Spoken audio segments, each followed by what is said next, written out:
Hey YouTube, Ziz here. Hey guys, Zizaran here. Hey everyone, so I was literally just about to go to bed.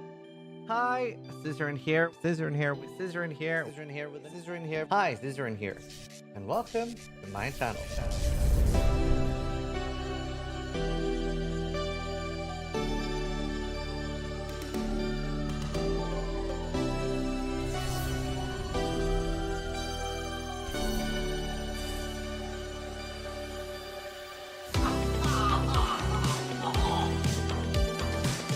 Wow, that looks like my girlfriend.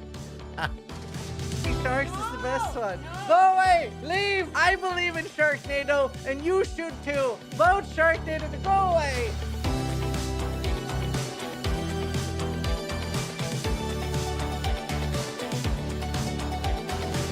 That says a lot.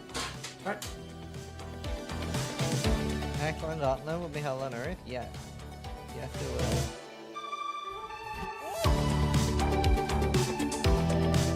Oh my god! Nothing prepared me for that! So creative. Oh! Oh! We made so much money! Oh! Oh. Scripted! Scripted!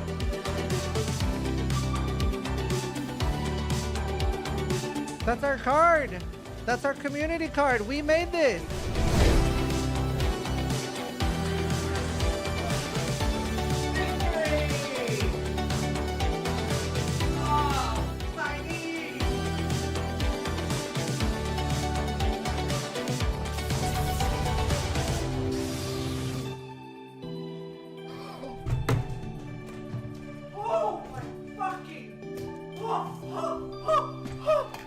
That is...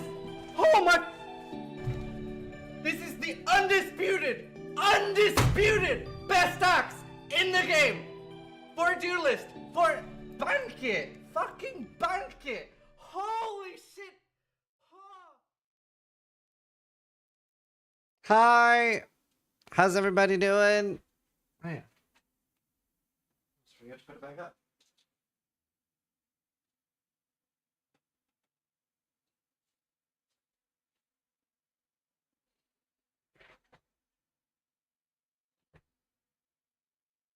Hi. Braveheart face paint. They may come for our builds, but they will never take our freedom!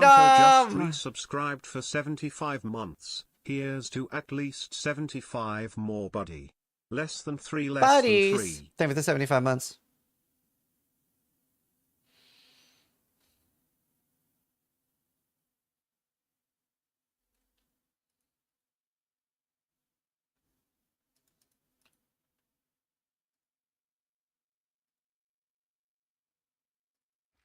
Are you excited? Yeah.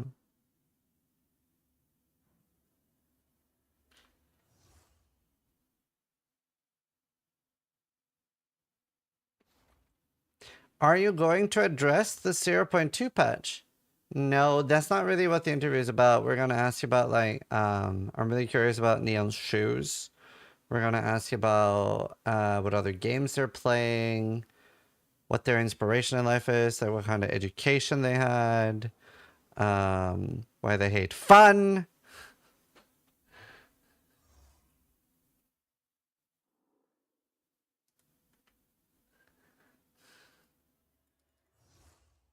Somebody here believes you?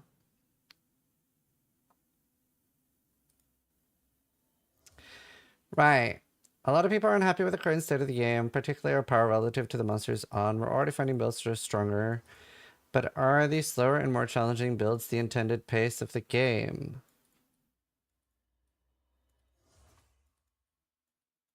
Trying to think what he's gonna say then. Hey, are you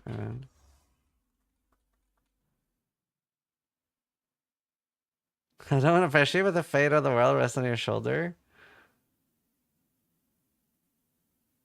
Yeah, hold on.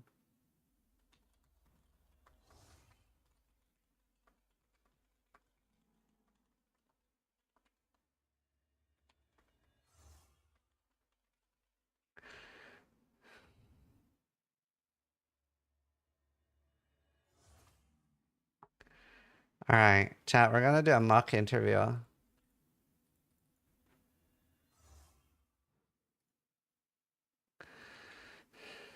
Hello. Hi, sis. How you doing? Doing pretty good. Just mapping off stream, chilling. Oh, you're not streaming. Hey. Yeah. Do you think you'd be able to like give a like good guess to what Donathan's gonna say? Maybe. I watched a lot of these interviews by now, so. All right. So a lot of people are unhappy with the current state of the game, particularly our power relative to the monsters early on. And obviously, like some builds are starting to work right now, but we feel very like pigeonholed early in the early game. What's the intended pace of the game there? Right, one sec, I need to read the question. Sorry, I wasn't listening No, properly. you're good. I think the answer would be something along the lines like, ideally, we would like most builds to feel in the way the builds that feel good right now are feeling. And unfortunately, just weren't able to necessarily get it in time, or people didn't know how to best play the builds when they were newer. And we gave the patch info a little late, so builds were less optimized than usual, but we don't really think this is a big issue in general. Well, a lot of people are currently wondering if the game is for them in the long term and are worried about the fact that they already felt things were a slog last patch, and they were definitely not expecting a nerf to the campaign.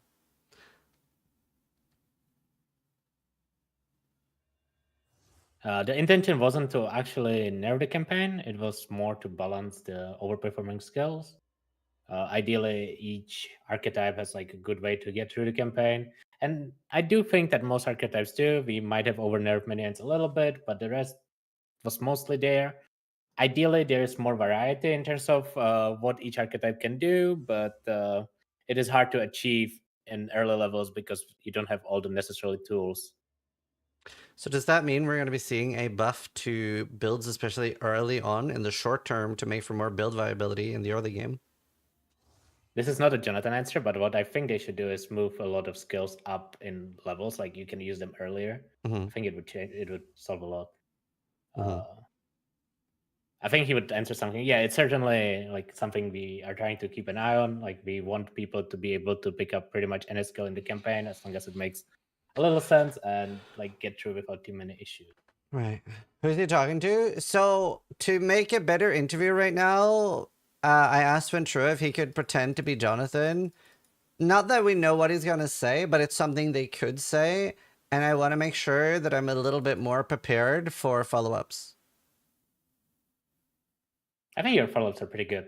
Like you like keep asking about the question like in more specific. Like in general, it's good to ask. Like when they say, "Oh, we plan to do X," ask how.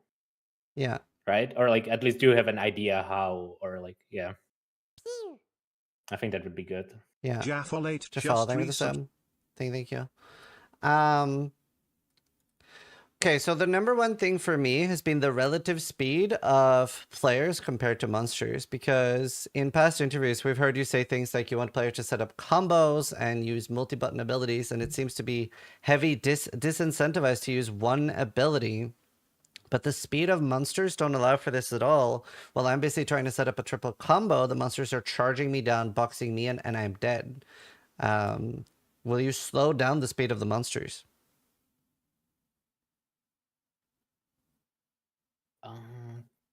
Will you slow down the speed of the monsters?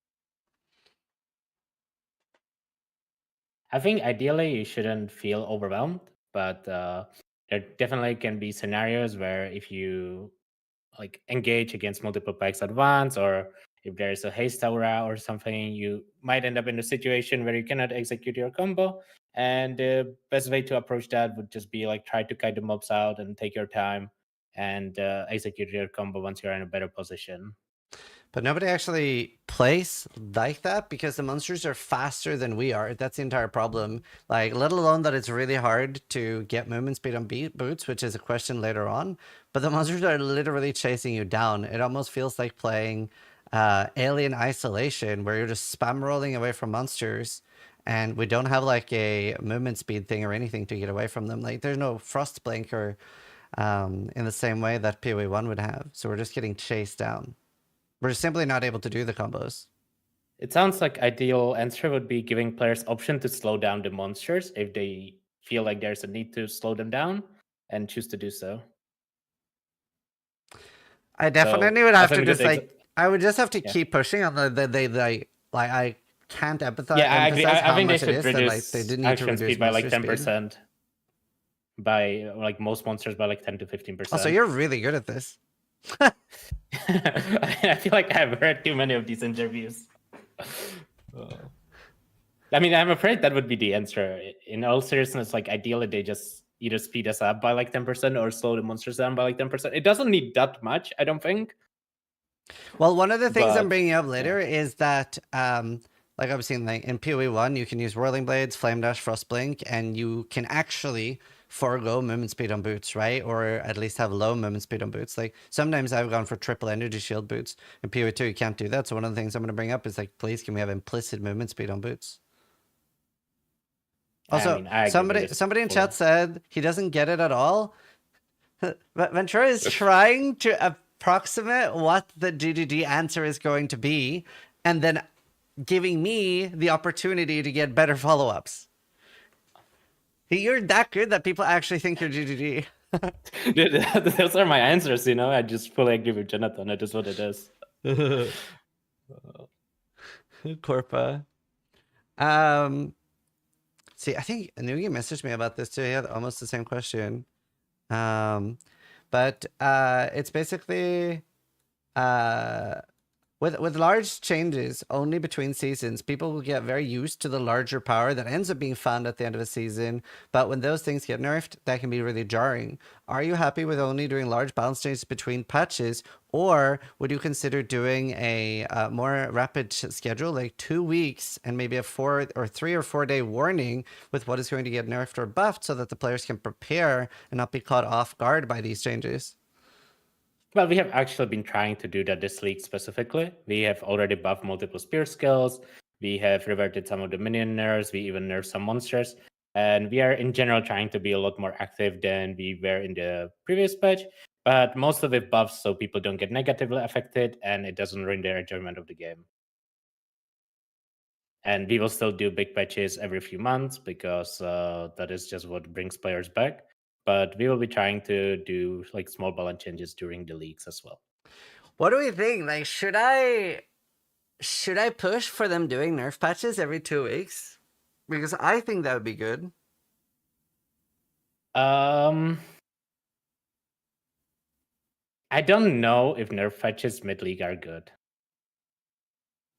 I don't know, but it would be good in terms of like EA, like them getting more data and whatnot. But like, will people really keep playing after a nerf patch, like halfway through a season? It just like feels like a little weird. Like, let's say you feel like ROAs are too good right now. Like, would nerfing ROA really make people like test out other options, or would they just go play Last Epoch? That's like what I'm worried about, right? And like that's probably what they are worried about as well. But I think like small buffs mid league are really good because like, let's say no one's playing Flame Blast, you buff Flame Blast by like 40%, and people are like, oh, Flame Blast got buffed, let me go test it and see if it's good now. Yeah. So like small buffs make more sense mid league, I think, than nerfs in general, unless it's something that's really overperforming. Yeah. Okay, maybe I'll just focus on making sure that they keep doing often buffs during the early access. Yeah, you could just ask if they plan to do balance changes. It doesn't necessarily have to specify nerfs, right? Yeah. Because they did a lot of buffs this season so far. Next question. What the fuck happened with Ritual, Jonathan? No, that's actually at the end. I had that too, though. Let's see. Oh, yeah. So lately on a podcast, see, I need to reframe this question.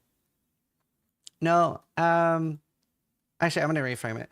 So you've talked about on a podcast before that stones aren't necessarily too big, but not enough stuff to do in them. And I saw that there were some improvements to Act 3 here. But in a game like this, it's very easy when something's like too large to find it boring and repetitive when you're doing them 5 or 10 times per league. is PoE 2 aimed more at doing it like a one time and then finishing up one character, as opposed to playing thousands of hours per year, as the way like a lot of people do with Path of Exile 1, where they're making character after character? Well, ideally, the zones shouldn't really feel long on your second characters, even if you make them later in the season, because we release a lot of powerful uniques, and you have access to a lot of tools like higher level support gems and whatnot on your future characters. So you shouldn't really feel like it's as slow as the first character. But we have recently actually started reducing the size of some zones, because we did feel like especially Act 3 was a little overwhelming on the size, and we will keep that in mind going forward when designing Act 4 to 6.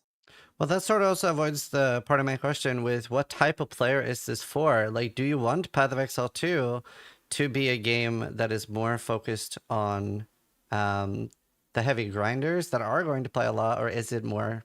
I need a better way to phrase that.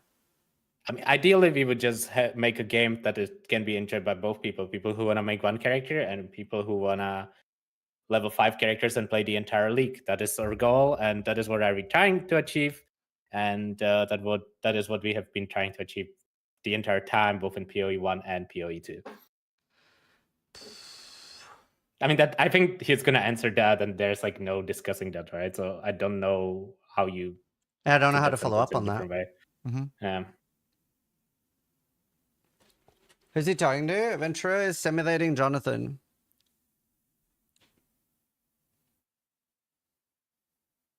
You don't always have to follow up. No, but I should always think about if I can follow up. The more I can follow up, the better. Yeah, I think follow-ups are really good, because that way you're like ideally it's like a conversation, right? Not like an interrogation. Yeah. Which I think like you plan on doing based on your questions. I think they're pretty good overall. Thanks. Well, I mean, I definitely don't agree that we have enough player power for the second character, right? Like in PoE 1, I think we have enough player power, but not enough speed. That's what I was about to say. I was about to say 70 step exists in PoE 1, which is a really, really good thing for future characters. And yeah, like I really love what Last Epoch does for this, which obviously I helped influence, because legendaries initially had a level requirement, and I like begged them, and I was like, please remove the legendary, potential. Yeah, it's so sick because it actually makes making like twin gear fun, right? Yeah, exactly. Because like I talked to them about it, and initially they were like, that would be way too powerful, and I was like, what? Too powerful for what? Doing the campaign fast? And they were like, that's a good point. And so like they were willing to listen, and they were like, no, you make a really good point, sis. We're going to remove level requirement. The interview is in 1 hour and 13 minutes. Okay. I also want to ask them if they're going to reduce... I'm going to have a conversation with them about reducing map size and stuff, as well as maybe not being 100% killing rares. I think I talked about this a lot. Is if you make it every rare but one, it already solves like 90% of the cases that are problematic, because usually you just miss one rare. Sometimes you will miss 2 or 3, but it's very rare. Yeah. So I think that's a good question. Yeah. This one's not that important, but I'm just gonna ask if we can get the UI option console has. I think he's gonna say the classic. We think like recognizable UI is important, and it like markets our game better. Ideally, we would. He can't use that excuse when console has it, right? Because it's not like it looks like a different game. So this is already available. I like console UI actually a lot. Yeah. Speaking of that. Yeah. So he can't, like, I know that that's what they normally do, but he can't do that. Can you mention stun bar as well, not just debuffs? The stun bar is really hard to see. I don't know if you played. Is the stun bar different on console? I don't know actually. I should check that. I don't know where it is. But I'm not sure what he's gonna answer to this one, honestly. I feel like he's just gonna say that this is the UI they have, like this is what PoE is recognized for already about the PC UI. Yeah. Yeah, I don't know. I think Stumbar would be something I'd ask further down, but I don't know if I have enough time. Like, a lot of things that I care about, like specific issues, I've had to drop in order to get like the main issues and like the bigger themes out instead of being like, why is SRS only 2 summons?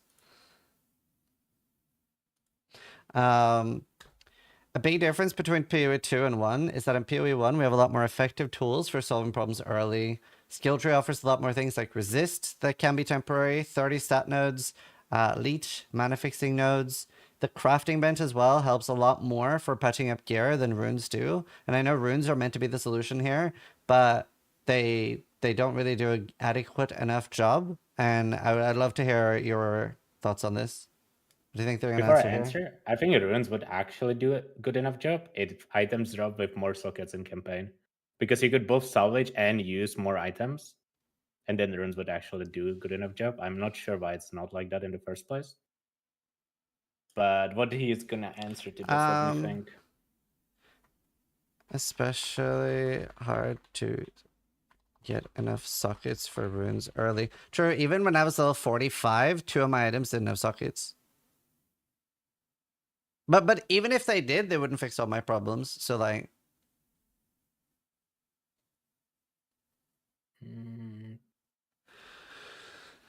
this is one of the most important questions for me. I do agree, yeah. I'm just trying to think what they will answer.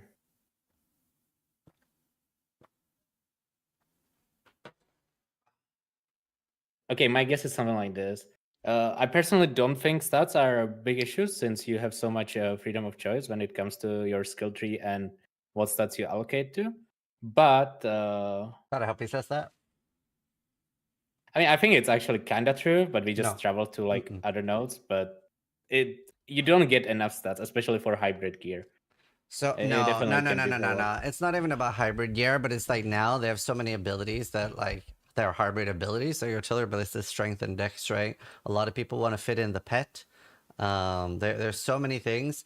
Like we are so far behind the monsters in player power that we're trying everything we can to optimize the skill tree to get enough damage, to get enough defense. We're behind on defense, we're behind on offense, so we have to have so tight trees. Some of us don't even get that many travel points because we try to make such an effective skill tree, and then we're so behind on stats. So we're like so far behind on nearly every issue here.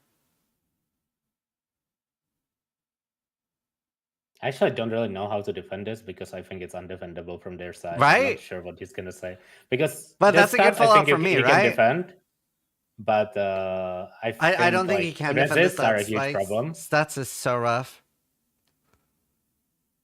I think reses are a huge problem not being on the skill tree. The game is kind of balanced about you not being res capped, but like also having 0 is like a little too bad. Like it's really hard to get reses in campaign. If I was not Smith and Kitava, I would not have been res capped.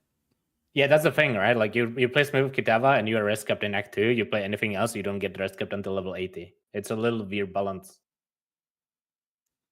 I think res on tree would go a long way. And life. Yeah, that's the other part. I'm also like, I'll hopefully bring this up in conversation. I don't have a specific point for it, but I'm feeling like I'm running out of things that I really care about on the skill tree, and I wish it's sort of like it feels like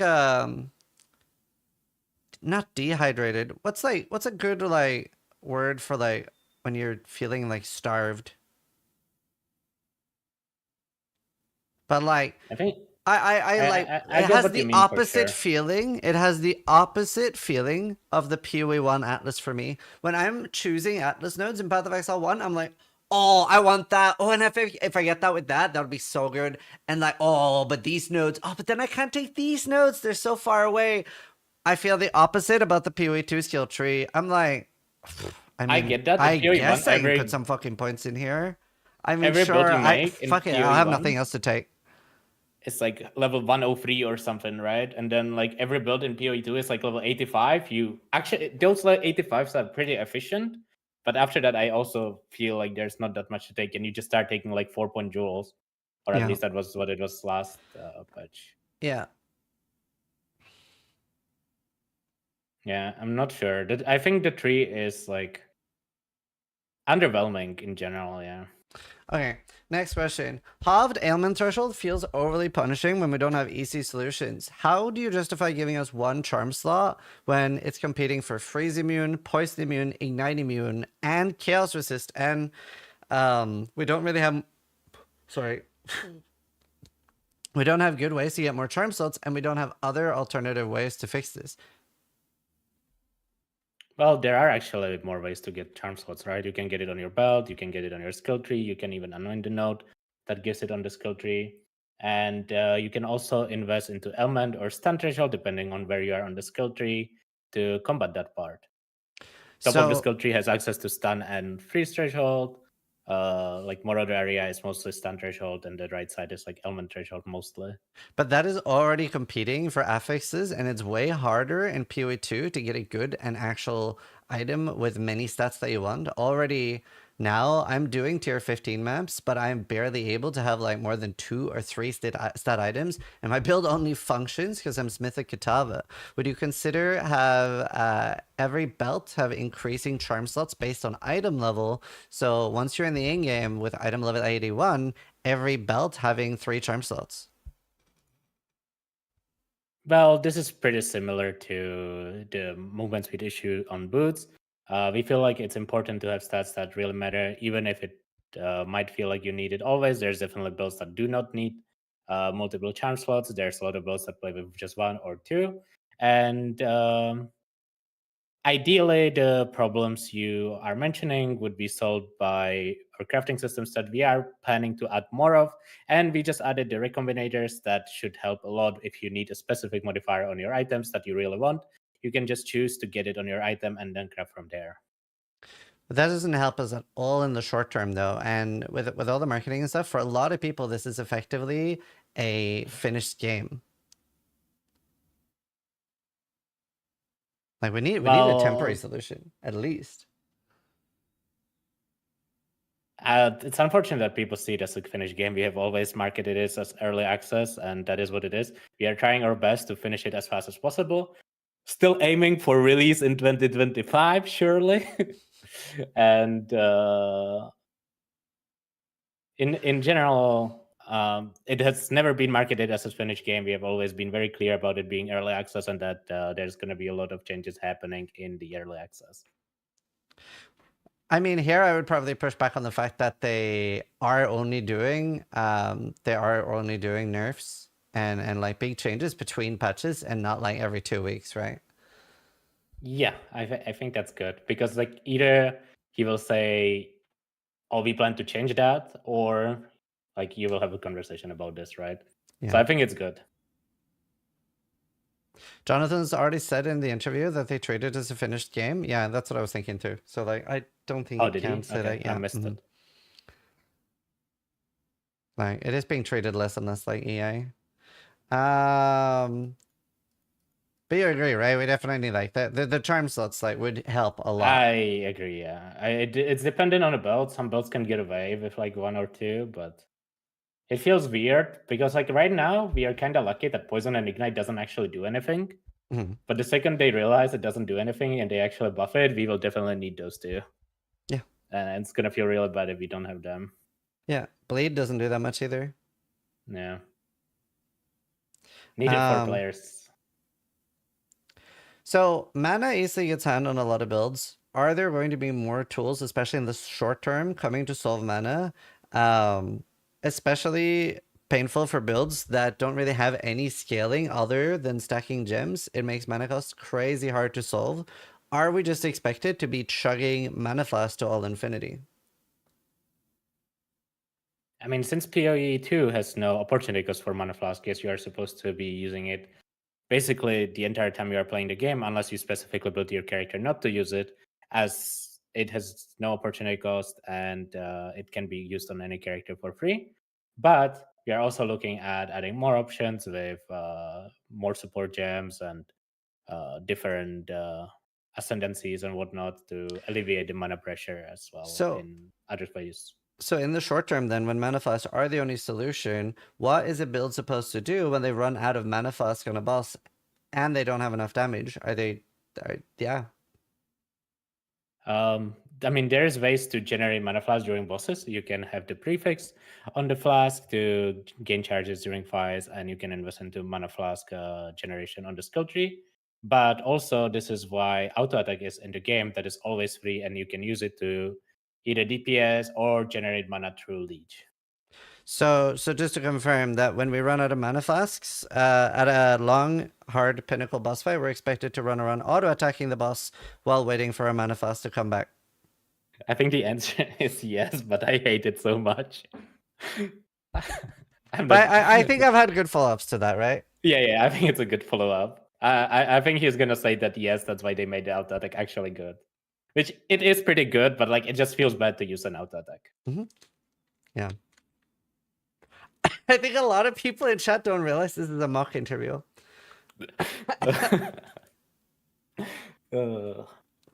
70 cap, Sephiroth.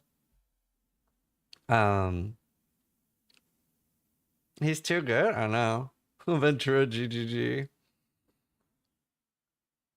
I do think a lot of your questions are good because they are difficult to come up with an answer, which is good. Right? Like if you cannot come up with like an easy PR answer, it's a good question. Cool. That's good. Yeah, I mean, I'm sure I'll have some questions that aren't as good, but I'm trying my best. So speaking of temporary solutions, Masteries was a huge favorite of mine in PoE 1. It offers a lot of like different temporary solutions and just good power for the build that is like really interesting. And Masteries just feel good. Is that something that could return in PoE 2 in the near future? We unfortunately weren't happy with how people use Masteries in PoE 1, as it oftentimes just became a second notable for a lot of clusters. But we might consider them in the future if we find out a good way of implementing them. But right now we are not considering them. I think it would be something like that because yeah, I mean, I don't think I can have a follow-up to that, right? Yeah. It's difficult with Masteries because it's basically a second notable, right, on every cluster. I don't think they like that. But yeah, I do think Masteries are a pretty good system in general. I agree. I don't know what they're going to say to that. I hope I can have a conversation with them about Masteries. Is this guy a mentalist? Right. Defenses are extremely under-tuned compared to offense, and on a personal note, I definitely prefer watching somebody be extremely tanky to the point of immortality if the upset is one-shotting the boss. And with the way offense is currently, it effectively becomes defense because you can easily get to the point where you're killing the boss way more easy than actually tanking their abilities. Well, ideally, you wouldn't be able to get to the point where you one-shot the boss as you were able to do in 0.1, unfortunately. But I think we did a pretty decent job at mitigating that for 0.2, and people actually have to engage with the boss mechanics now. And when it comes to tanking boss abilities, the boss abilities were specifically designed to be dodgeable. And you are not expected to dodge every single ability, but a lot of them are meant to wear you down and consume your life flasks. And if you just end up tanking too many in a row, you might die or run out of life flasks and have to restart the boss. Especially with our our damage being lower now. There are several bosses, like Arbiter still has multiple one-shots, and when it does have that many one-shots, and like you say, the abilities are dodgeable and stuff like that, you're effectively incentivizing, especially hardcore players, dropping all forms of defense and going full glass cannon just to try to make the fight as short as possible, because defense is not incentivized at all. Well, the defense is whatever the word I can say it incentivized. Right now. By the fact that you only have one portal, and if you fail it, you lose the entire sets in higher difficulties. So you really want to be able to survive the smaller attacks and not waste your portals there. When it comes to the one-shots, ideally, they would just be clear enough that you will be able to dodge them if you play correctly. Right. And then what do I say here? Just that they aren't, like, they're not, like, they're... I mean, I think they are not even bad, but the problem is, like, it's a red on red problem, the classic, where you just, like... It is not visible if you have, like, any vision impairment or just, like, I don't know. It's very easy to not see. Like, I have that problem on Arbiter as well sometimes. Yeah. I also like I haven't written it down, but here I want to like keep talking about defense because like right now, if you're playing hardcore and you're not using a shield, you are a moron. Like I'm not using a shield. And it's been so hard to get tanky. So I like want to get up to talk about like why defenses are so dog shit. I think what he would ask is which defense specifically do you think is bad? I feel like the all of them except evasion and block. Please don't nerf those. All of them except evasion or block.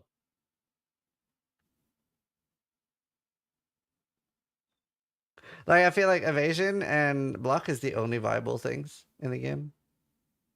I think ES is also, but it's a bit of different. But yeah, but not without I think the others. usually combine ES with like block on top of that. Yeah. Yeah, exactly. Like I last patch, I had 15,000 energy shield and I felt incredibly squishy. Well, with 0 block, I felt incredibly squishy. Then I got 64% block and I was literally immortal.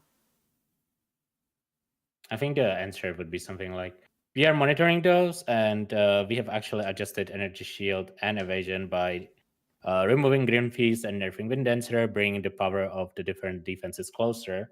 But we will continue on improving the defenses and like making them more balanced between each other. But this But is your answer should be like, I feel like they're too weak, right? But I mean, like you should push against that. yeah, so I was about to. So regardless of defenses being in line with each other, fuck, I don't know how to phrase this, but like literally in PoE 1 too, right? They over police defense way more than offense. Like we like so easily get like way out of hand offense, but defense is always so far behind. I don't know how to like phrase it though. Agree. Like it feels like unless you're playing a defensive ascendancy, there's no way of building enough defense. Would you agree with that? Because like Kitava feels completely fine. No, right? Deadeye feels like okay. I'm Kitava without block, and it is so scary, dude. Oh, I'm playing with block. Yeah, I'm playing with surrender. That shit is fucking broken. So life on block I is was not about balanced. to quit. I was about to quit. I can. I don't know if you can see my screen or if you have stream open. Yeah, stream open. So like, I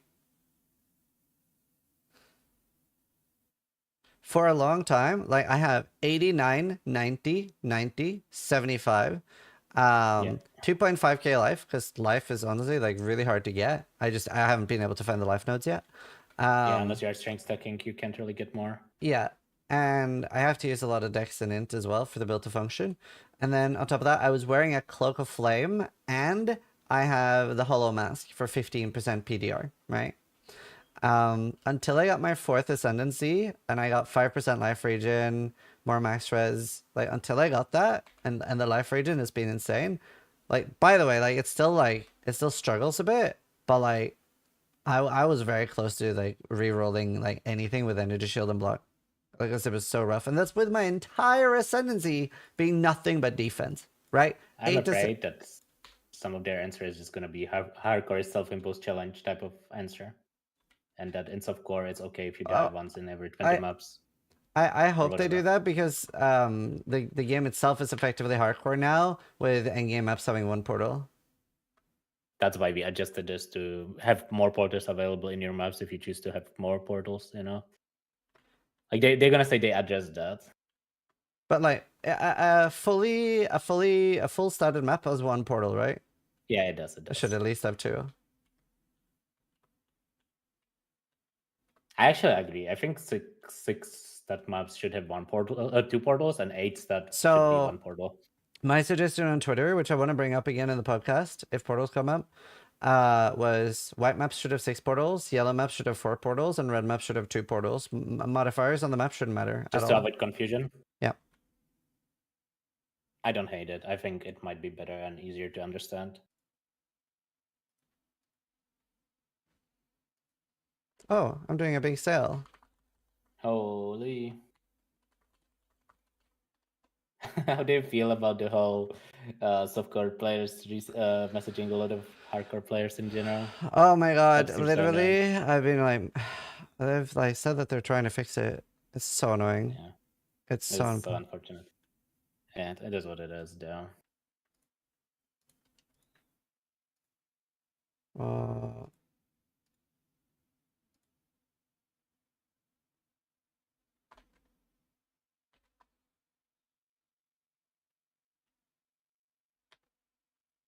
That's a big sell for me.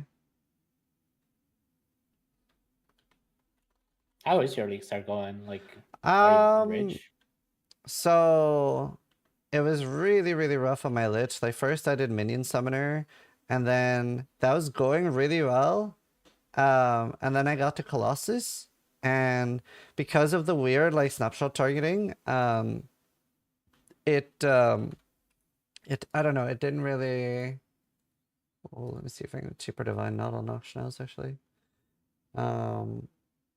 Yeah, it didn't really hit. Like my snipers didn't really hit them. Yeah, minions are rough. I deleted the character. I was just not having fun in like End of Act 2. Yeah. Mela has been really fun though. And then on my next character, I did ED, and that was going pretty well.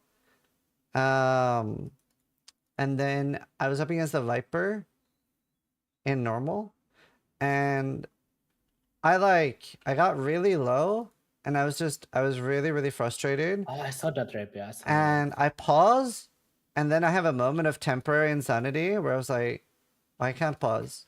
Like, I can't log out. But I mean, I could have just resurrected a checkpoint regardless. So, I don't 100% sure. No, I was just tired. But I don't 100% sure know what was going through my brain.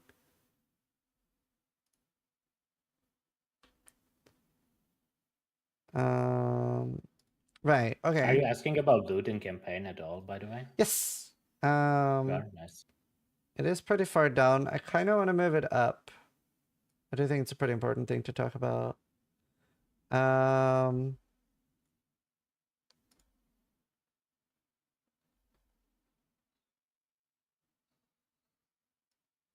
These two. I'll move these two up.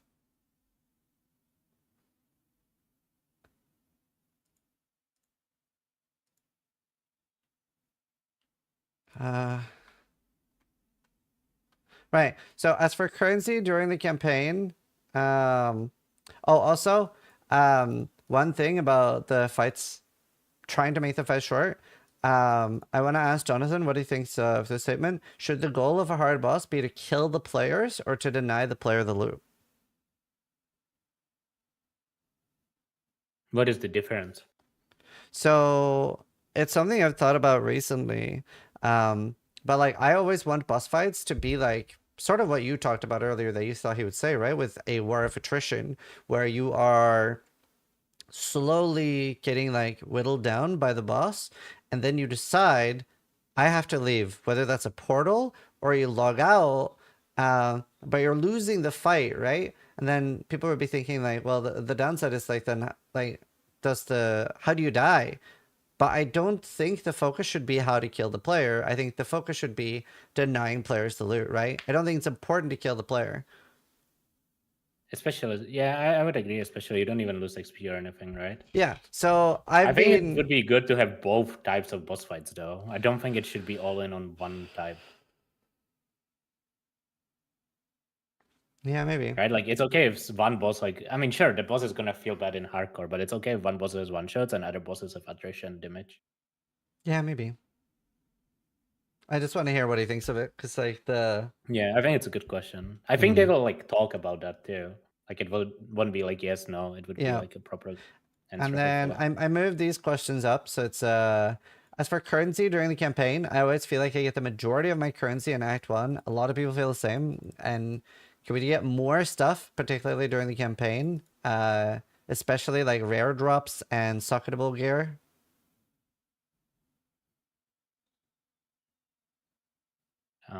I agree with you. I think especially alchemies drop like so little. I don't understand why they're not even that strong. Yeah, it would be nice if we got more of them.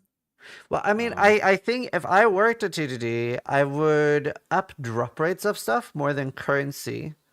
Like items, yeah, because the items you will actually use, while currency you might be tempted to save for any. Exactly. Yeah, I agree actually. Yeah, so I want to try to get them to commit to increasing rare drops, especially because it's pretty hard to get an actual good rare drop. I really want to have them lean more into the tiered loot system. Actually, could you ask like, when are you expected to have full set of rare gear? Because I would Yeah. be interested in what their answer is to that.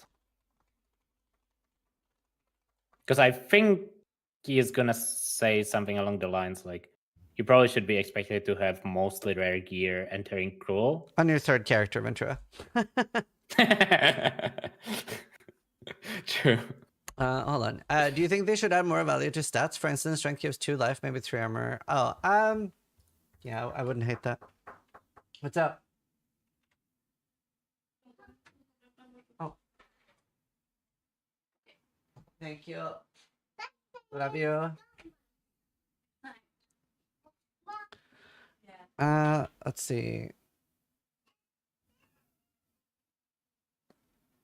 Okay. And then, yeah, in general, I'm surprised at how little currency we get during the campaign. We should be able to upgrade our gear fairly often because we kind of have to with the difficulty. We aren't really able to do that.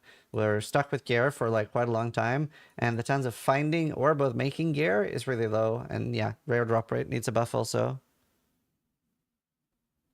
Well, ideally, we would keep monitoring the currency drop rate during the campaign and see how much people really get. We have an idea that people should get, I don't know, X exalts, X alchemies, or whatever during leveling. He will probably not say the exact numbers. And ideally, we would have side content in the campaign that allows you to get more currency if you choose to do so.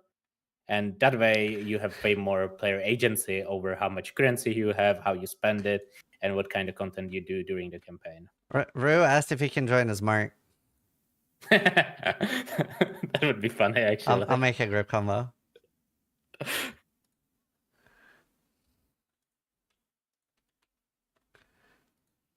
Hi, hey Mark. guys.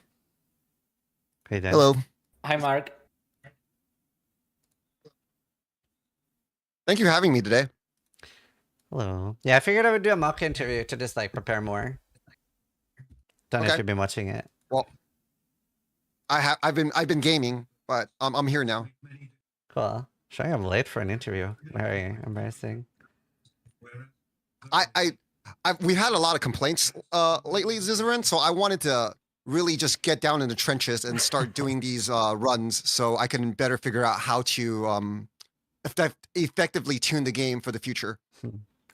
Vitra's done a scary good job of being Jonathan so far. Also, there's It's some too echo in easy. your microphone. Wait, there's an That's echo right. on my mic? Yeah, on Ruse. Or is it? Is it? Okay, hold on. I'm gonna turn it down a little bit. Give me 1 sec.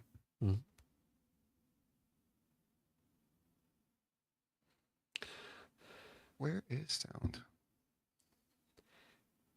This feels mildly disrespectful. Am I being a stick in the mud? I'm literally doing everything I can to prepare for a very important interview. I don't think it's I don't think it's disrespectful. disrespectful. Like it's not. We're not doing it as a joke. I'm literally doing it to help me make a better interview.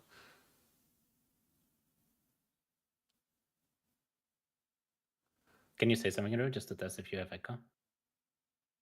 Is that fine? Yeah, you sound Hello? good now. Yeah, seems good now. All right. Okay. Do you think the game has a downward difficulty curve, or at least a dip early on? Because a lot of builds feel extremely weak until Cruel, effectively making the early game the hardest part, and then we see a difficulty spike in maps again. But is this intended? That is a Mark question for sure. Like overall difficulty, take it, Mark. I feel like that was just an after effect of everything that's that we've been doing, and since this is EA, changes sort of push that feeling onto people. It's definitely not intentional, but it's sort of the way it is right now. We're definitely looking more into it, and we'll get it smoothed out when the game releases in 1.0. So can I take that as an assumption that the early game should be a lot easier than currently then? Ideally, yes, because we want people to come into our game and feel like they they have a foot to stand on before really giving it to them. So, I mean, if I get them to say that, then it's fine, right? I don't need another follow-up to that. That's fine. Because that's what a lot of people are wondering for. I'm like effectively trying to figure out. I think what they're gonna say though is like they're gonna mention that it should be easy to get into, but the bosses should still be a challenge. Like I think they're gonna sneak that one in, or not sneak, but like mention that one. Mhm. And I think that's fine, right? Like I think learning bosses is like kind of satisfying, even in the campaign. Yeah, I agree. But I think bosses are great. I actually think majority of the bosses are good. There are a few that are like Jamra, I think is probably what my viewers have complained about the most, where like I've had like 3 viewers quit on Jamra. I've heard so many stories of like 15-minute Jamaras. Yeah, so like I don't even know, do they, I honestly feel like the act when he's the end boss is easier than, because then I can farm in Dreadnought and XP, but I feel like the first time you meet him he's crazy hard. I think it's just a byproduct of the builds not being finished at the time. Yeah, It just Viper goes is back to balance crazy anyway. hard. I like Viper a lot because it's like actual mechanic check. Jamara kind of feels like you can get outstatted in a way. Mm-hmm. Yeah. Because like I feel like a good player could do Viper like hitless almost, right? It's difficult. It's a really difficult boss, one of the hardest bosses. My But it next feels like question you can is actually manage. very important. Armor break effectively just entirely disables armor as a defense, particularly for hardcore. If something from time to time just shuts down your defense entirely, you have to find another defense, right? How do you feel about it currently, and would you consider removing armor break entirely? Well, the current way armor break works is actually more detrimental to non-armor characters because non-armor characters get their armor broken right away, whereas armor characters can take a hit or two. So it's just meant to be more damage taken. We still want to kill the players. We don't want you to run free and basically destroy all our monsters all day, every day, and have the game more like PoE1 again, where it's just cookie clicker. We want punishment. So we want these mechanics in the game. Trying to think of my follow-up there. I actually think they might say something like that, though. I don't think Mark would say it like that, but yeah. I don't think he would say it in that tone, but I think he would say something maybe similar. Because I think it's true. Like armor break technically hurts armor builds less unless you get fully broken. And I think they would say something around the lines of you shouldn't only have like one. Like if you want to be tanky, you shouldn't only have like one layer of defenses. If they say that, then I will ask them, like, can you tell me about these layers of defense in Path of Exile 2 and where they've been hiding them? Right, because we don't have layers currently in PoE2. They're currently hiding in the 0.0.3 update, which will come out in the next few months.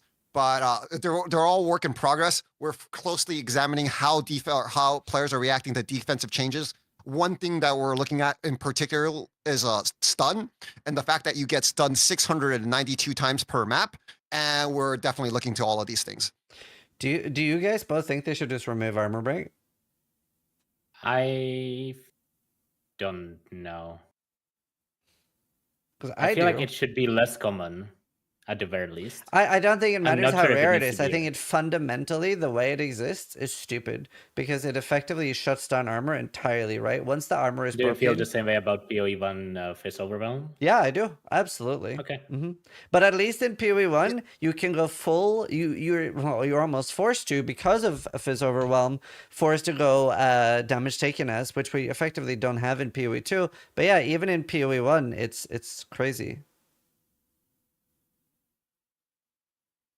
So my thing is, armor break definitely is very detrimental to armor characters, but we also have stuff like exposure, minus penetration, and all of that stuff for resistance. I feel like it's just another thing to look out for, and it's meaningful combat when you read the mods and avoid them. Yeah. Also, chat, I have to play ads, so some of you are going to get ads, maybe like take a drink or something, but I want to make sure that I have no ads for the actual interview, so... I really wonder, I kind of want to ask them if they'd consider even like doubling armor in effect for now. I personally they got asked that, right? Like in the last interview with Ziggy, I think. and they said they're like they have been looking at armor, but decided to not make any changes for now. Yeah. I think they're gonna say something similar. I think they but should. It's a good decide question. I want to follow up on that though, because I think we need like temporary things right now, until they figure out a good solution. I personally want to put PDR implicits on all strength gear, on all pure armor gear. That would alleviate some of the pressure that armor has to go through on bigger hits, and basically give you a band-aid for now. That's a good idea. Implicits or explicits? Yeah, implicits. I don't think they For will like ever do pure that. strength gear. I don't think they will ever do that. But it's, I mean, it's like- a topic to talk so- about, sure. I mean, other classes have implicits, useful implicits on their gear. Like, there's movement speed on chests, elemental element threshold. So why can't they give strength something useful? Well, Because we like, do have regen or regen, something, which right? is really good. Yeah, it's actually been the only thing making me not quit. Like I have 13% life regen now, and I actually feel okay now. So, I mean, wouldn't that be a very good thing, Mhm. making players choose between PDR and life regen? Because, you know, both are good stats, and, Yeah. you know, you make the choice as a player whether, like, I mean, if you mean on like body armor, then yeah. But like if you mean like gloves and helmet and boots or whatever, everything, then that's probably too much. I mean, like 8 on body armor and 6 on helm wouldn't hurt. It wouldn't, but I It's- just don't it's- see them doing it.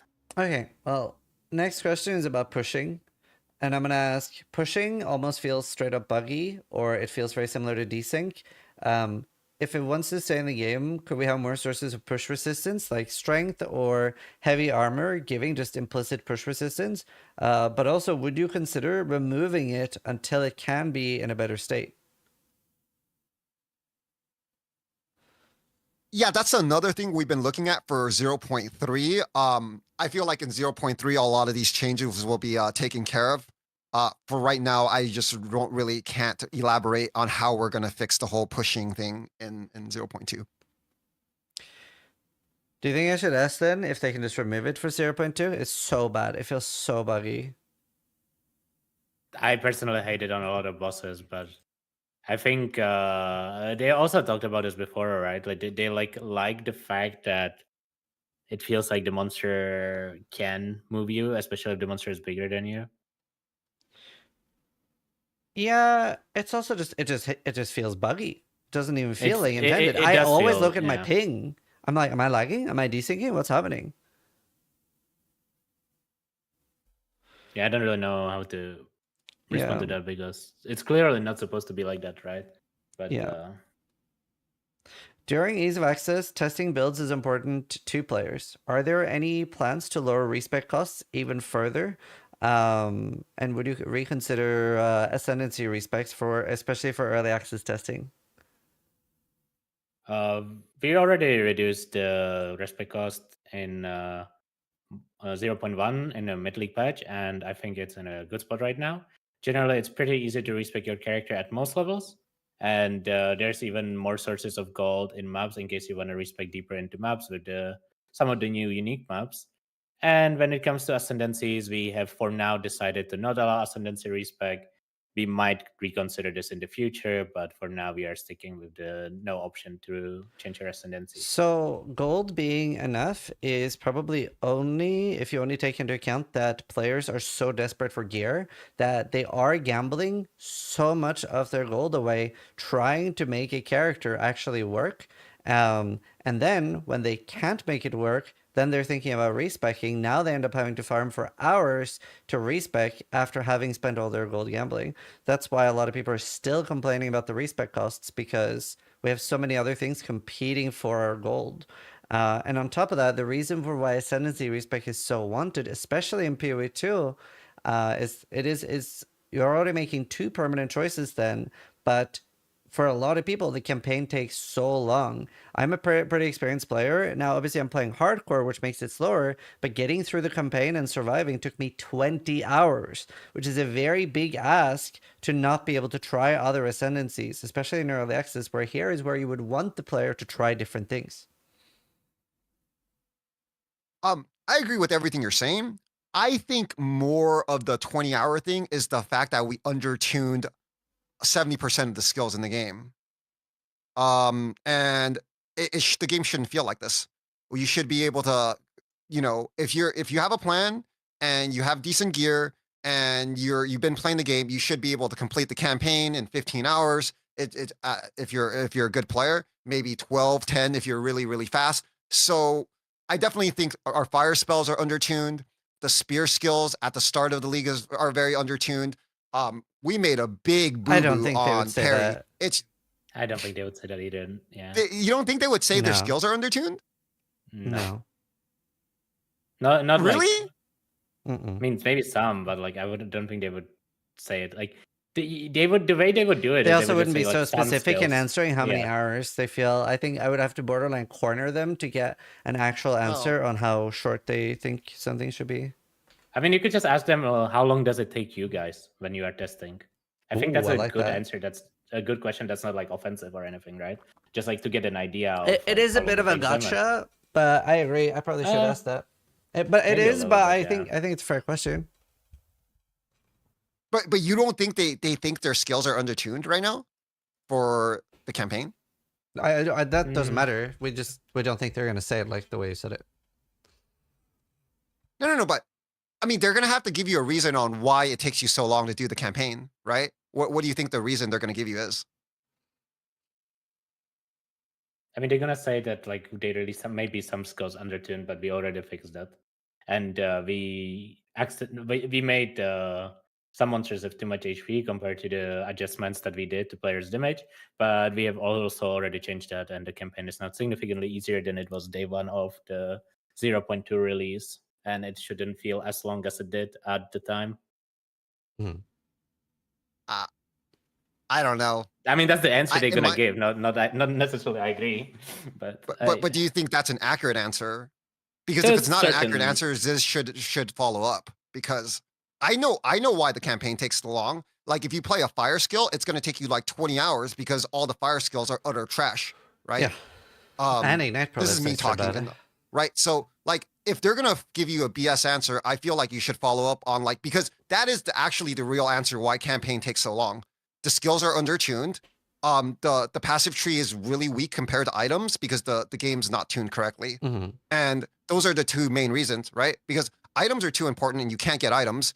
Passive tree is too weak compared to itemization, and skills are just undertuned. That's all it is. Yeah.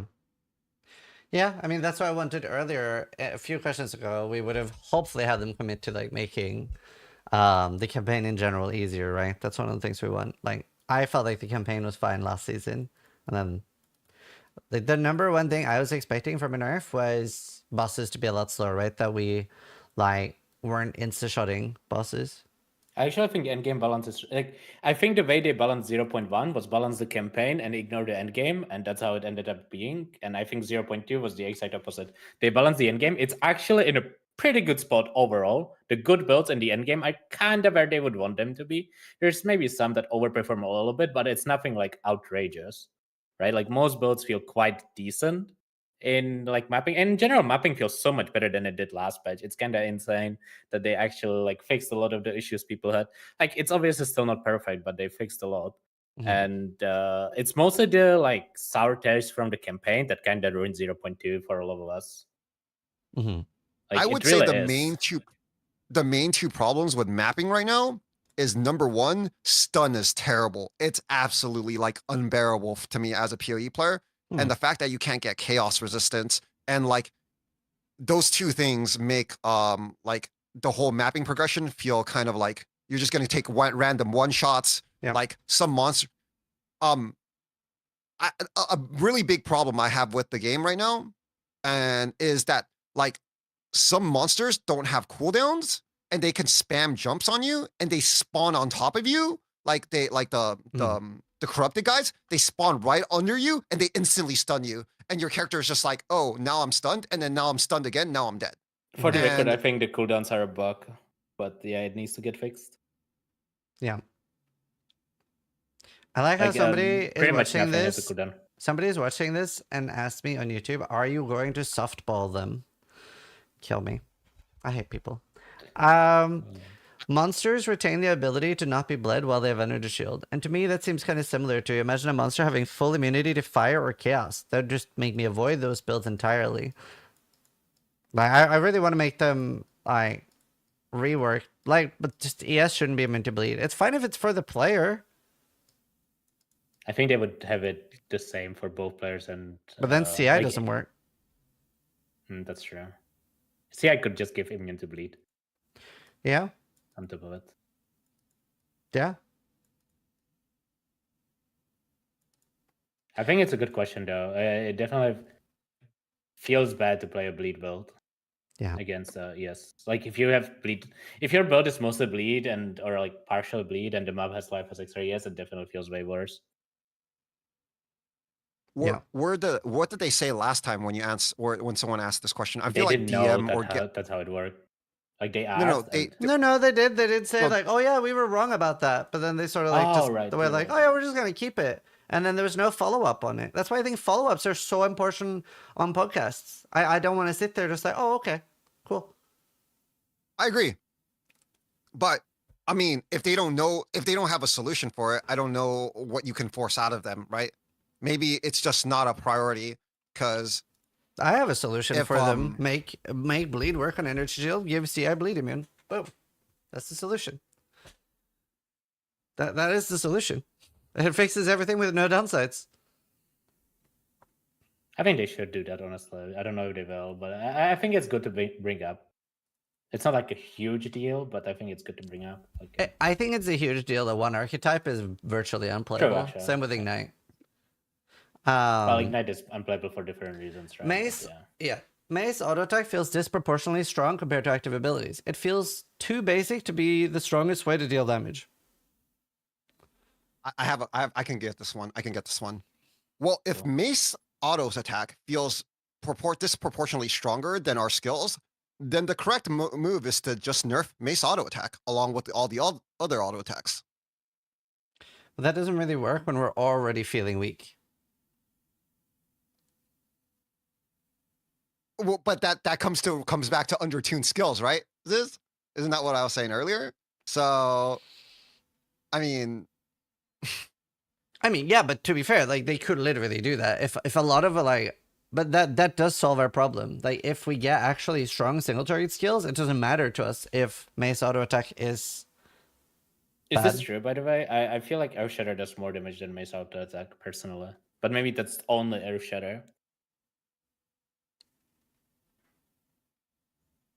I don't know. I didn't use Earth Shatter.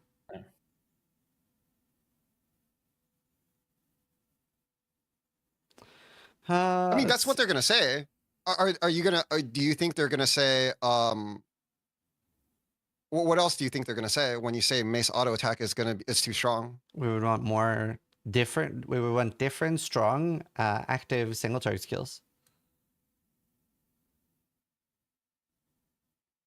Do you want to put the Mace question right next to the other question where you asked about like campaign taking too long? Because I feel like these two are like side by side because they literally have to do with how strong skills are in the game and campaign. Do you know what I mean? Mm-hmm.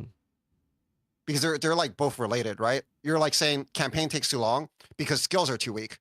And I mean, you want us to hear the real problem when it comes to specifically maces? Wow. Perfect Strike actually does an insane amount of damage, but for the average player, it is actually just worse than auto-attacking. And I don't know how you solve that issue ever, because it's just a skill, like an actual unironic skill issue. But like, realistically, if you don't use Perfect Strike, you are actually ZDPS on maces while campaign. Yeah. I want to talk to them about Ignite Prolif. No one's brought that up before on a podcast. I don't know why. I don't think anyone even knows how Ignite Prolif works because no one has played a single fire spell in this game, including GGG. I feel like, I don't know, man. Fire spells. Well, I specifically want to like on the last podcast, Gazi tried to bring it up about the radius, but the radius isn't problematic at all, right? It's all about the 2-second Prolif timer, which is completely unusable. No, Gazi asked about the radius, which was not a thing. No one cares about the radius. It's a good question right after the bleed, because it's just very similar. Yeah. aren't fire skills just completely undertuned compared to like everything else? They have the worst ailment, and the only ailment that works with fire skills is ignite. And if like there's only a few fire skills in the game that are actually good with ignite, so like the whole generalization of fire spells in the game or fire abilities in the game or as an ailment is just weak. Yeah.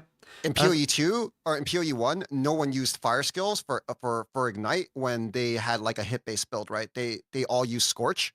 So and we don't have that option in PoE 2. And I felt like Scorch should probably been the default. fire the default ability for fire, and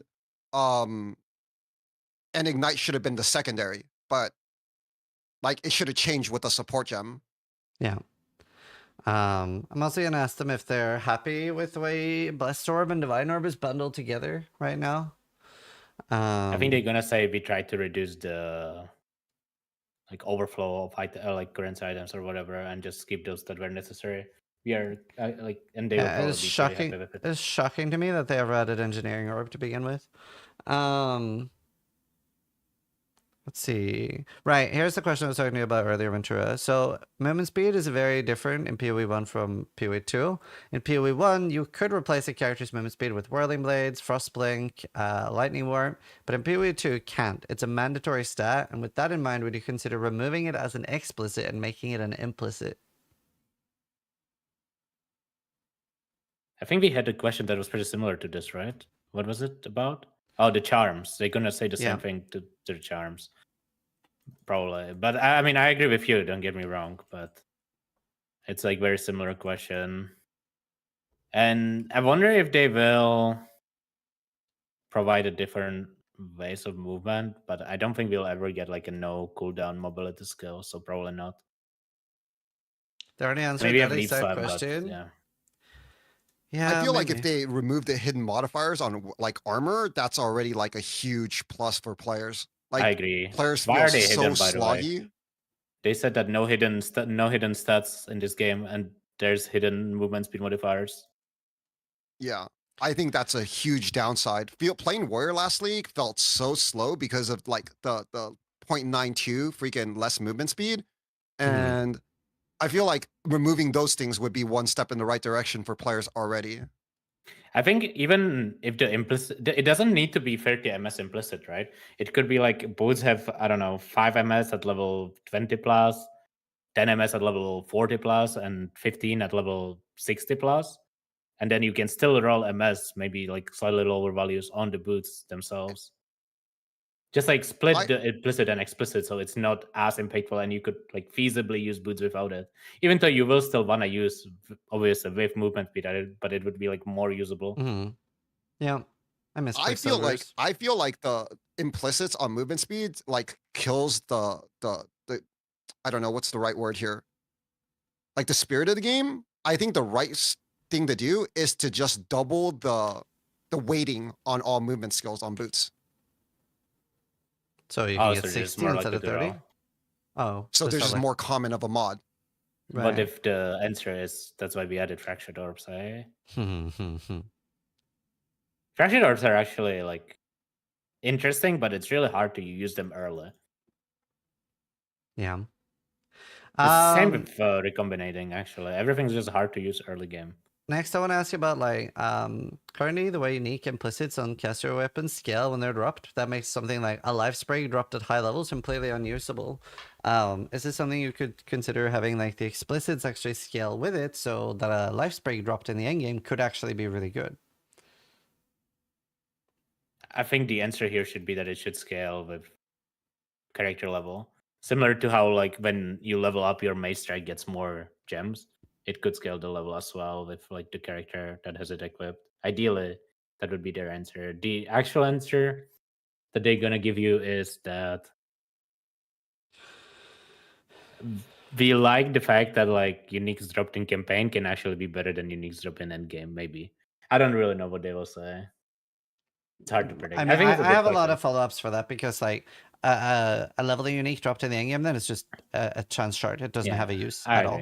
I think it's a good question, and I think maybe they like will be just up for it. It just didn't like have time to fix it or whatever. Yeah. Because it's not like high prior probably for them, right? But Do you think they would budge on the minion resurrection timer being staggered and not like? I thought they already changed that, did they not? No. It definitely resets the timer when Oh. your minions die. I think it's a good question then. I Don't don't- ask I too many haven't played minion questions minions. though, because I mean, it basically what it does through is like, let's say you have minions and you have 5-second resurrect timer. If your minion Mhm. dies at 4 seconds during that timer, all the minions that were dead and respawning reset the timer with the last one that died. It's really bad. Yeah. Like, if if it still works you're- like that, it's really bad. If you're in a fight, right? Say you have 10 minions and you have one Mhm. die every 4 seconds, like they're never respawning. Then the first one that died has a 40-second resurrect timer. Is that how it really works? That's kind of ass. It's super ass. I think it's a good I question. mean, I think you should. I think you should. That's something that you should definitely ask, because it shouldn't work like that, right? They should have their own individual timer. Yeah. If they die, they should just come back at a certain time. They shouldn't just be able to be dragged out forever. Yeah. What if there's a keystone that makes the timer 50% longer but makes it individual or something like that? I feel like they would be more open to that. So you get the choice, but at the same time, I don't know. I feel like it's a good conversation to have. If they like, let's say they say no to the first question, maybe try to ask that. But yeah, I Yeah. don't know.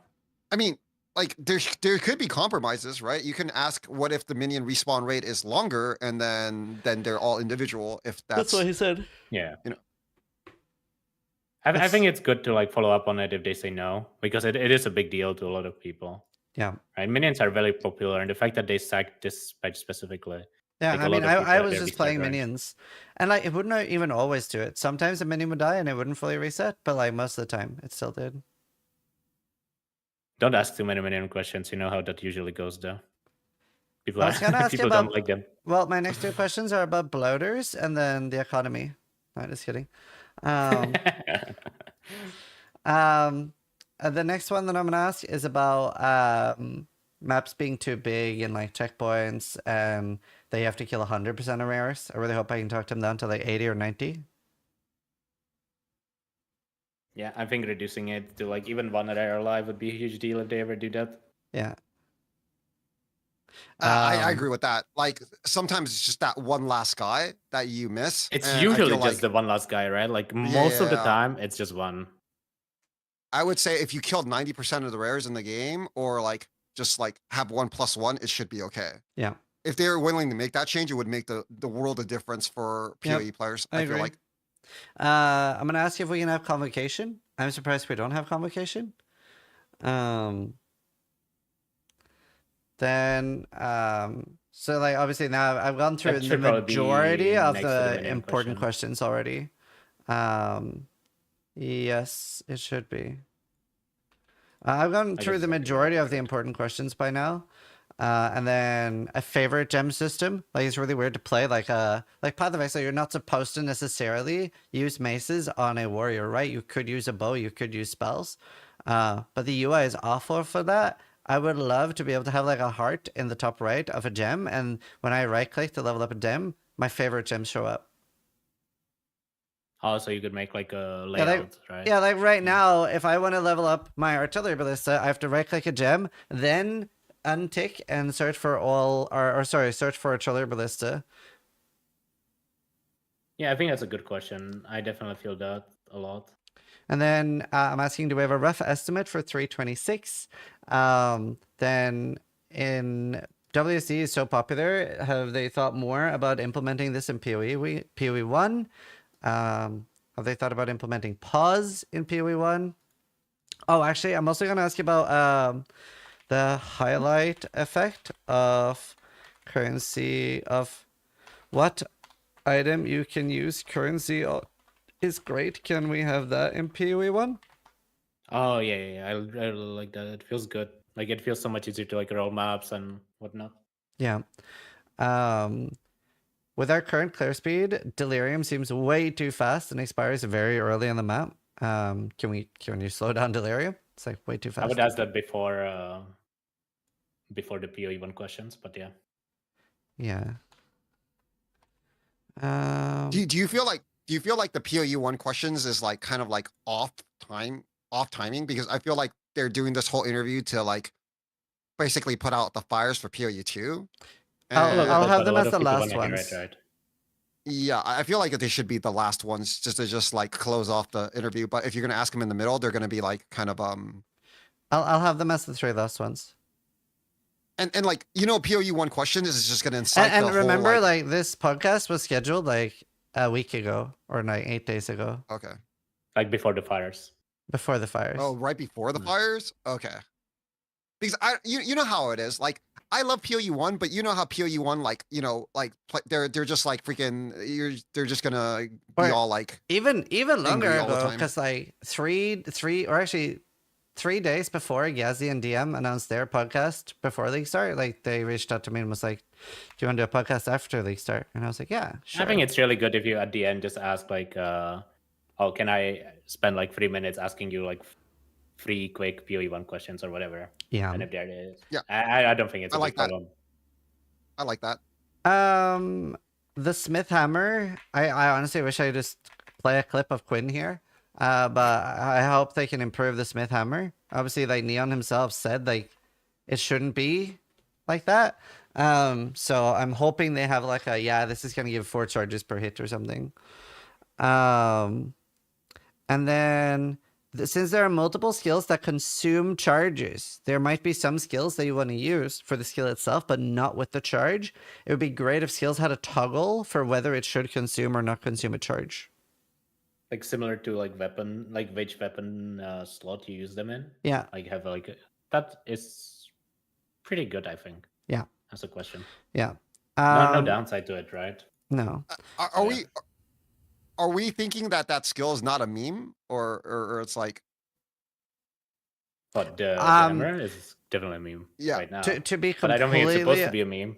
To be completely honest, I don't know. I haven't played. I hate charge as a mechanic. I think it's dog shit. I've not played around with it at all. That's why I've saved. Like I've tried all the questions at the start are things that I'm really knowledgeable about and I can do good follow-ups on. This one isn't, but so many people have asked about it. So that's why it's like a at the end question. Can I talk to you about something that I feel like is a major issue in PoE2? Yeah. Don't say it all. I feel like loot is a major issue while you progress in PoE2. There is nothing exciting about like the whole entire campaign when it comes to loot. Like you don't get enough alks, you don't get enough like stuff we're bringing on the that up ground already. to like That's one be of the like, questions. man. Wait, did you already bring that one up? Yeah, we talked about that before you joined. It's like right up there in the first few questions. Yeah, it's one of the most important things. But it carries But like yeah, all the right. way into maps, right? Like Yeah. you don't find stuff for you in the maps also. So it's like the whole entire itemization progression feels so off to me. Yeah, I agree. Sorry So, here. okay. Then yeah, how do you feel about class identity revolving primarily around weapons? I don't know what they're gonna say to that. I actually caught myself so many times saying Huntress when I meant Spears or saying Mhm. Warrior when I meant Hammer. Like they got to me. I adopted what they call it instead of calling it Hammers or whatever. Yeah. But I wish it wasn't the case. But like, okay, if you made a YouTube guide right now, wouldn't it make more sense to say like Warrior than Maces or whatever? Like, I feel like people already, if you type in Warrior, people just assume it's a mace already. Yeah, true. Right. Like I'm Smith and Gitava, but it's a full ranged build. I never go melee.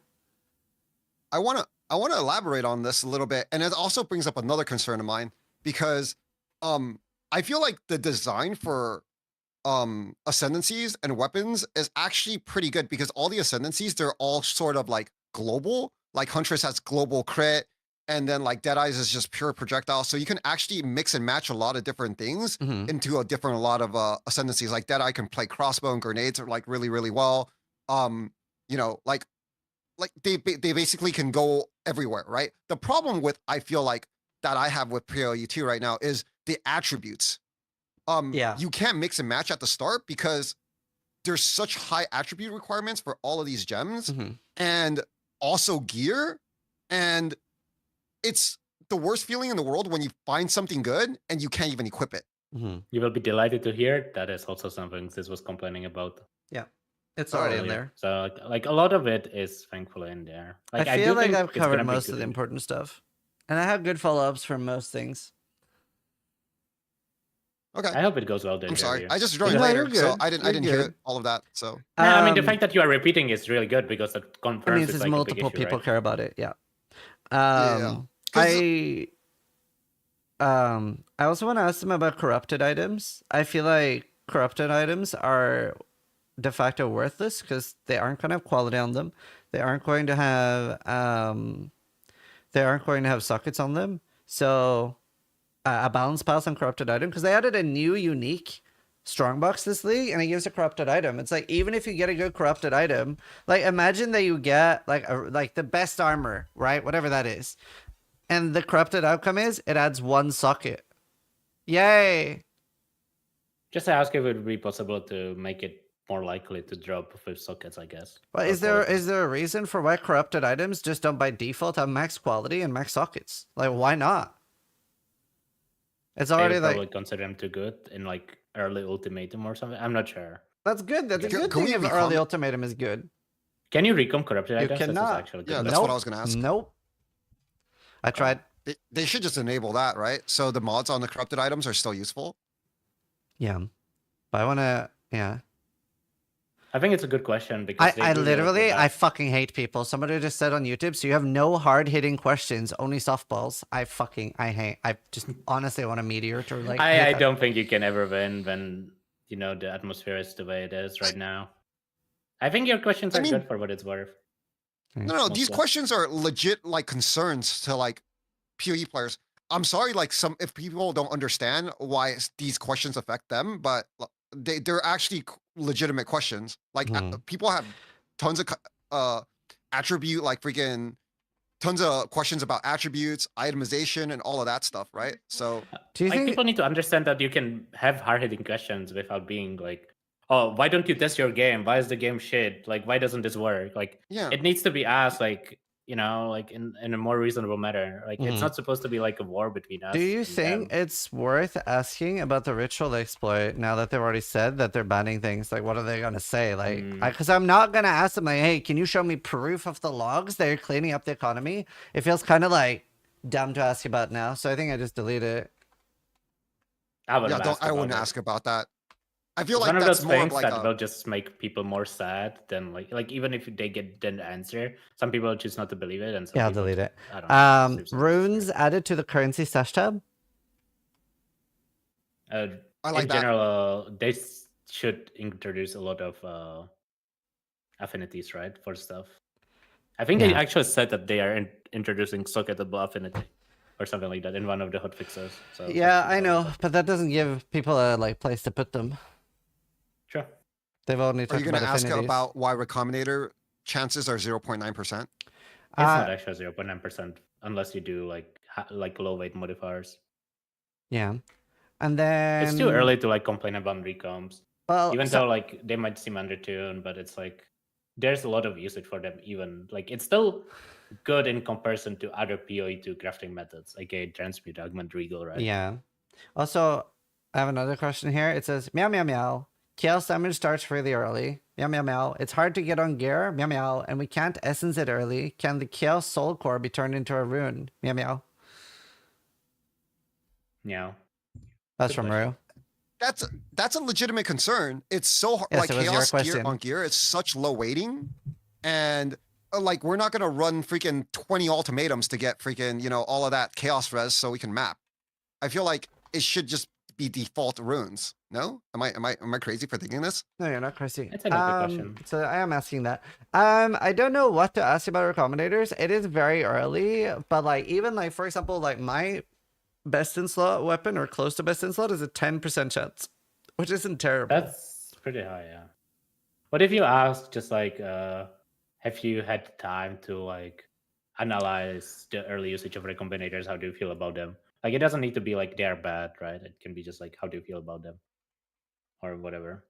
They will probably say like it's a little too early to judge. I'm gonna but ask, maybe have you had will get time some to insight. analyze the early use of recombination, and are you happy with the extreme low odds of 2 of the highest tier modifiers especially taking into account that it deletes both items. Would you consider letting us overjuice the recombinator and put in, what were they called? The fragments that you put in? Artifacts. More artifacts for a higher chance. Yeah, I'm linking you Oh, an that's a image. good suggestion. Thanks. That's a real good suggestion. I'm linking you an image, sis. It's kind of weird. Like, just open that on stream if you don't mind. It's recombinator related. Did you say That's not actually open an it on insane stream? suggestion. No, yeah, I said do open it on stream.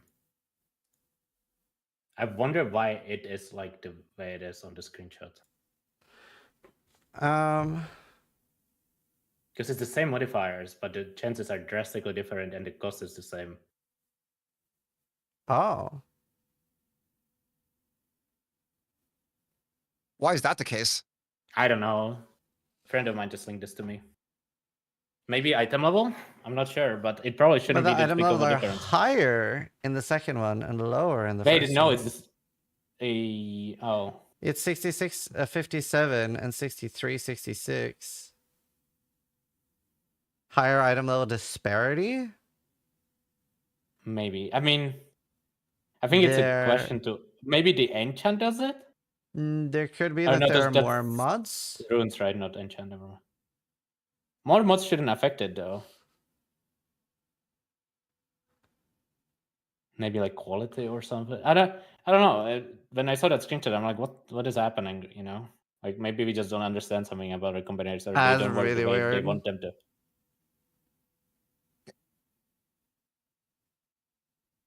Was there a Roa question? No, I haven't used Roa at all. Wait a second, hold up. I feel like you're trying to hide the power of the Roa. I really, Is this I know trying to nothing. cover up the Roa? I know nothing about the Roa. I don't use it. I literally have not seen anyone use it. I don't know if it's good. I don't know if it's bad. Oh, you don't feel like that's an important question this day and age, where they went around and they said we are going to nuke all the screen clear in the game, nerf everyone's heralds, and then give Roa riders a full screen lightning strike, and so now everyone has to basically play the same crap. Like, I feel like that's like a legitimate question. Like, why is this a balance thing? Why is this like a mistake? Is this intended, or why did this happen? Okay. How do you feel about removing clear speed abilities or clear speed things like Herald of Ice, etc., and then adding in the Roa mount, which effectively just moves it? I mean, Lightning Strike and Roa is basically full speed, right? Full screen clear, and they just hold down one button while riding like to the sunset. And if if clear speed was an issue last league and they deleted all the clear speed, why did they just repeat the same mistake, adding this in the game like right away? I don't understand what's happening. My problem with this is like, you really don't want this to be nerfed, and like how the fucking league is playing this right now. I don't know. The thing is, so I really agree that the reason that I haven't asked anything about the Roa mount, I really agree with what Jonathan said, and that he likes when the interviewer are asking questions that they themselves are knowledgeable and care about, and not necessarily every question being on behalf of the community. And that's why I didn't have Roa in here. So every other question is things that I fully know about. So I will be able to ask good follow-ups on it. I think that's a very thing that happens a lot in podcasts, is that if I'm just taking a question from Rue or just taking a question from my community, I will literally just be able to say, oh, okay. Because I won't have a good follow-up. I won't know what the answer actually entails when it's something I'm unfamiliar with. So that's why I focused with the things that I have so far. The whole question I wanted to ask is why nerf clear speed to add clear speed? And then because when you have clear speed, like 90% of the builds become useless in the game, right? How's Flame Blast ever going to compete with Lightning Strike Roa? Ever? Like, how are 90% of these skills ever going to compete with that? So are we just going to be forced to play this because that's what people felt like last league? You were forced to play Herald of Ice. You were forced to play Herald of Thunder compared with Herald of Ice, and forced to like do all of these things because like the game just doesn't feel the same if you don't. I mean, I get what you mean. I've never felt like this with anything before, but I feel like the ROA was added to sell MTX. I think the Raw is there to stay, but I think it's gonna have less movement speed penalty on it eventually, like -20 or something. That's my expectation. Yeah.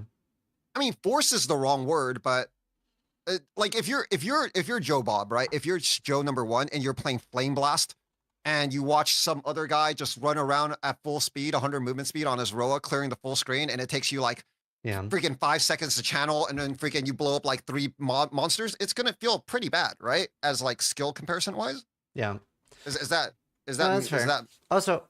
I need your bathroom and stuff like that, so I'm gonna wrap up the mock interview call. Thank you so much, both of you, for helping with questions and stuff. Yeah, I hope the interview goes well. I think, like, especially the first few questions, you're really well prepared on like asking, like, follow-up questions. I hope it goes well. Thanks. I hope I don't fumble. Man. It's gonna be rough because, like, no matter what, like, think of it this way: no matter what you do, people are gonna be unhappy. Just do your best, and like, most of the community will appreciate it, even if there's gonna be people who complain. Yeah, I'll do my best. I agree. Thanks, guys. You should just Good luck. Have a good time. I'll see you guys later. Bye. That's fun. Also, how is Ventura Jonathan? That was crazy.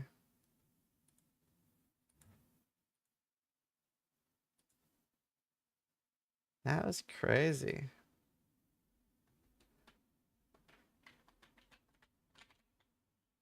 Let's see. I'm gonna backup up my notes, seeing as I saw a lot of people start opening the documents. So just in case somebody hackermans it, that I have it in 2 places. Imagine someone just like deletes all the fucking things.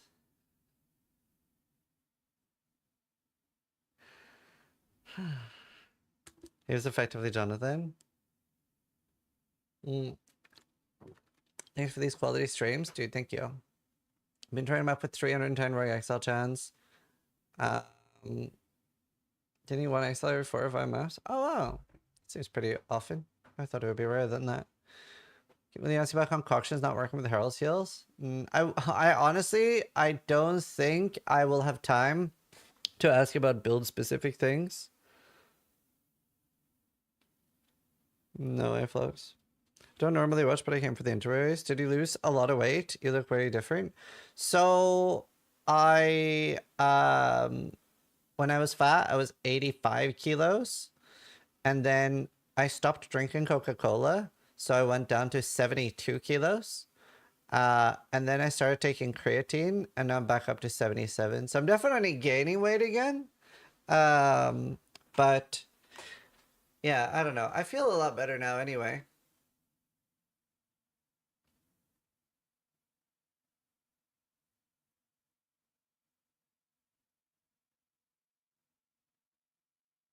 You look good.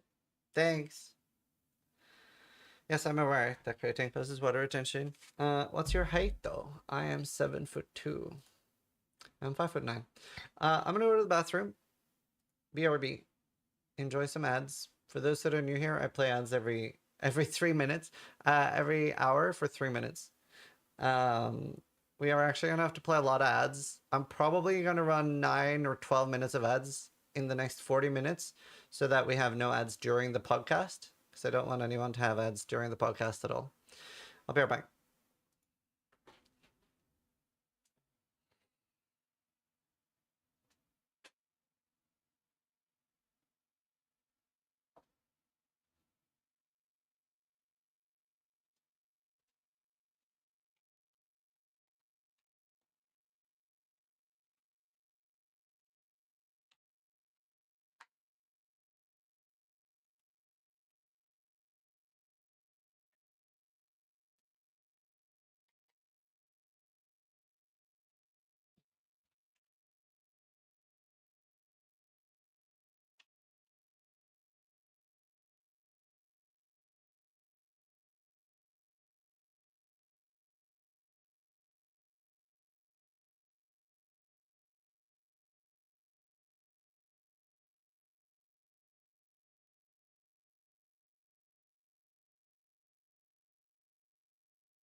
All right, some performance enhancing drugs. I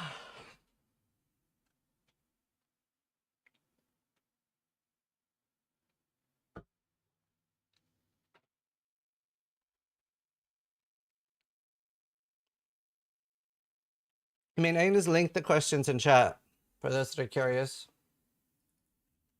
Dude, I was so sad and like disappointed to see like on the Reddit thread that people are like, so this is a GGG shill. All of these questions have been like GGG picked the questions.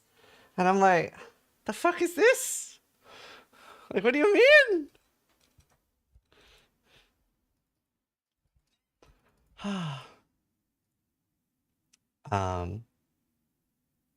Please ask them to not nerf any specters. No, I mean, I don't even agree with that. They should nerf specters that are out of hand. But not that there are specters that are out of hand. Boofin, thank you for the donation. Samjasa, Thumb, Maram, Salam, Alex, thank you for the primes. Pico, Falan, Woot, Dragon, thank you for the primes. Thank you for the primes, guys. I really appreciate it. For those that are new here, I collect money.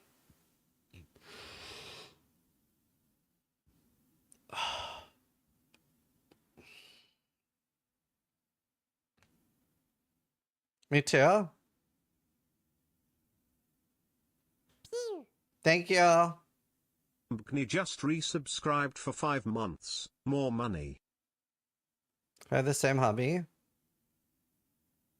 Collecting checks from GGD. _0 is firing Ziz's laser. Yeah. To be honest, I appreciate the company for engaging so close with its community. True. Me too. For those that don't know, like, I'm not paid by GGG.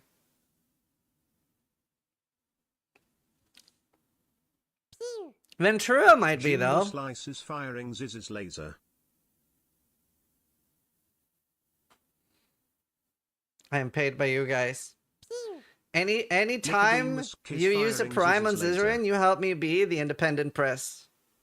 Literally nobody thinks you are. No, if you read Reddit, there are definitely people that think streamers are paid by GGG. Dog, Jimbo, Nico, DJ, Kulak, Tired, Health Loss, Walker, Lyra, Iron Guard, thank you for the subs. Thank you for the fire gifted blue. Firing Ziz's laser. Jester, thank you.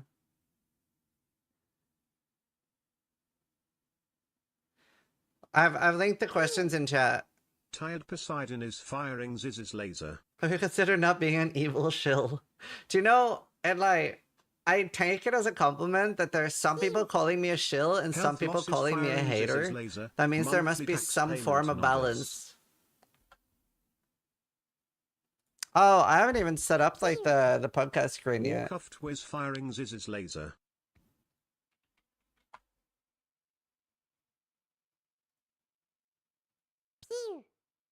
Leoritan is firing Ziz's laser.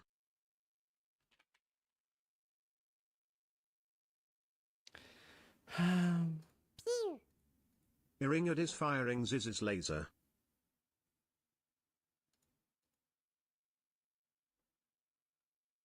Annihilation!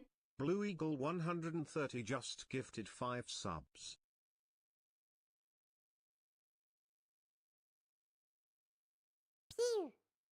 Chester Chuso is firing Ziz's laser.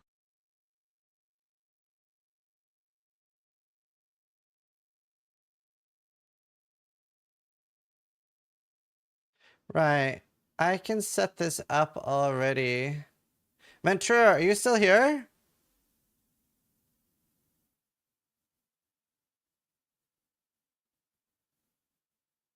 Thank you for all the subs, guys. I really appreciate it.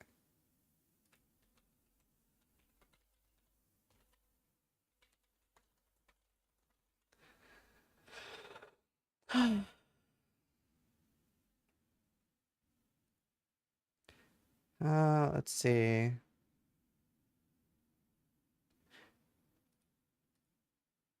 Here, Ulti, can I video call you? Dogma is firing Ziz's laser.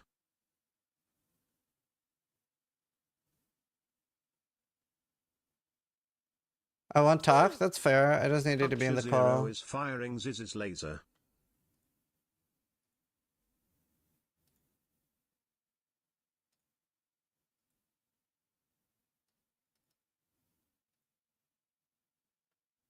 Perfect, thanks. That's all I need. Let me see.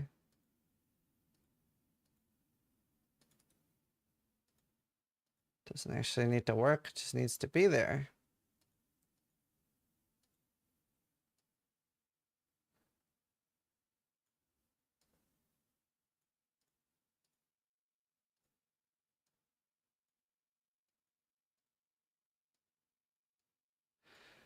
Okay, I think mine's fine. I think yours is fine. Thanks.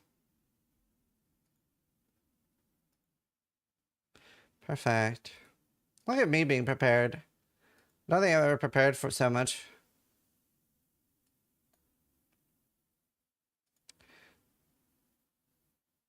Thank you for the $5 short list.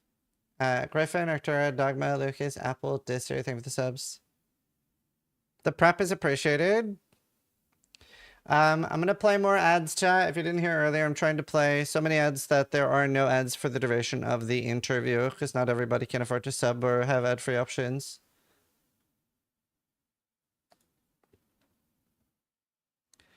Did you prepare the scene where you invite Path of Math and Project PT?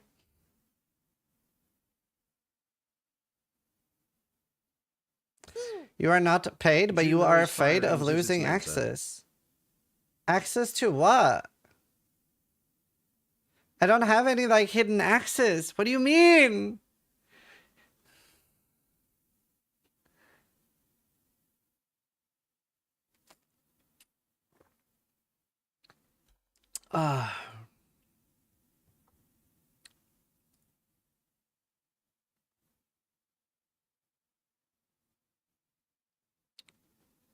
Access to interviewing them.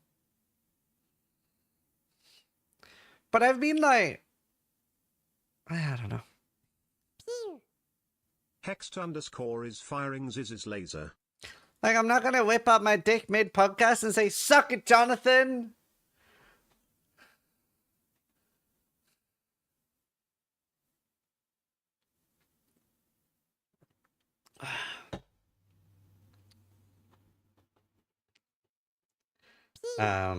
Junod hacks it, thank you. Thank you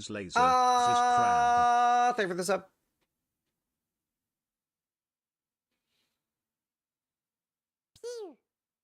Fine lol just subscribed.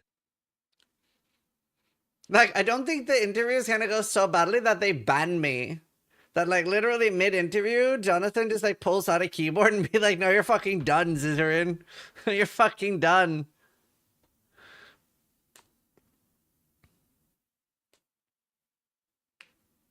Chris has already been asked about in an interview with Destin. They talked about it there. Schnuda E just resubscribed for 2 Thank months. you, Schneidy. Appreciate First it. resub. Byron, Haters gonna Voltrox. hate, no matter what. You also Foxy is an evil person. True. Voltrox89 is firing Ziz's laser. I'm definitely a little nervous. Just a smidge. I'm nervous adjacent.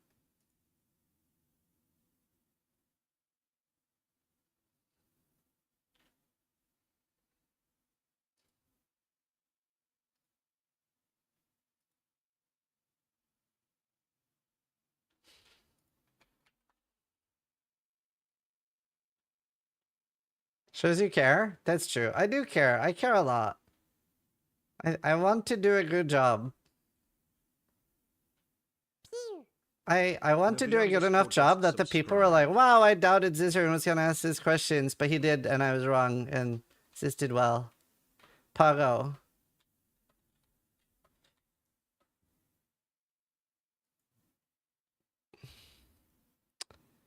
Isn't your working on GDD? I don't think your questions are serious. This game's so bad and so much, but you're asking about corrupteds and ruins. Lady _ That- Simony just that was like the last 3 resubscribed for questions. 83 months. It will be fine. All the important questions Lol. are early because they're important. Vopal Blade just subscribed. But like, yeah, if you joined late, then like, I mean, I have them up on the screen. You can look at them yourself. I'll link them in chat. I'll link them in chat. Just like, look at the questions yourself. If you don't think those are good questions, I think they're awesome questions.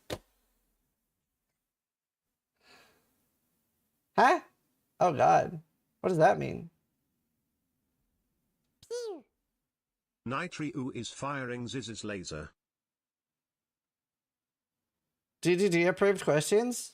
No, they're not DDD approved questions. They're my questions. DDD have not said that there's anything I can't ask.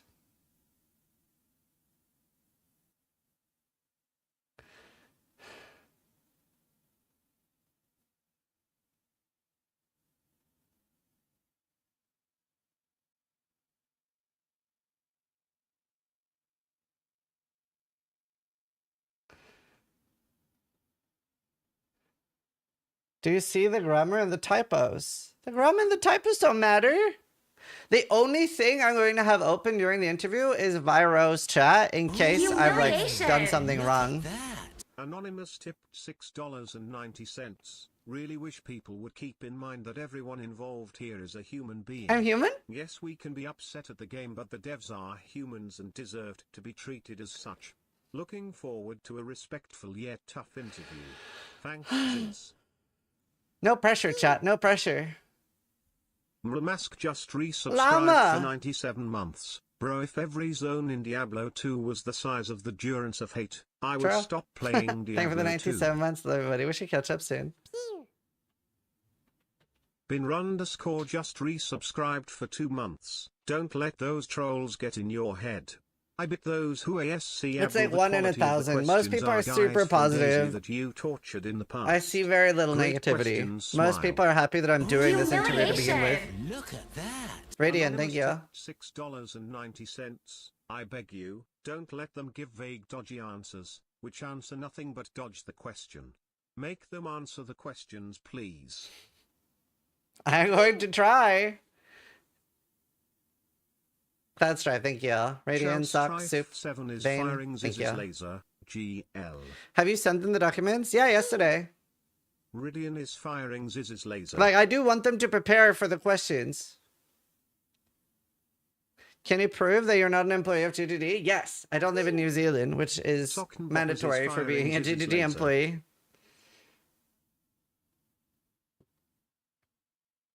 Can you ask about super ultra wide? No.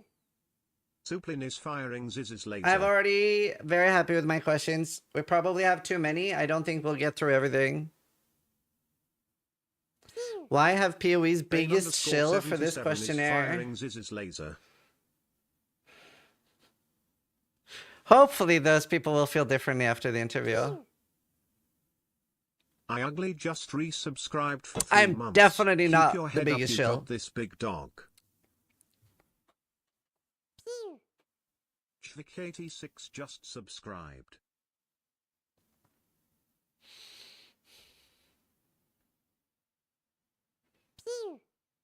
It's Key with his firing Ziz's laser. Thank you for the subs. Ugly, Javik, Kiwi, thank you. Humiliation. Look at that. But getting tablets on Mac tabs? $6.90. Any chance you Maybe. could ask about getting tablets Ask on them when Mac Chris tabs? is coming back. Think They it would already be talked a about Chris flowers in the improvement. Destin interview. Chris is fully retired. He does not work at GDD anymore. Thank you for the donations. Tipped $6.90. Why are people Ask them when donating Chris is specifically coming back. $6.90? That's not my minimum donation, right? I think my minimum donation is $5.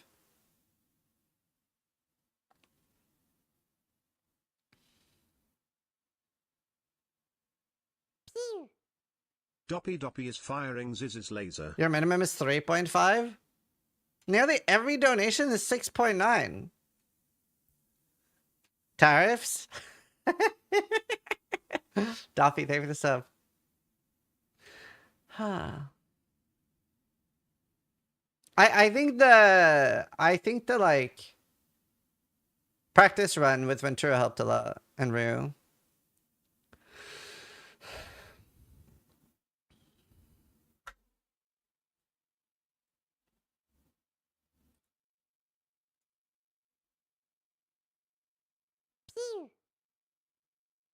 Acheron 1x1 just resubscribed for 29 months. So happy to see where you are now. By the way, when our armor is broken, what's the current downside Garrett__ aside is from just firing breaking Ziz's armor? Is laser. it 20 or 30% more damage taken? Like, what's the actual wording? Yeah, I know, but I don't think I would use that over plus purge seals. 20%, is it 20% from hits or 20% more physical damage taken? I thought that was only on mobs. It's on us too, right?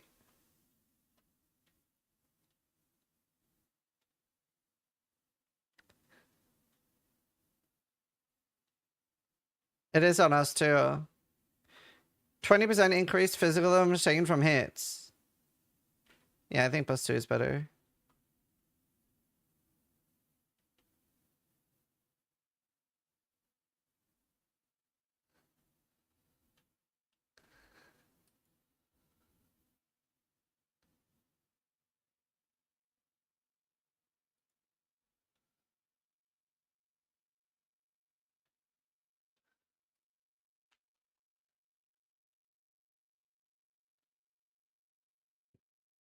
But you asked for clarification if they're vague? Yeah. I mean, that's why I did the practice run with Ventura.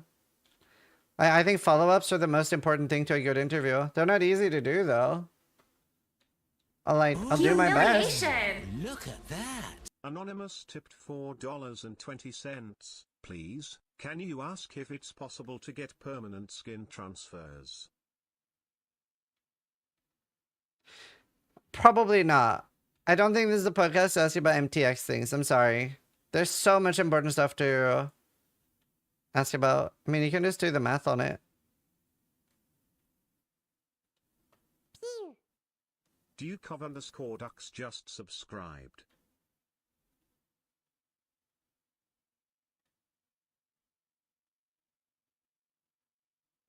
The interview begins in 30 minutes. Humiliation. Look at that. Clinton as you tipped $4.20. I didn't get to see the practice with Ventrue and Rue. Is there anything on how weak one-handed weapons are compared to two-handed weapons, and how can they ever compete with Giant's Blood and things like that? They're not. There is not. That's not a bad question.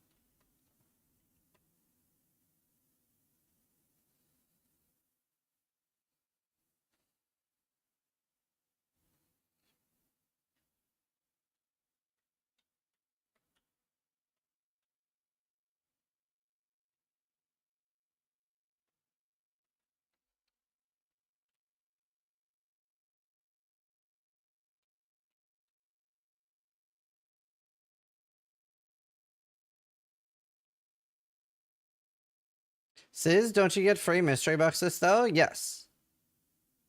The past few of these, I have gotten 5 mystery boxes for free. On a serious note, if you're wondering about like the total thing I've gotten from GDD, I've gotten probably like 30 to 50 mystery boxes over 10 years. They've flown me out to New Zealand for ExileCon twice, and they flew me out to the LA event press conference. Oh, and they sponsored me for 2 hours of gameplay in 2018. No, I did not stay at Jonathan's house.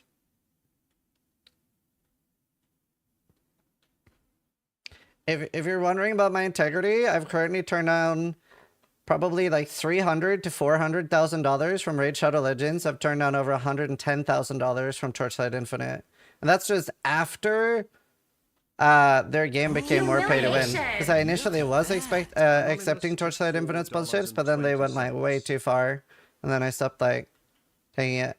But I think my integrity is pretty solid. Unless you think like those like $5 mystery boxes is what sends it. Look at that. You did not go to China to play Torchlight?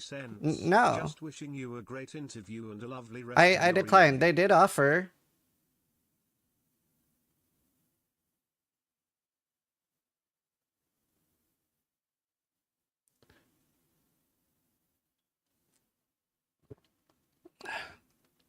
But I like the only reason a company is gonna pay you that amount of money is because they are expecting to make more. That's why I hate the whole like just take the bag, and why I'm so careful with my sponsorships, because there are like like people are like, oh, no one's gonna play those games anyway, but like Raid Shadow Legends has like $180 acquisition cost per customer. Tulio 123 is firing So, like, Zizzy's laser. That's why I'm Gazzy is in China right now with Torchlight Infinite. Yeah, I mean for me, like, I don't judge other people what they want to do. And like as streamers, we are responsible for how we make money for us and our families. But for me, Torchlight Infinite is far too pay to win. What kind of experience they are trying to design for us. Even if I don't like the answer, I will know to make an informed decision. Thanks again and good luck. Not to nerf all specters. Thank you, Happy Zulu.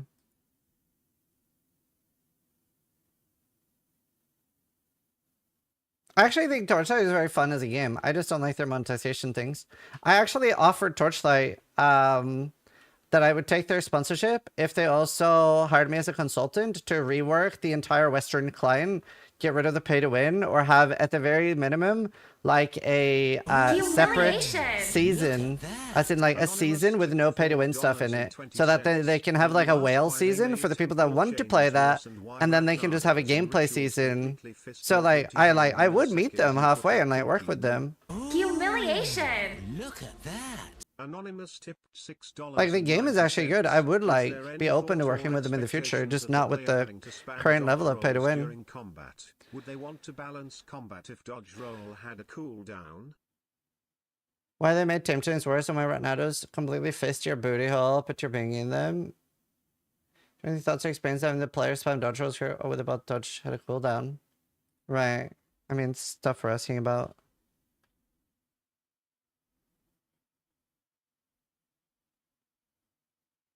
Which one was it, Theory?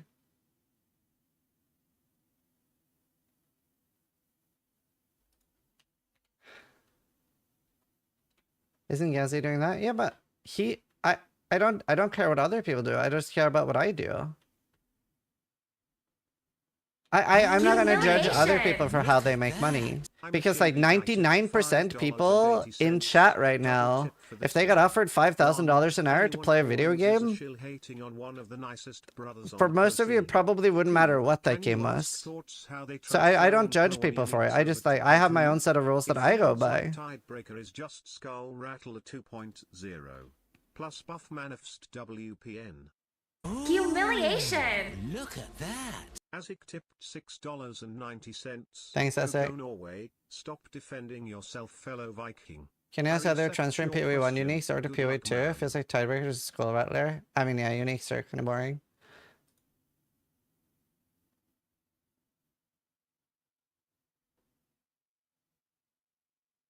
But like the reason I don't do the whole just get the bag thing is because like I want to be, whenever I see a sponsored content by someone like on a Facebook ad, YouTube video or anything like that, I just assume that the product is bad, or at the very least I'm not expecting the person showing it off to be able to say anything bad about it. I don't want my audience to feel like that. There's at least like 7 games that have been sponsored that are giving me like $5,000 to $20,000 that I've been shitting on. I was actually tempted to make like a tier list of like best to worst sponsors. Which obviously most people would be scared to make because you're supposed to, like, most people feel like they're supposed to, like, praise their sponsored things. Like, for example, Magic Legends is the single worst game I ever played. And, like, Elder Scrolls Online hired me for a sponsorship and a highlight video. Halfway through the sponsorship, I sent a message being like, I'm not doing the highlight video. There's nothing to highlight. This is so boring. I think it's, I don't know. At the end of the day, you should be the most loyal to your viewers. You guys are how I make money at companies. And I'm still getting sponsorship opportunities, even though I'm honest. So it works really well for me. And thank you for all the donations.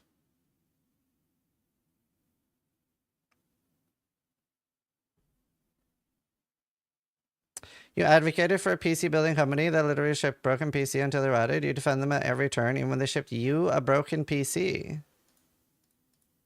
I've never had a broken PC from Starforge. What are you talking about, Dilly? I had no problems with my Starforge. At all.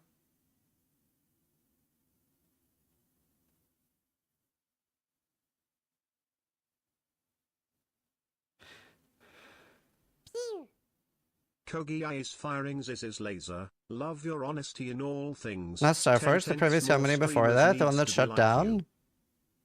Artesian? They didn't ship me a broken PC. Alex's is firing Ziz's laser.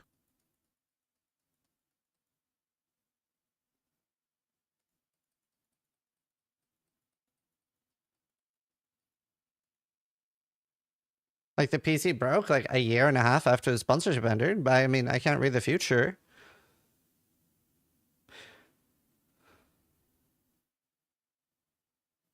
But like, it's not like it had issues when I got it. Like, I don't know what your point is.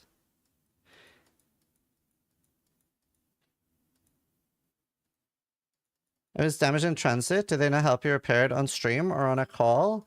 They had put on like an extra thing since I'm a streamer, so that like my logo was on the graphic card, which is something they don't normally do, and I ended up having to remove that. Like that was an extra thing. I don't know what they're called, but there was like an extra plate on the graphics card of my logo because I was a streamer and it caused the PC not to start. And then they helped me troubleshoot that on a call. But that's literally a streamer only issue.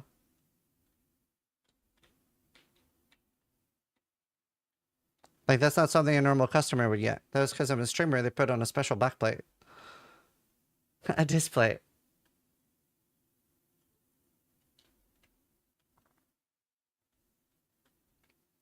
Alright, I'm gonna try playing one more batch of ads. I don't know if I'll be able to play one more before it starts, but...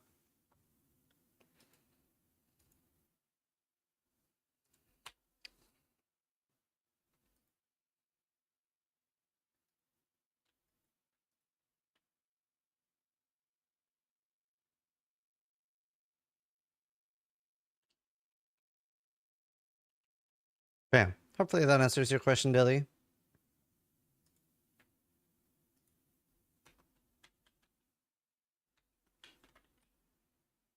Are you getting any free Red Bull? Yep. I don't know if they know, but... So I worked with not TDD, I worked with Red Bull for an event in like 2019. They helped sponsor the gauntlet. I've been getting 30 Red Bulls a month since, which is obviously way too much for me, so I just give it away to like Steel and other people. So I've been getting Red Bull for like 6 years for free.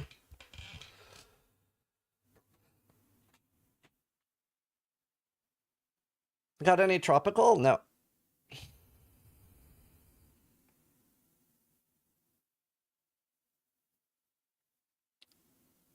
Hey, oh, I need that.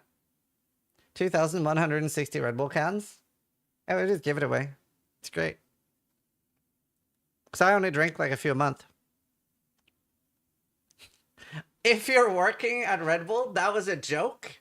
I don't get any Red Bull for free. Forget about it.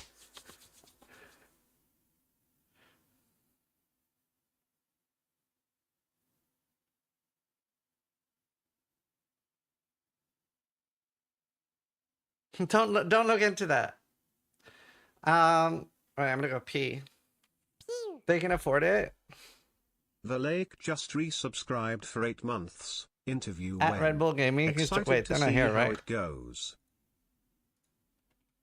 No, okay. Fuck. Be right back.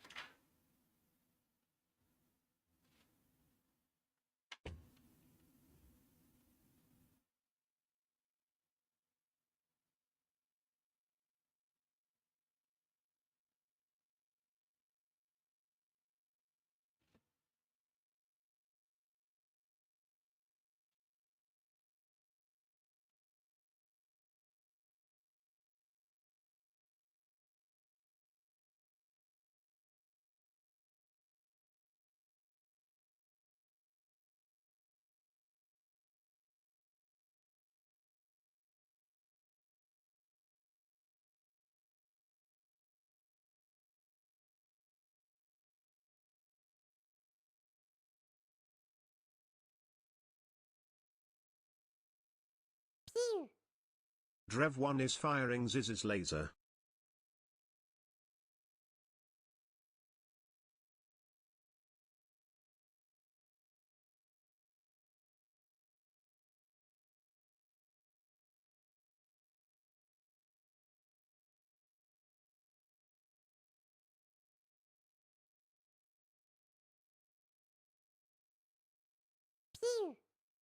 Jace Stad 9511 is firing Ziz's laser.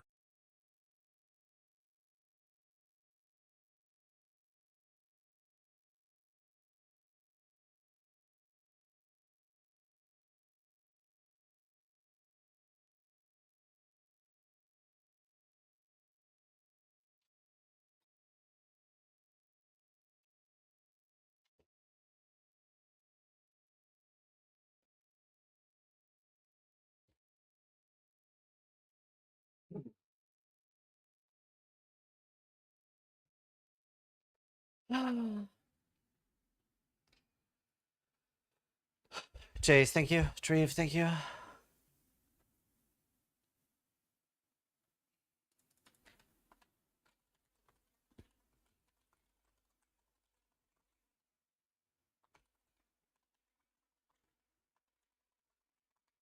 Humiliation. Look at that. Anonymous tipped $6.90. You said you're a little nervous about the interview. Just imagine Jonathan and Mark naked, you'll be fine.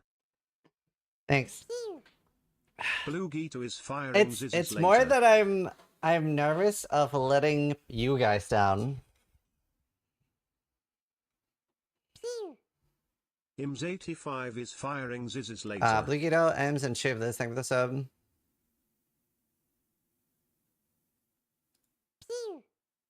Chublitz is firing Ziz's laser. I'll do interview starting now.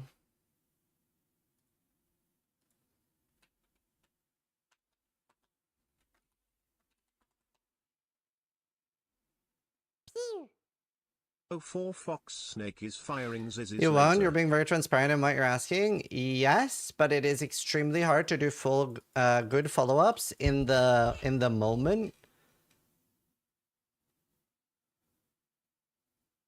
So, I'll do my best, but I can promise you I'll do my best.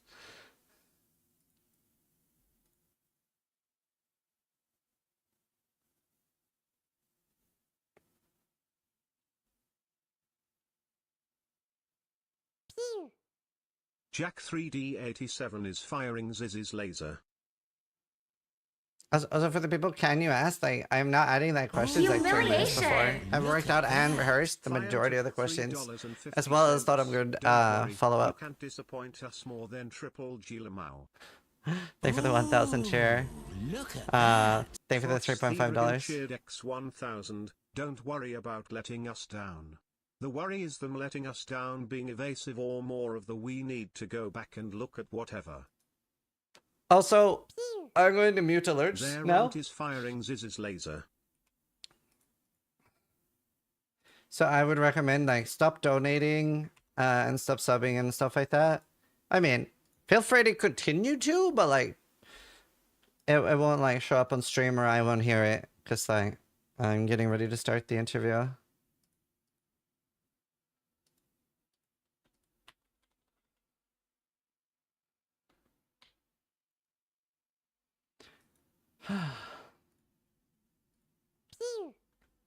Hokna is firing Ziz's laser. Too many subs? I do appreciate it.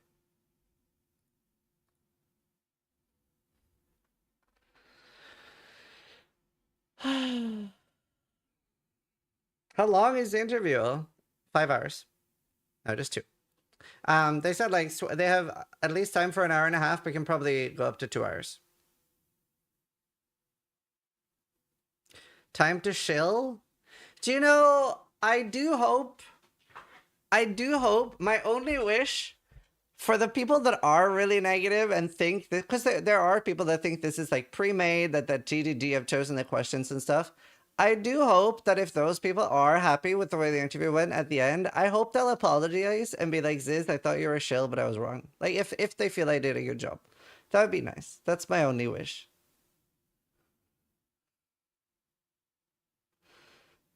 Hawknark, Kaboom, thank you for the subs. Divs, thank you.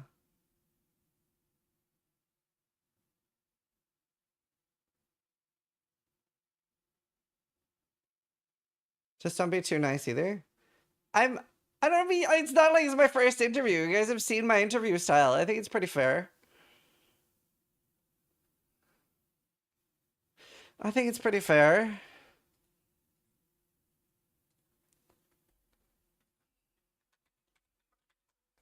Right, I can play one more batch of ads and then we're gonna start.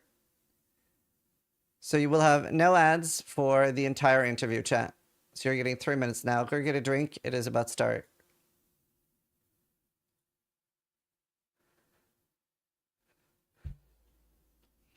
They don't want fair, they want ruthless? What do you mean? You already have PoE 2.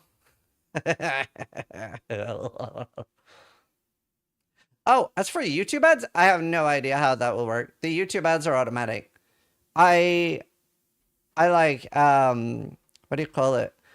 I like curate the ads on Twitch for as good an experience as possible. On YouTube, it's completely automatic. I frankly just don't want to curate the experience on both because I don't have a if I could do it both at the same time, I would do that.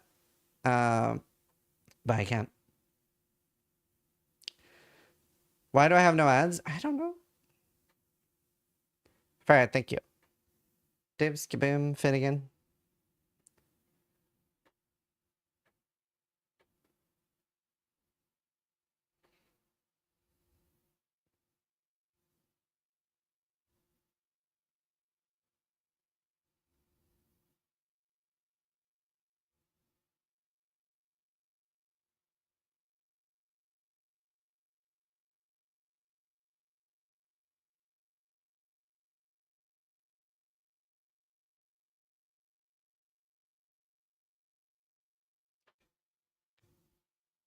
Dude is milking the 19k viewers. Technically, I make slightly less money from this because when you play ads so fast back to back, let's say you just got 3 minutes of ads and then 3 minutes or 15 minutes later run ads again, you'll probably only get like 15 seconds.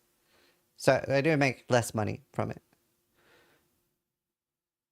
But I don't want people to get ads at all during the middle of the podcast. Nothing pisses me off than like missing actual content due to ads.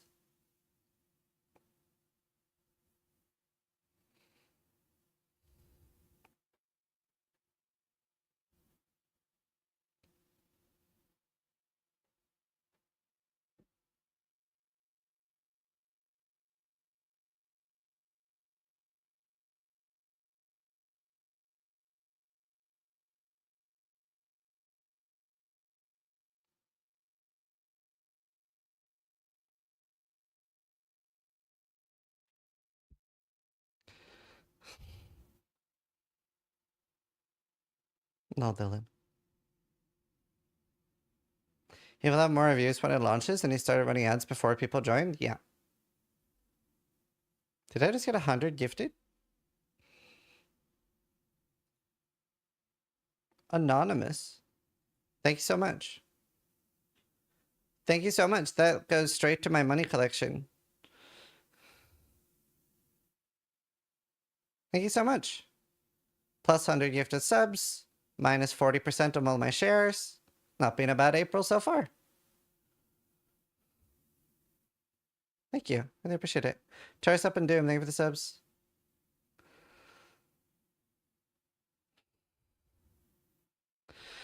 Alright. Be right back real quick.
All right, it's starting.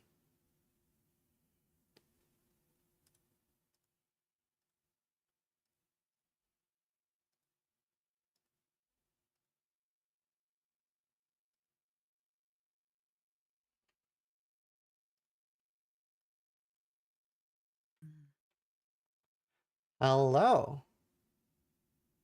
Hello. Can you hear me? Yeah, let's do See my leg? Test. All right, there we go. audio Test. test. I'm gonna turn you up to 120. Let's test again. Okay. Does it sound good? Hello, hello. This is Mark. Let's see.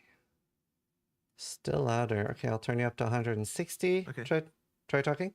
Can you? How does it sound now? Does that sound all right? And how does this sound? This is Mark again. Mm-hmm.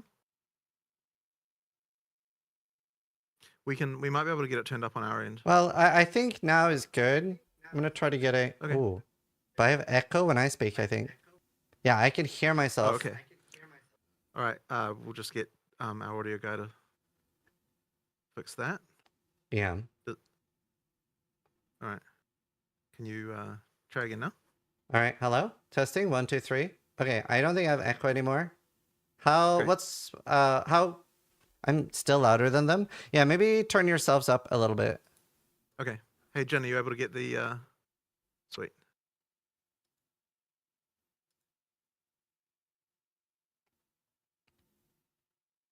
All right. Apparently, it's cranked up a bit now. Is that better? How's that chat? Is that okay? Test, test. How is this chat? How is this? A bit more. I mean, I can turn them up a little bit more. I can put them up to 170. Okay. All right. Alright. Try now. All right. Testing 1, 2, 3. Is that okay? Hopefully that's all right. Okay. Everybody's saying good. And my comparative audio to them is All right. good? All right. Okay, cool. Everyone's saying good. I just hope my OBS doesn't crash during this. Like, I've had some, like, OBS issues lately. Okay. So hopefully not. But yeah. I'm ready to start. I'll do just like a quick intro and then we go. But yeah. Thank you so much for joining me here for a podcast after the launch of Point 2. This is Jonathan and Neon, for those that don't know, directors of JGG. And yeah, we're here to talk about the launch. Yeah. I mean, well, it's always good to have a chat. Obviously it's a bit of a contentious launch in some ways this time. So I'm sure there's going to be a lot of questions about that. But it's always good to have a chat. Yeah. No, I do have a lot of questions. So I think we'll just get right into it. Sure. A lot of people are pretty unhappy with the current state of the game, especially like our relative power to the monsters earlier on. And obviously we are finding some builds that are feeling okay and that are stronger, but I'm asking, are the slower and more challenging builds the intended pace of the game? Well, I don't know that. Once again, I mean, we get this question a lot, right? Of just the like, what is the pace of the game supposed to be? And I honestly find it hard to answer that because of the way that like there isn't really an obvious way to even quantify that, given that players have so many different abilities. What I will make all I can say is that if people are unhappy, then we will keep on improving things until they're not unhappy anymore. Because ultimately we want to get the smooth progression where, you start the game, you feel weak, you get stronger, you get stronger, you get stronger, you keep on feeling stronger and stronger. And like you have to have that like progression where you're feeling more and more powerful as you're going through. So if you're not feeling that, then that means there's something that we have to improve and get better.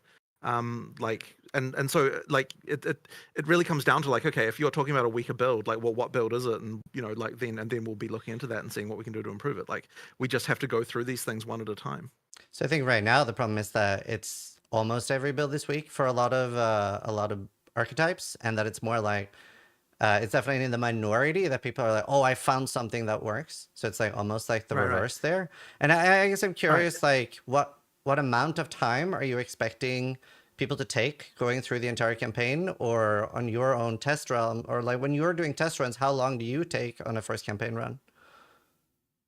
I actually haven't measured that on the current version, and it doesn't necessarily always work that way. Like the number of times I play through the full, and when I say campaign here, I'm talking about 6 acts, not just 3. Yeah. If you're talking about the amount of time, like doing that I might only do that like that full run like 2 or 3 times in total as we're developing a class. Yeah. Like much more often I'm like either testing this part or I'm testing that part or whatever.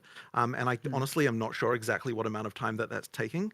But like as I said, I don't know that like the time. Like the thing is, the presupposition with this question is that like that we have a goal in mind for the amount of time for the campaign, and the implication of that is that the campaign itself is not fun. But it's like if that's the implication, then we just want to make that fun, right? It's like the campaign should be fun to play. The amount of time it takes, to me, is not nearly as relevant as just make it fun, right? If you aren't having fun, we want to make sure that it is.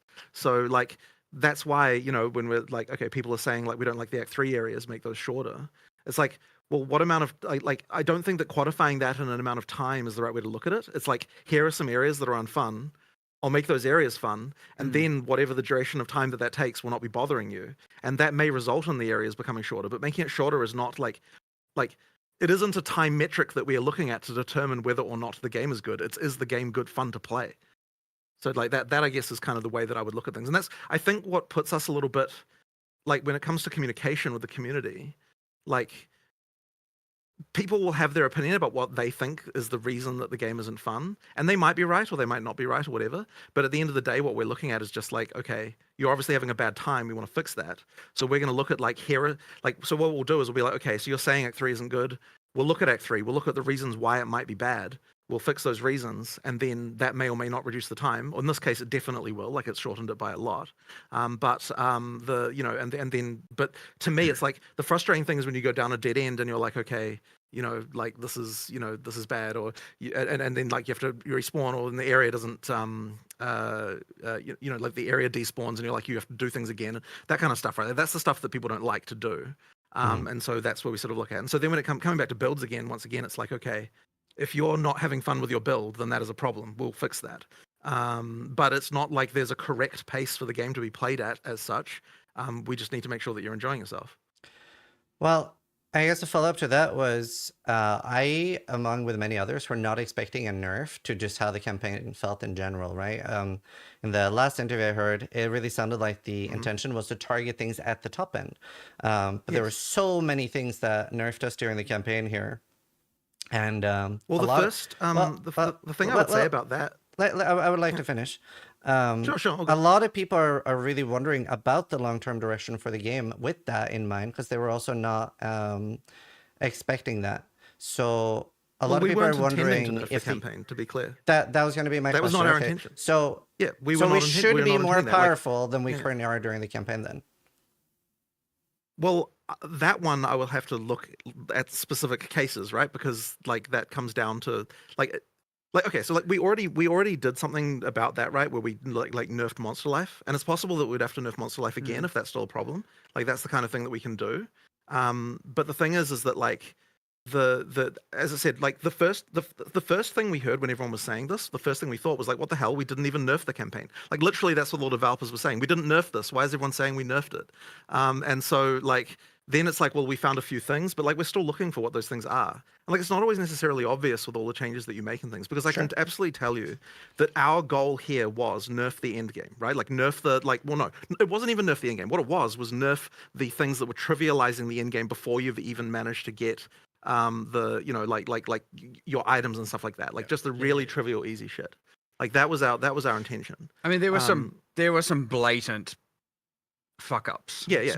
Speaking bluntly, right? Like the minion change was just bad. And when you say the minion change, are you referring to the rare minions or referring to the player minions? Because those are both of those were incredibly terrible. Just fuck ups.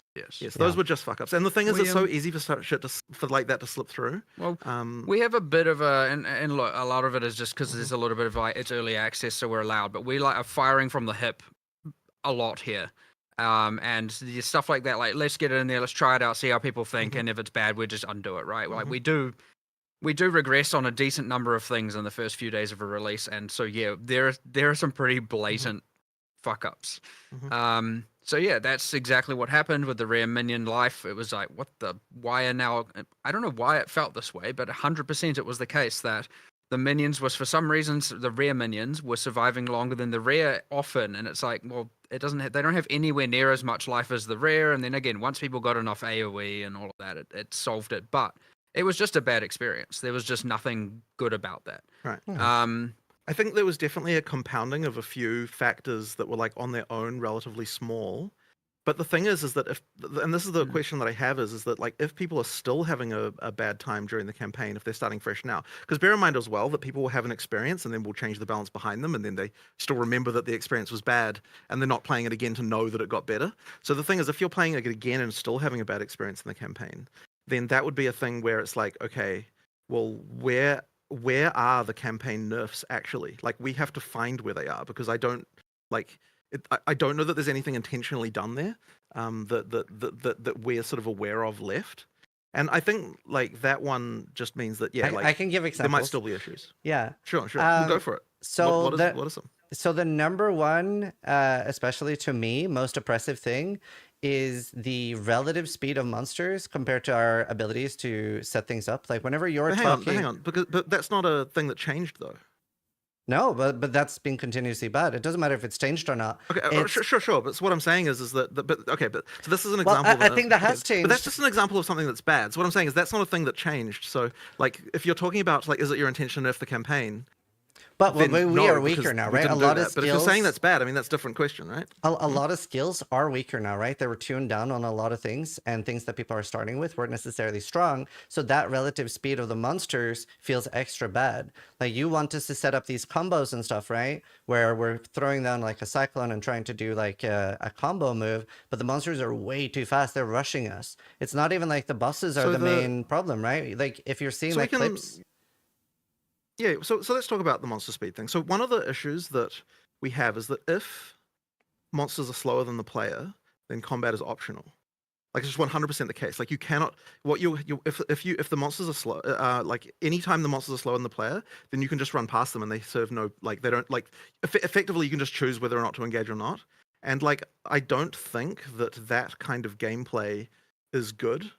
Now there will probably be some areas like, and the thing is, a lot of the time when people talk about stuff like this, it's like there'll be a few areas that are bad. Like I know there are definitely a few areas where like too many of the monsters are fast. So the Faradin are a good example of that. Where like when you go to the last areas of Act 2, like the Faradin are just really really fast, and there's kind of nothing slow in the area, and so that's an example where like we probably want to make some tuning. I mean, there. to get more specific, like I have someone right now literally going through the areas. All areas in the campaign and listing all the areas that have a disproportionately high number of monsters that are too swarmy or too fast. Right. They're doing it literally as we speak up. And my intention after this is to go through. And so like, I mean, a good example is like the canopy, right? Yeah, the canopy. Sure. The monsters are real fast. And then not only that, you're in a ritual with them in a tight confined space. And it just, you end up in this kind of moving around with packs. So if you're not fast enough to kill everything, you just get absolutely swarmed. I guess I'm a little... But just to continue with that though. I just want to mention that like one of the issues we run into is like people will say, oh, you know, like things should never be faster than the player and that kind of stuff. And it's like, well, if we did that, then the game would feel pretty lame. So it really is a question of like targeted changes, like finding where the worst things are and then solving that issue. I really disagree with that. So you were saying like if the monsters are slower than the player, then combat is optional, but like it's an ARPG. We want to kill the monsters. That's where all the loot is. That's where our XP is. Like, sure, you'll have some speedrun scenarios where people are running past them.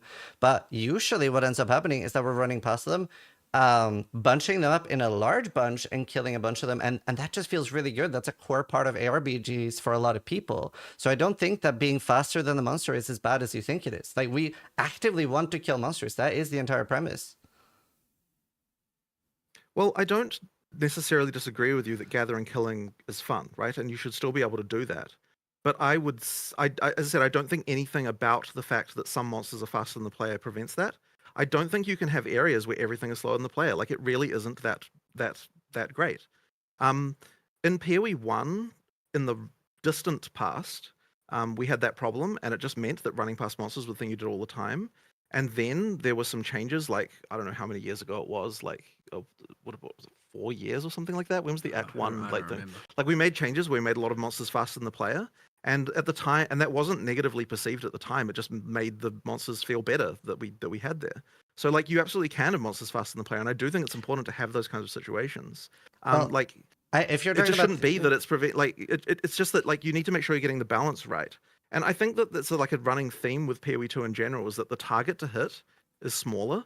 Like, because if we want the combat to be more engaging, then that means there's a smaller target that it puts more pressure on the balance to be right.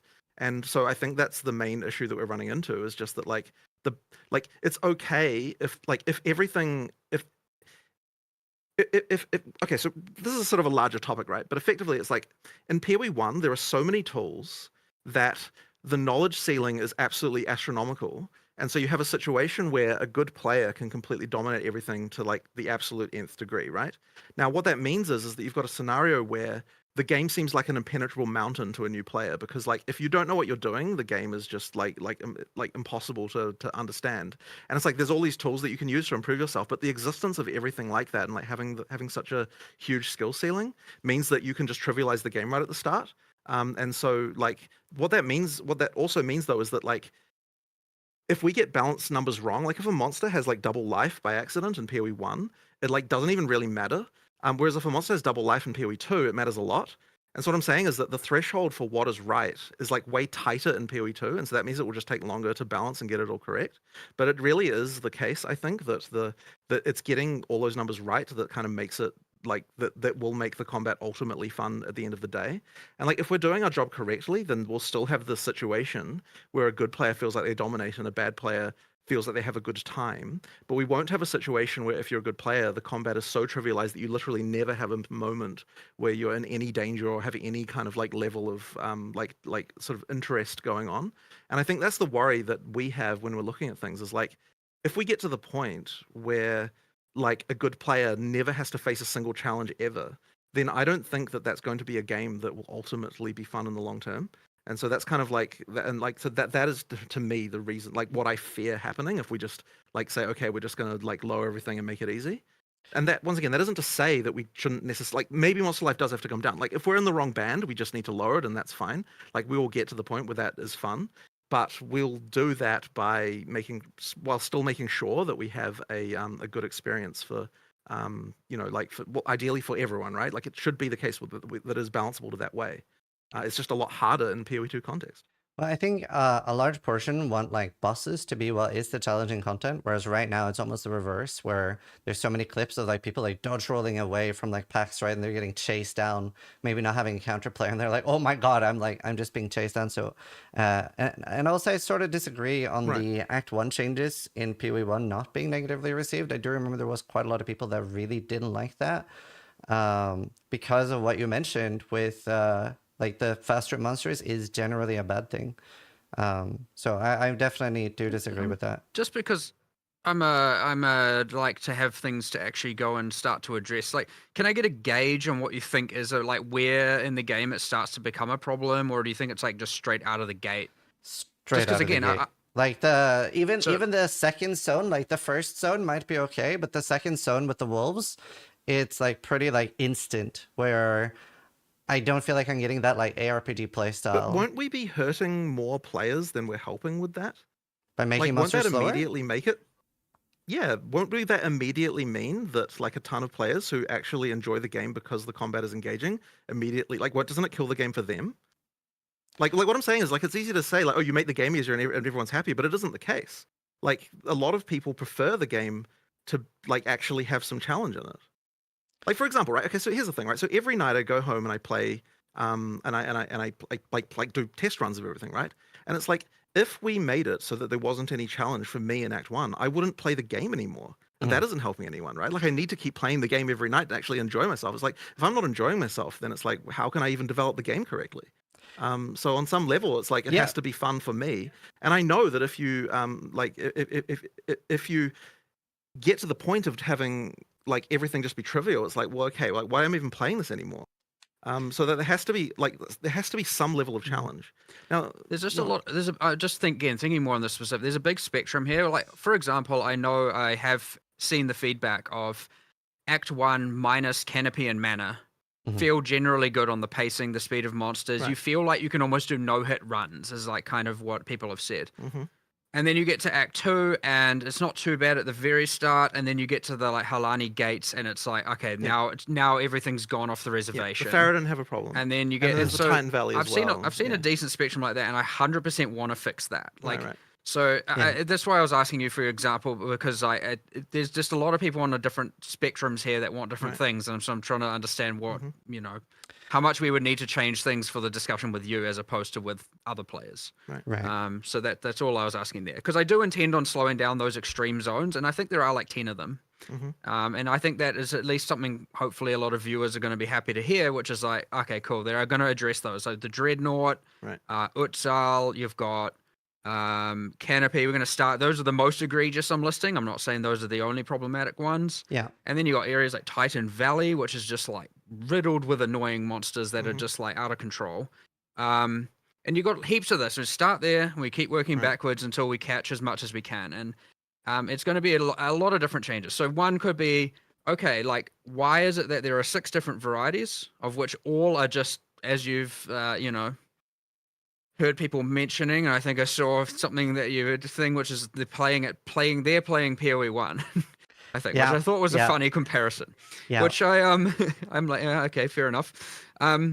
They need to, not every monster needs to slow down, but like, for example, some of them can be fast, and maybe the answer is, okay, they should be weaker. So sure, they engage you, but they die quick.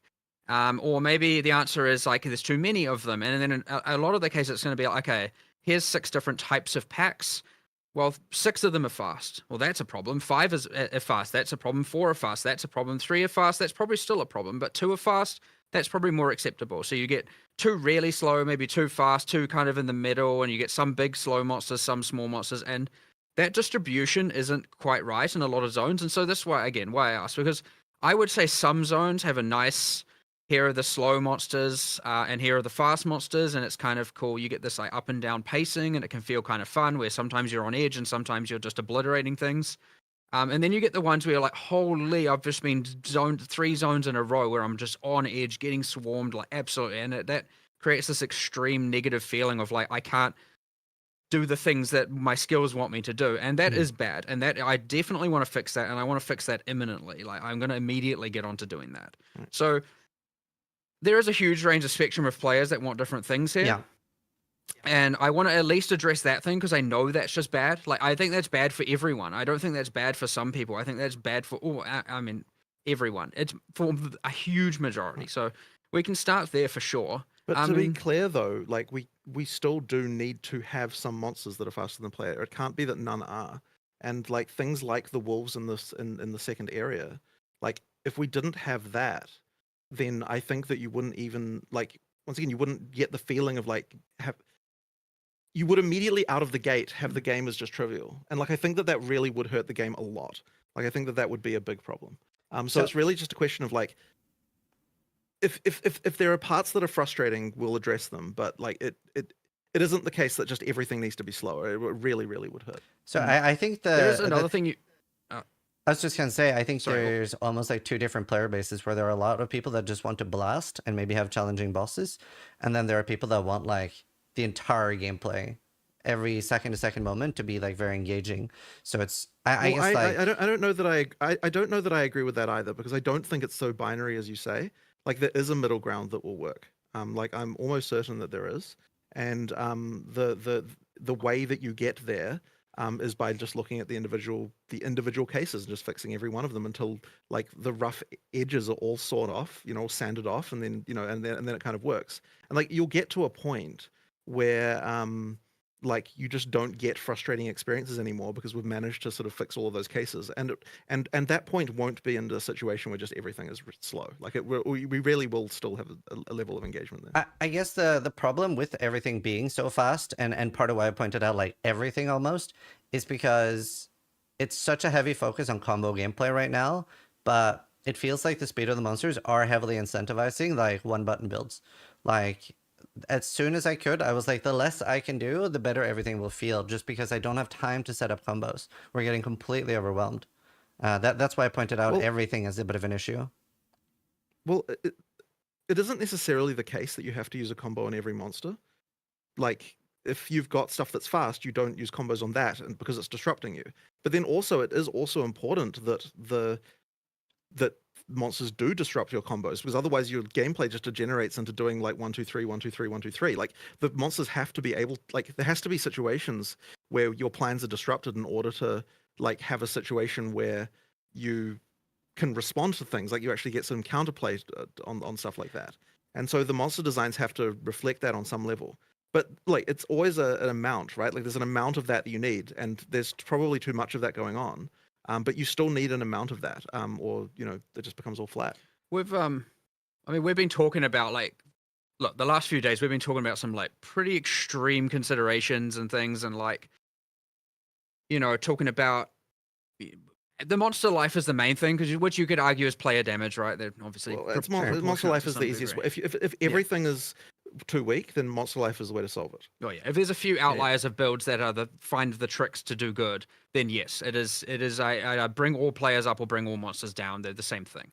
And like we have been talking about a lot of this, and like actually going like, what would we willing to do here? How would we be willing to change it? What are we willing to test? What are we willing to try? And like there's heaps of things on the cards here. Like kind of honestly everything's kind of been on the cards, as long as we don't feel like at the end of the day that we've taken the teeth out of the game in terms of difficulty. Like that is what's important to us, is making the game still have a feeling of hard, being difficult. And I would say out more than just bosses. Like it shouldn't just be that the bosses are the only thing that's difficult. Sure. And we certainly don't want it to devolve into what I would argue is I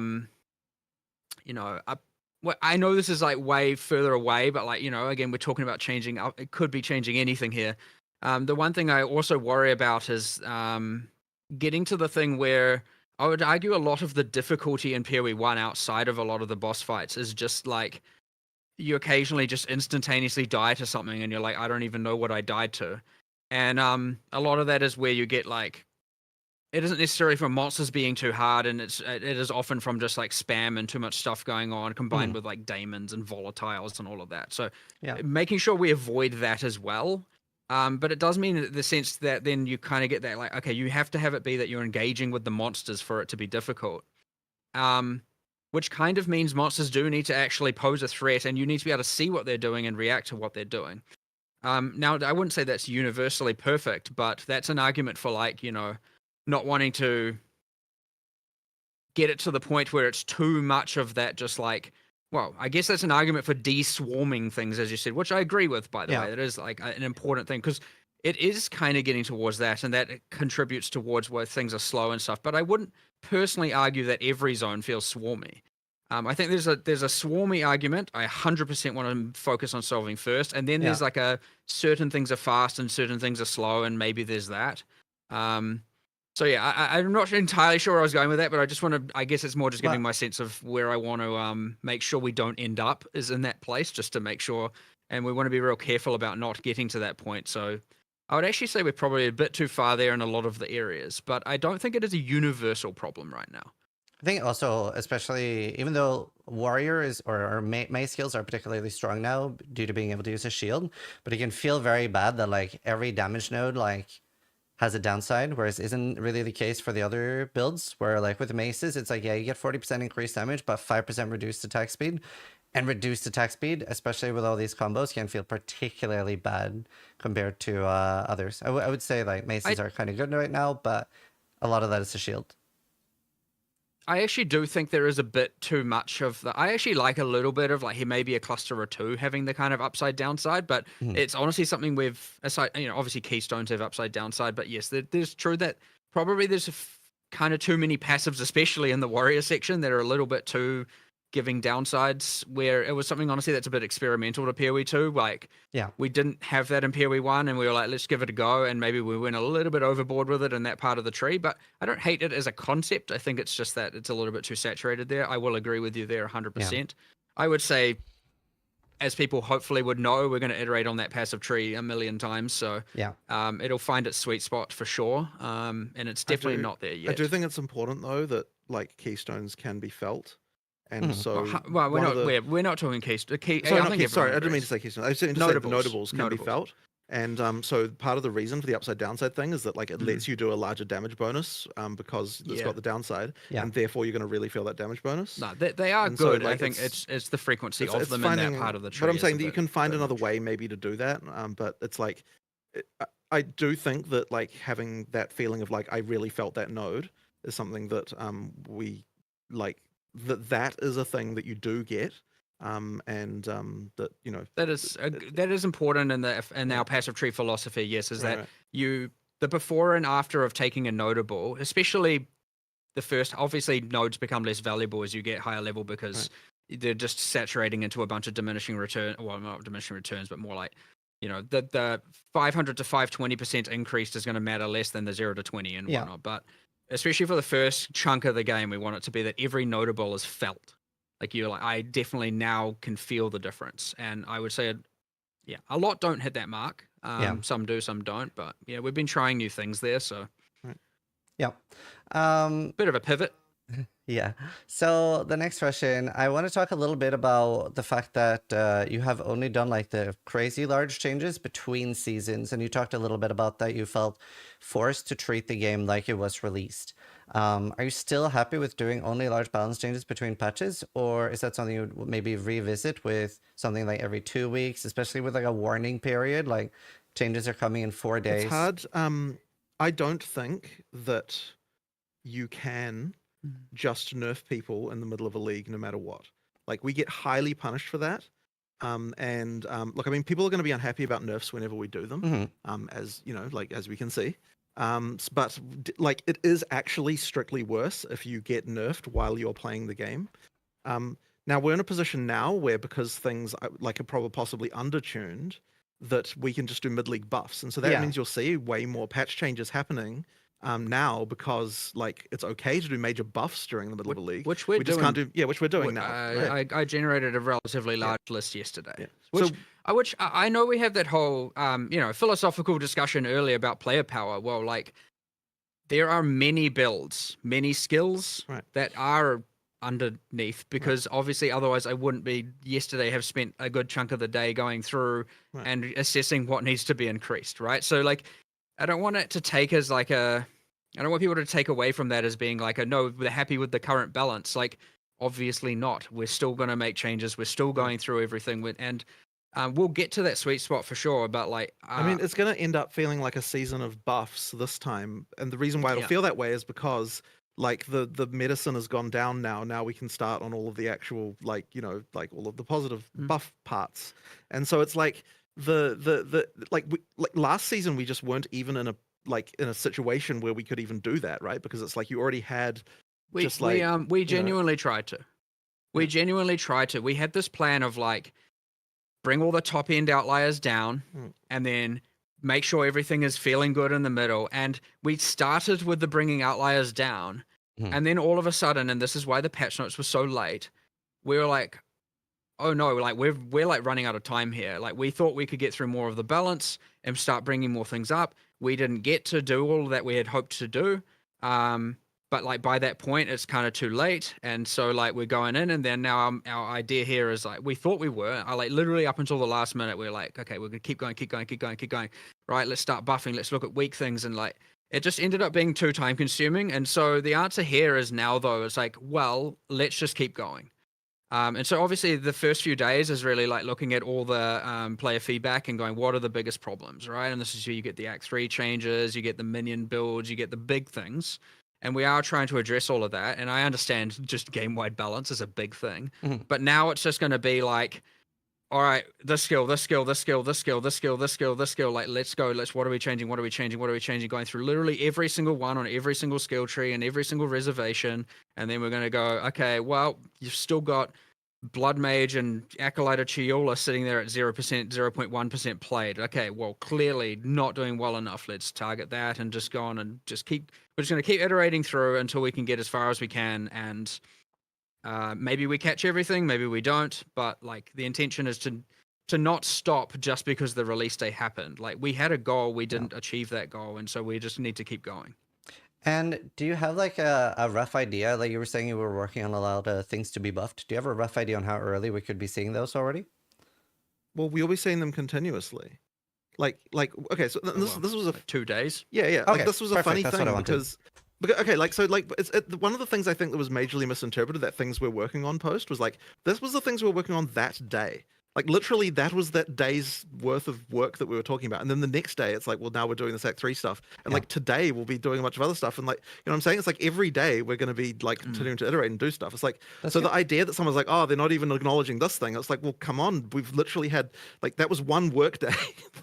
You know, like there's more stuff coming, right? Like, Which you know, we need to be more clear about. Sure. We'll try to be more specific about that. But yes, I mean, the one that I found the most funnier with that is it's like, I'm like, okay, we're going to look into all this Act 3 stuff, but in the meantime, we'll just add some checkpoints. And it's like, the reason I put that in there is because like that's literally a thing we already noticed was bad, and it's like it's not like hurting anyone to add some more.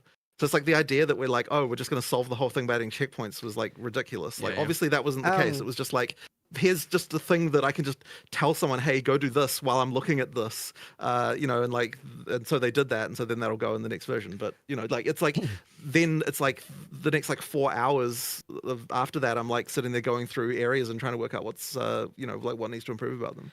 Yeah, so checkpoints is kind of something I want to talk about with the large zones and stuff. And you posted, you made a post yesterday talking about that several Act 3 zones would be reduced in size. But as a core idea, is Path of Exile 2 being aimed more at like doing one long playthrough and finishing up one character rather than do like 5 to 10 characters and the people that are playing thousands of hours per year?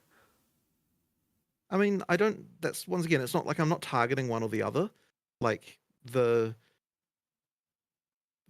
second, I mean, like if you're doing multiple playthroughs, the game is a lot faster just due to the like items and stuff that you have. Like that is definitely the case. You know, like a big thing that's missing, like making multiple characters in a league is certainly something that I expect and want you to be able to do. Well, a big thing that's missing comparatively to PoE 1 is our ability to speed ourselves up, right, on our second characters. In PoE 1, you have things like 7 League Step and stuff like that. And at least so far, we don't have that many alternatives for that. And our movement abilities are completely different. No Quicksilver. So even though like we can kill the bosses faster, but since the zones are so large, we can't get like the same amount of speed on our second and third character onwards that we would be expecting in PoE 1. Well, is the zone largeness issue like I mean, Act 3 was the one I would say that was like pretty obvious as far as like things like that go.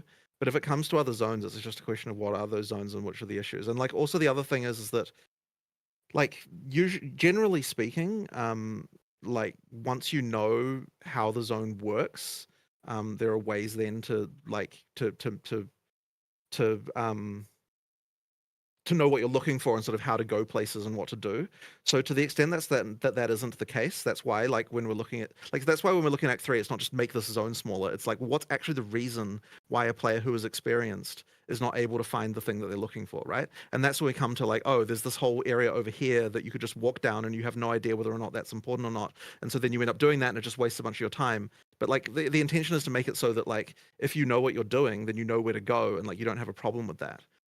So like that's why a lot of the changes in Act 3 are just like, okay, yeah, like you randomly get bad luck, and then the Chimera Wetland has the stupid Y fork thing in it, and like takes ages to go one way or the other. It's like you get rid of all of that stuff, and then the zones won't feel so large because like you'll know where you're going and you'll know how to get, you know, it kind of works out that way. But I do know the layouts though, and they are very large even with knowing the layouts, just because our movement speed is like relatively slow. Like even like Matlan waterways, before they're getting reworked, hopefully the rework makes them a lot slower, but I know exactly where I'm going. I'm not like backtracking into the wrong area, making it longer. So it is just a lot of these zones are very long. Like I understand that area is a challenging one, and it's hard for us to actually fix like trivially because just the way that the level generation works there's not an easy like it's not like, okay, like other areas we can change the layouts very easily because like of the way that our generation works, but that area has a very fixed type of layout.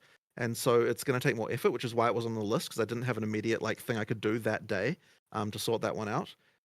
But like I understand that that's an area of concern for people. But like once again, it's like that's a specific area, and I wouldn't say that like that the issues that area has would apply to the whole game. You know, like that's just an area, a specific problem for that particular area. So is speeding the player up an option?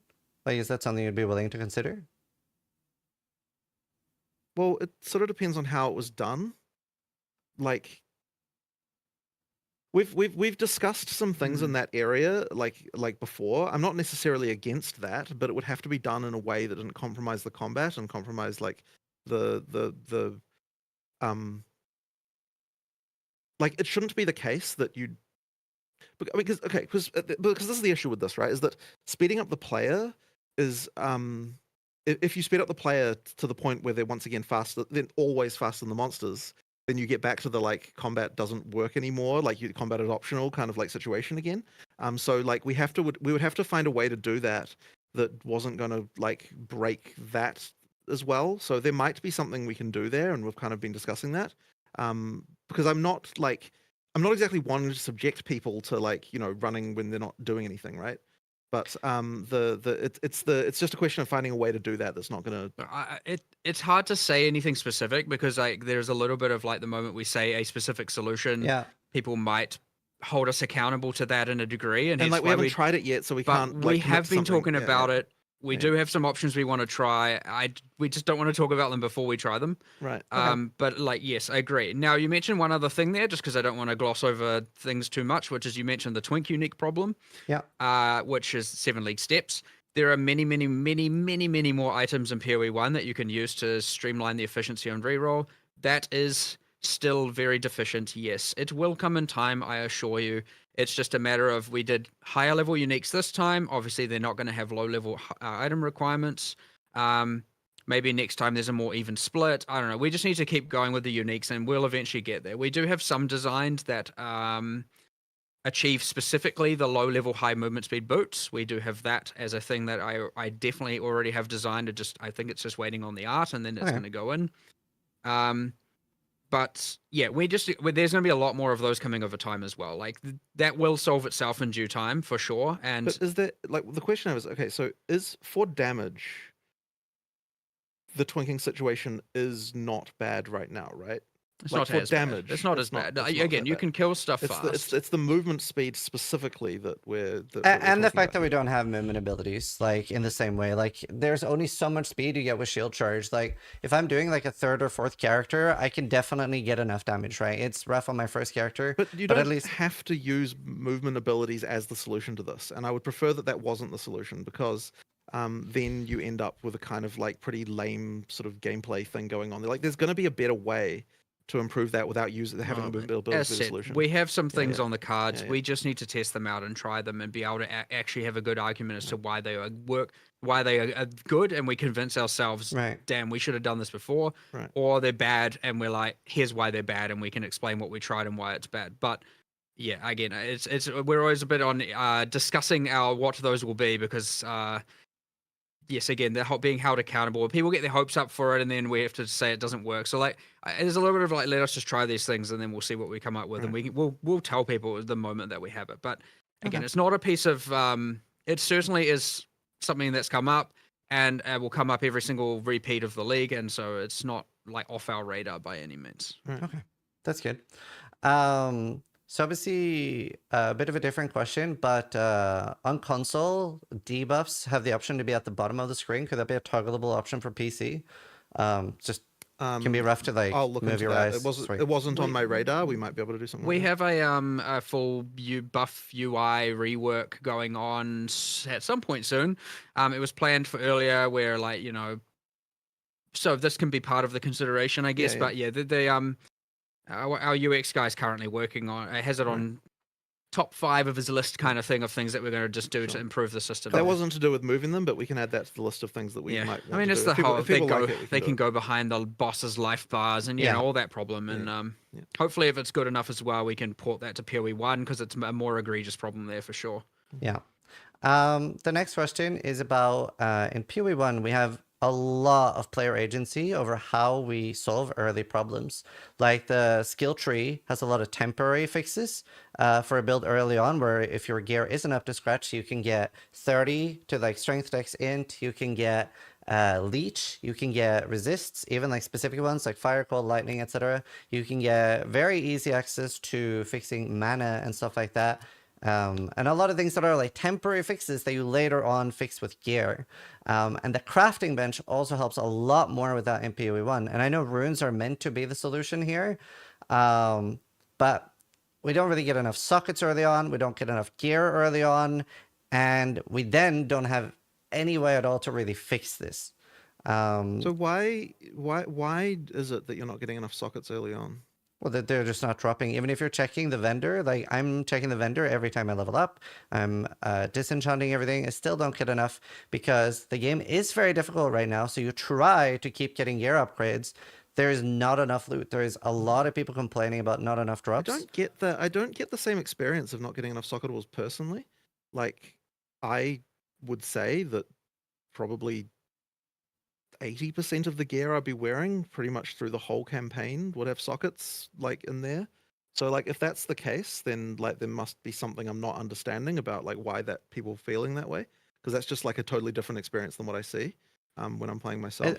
Yeah, I mean, like I would love to. The intention. Sorry, go on. The intention is that you use socketables to fix those problems, and it is fundamentally identical to the crafting bench as far as the resultant like ability to fix issues on your character. Like there's nothing about the crafting bench that really changes anything that way, other than it's being less intuitive to use for new players. Well, it is a lot really stronger. Well, there's the power. Yeah, there is the power. Well, okay, so sure, there's the power, but like, I mean, that's a different question again, right? Like, if you're talking about fixing problems, then that just comes down to the values on the mods, and like what those should be, which aren't necessarily right.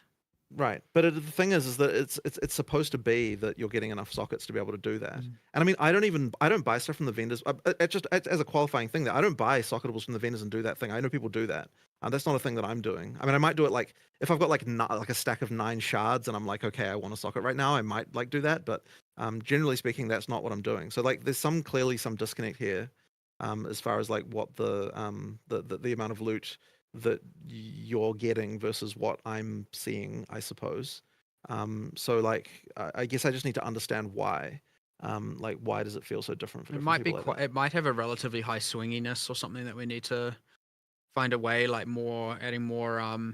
Like I know something that was suggested was adding more artificers orbs to fixed quest rewards through the game to minimize the RNG outcome. Right. Because we added those quite late. We didn't end up putting them in any... So that's something that we could definitely do, which would mean you just get more of them during campaign, and I'd be totally open to that. Like, that's totally reasonable. A second thing I'd like to do soon is explore... I mean, sort of unrelated, but is that, well, casters don't have their weapon crafting bench. And we do need to... We so do we want to add sockets to caster weapons. We have to add sockets to caster weapons. That needs to come as well. Now, there is one slight concern that I have seen echoed in a decent...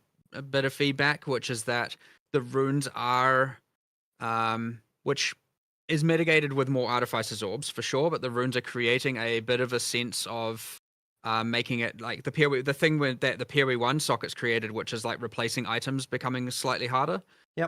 So there's a little bit of just making sure we're careful about that as well, but being able to have more artificers orbs and thus socket more gear will mitigate that, so that when you get your upgrade, you're able to add a socket to it. But I would say that it's definitely the hard-coded drops that would be the thing that, because if it's not happening to everyone, then it is a thing that that would be better off solving that way. But yeah, the caster weapons getting rune sockets and obviously runes for them, and adding more deterministic artificers orbs to the campaign is certainly 2 things on my immediate radar to help at least mitigate some of this. I might do a quick review on the power pass of the runes as well. I just don't want them to be too much about giving damage, but it might be a lot of the more utility and defensive ones are just on the weak side, and those can certainly come up immediately. Well, the problem that you have, once again, is that, like, so I sort of mentioned this earlier, but if the tools that you have are too powerful, then the people who know to use them are benefited to a larger degree compared to the people who don't. And what you're doing there is then you end up in a situation where content will, be like, it's just a new player goes into this and it's like, well, I didn't know about this, and then like you get screwed over. And so like things like even nodes on the passive tree can be this way, where it's like, okay, well, you had to know to pick this, and if you didn't know to do that, then you're screwed, right? Like that's the kind of thing that's like a bit of a problem. And so that we just have to be really careful about that. And like that's actually one of the reasons, by the way, why lesser runes exist, because if you knew to put a lightning damage rune in your weapon, then you would just like completely like ridiculous compared to anyone who didn't know that. And so it's like you've got like it shouldn't be that just a single like there's a tool like that which you just with knowledge alone it's like you're completely like you're completely overpowered compared to other people. So you just have to be like we just have to be really careful with that stuff. Well, it's important. It's also oh no, you go on. It's just important to make sure that the solutions are very front facing because that passive tree stuff, in PoE 1, sure, I agreed, and it seems obvious to a bunch of people, but then also there's two problems going on there in the PoE 1, which is it adds to a sense of complexity because it's like here are the things you must know before you start playing to have a good time, and I know that's one small piece of that puzzle or that problem. And the second thing is, looking at PoE 1 from that crafting bench, is that the crafting bench is in your hideout and not in any town, which I agree is a downside. Ideally, it would be more in your face. And so, like, a lot of people just forget to use it and forget that it exists. And that is a thing where, like, again, if you know, you know, and you have a good time, and if you don't know, you don't know, and you like, suffering. So whatever the solutions end up being, we definitely need to make sure are, like, very front-facing in your face and are, like, here's clearly the very intuitive way to solve these problems. So that's just an important piece of like philosophy we need to make sure we maintain. A lot of that can be solved through quests though, right? You can have an NPC early giving one of those like runes and even telling you like, hey, chuck this in your weapon for more damage if you're using a bow. It would, I mean, surely if the runes are there to solve problems, then ideally we're not telling you exactly which one to use, right? Because it should be dependent on what your problem is. But we do need to make sure that people have got enough Artificer's Orb to make sure they can do that. That's the main thing that I would say. Yeah, but you were talking about the problem that you're rewarded for knowledge, which I don't think necessarily is a bad thing. I think that is a good thing. No, you 100% should be rewarded for knowledge. The question is, what is the degree of the reward? Because if it is as high as like the point where, you know, just knowing this makes like doubles your DPS, then like that means that, you know, yeah, like the way it means that the balance has to be like surely like monsters would have to be harder if that was the case, and so it's like I don't think that can be something that like we don't want to have to make the monsters harder, so therefore like we have to just be a little bit careful about that. There's a fine line there for sure, right. But yeah, there's some improvements around here to be made, and there's some good takeaways from that anyway, right? Like when the determinism for sure. And I think it's also a matter of like, okay, I think there is a guaranteed rune from Ogham Village. Maybe that's too late. We should be doing that like earlier or having more of them. You know, again, more of that deterministic outcomes, but also maybe knowing that you're going to get that in advance would be helpful. I don't think we quite have that displayed. So it's like you know, some of those like the world map icons where you go and get a specific reward it's not necessarily explaining to the user what they're going to get. And so they might just be like, it's just another one of those. I don't need another tier 4 skill gem, but that's because maybe they think it's that. So yeah, bit of information improvements and a bit of just like some power adjustments, some more determinism, especially with Artificer's Orbs. I actually 100% agree with that. I think if we hadn't have added that system so late into the development, we would have actually put that more throughout 100% anyway, so we should just do it now.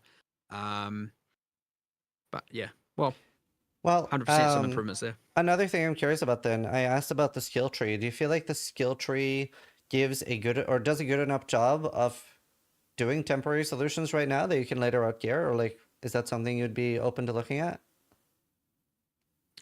Well, our core philosophy there was that the gear should give you base stats and the tree should multiply them, which makes the tree implicitly worse at then solving the problem. So the intention there is that now whether or not I would say we haven't really rediscussed it since then. I still believe that's a great thing to have. There aren't the other thing that just as a side note is that there aren't runes that give you attributes, right? Correct. And so that means that you can't solve attribute requirements with runes, which is something that I brought up a bit ago, but like we didn't have time to look at what the implications of that were. My sole fear with that is that it means that it is even harder now to replace an item with another item. That is the concern. Yeah, it is. That's why Um, like something like 30 dex, 30 strength, etc. was obviously very nice in PoE 1. And it does feel a little bit like, oof, I wish I didn't have to take that, but that gives you like incentive to fix that through gear later. And obviously we have so much resist on the skill tree in PoE 1 too. I remember like, because the first time I played PoE 2, we didn't know anything about the skill tree and stuff like that. And I remember thinking I was in like Act 2 somewhere and I hadn't pre-planned my day. I hadn't like looked at the data mines or anything like that. So I was like, okay, let's go look at the skill tree where the resists are, because I'm like 10%, 15% on the different res, so I'll pick up 15 on the skill tree. And there was just that one in like warrior left start, and I was very surprised for that. So like, what's the reason for not having that much resist on the tree? Because once again, as Mark said, the tree is the theory of it is that the tree enhances what your items are doing, in order to make the in order to make the items. But I mean, look, there's something to think about again. Like Yeah, there might be something to that we should be reconsidering. Yeah. Like we'll 100% go have a discussion about this afterwards Right. for sure. Like I certainly have a whole bunch of thoughts on this real quick, and yeah, I definitely want to go over it and just reevaluate this, because like we did make a lot of these philosophical decisions, right? Where like tree should multiply, obviously aside from attributes, and gear should give the base, and like, you know, because an alternate solution might just be that the resistances given by the runes are like way too low as well, right? Like that certainly, because if you think of like the tree for one on obviously PoE 1, and you combine that with the crafting bench in PoE 1, like the amount of resistances you're getting there, even from the lowest tier crafts and the tree, is enough to certainly be able to solve any problem. So there's a little bit of just like making sure we don't want to make it too trivial. So well, the other thing as well is that the monsters are balanced, assuming a different amount of resist than they were in PoE 1. So that like changes things a little bit as well. You know, like the expectation is not that you have like high resistances through the game necessarily. Like the expectation is that the expectation is that you should be able to get through from merely overcoming the negative resistances you get from going through the acts. Like if you're at 0%, you should be like that should be enough, and then any improvement you have over that is supposed to be just like something that's making your character better.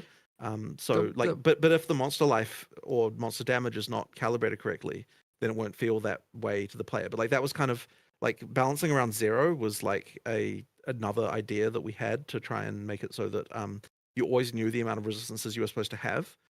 Like being that like if the number is red, you need more, and if the number is not red, then you have enough. Like that was kind of the theory in order to make it more obvious. Like what people are supposed to do there. The other thing about the tree that can be a bit tricky here is that when you have that problem, like you probably have that problem immediately where you're like, oh, I'm dying to all this fire damage. I don't have enough fire resistance.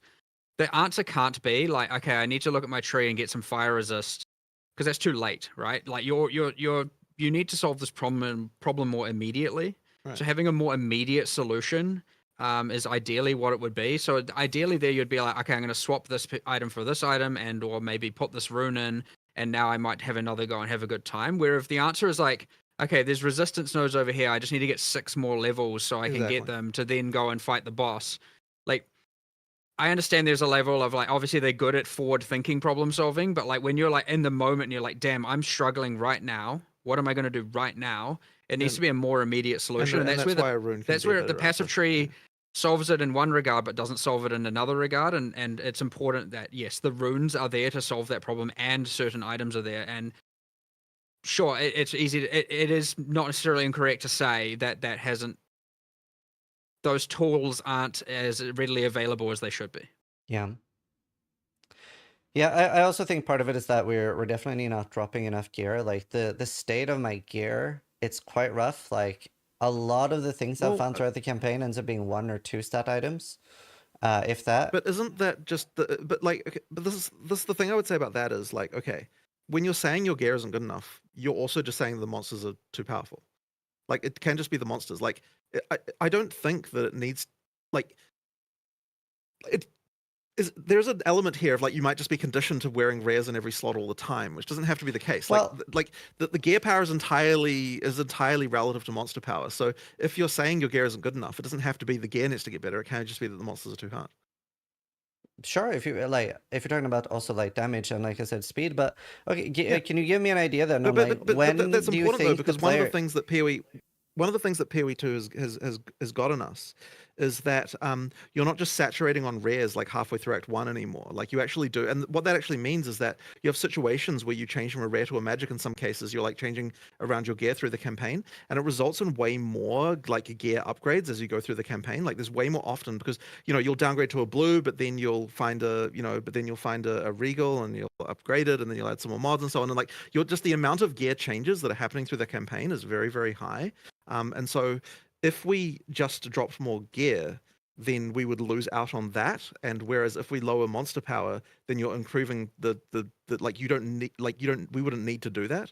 And once again, that doesn't necessarily say that the gear is in exactly the right place, but what I am saying is that like it isn't just buff items. Like it is a question of player power relative to monster power. But the thing is, like, we aren't switching out gear a lot, though. I think a lot of us feel like we're like finally finding, let's say, like a glove with 60 life and 15 fire risk, and then we end up keeping that all the way until maps because we aren't really finding anything else. We have very little currency to craft with and stuff, and a lot of people also reported finding like a large chunk of their majority of their currency in Act 1, where maybe people find as much as like 3 to 10 exalts in Act 1, and then find 0 in Act 2 and 3. So it seems like very, very early heavy. I can't really explain why that would happen because like the gear, like the way that loot drops doesn't change. The only thing that changes is the number of magic and rare monsters that exist. And so over time, the amount of loot you get increases through the game just because the number of rare and magic monsters increases. And due to the way the currency drops work in PoE 2, the more of those you get, the more rare currency you'll get, which means that like it'll just feels like you get more currency. So like that isn't a phenomenon that I understand for sure. Like you should be getting more currency as you go through the acts for sure. Like that is as far as I understand. Several times I've been joking about making new characters to farm currency, and a lot of people like said they agreed. So thankfully, we can relatively easily, if we need to, pretty much after this, add some logging for that and go and see what's actually happening. But that is unusual. Like I can't explain why that would be the case. I concur. There isn't. It shouldn't work that way. It shouldn't be that way. So if that is the case, which isn't necessarily true, but it could be. We're never going to rule out any bug or unintended thing where we can get some logging for that relatively fast and just check the data and actually see what's happening. But I also do want to understand why some people feel like they get a lot of currency and others don't. Like I just don't understand what can be the responsible for that.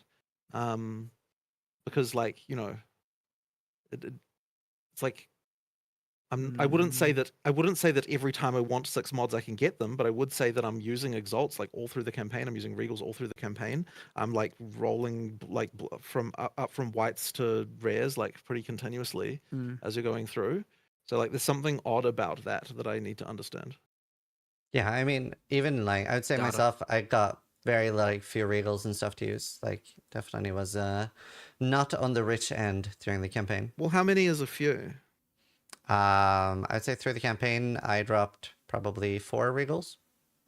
Well, hang on, but we're not talking about dropping only. We're talking about disenchanting too, right? So, because of crafting being so RNG, I will generally have opted in. I've tried both, obviously, between like disenchanting, but I find that I benefit more from gambling than from actually trying to crafting. My experience with crafting is picking up every blue, looking for 1 stat, regaling, and then that missing and the item not being usable.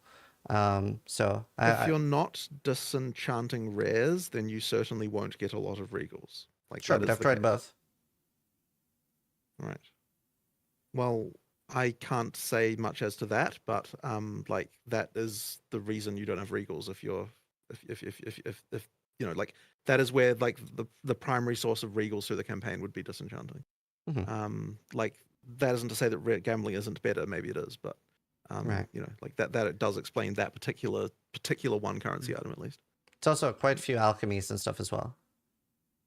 Yeah, alchemies are kind of not really intended to be that common anymore because the intended way to go through to rare is more via regaling. So like alchemies are like relative, like alchemies are the kind of like, oh awesome, I got an alchemy. That's like a kind of that's the uncommon thing that you do occasionally, not the like kind of common workaday crafting that you're doing all the time.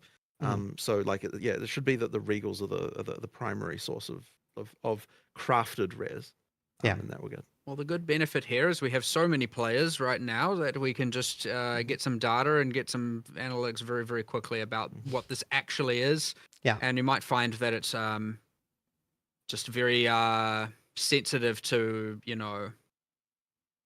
there's always just going to be a portion of unlucky players and a portion of lucky players. Like, I definitely know that there's a lot of swinginess, of course, and that can happen. And again, that it might just be that. And I know you've probably played more than most, so arguably you should have the you should have the most amount of data from a purely anecdotal perspective. So, you probably have the best average going on, the most accurate average, I should say. But that being said, like, we have the capacity to look into this very quickly, and we can just do so probably even today and figure out what's going on and whether or not it meets our expectations.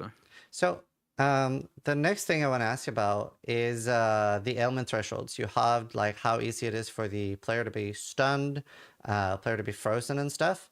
And I would say that feels a little bit overly punishing when we don't have as many solutions or tools, right? Because we have one charm slot, and it is quite difficult to get a second or third. And that's competing for freeze immune, stun immune, poison immune, ignite immune, and chaos immune. Chaos resist, and bleed. Now, I would say poison, ignite, and bleed from the monsters don't actually do that much right now. But if it did, like, this would be a very, very heavily competed for, like, singular solution to doing anything with that. And as an addendum to the question, I wonder, would you consider letting belts get more implicit charm slots based on item level? So like maybe at like 50 plus they have 2, and at 81 they get 3. We probably will increase the number of charm slots. Like, that is something that we kind of were intending to do and never got to yet. But I don't think that the ailment threshold was in the right place before. Like, effectively ailments didn't exist before we changed that. So like we needed something that was going to actually cause them to happen. Like, during the campaign before you got frozen like 3 times the whole campaign, it kind of was a bit silly. Do note we didn't actually universally double the stunning. I know you mentioned that, just to clear it was that only up. it was ailments that changed, not stunning. They stun you more as things get higher level. The expected amount of stun threshold you should have goes up. So it's not, but it's pretty minimal throughout the entire campaign. But what we also increased is the you gain a bunch of stun threshold when you get light stun, so you have way lower probability of getting stun locked. But then I would also point out, like, some of those charms just suck because it doesn't even mitigate the stun that stunned you. And that is just something that we initially did, and they were like, oh, we need to change this, and then it just got lost in the weeds. So like, the other thing is changing those, and I know the resistance ones work this way as well. Like, those just need to also cancel out the thing that caused it, or mitigate the thing that caused it. And those where some do and some don't, so that needs to change 100%. And then yes, we need more slots. I think we're actually going to support up to 6 slots. That isn't to say that everyone will trivially have 6, but there is UI for it. 6 is only 6 is a thing you might be able to do with uniques and stuff like that. It's not something that you get. But it was certainly our expectation, or intention, I should say, that we give out more slots so that people are running more. Like, 1 is not what you should be running. Like 2 certainly at high end minimum, and like probably 3 and like sometimes 4 wouldn't be unreasonable. Okay. But it's interesting that even the ailment threshold change we made has not really affected most of the ailments that you just said. Like, you just were saying that, like, that bleed, poison, and stuff are not really doing much yet. And it's like, like that wasn't even, like, even halving that number apparently wasn't enough to make those be a thing that you need to care about. Like, only frozen is the one that really kind of changed, I think, and like for the most part that you actually notice. The stun thing is separate; it's not part of the ailment threshold change. Yeah, I mean, but if they did do a lot of damage, that'd be very overwhelming right now, and things we can deal with.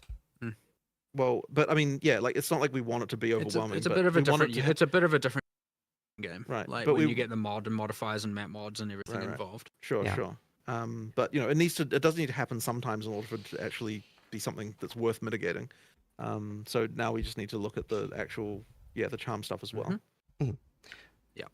And do you think the implicit will be tied to item level at all? So it'll be something that you don't necessarily have to do a crazy investment or a path on the tree? I don't know what the answer to that is. I have to think about how we want to introduce that. Like, that is one way. I mean, but there might be other ways. I just have to look at that. The other thing is like charm. There's a level of like reviewing charms in general is just how aside from how many you have and not just their implicit like their base value. There's also just like I'd say a lot of the modifiers on them are just absolutely like nonsense.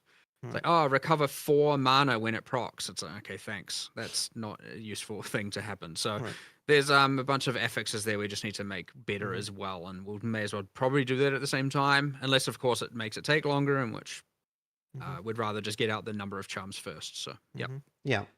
In PoE 1, we have masteries. I'm a huge fan of those, especially for temporary solutions.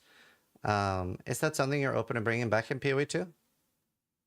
I'm not a huge fan of them because they ended up devaluing the notables a lot. Like the notables became really bland when masteries were introduced, and it's like, and it also means that like the where you are on the tree didn't matter as much either, which like kind of wasn't amazing.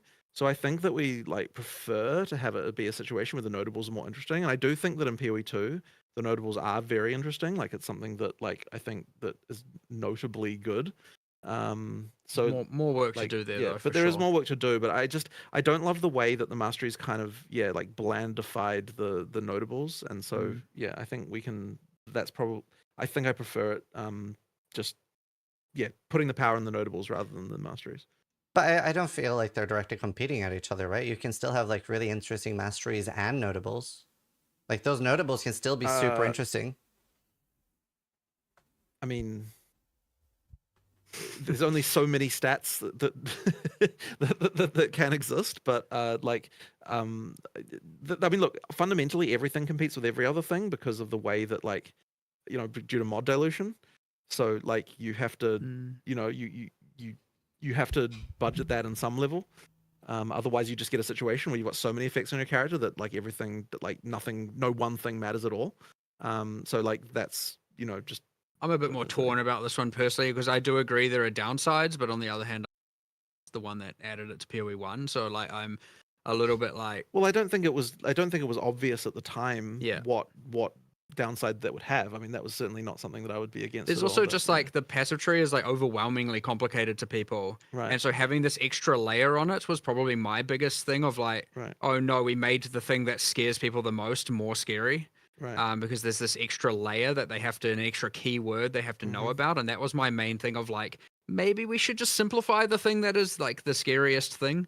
Like that was a big argument to me, but there are, there's intermediary grounds there as well. But yeah, there's like downsides to it for sure. Like I agree. There's also maybe a way to make them work. But I mean, what's the goal of it, right? Like if the goal is to give you temporary solutions, then we don't necessarily have to solve it there. We could just solve it in a different place, and then it wouldn't be necessarily something that is also true. That's going to give you the downsides that we see that those ones having. It's also just as a player, it is just very fun. Like I absolutely enjoy it. And it definitely, I can tell you, it does not make me feel like notables are devalued. I was even more exciting because you get it when you get the notable. It's hard to identify that in the moment because like you don't notice the lack of something you don't notice the lack of what something could have been in the same way that you notice like the thing that's in front of you that you're enjoying. You know what I mean? Like it's harder to appreciate the fact that the notables are less cool in PoE 1. Sure. Like, because you're not thinking about that. You're thinking, I want the. I mean, you can at least rest assured that we're going to think about why they were important and what we could do to solve them, whether it be that means or another. Like, the good thing about these is all of the things almost everything you bring up is going to result in some sort of multi-hour discussion between us over the next week. So that's good. Which is the huge benefit of these things for sure. Yeah. Yeah, and again, thank you for doing it. But the next one's something I care a lot about, especially as a hardcore player. Defenses seem very undertuned compared to offense, and just like anecdotally, if the two options, right? If we look at it in a bit of hyperbole, where I get to watch like tankiness be out of hand or offense be out of hand. So like literally somebody walking up to a boss and one-shotting it. Or looking at somebody standing there be immortal, right? I always think like if one should be out of hand, it's more interesting when the defensive one is out of hand. You still get to see the boss abilities and stuff like that. It seems so much easier always, and I think most patches have been like this, where it's always easier to scale offense rather than defense. And I wonder a little bit how you feel about that. Well, you're not wrong that often the best defense is stacking all of the damage. Yeah. I mean, we've suffered from this for a long while. It is ultimately a consequence of just having the game be, like, again, talking about the hip firing and things be a bit unregulated with respect to the levels of uniques and builds and stuff going everywhere and hard to think of it all. And like, but it is generally true that we have more offensive. I guess people find damage in general to be more fun as an investment avenue. That for is sure. the real thing, is that most people would prefer to invest in offense generally. I Like, agree that with is that. mostly the case. But then shouldn't defense be even more encouraged then for the people that want to? Because even as a hardcore player, I almost feel like it's the opposite. Like anecdotally, for example, for point one, and full disclosure, I have not been able to get to Arbiter yet, right? We're very early in the league, so I don't know if you made them do less damage. But in point one, other people were doing some testing, and I asked softcore players to try a little bit. And there were people that were getting one shot by Arbiter moves with 15k life. Some that are like kind of hard. So as a hardcore player, what I felt like then, I was like, well, and since I can't really tank, like there are multiple moves here that I can't tank, not just like one big telegraphed one shot, but there are multiple here that I can't tank. So what I did to over-prepare instead was I went in with so much damage that I just one-shot the boss. Which is a little bit deflating for me. I would say Arbiter was one of the least fun bosses, whereas I would way rather go in and be so tanky that I can make a few mistakes, and then end up leaving. It's quite hard to split the difference between being tanky and being immortal. Like, surprisingly hard to get that right. And when I say that, it's because you can regenerate life very quickly. And so if you don't die, like, okay, and the other thing as well is that boss abilities that do those big hits take a long time, right? And like the bosses often can't hit you again immediately afterwards. It's like they'll do their big ability, and it's not like it's going to just immediately follow up with something that's going to chip you down either. So Yeah, like, but if we you can't fail, tank them. no, but what I'm getting towards is that if if you don't have something that's going to do a lot of damage at the for those big hits, like, we just have to be very careful, because like if like let's say that one of those big hits did only, like, you know, a third of your life, you know, something like that.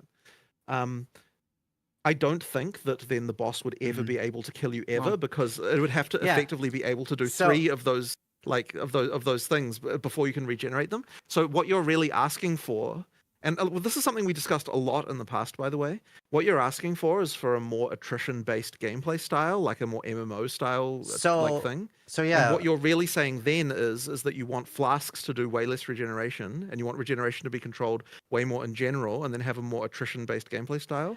And that kind of just isn't a PoE way of doing things.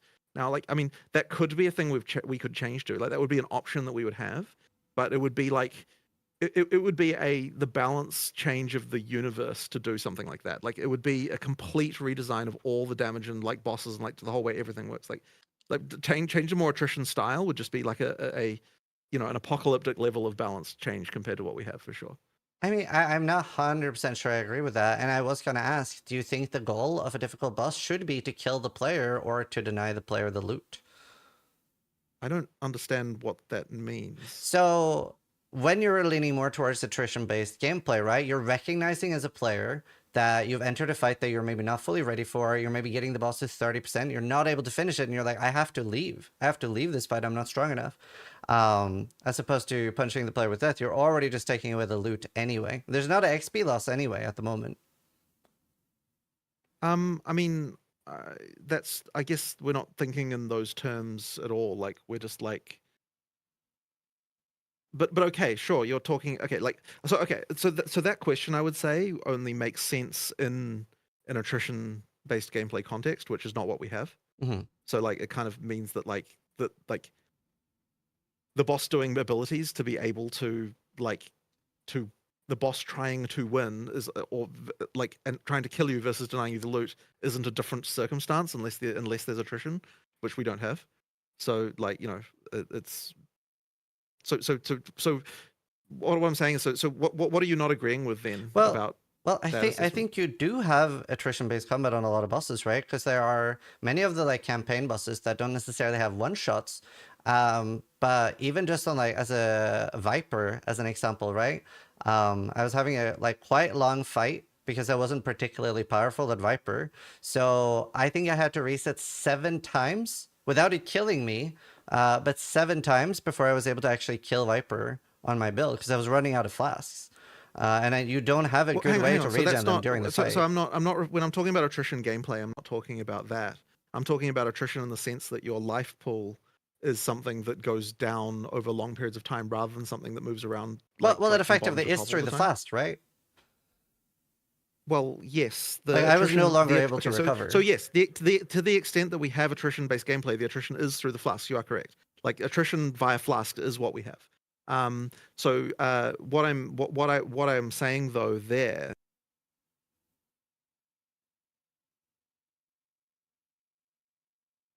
Well, okay, sure, fair enough. Like, yeah, the flasks do give you the attrition, and so therefore the campaign is quite attritioned. It's just that way, the kind of cap comes off, so to speak, at end game, where like it can be very It's certainly the case with a concept like Leech that the moment that a boss can't one-shot you at all, which... Well, okay, like if you removed all sources of flask charge gain out, like that you could do in a boss fight, then you could probably reduce the size of the big monster hits. Well, just to check real quick as well, just because specifically talking about Arbiter, there's kind of a few things going on. Like, it is the intention that the skills, and which it happens in the game and PoE 1 as well, and like some people might argue it's some sort of bad design or not. I kind of like it. There are other skills that are more like your personal agility or dexterity based, and you have to avoid them, and that's like, stand in the elder donuts and the the dances and the like move into the lanes and the bullet hells-esque things where it's like that's not really your character as much. Like, are you thinking those are fine, or are those, whether or not they're exactly tuned in this context, like in terms of timing, but are you okay with the idea that those kill you and you don't get to make, like, whether or not they could be more lenient is a different question, but like, are you okay with those killing you and kind of your defenses don't really matter? Like, are those the problem? Is what I'm just trying to understand exactly what skills are a problem. Yeah, so for the Arbiter, I feel like there are multiple, right? You have the corridor move. That was pretty much always a one-shot, right? And sometimes, obviously, like you were saying, that wasn't like the main topic, but they can spawn almost too far away. I remember seeing a clip of like Quinn running slightly in the wrong direction, and then he sees the corridors the other way, and he's like, "Oh, it's over for me."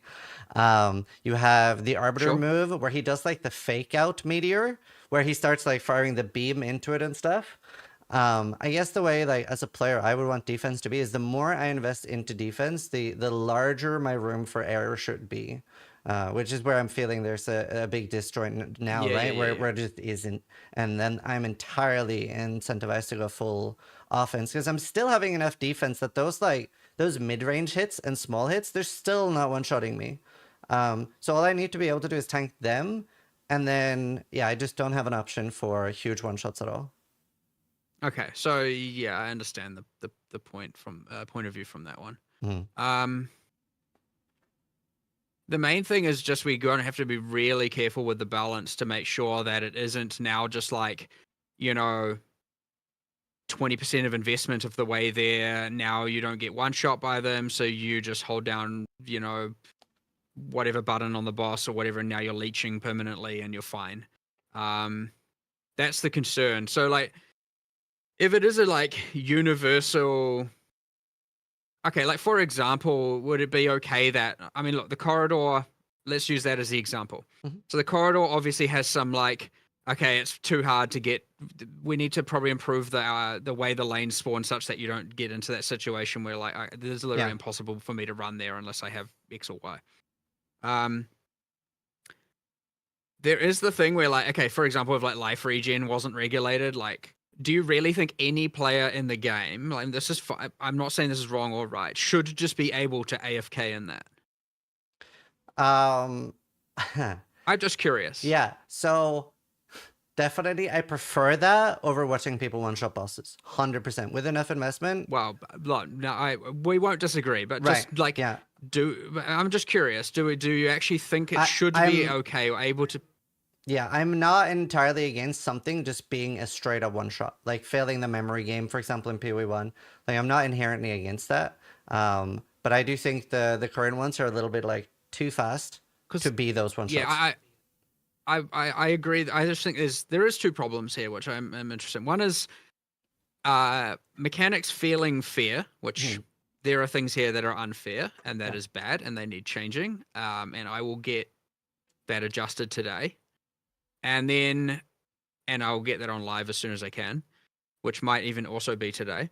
The other thing would be that the bigger thing, which is that investing in defense is not allowing you to mitigate it. It's like, so different from the corridor skill. There's just like whether or not investing in defense enough, it gives you enough defense against things in general, against the bosses, which maybe isn't the case. It might be that yes, you investing in defense needs to be more advantageous right now for sure. And like, don't get me wrong, there's nothing more, and I've spoken about this before in the past, there's nothing more demoralizing than putting, hundreds of hours into a boss and then it's just like deleted. And it's like, oh, great. That was. But it's also demoralizing to just watch someone sit there and face tank it and just attack it with no, like, not even having to move. Like, that's also especially without the gear. Like, it's kind of it's almost a bit ridiculous to discuss like which of these two horrible outcomes is better. Like, like, surely the actual answer is like neither of them should be happening. No, I agree. It's just that it's pretty rare that we've seen defense be the really OP one. That's all, right? Like, we very often see offense. Maybe it is, but like, I think that's probably also a lot around the fact that people like building glass cannons. Like, that is a thing people just like doing. And so, like, the amount of incentivization, and so then there's the issue of like, well, I mean, let me put it this way. Even if right now, and I don't know whether this is the case or not, like, it probably isn't, but even if defense was overtuned compared to damage, I think that you're still not going to incentivize people to do that until you get to the point where they're immortal. Like, I don't think getting 80% of the way to immortality is actually enough even for people to still not want to build glass cannons. And so you kind of got like that issue of like, it's just really, really hard to get that balance right. So the, like, and that isn't to say that we won't try, but I'm just saying that like, it is people, there just tends to be an erring on the side of offense for that reason. And I don't think either immortality or insta-killing bosses is right. So like, the people probably concentrate on the damage more. Yeah, especially, I mean, we have a bigger problem, especially with just in general, just thinking about it, like damage also now resulting in crowd control amplifies the problem even further. Yeah.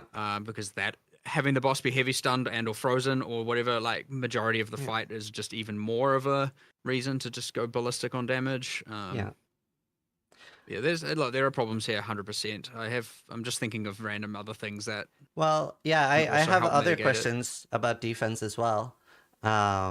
So armor break, I would say, like, effectively disables armor, right, as a defense for hardcore. It's sort of like when it comes around, it kind of like shuts down your main form of defense. You're feeling like very tanky if you do invest into armor. Well, ideally, I do still armor needs a buff. But I guess the problem I have with Armor Break and Fizz Overwhelm in PoE1 is that it's just so crazy to me to have something effectively shut down your defense from time to time. So, I are you happy with Armor Break and Fizz Overwhelm being in the game? Well, in PoE2 context, I am not happy with the current state of Monster Armor Break. No, that is also on my change today list. So I need to. There's a few things. It was meant to be that they're breaking flat amounts of armor, and that isn't. So if the more you stack, the less significant the armor break becomes from the enemy. I suspect there might be some sources of percentage based in there, which are just like it disincentivizes. I mean, it just means that the more you have, the more the more you're relying on armor, the more punished it's going to be. So Yeah. I just need to do a quick audit. There's not that many sources, thankfully, so it won't take long, and I just need to make sure that it's working. And then there are possibly cases where it is just doing too much, and yeah, it's just like, yeah, it acts as an insane weakness. But yeah, I know 100% agreed it is not in the right spot, and also on the today list. So I need to make sure that we go back, get the community team to go back through this afterwards and make sure I don't forget about all these things. But no, that one I already have. There's that and the speed and a bunch of these other, and arbiter, and there's a whole bunch of stuff here. Yeah. We've gone over a lot already. Do you think in the short term we could see just like a straight up number buff to armor while you're trying to work out a long-term solution? Oh no, but I'm not talking about a long-term solution for the armor break thing. I'm talking about it'll be solved. No, today. I know, but like that's what I mean for armor too. I see what you're saying. Sorry, misunderstood. Yeah, sure.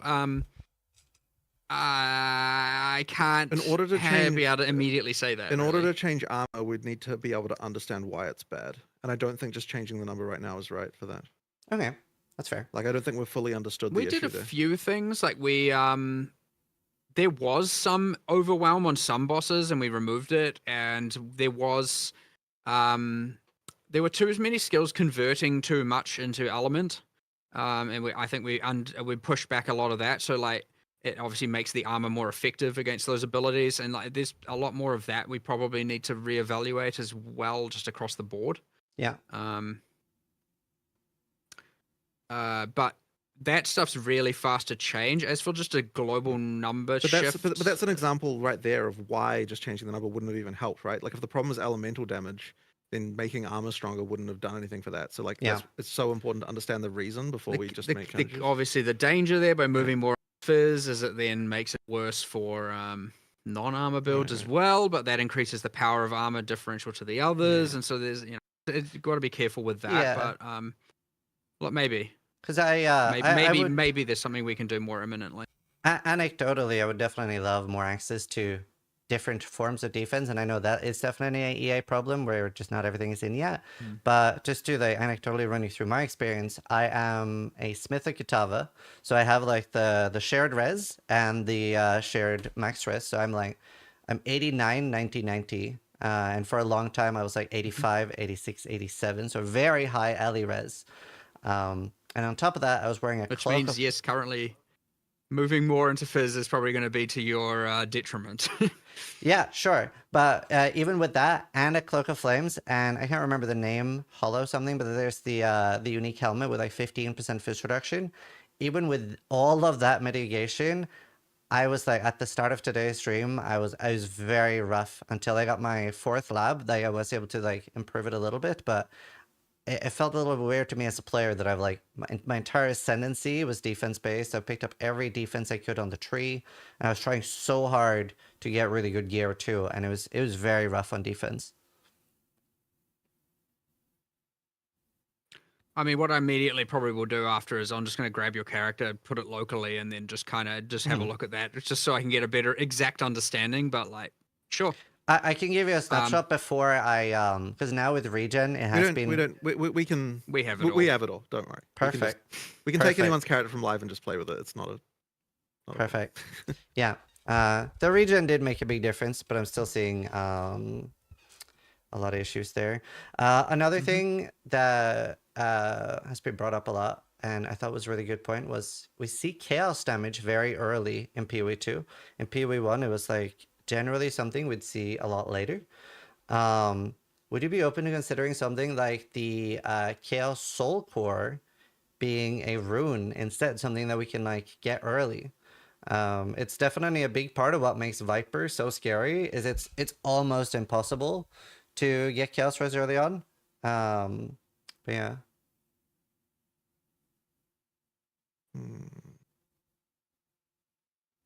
Sounds like a sort of more of a hardcore related concern, because in standard you wouldn't like it's just balanced to be okay, but in hardcore where you're wanting to definitely not die, it's like a different concern, and I don't think we would have thought about it in that way previously. It is sort of a medium core concern, because like if you can't get past the boss, you are just stuck there.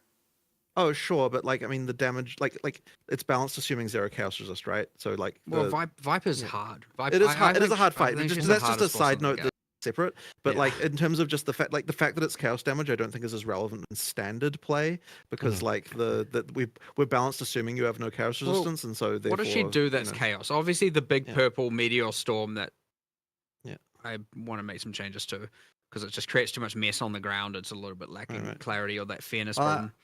And then the how many spare of her things, skills? right? I'm assuming. So the way it works is aside from poison itself dealing chaos damage, the only other things that are chaos damage are anything that is purple. Yeah. So all of her green stabs and slashes, none of that is chaos, and none of it so should it's be physical. chaos, It's I should physical say. hits, and then the poison. If it poisons you, then it is Yep. chaos damage. But because the poison damage is based on the hit, your armor effectively mitigates the chaos damage because it reduced the hit size. Right. So yeah. So yeah, the meteor thing is a problem, but it's like more of a fairness problem because ideally you should be able to dodge that pretty reliably every time. Right now, it's a bit of a mess. It is hard to dodge that. Yes, but aside from that, it would only be the poison, of which, yes, your other defenses would, armor in particular and evasion would mitigate. Right. But yes, I do. It is the case, by the way, that if a thing like any snake spitter that's spitting at you with some green poison thing, that aside from the poison debuff, which I believe you said kind of wasn't that dangerous earlier in general, and maybe there are certain cases where it is. It's definitely dangerous if you're playing an evasion character. Like that poison but feels lethal, and that's once again because the armor didn't. The hit is never chaos damage, just to be clear. Which in PoE1 it is. It's like half chaos, half fizz. Yeah. No, I did not know that. I fully thought the spares from the side, which a lot of people say is the most dangerous attack, I thought that was chaos. Because it's a very heavy just hit. fizz. Right. Okay. Yeah. So that's probably just more of a Viper is too hard problem. Right. Makes sense. I wanted to ask you a little bit about... She's very hard. I wanted to ask you a little bit about pushing. As a player, I experience that sometimes, like, as, like, it almost seems like desync to me, if I'm being frank. Is there an option to have more source of push resistance? Something, for example, like the more strength the character has, or wearing heavy armor. It does seem a little silly to a lot of people that, like, people maybe have 300, 500 strength, or they're wearing, like, full plate, but, like, yeah, a lot of monsters are just pushing you around very easily. It doesn't currently exist as a concept of mitigating it, because it was meant to be more of a physical thing of, well, there's two things. There's like monsters pushing you because you literally cannot occupy the same space as them.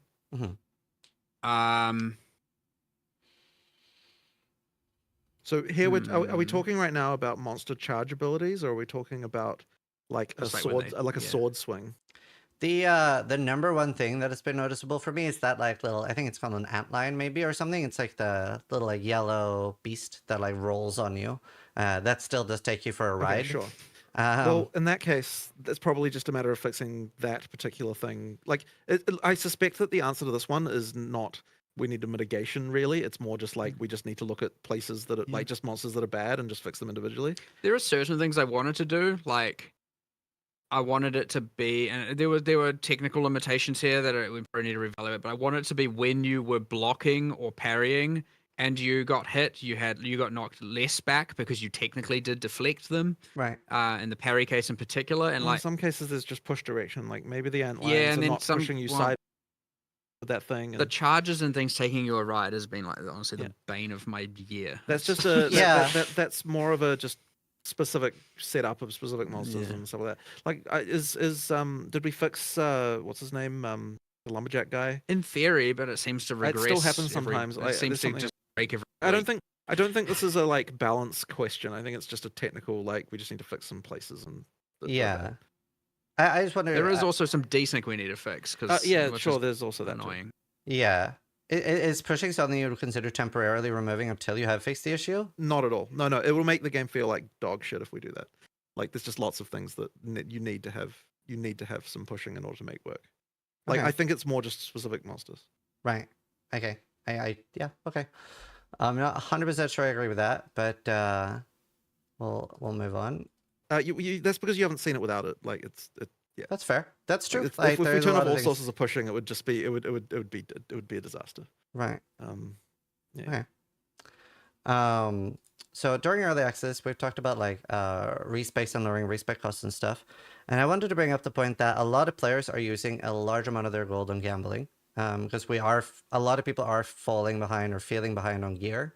So I wonder if you would consider further lowering costs and even like reopen the conversation on ascendancy respec during early access, especially since you've been talking about that you are going to be buffing things. So let's say somebody is like, oh wow, Flame Blast looks really cool. I would love to be able to try that, but maybe redoing the entire campaign again, which can be over 20 hours for a lot of people, feels very prohibitive. I do find it to be maybe not. I do find it to be very fucking cheap right now. Is the thing. Exactly. I can't say personally I've run into that as a problem. Like, I'll respec my character all the time. I don't even think twice about it. Like, it's not been a concern really. I guess it depends how much you gamble or not.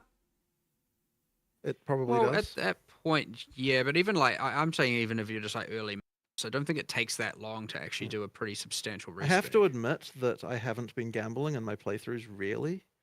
Like, I was like probably about 6 months ago. I was doing that all the time, and I just haven't really been doing it recently. When we did the like gold model and respec costs, we had assumptions of like here's how much people will spend on vendors, and here's how much, and there's probably look, those assumptions assume a perfect world of that person exactly doing that thing, and so yes, if anyone was to stray from that assumption, they're now not going to be able to afford one thing over the other.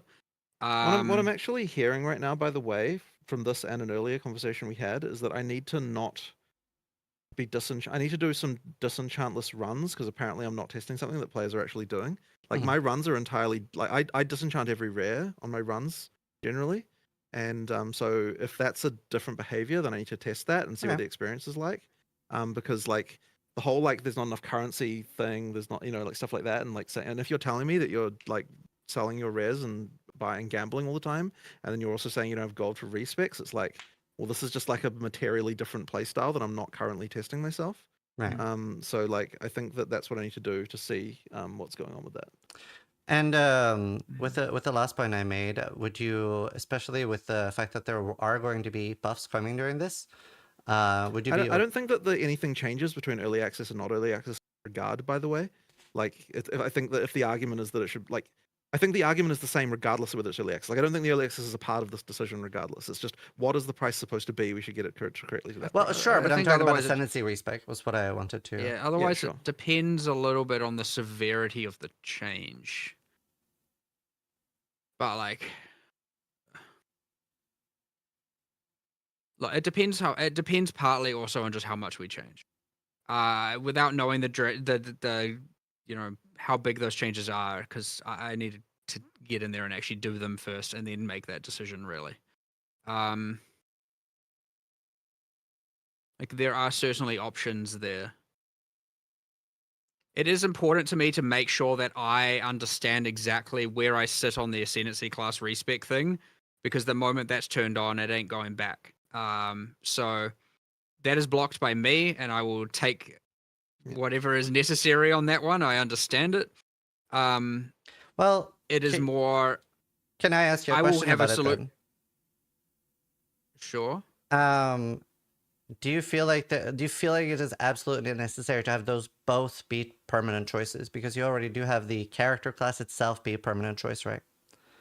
Oh no, and I'm like, I do understand. Do be clear, I am on the fence about this. Like, I can't say that. Like, I'm like, oh, I can't believe PoE1 has ascendancy class respecing. Like, I'm all for that as well. It's just I'm also for the more permanent decision. I'm just like, I need to find the variable that makes me be able to, or the articulation to be able to go one way or the other. And it's very easy to just fold on that. Like, very easy. It'd be very easy to just be like, we're going to change it right now. But it's not, when you have the things that you can't come back from, like, you definitely want to be certain to some degree. There are some other staff that share the same sentiment as me, and I might just go and have a bigger discussion and actually figure that out. And like, it is true, it's not really fair to make people have to wait for that decision on my behalf. I kind of was like, look, by release, post early access, you will have that decision one way or the other, and that will be the way it is. But yeah, fair enough. If the argument is like, if it's going to come up every single time, which is fair, people care about it, then I probably need to press the decision sooner than later. So I'll just get that answer sooner and not have people wait so long. Hopefully, for everyone's sake, it's the answer you want. But if it isn't, well, you might just have to deal with it. That's fair. That's fair. I think I was curious about, like, so you went with the decision to keep that energy shield does not get bled, which is sort of like giving monsters a form to be immune, right? Like it feels very similar to like a monster. I don't think that we've actually come to a decision on this really. Like there wasn't like I think after the last time this was discussed, we never actually went back and talked about it. So I wouldn't say we've decided that. It's more just that it just went in like that because we didn't get another chance to talk about it. So I don't know that we have a real answer as to what we want to do with that yet. Okay. Like we probably will revisit that. I personally am just all for changing it, to be honest. Okay, well, sure. Then I mean, I have no objection to that. We made the decision a while back. Like I don't see why it can't. I did want to bring up, if you do make it like that on players too, remember to put bleed immune on CI.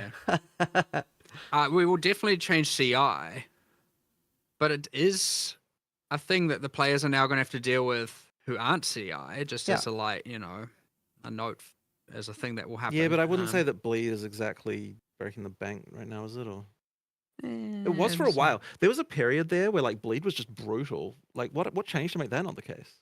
Like I'm talking pre-release. Like, could you remember when the freaking like prowlers and G14 bled you? And, we had bleed on a lot more things, and then there was some crazy damage multipliers on it. Some that I can't remember why they were, but I mean, again, pre-release numbers things. Cool. Which was also unfun, by the way. The reason I removed it. I'm just saying, like, I don't remember what happened. Yeah. I have a question about Ignite Prolif, specifically with the monsters needing to stand still for, or like needing to be near the source for 2 seconds to be able to proliferate. It probably needs to be buffed. It's on the today list. Okay. It was actually on my yesterday list, and I didn't quite get to it, so Cool. it sucks. I know we've had a lot of heavy questions, but I have a bit of a lighter question for myself. Like, how are you feeling about the current like Blessed Orb and Divine Orb being bundled together? I don't have a problem with it. I mean, is there anything? I would say I don't have a feeling one way or the other, really. It's just how do you feel about it? I definitely like. I don't know if this is just a PoE1 player thing, but I definitely feel like it's missing. Because like I would never divine an item, like because the divine it's a big investment, right? Like we use it a lot on like uniques or like when a main weapon is like in need of it. But are you saying that you believe that this is reducing the desire to actually use divines? It's just that I would never use it for just an implicit on an item. So it just makes an item feel like pretty much permanently worse than what it should be, I guess, is like my personal anecdotal feeling as a player. I mean, is that partly also just because the ranges and or power of an implicit is just too weak as well? Yeah, potentially. I mean, they're not exactly impactful in most regards. Some are good. Some are very good. I can't say this is something we've really thought about. Yeah. So that's just it's just a thing that kind of happened, and then we honestly just went under the radar the whole time. So yeah, if there are more opinions on that, I'd be like really happy to hear them. Yeah. It was just something I was curious about, so I figured I'd bring it up. The next thing is about movement speed. In PoE1, we have a lot more things like Whirling Blades, Frostblink, etc. And in PoE1, I feel like it's a bit more viable to completely forego movement speed on boots and go for like triple energy shield. But obviously movement abilities aren't in the same spot in PoE2. Is there ever a world where you either like think about like removing the hidden movement reductions on shield and armor, give like a implicit movement speed to boots or something like that, so they scale a little bit with like the higher bases?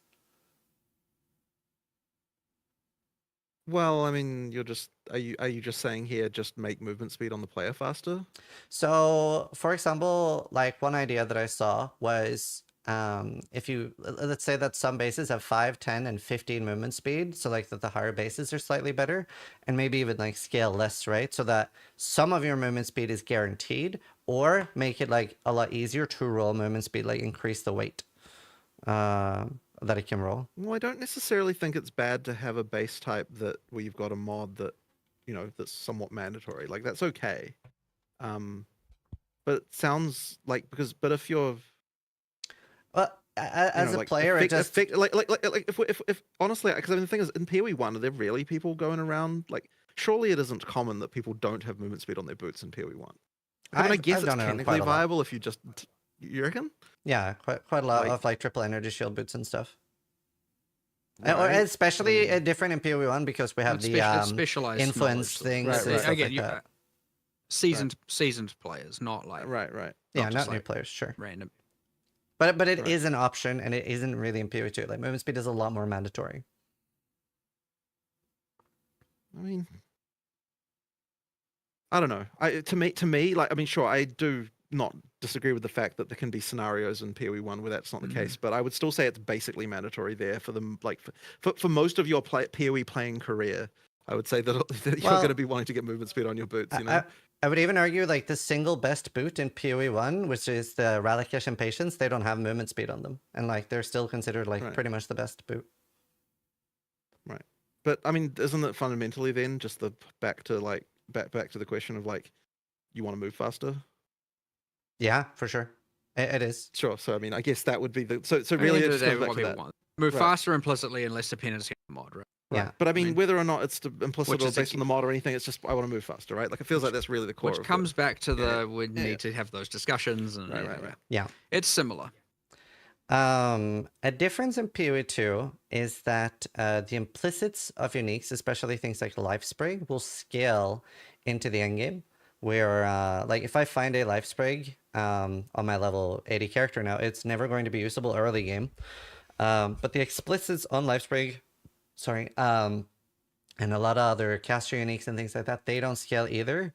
So have you explored the idea of the actual explicit scaling or the implicit not scaling so that you can find these like twink leveling uniques? Like what are your thoughts around the uniques there?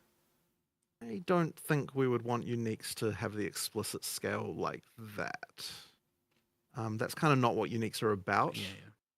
So I just not that is not a particular solution. That The I would bigger want. questions about whether or not the implicit, the skill should or shouldn't level up with the item. Well, I mean, it currently does, right? It does. It and does. But something that could be interesting is that if you find a life sprig on a level 80 character, it can scale up to that level. So it would scale with your character. That would make it feel really good as a leveling item, for example. That you can use it at level 1, you hit level 3. I really don't like that kind of thing. The whole like item that just scales with your character. Like, I don't think that we want to move in a direction where you'll have less times when you put items on your character as you level up. That doesn't feel like the right direction to me. But there's also more whether, and there's a second part to that, which is whether or not life sprig should even have high level requirements ever, which is a thing that's come up a bit. That's more, a separate question. That that's come up. I'm kind of not quite sure about that one at the moment. That's fair. Yeah. Well, Yeah, there'll be more discussion. I mean, so actually, so one thing that was proposed and as a potential solution to this is that just I feel like maybe you didn't like this. I can't remember who didn't like this. Someone didn't like this. Because I proposed that we make it so that the implicit skill on uniques has like a cap level, but then that does level up as you go through the game. Like it's not that it levels up, it's that like it is capped to the level of where you are. Yeah. So that way, even if you get a level 80 life sprig, you can still equip it at low levels, and then and then that will go with you effectively. And somehow I see that as different from like your items changing as you level up. That to me, that's not quite the same thing. So like that would potentially be an option. I don't remember why we didn't. There was some reason why we didn't do that, but like it might still be on the cards. That's fair. Wait, so you're saying if you find it at level 80? I'm saying if you find it at level let's say 80, 16 skill, but you can still equip it. It doesn't change the level requirement, but then the skill gets down leveled to the maximum that it can be for the. Oh, sure. Yeah, I thought that's what he's proposed just a second ago. But No, he's talking about the explicit scaling. No, there's a No, second no, thing there. no. The second one was that. Yeah. Yeah. Okay, sorry. Maybe I misunderstood then. Okay, right. Sorry. Yeah. In that case, then sure. Like, I mean, that's I the would thing. personally prefer to just be like, you can drop a low-level life sprig, and that's you use a low-level. Yeah, but I don't love that either, honestly. But I don't hate that. Yeah. And I like, hate there's it. a part of me that also kind of liked the idea that there were some uniques that were more valuable to find at lower levels, which I thought was kind of interesting. But I don't know Right. whether players actually like that or not. So that's just kind of like a random other thing. That's fair. But I don't hate that. yeah. What you Yeah, I proposed. was just curious because we do find them a lot. Another question is about the minion resurrect timer.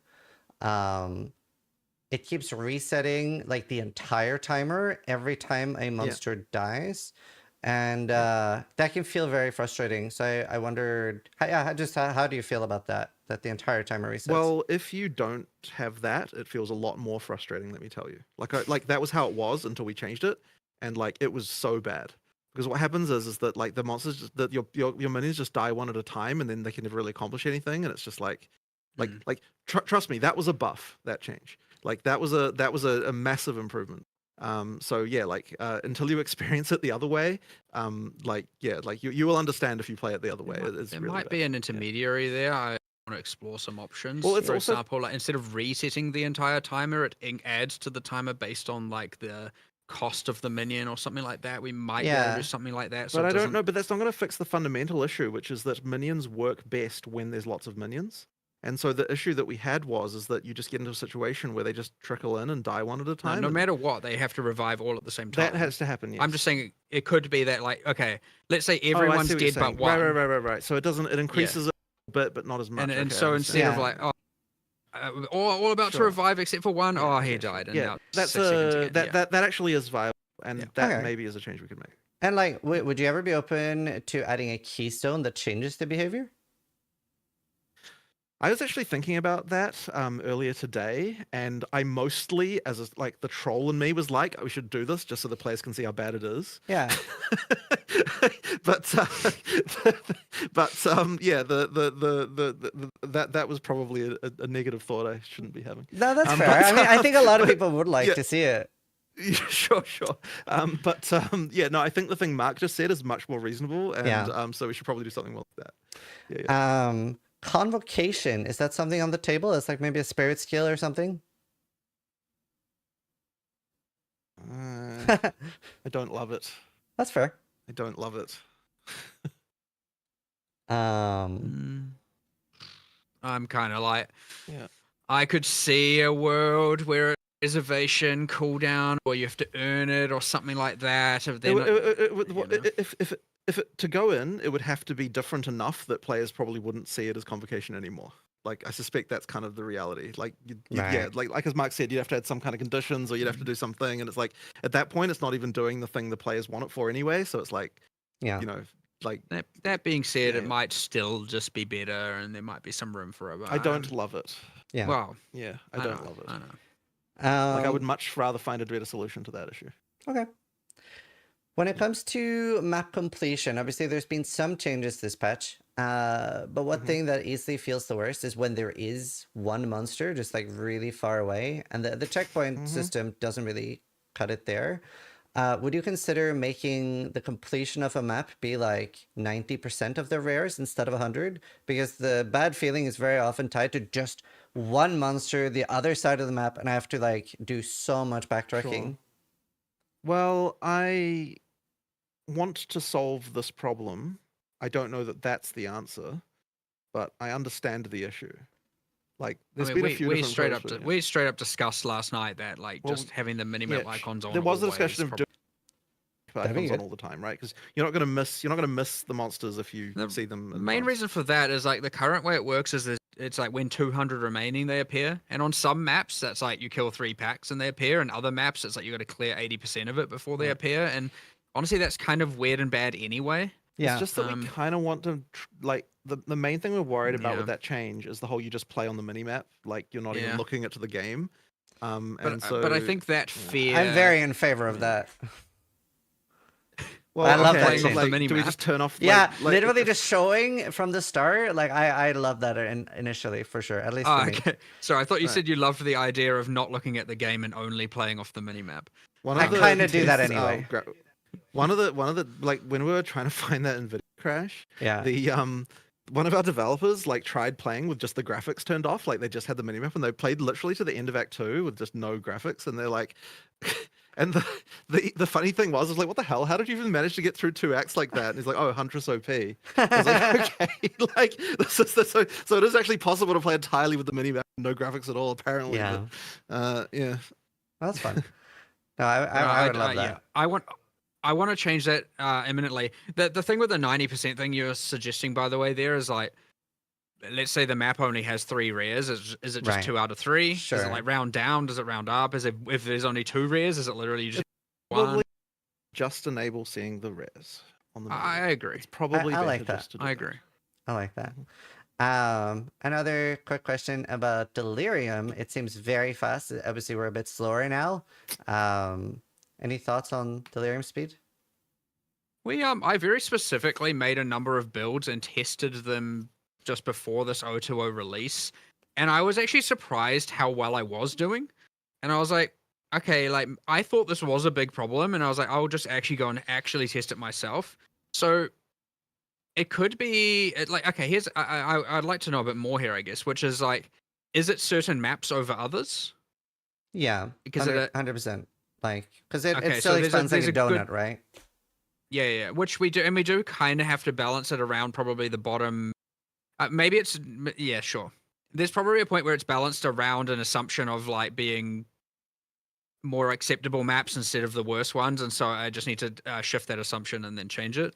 But yeah, I did specifically personally test this on a number of characters pre-020, and I was actually I was like, I expected it to be way worse than it was. That being said, I wasn't using like a massive range of maps for testing that. I was like, probably 5 or 6 different things on many different characters. So, Okay. yeah, sure. I will look at that as well. I'll add it to the today list. Yeah. It's going to be a big day. Yeah. Well, I appreciate you guys doing this. So obviously PoE, you're not necessarily tied to like the warrior being melee, right? Like right now I'm playing artillery ballista. Would it be possible to implement some sort of favorite system that I can just tick like artillery ballista with a little heart on it? So then when I go to like level up those gems, I don't have to in the bottom left search artillery ballista and tick the. I would suggest just having a tab for equipped gems would be the way to do that. Yeah. Like you just have a tab that just shows you the equipped gems. And you just click on Perfect, and you level up that way. Yeah. So Yeah. all the classes, then then my that's what- yeah. gems, and then all gems is Right. probably what it should be. Yeah. Another question. The Smith's hammer ability. I was watching. I have not used it myself, but I saw Quinn69 using it, and it looked pretty painful with like a little like tink, tink, and then going out and hitting twice. Any improvements to that? So there were meant to be some changes that were made to this that I even specifically spoke about. I think with maybe Darth and Gazzy or whatever when we had that last one. Yeah. And those changes didn't occur. They have Okay. occurred locally. They should be in a imminent patch coming out. Like Awesome. that's it somehow got missed, I think, or I don't know. I actually don't know what happened there, but that was a sheer mistake, straight Awesome. up. All good. Whenever, so there are multiple skills that can use chargers. A few players have reported that like they might want to use chargers on a specific skill. Would there be a way to like deactivate that a skill uses chargers, but you still want to use that skill, but you don't want it to be empowered? This was something that came up like probably about 3 or 4 days before we shipped. Actually, you was talk because the obvious case is barrage on the Huntress, right? Yeah. Like whether or not you want to do that. So I think like I'd have to look into whether or not this is going to be okay, but we could have a support gem that does that like gives some other power boost, but says it can't consume charges or something, and then that way you could use that with barrage if you wanted to disable it for that or something like that. So I think that'd probably be the way. But I have to think about exactly what that should be, but something along those lines would be the way. Should I'd do that. work. Yeah. I have a little like just interesting question about how do you feel like class identity revolves more around weapons, right? Because like I'm a warrior build, but a lot of people inherently think like warrior is maces. But yeah, like the class identity is more around the weapons themselves. And I was curious how you feel about that. Well, we explicitly moved to having 12 classes partly because of that, like to make that the case. Like we want that, and this is actually was driven part like I mean, so when we were talking about like adding weapon types and so on, there was this thing where we're like, okay, if you're, actually, you know what it actually was? It's okay. So we had the spear base type, and we're like, okay, because this is like way back, like a long time ago, we're like, okay, what is going to make a person who selects a ranger ever switch to spears and do that? That's just incredibly unlikely to actually happen. It's like ultimately the purpose of the classes at the start are kind of to give you a stereotype to like to go to. Now you don't have to follow that, obviously, like everything's open, but giving players like a thing where they're like, okay, like I know what I'm going to do, like I'm going to do this thing. It's like it's kind of important for new players to have that happen. So I think it is overall very positive and kind of like why we did that in the first place. And I mean, like an evidence of that in PoE 1 is like, yeah, players who select ranger, like even though there's all this whole thing about being able to become a melee ranger, like it takes a long time before someone would even experiment with that if they're a new player. Like they just wouldn't even cross their mind to like change weapon type like that once they've already started. So effectively just due to that, we needed to have some way to make it so that, from the very beginning, you kind of know, like you've got some idea in your head about what kind of thing you want to play. Okay. Yeah. The next question is about corrupted items, and you added, in my opinion, a very fun new unique strongbox. Actually, whoever made the Venture strongbox, chef's kiss, love that thing. Please put it in PoE 1 as well. Coolest thing ever. But I find corrupted items a little frustrating too, due to quality and sockets. I don't know if the answer is just like that they always have quality and sockets, but obviously it's items that we can't recombinate anyway. And I just want to hear your thoughts on a balance pass from that. It's very frustrating to get a really cool unique that is or rare that is effectively useless. Yeah, something needs to change there. Like it isn't right. We actually removed some corrupted drops before 020 went out, and then because we were like, wait, hold on, getting corrupted items just sucks. Like this isn't a good thing you want. So like corrupting an item of your choice is great. So we just straight up were like, we need to just start removing the corrupted drops and find a different way or a different item mechanic or do something with them. Cool. This 100% just like, what is this random white corrupted item on the ground? Like that is never going to be of use to anyone. Right. So we just need to fix that for sure. Cool. Is there a possibility of the runes being added to the currency stash tab? I believe we would. So what was we're adding a socketables affinity. We're adding a bunch of affinities. I think it's like socketables, fragments, which will include tablets. And obviously fragments. Breach and or catalysts. Expedition and thus also logbooks and the currency. We're adding a whole bunch of them. I think there's 5, 6, 7 maybe different affinities that we're meant to be adding within like, I would expect to see that within a week probably is my like guess. We're not going to add that. This is like currently it has the whole you have to have the stash tab in order to have the affinity, and we're like having to divorce that a little bit so that we can just have the affinities because the tabs take longer to make. And so that we're doing that work currently, and I would expect to have all of that. So you can use your premium quads, whatever, to stash all of those. Cool. Actually almost through with all of my questions here. So this isn't something, sadly, that I've been able to interact too much with. But I wanted to talk a little bit about recombinators anyway, and just see if you guys have looked into the data a little bit. Obviously, I've seen a clip of, for example, Karn having like the 0.91 chance to recombinate. What do you guys think of recombinator use this early, basically? I don't think we've even had enough real experience. Kind of waiting for more info and data there for sure. Yeah. I did worry that there'd be that people would start seeing those very low values because they're using extremely rare item modifiers or numbers of mods and getting like, oh my god, it says less than 1% or less than 2%. This whole system sucks. There was a real like it's interesting because like with recombinators, I feel like every time we've ever even looked at them, they've always got this thing of like this tension between like they're so OP and yet also they look so underpowered. Like when like, they've got this like horrible tension like that. However, what I do think that this system is compared to the previous one is so much better is that if you're using them for the like low number of mod cases, then like you can get relatively like relatively good Mm. like weights. But we do have the ability to do more specific balance here if we want Yeah, to. yeah. So like Yeah. we'll just adjust it. Like honestly, like, I have to admit, like I haven't even recombinated anything on live myself yet. So Yeah. like you know, It's- like it's just not it's not I can't really say anything about. Yeah, like, that's fair. It's whether or something not I that's right. haven't. Like I just don't know how it feels enough, you know. There were two major item systems that I Yeah. was like expecting to get a bunch of feedback on and then would calibrate. One was Yeah. recombinating, and the other, which I am very thoroughly looking for, and maybe you have some opinions on it, is how the new map drop progression works.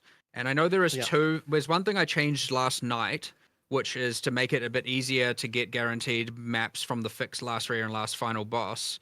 But the other thing is there is currently a bug which I saw, which is sometimes the boss's drop isn't +1 level, which, yeah, I don't know how that happens, but I saw Okay. that bug. But assuming those are fixed, I am very curious to know and kind of just get people's, feeling on that. I've seen some people get through the tiers very, very quickly, which Yeah. is fine because they have proven that they can, and that's Yeah. fine, and they weren't at the whims of the RNG as much. But I'm looking for a lot of Yeah. feedback on that, and I'm hoping to start getting a bit more of that as people get into in-game I more. have anecdotally heard people telling me that they're happier with how in-game is now than how it was in 0.1. I have also heard that, but Yeah, again, very anecdotally. So especially when it comes to sustain, I'm the wrong person to ask because I was shocked at one of the previous podcasts when people were saying they were struggling with sustain. So I thought it was funny when you basically said skill Well, issue. that was Yeah. also the case for us, which is why we Yes. changed so it. that's why we just were like, so let's I'm- fully redo Yeah. this. So I'm the wrong What is it person to gonna ask be? for about sustain, and obviously there's no issues for me with sustain now.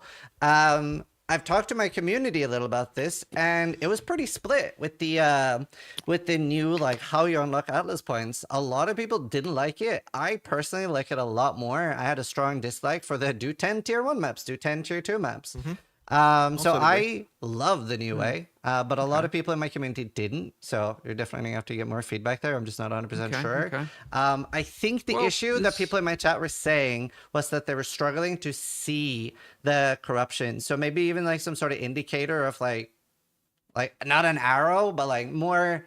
When you readily say find- C, do you mean in the, like out of the fog of war or in the fog of war? both, I guess, like just. Like, do you know the way we have the beams towards the pillars right now? I guess people want That's why like, I'm asking. Well- Like, are you saying just like physically you don't see them when they're We, revealed, or Just before the patch Yeah. went out, we were like, we actually did go, do we want these to be visible in Fog of War or not? yeah, And they were, by the way. And then we were like, I think maybe actually we don't, because you're going to spend too much of your playtime just looking in Fog of War, and I want you to be Right. looking in the revealed section more. And so that's why I did change it. So that some things are in Fog of War, but it's like not that many. So towers and citadels being that. And But then you could have like a very short distance, maybe, or yeah, something so like that. but, just to but slightly we don't increase it, currently but have yeah. a Yeah. distance in Fog of War. You can see it's just either it is or Right. it isn't. And so Mhm. maybe we can mess with that and have it be like, you can see Makes like sense. some depth in or something like that, just to make it a bit better. But Yeah. but I mean, at it's least good for feedback. myself, It's I good like to it. know. Yeah. So that's about the Atlas points. If you do get any more, and of course, if you happen to get a collective from your community Yeah. in particular as well, and of course, people are going to post it. You have my Discord as well. Just tell me, because I'm very, very Yeah. curious about the map drops and how people feel about now that it's like way more deterministic for Mhm. both sustaining and going up the tiers. Yeah. Now, obviously, not a huge amount of people collectively as in the end game, but like it's enough to start getting stuff. So. Yeah. Yeah, I'd really, really, really like to make sure we got that right. So, if any of that comes up, just Cool. give me a yell. I have one last question about PoE 2, and then I have a few quick fire questions about PoE 1, and then we're done. How do you feel about the removal of clear speed, things like Herald of Ice, but then sort of adding it back in with effectively a few players are telling me the Lightning Strike and Aroa effectively just swaps it from Herald of Ice to the Roa and the Lightning Strike. Well, lightning. I don't know whether or not the balance of those is correct, quite frankly. Mm-hmm. It's not quite like there's probably misbalance here, 100%, but it's not quite the same as what the Heralds were doing. Yeah. But it is still a balance anomaly for sure. Like I certainly have people playing, I know people who are playing Lightning Archers right now, and they're like, why am I suffering like this? I'm going to swap to Lightning Spear. which I assume is what you meant. Yeah, Route 2 made me promise to ask that. Yeah. So, look, it's pretty clear. It is their number one played build right now is Mhm. Lightning Spear Amazon, and that for good reason, right? Like, it wasn't the intention to be like we removed this thing and added this thing. That isn't intentional. That it ends up playing that strongly and that powerfully, and is like a clear like. I mean, just use it and the whole screen implodes, Yeah. right? But the trouble we have now is, like, you know, this is what people are doing now. Yeah. Can we nerf that? Like, you know. No, like, that's fair. The answer is usually that we can't very easily. That's fair. So, you know. Yep. So a few PoE1 questions and then nothing. Do we have a rough estimate at all for 326? I mean, are we telling people? Have we said anything about Yeah, I that? think we were like, I think last we said was A and around that territory, or at least towards the Oh, latter wait, half wait, of you May. cut out. You cut out. No, sorry, I'd said nothing. No! I was just pretending. No, towards the end of May was what we Okay. last said, and the intention is still that is currently on track. Obviously, all these things are kind of like, you know, up to within a 2-week Yeah. kind of band because you know things happen. That being said, if you're not hearing about things by the end of May, or at least, then I'd be very, very surprised. Yeah. You should be for sure. Cool. Should be around. Yeah. Awesome. Any chance of WST in PoE1? Have you thought more about it?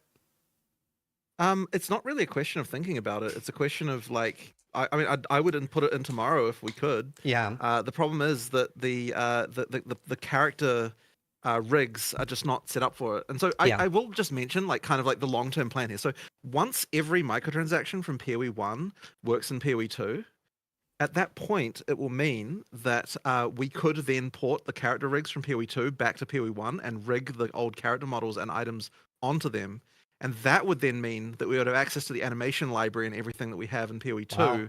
in PoE 1, which would then mean that we could put WASD in, basically. Okay. So what I'm saying is Yeah. that like in the like, but this will take a while, right? But like Yeah. in the long term, this can happen. But like it would effectively like yeah, we always sort of imagined that we would take the PoE 2 character rigs and port them back to PoE 1 once the microtransaction had all been ported over. Yeah. But it requires 100%. 'Cause obviously, we can't turn a microtransaction off in PoE 1 you already bought. So like therefore, we have to wait until we've The got thing full is, compatibility before we and can do that. another thing is like incentivized to make a change. Yeah. And the reason for that is That we have to rig everything to all we the currently have stupid to- PoE 1 yeah, character we models have to every time. currently do Yeah. So the moment that we can finally get rid of those PoE 1 character models, like character rigs, that means Okay. that it just reduces our workload a crap ton. So yeah, and then Also, at we, that point we could add WSD. We've got a pretty large rigging department right now, Yeah. and they are spending probably the majority of their life all rigging microtransactions to Yeah. PoE 2 characters right now. That So- is what Awesome. they're doing. So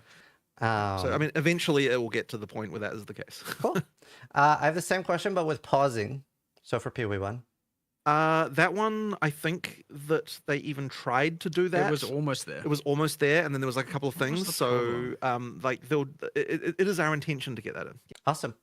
Yeah. Another thing that I really love in PoE2, the highlight effect. Like when I right click a transmute and it shows like what items this works on. It's really nice quality of life. Right. Well, I mean, there shouldn't be any reason we can't do that, right? Should be fine. I mean, I don't know why that would be a problem. Yeah. Yeah, should be Sure. fine. Yeah, I we mean, can stuff probably like do that. that. 100%. Yeah, It's yeah, either, yeah. either we're just not going to. It just Yeah, yeah. won't. It Yeah. won't, Yeah, you know, yeah. it won't just happen. Cool. Sure. Final question is Val orbs in PoE2 can change the magnitude of unique items. Is that something we could ever see in PoE1? Well, the amount of work that it would take. So here's the thing, right? Like that for every unique, Yeah. we have manual work to do to work out what to do there. Yeah. And obviously in PoE2, given that there weren't all the uniques made already, like we were able to do that. So like I'm not going to say never in PoE1, but just the amount of work it would take to like look at the balance of every single unique and do that work would be quite And then large. Like, Most would take only like 2 seconds and would just be sure, fine. sure, but there's like implications it's for a lot not- of Yeah. it's like yeah. There's Makes just sense. a lot of uniques in PoE1, right? Like a lot. Awesome. That was all the questions I had. Thank you so much for taking time to do this. I know this was super welcome by me and the community. We really appreciate it. I know it was a bit combative today, but I promise it's from Sure. love for the game. Well, actually, and, so I at the beginning, I obviously got out of bed on the wrong side of the bed this morning because I was feeling a little bit angus, probably more than I should have done, and I apologize for that because that was That's all probably good. not great.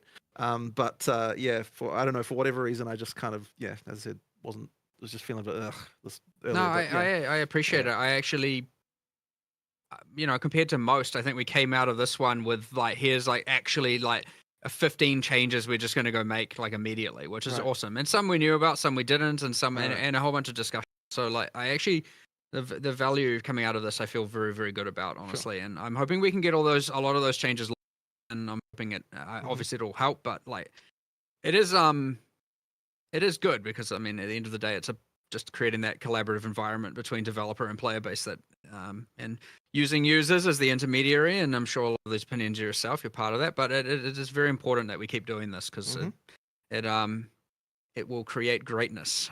Yeah, no, I really appreciate you guys coming here. I've actually like as a rule for my podcast, I actually took something Jonathan said to heart really, really hard that I really liked. And you said that you really like when the interviewer like when it's their questions and not just on behalf of others because they're able to do better follow-ups and stuff. So I've tried hard to focus on that as well, that it's things that I am able to do follow-ups on. So but yeah, Awesome. thank you guys so much for your time. Yeah, Awesome. thank you, and thank everyone for watching and playing. We appreciate it. Cheers. Bye. Bye. Whew. Try to die less than I do. Okay. I don't know how I did because I have not had chat open. So I don't know if you guys hate me now. But I can promise you that I did my best. That was my best, at least.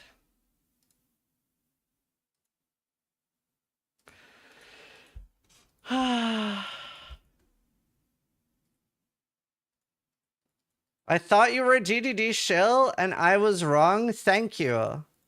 Oh, thank you. That means a lot. I don't know if you're joking or not, but I really appreciate that.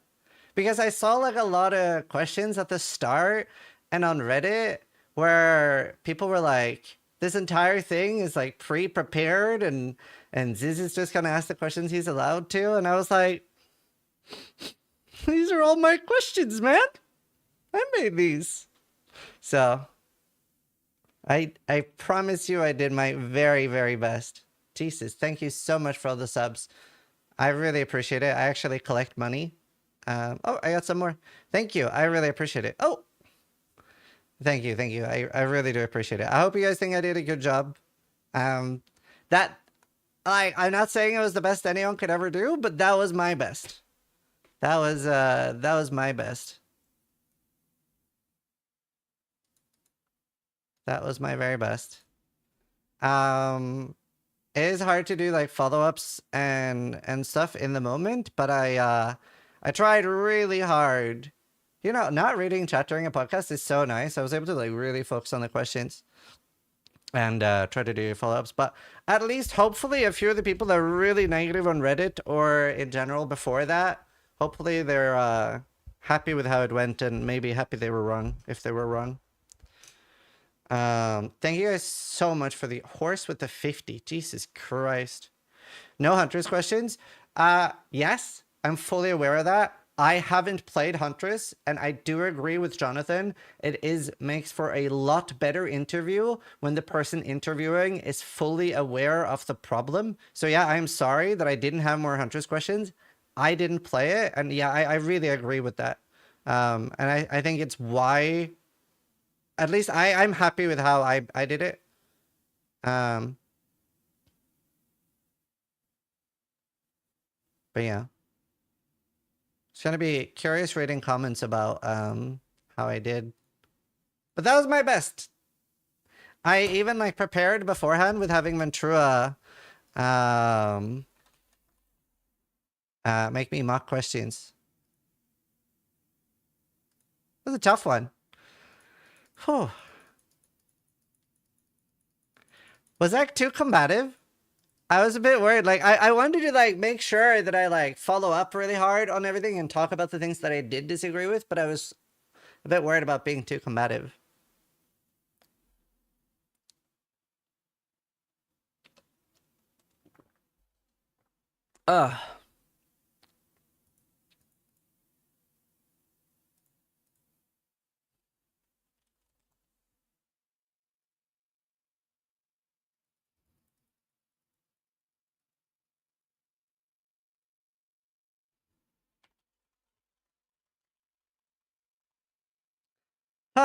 I'm tired. I'm tired. I had a lot of things I really wanted to ask. Wait, do you think people are gonna call me a shill more or less after this interview?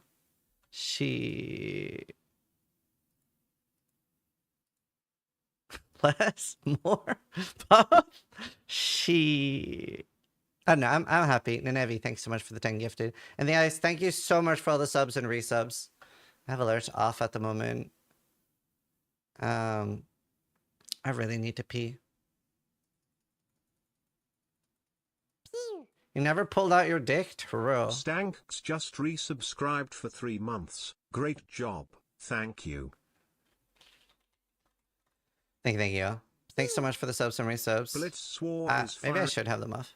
I super appreciate all the money. I collect it, so thanks.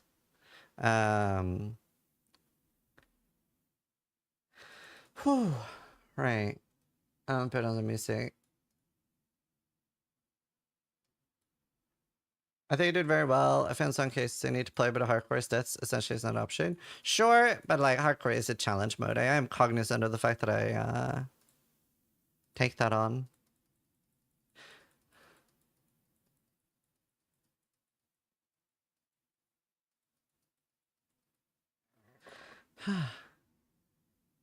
You did well. Started a bit too harsh, but it got diffused, and it was a good interview. Well, yeah, Ventura did so well at pretending to be Jonathan. That was really useful, actually. Okay, I need to pee. I'll be right back. I'm gonna throw some ads on you guys. For those that don't know how I run ads when I go AFK, so that people that don't have ad blocker can't afford sub don't get ads. Well, they do, but there's no content you're missing. Anyway, I'll be right back.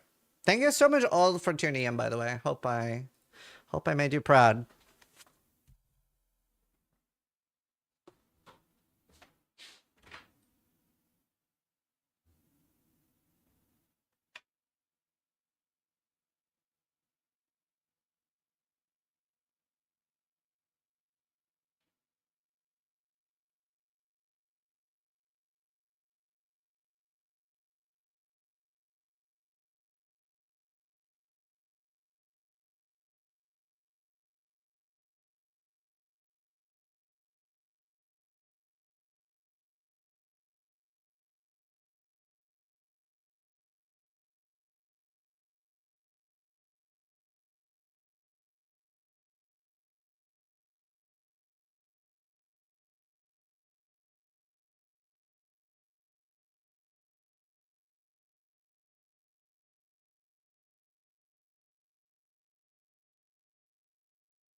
I'm back.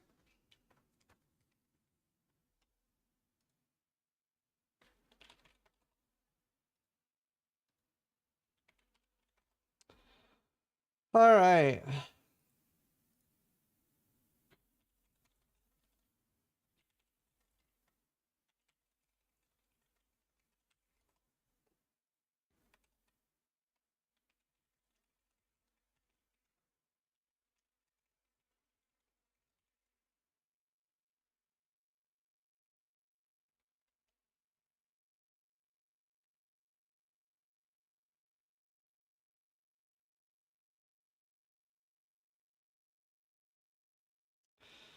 All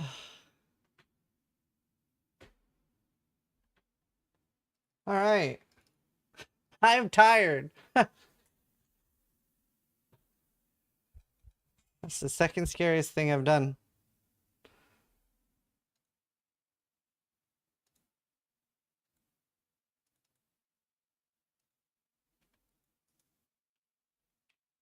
What's the first? It's ND8 and I can't tell you about it, but I hope to maybe one in 10, 15 years tell about it. Thank you so much for the gifted subs. Thank you so much. I really appreciate it.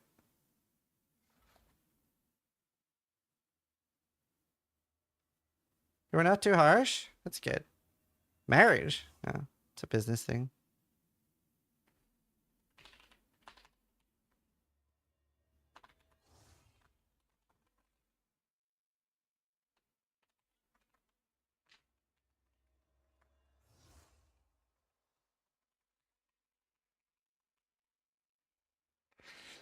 Let's see. I'm getting a lot of positive message. Even Beck sent me a message saying I did well. That was very sweet.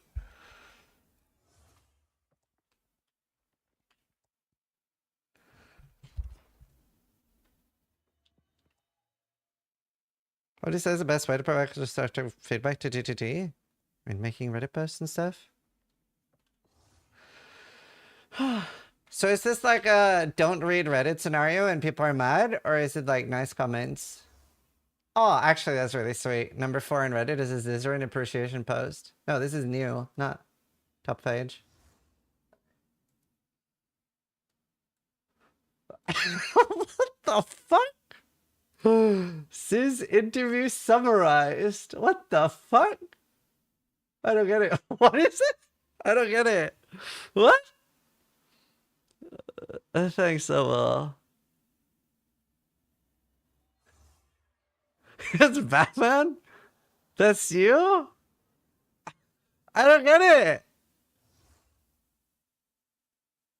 I'm confused.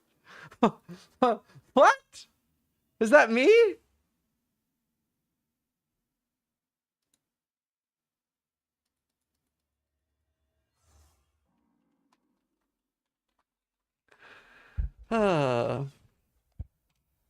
So, what was there anyone that in the start wasn't expecting a lot from the interview and thought I was going to chill out and that TTD had picked the questions and then are positively surprised and changed their mind?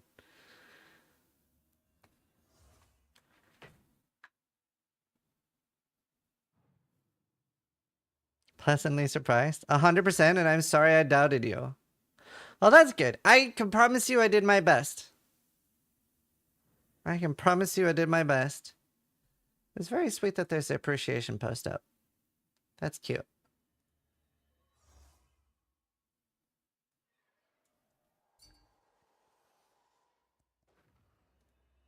I just made a thing? Wow. Here's cute as this is for the podcast and the industry. I'm a new player. I'm blown away by his detailed preparation and composure. That's good. I left feeling a lot better with the direction of the game. Yeah, that's an important thing. Do people feel like we got good answers and things are moving in the correct way?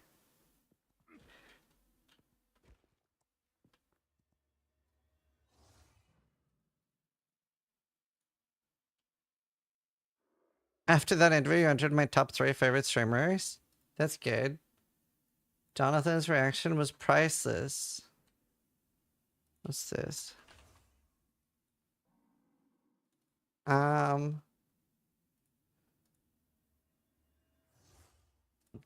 So obviously PoE, you're not necessarily tied to like the warrior being melee, right? Like right now I'm playing artillery ballista.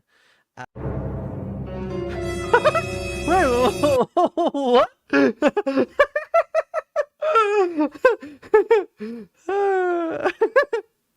I'm playing artillery ballista. Oh,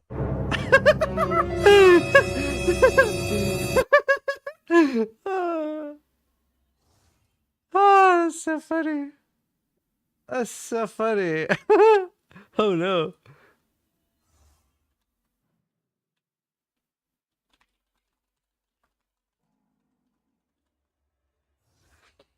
All right, let's play more Artillery Ballista. That's so funny. Thanks for having follow-ups. Yeah, it's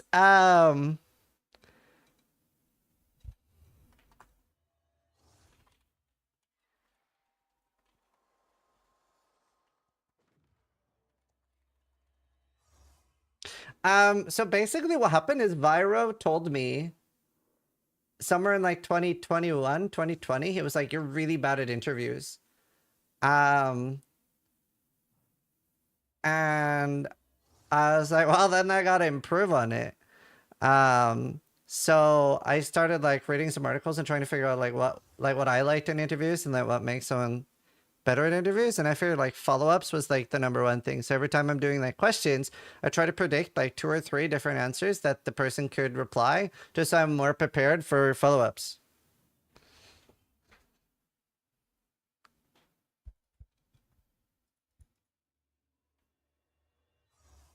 Also, I asked Neon in DMs, I was like, I have to ask, do you collect shoes? And he was like, I used to.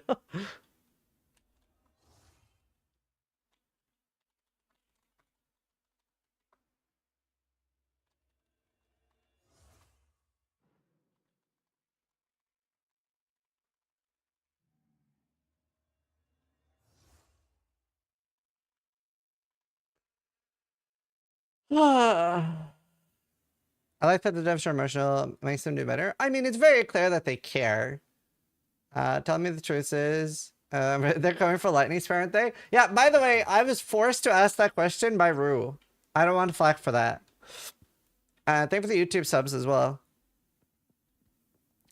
Do you think it's possible for us to get tankier builds? I hope so.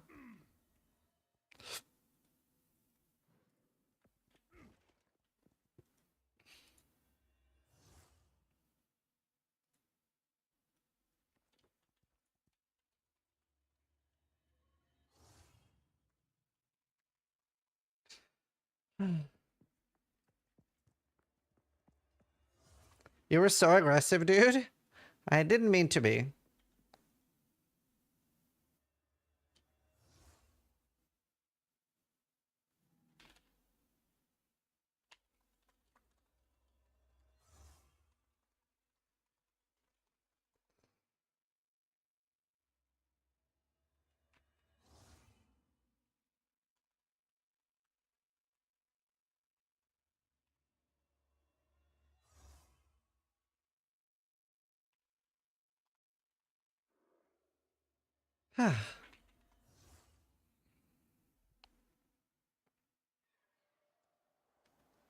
Bam.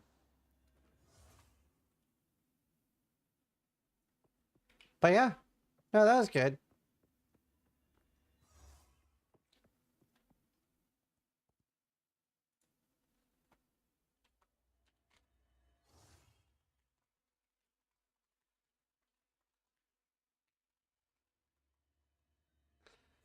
That was by far your best interview.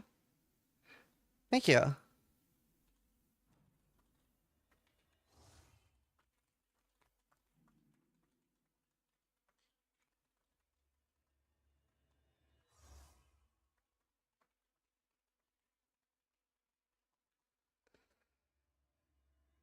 And Lily Strauss were making memes the entire time. This isn't loading for me.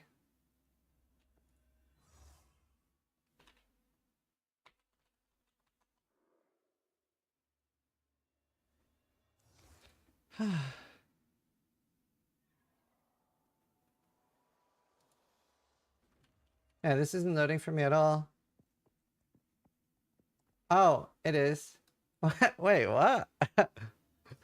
Wait, Sis Despair. Why am I disappearing? Oh, not disappearing. I see. It's also, I wasn't really trying to be cognizant of my face during that. So I don't know. I probably looked like an angry bitch the entire time. I was just really focused, trying to make sure I processed the entire answer so that I could ask, like, I was really, yeah, believe me when I say I really tried. I really tried.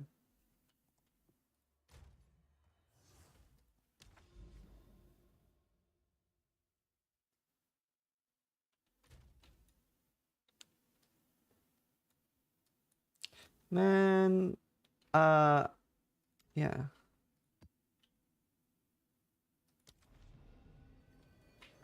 Link to the interview. It is not up yet. I should stop recording.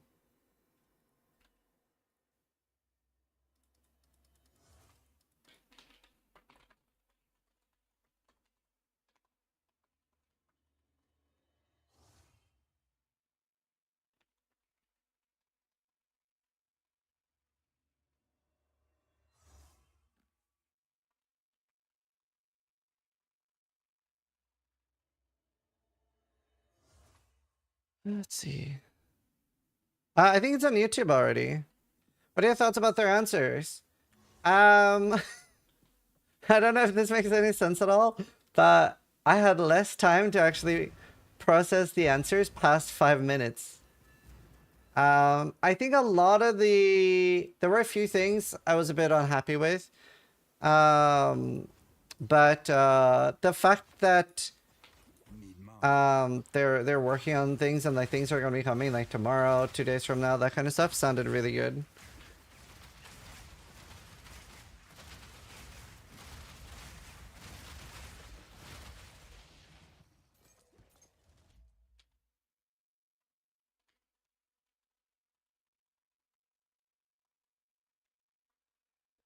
Let's see. Oh yeah, that was a new peak in viewership on YouTube. 13,000. That's pretty cool. Hope everybody enjoyed it.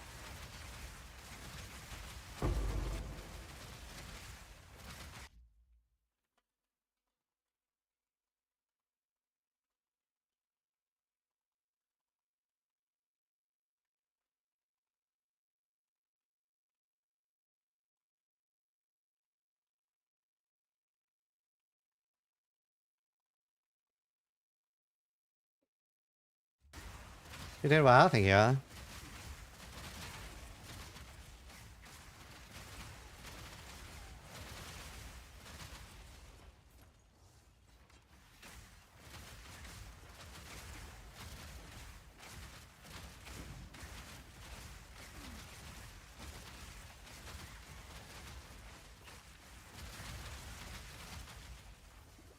you doing last epoch race event on 17th? Yes, the announcement video for that's coming out soon.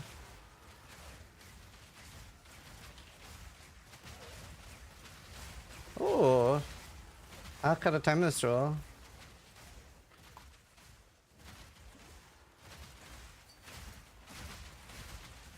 Yeah, I did not ask about that.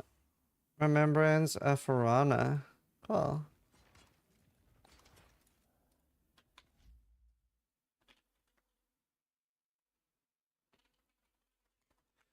That was a $200 tip? Jesus Christ, thank you for telling me. Sorry, I have alerts off at the moment. I'm kind of like mentally winding down. Thank you so much, Strakoza, for the $200. Sis, big respect to you. You've done more for the game with that alone. Okay, I don't agree with that. Sad is you may be just forced Jonathan to stop being stubborn and start listening. I mean, I don't like personal attacks on people. Like we all just like care a lot about the game, but thank you for the $200. Thanks so much. That's a lot. Strakoza, thank you for the tier 1 sub and the 100 gifted as well. Jesus. Jesus Christ, dude, thank you. Did you ask about the hardcore, softcore messages? No, because I already know that they know about that. So...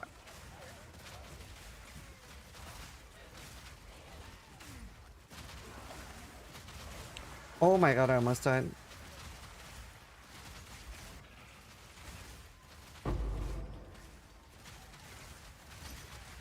I should... The only thing I regret not asking about is like Wisp not being super rewarding, to be honest.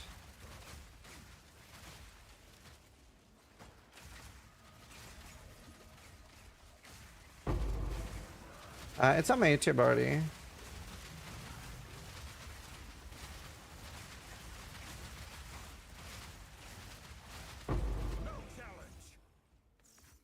Let's see.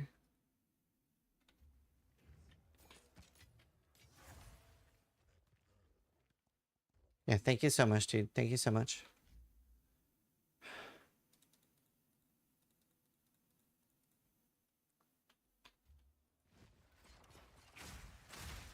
Yeah, there's a bug where softcore, when they search for items, they see hardcore items specifically. Why is my shield charge not working?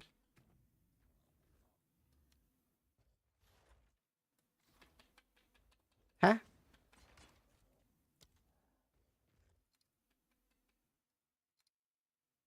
Am I dumb?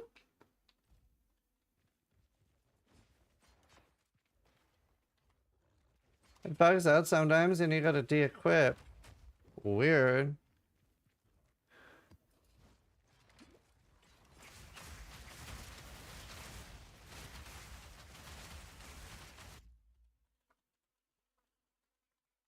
Yeah, I did ask you about 326.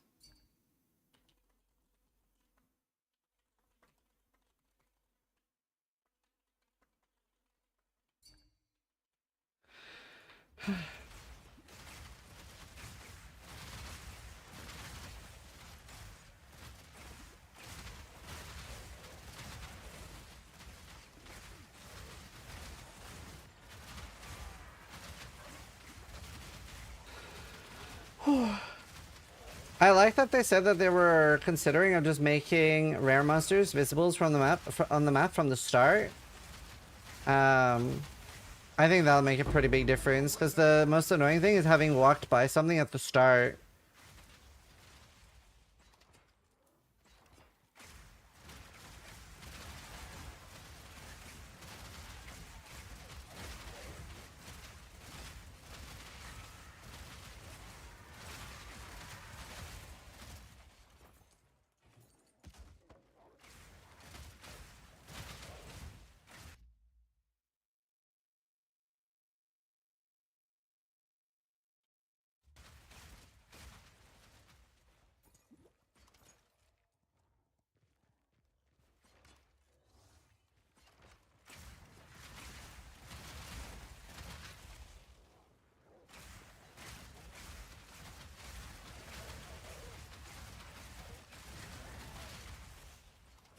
Tier 14s are so scary. I did ask about Prolif. And they agreed that Prolif was not in a good spot and that's being fixed.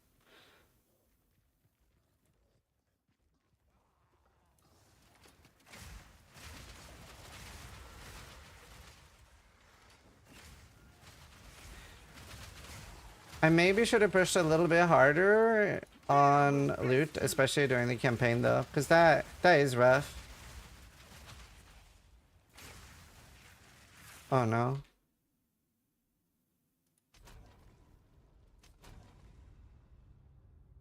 Did I just lose my only tier 14 map?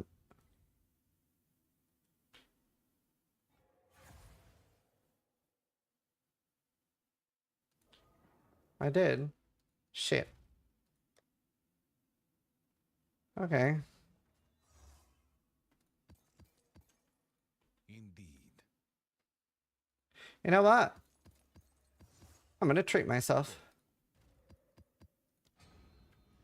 I'm gonna do a tier 15.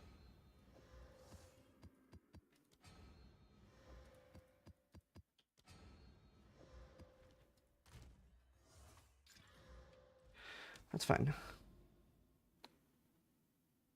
Savannah's a bit scary. Hidden Grotto. That's the... I'm not gonna do a ritual in here.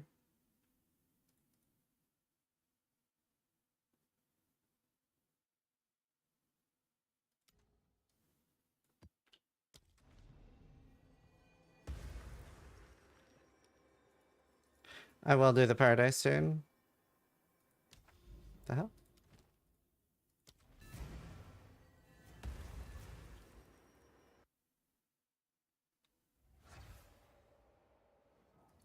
I was very surprised about the Viper stuff. Yeah, I fully, until they told me, I would have 100% believed that the reason they did so much damage to the Spears was because they were chaos damage.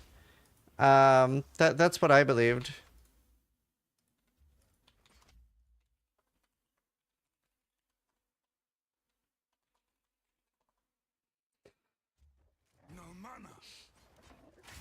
Turns out they just deal a fuck ton of damage. Yeah.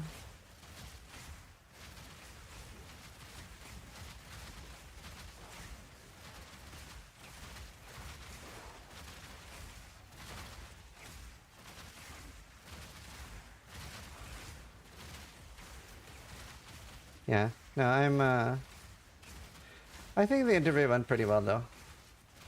Still a little tired now.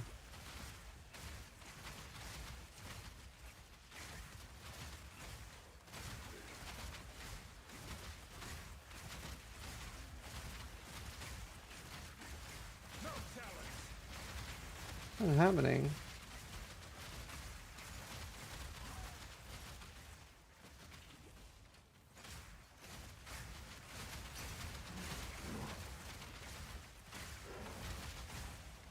I'm tired, boss.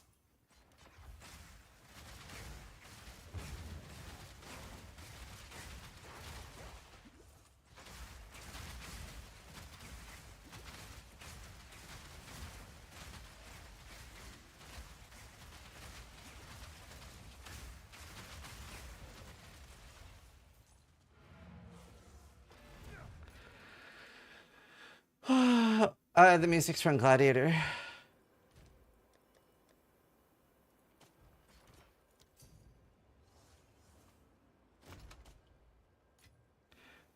We should ask about body blocking. All right. Yeah, that would have made a better question.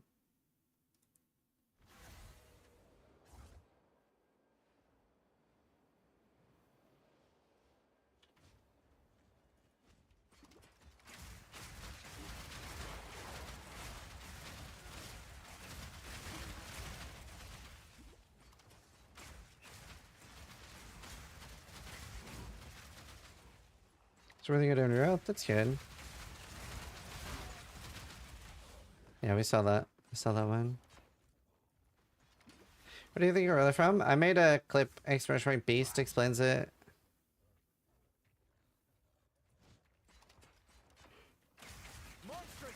I need 100x anyway to run my artillery ballista. Oh, I forgot this is the boss. This is the Skelly. The podcast is already on YouTube.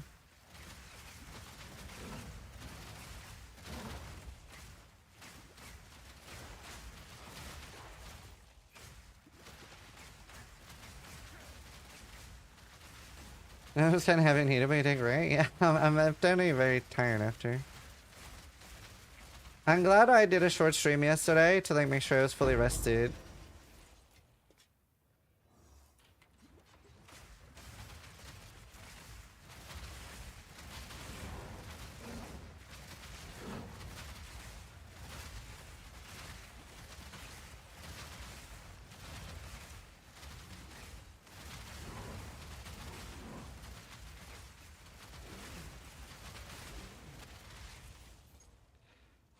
Okay, that was the last one. Where's the boss?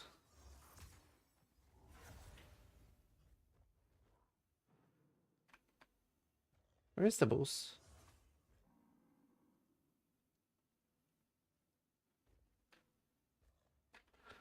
Must be far left. Thanks, RX.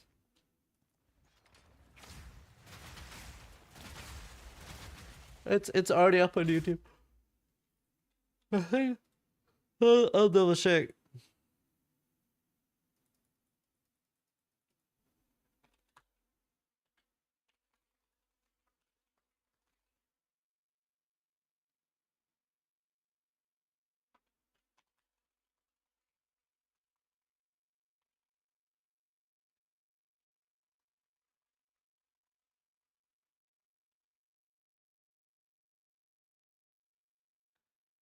Let's see. Yeah, it's up already. 1 minute ago. Thanks, Kuso. My respects is. Thanks. People are being very sweet at least, so that's nice. I appreciate that. Means a lot. I was pretty nervous about doing the interview. Especially like there was like a Reddit thread beforehand. So the interview has already been just finished.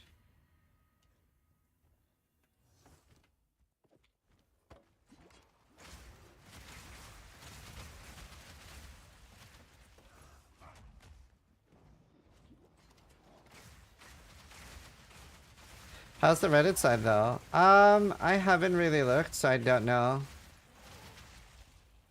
Reddit comments for you are 96% positive, which is outstanding. That's sweet.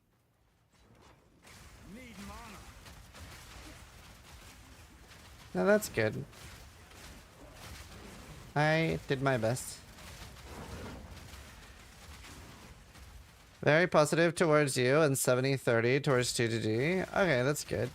Hey, Ventura, thank you so much for being Jonathan. That genuinely helped so much.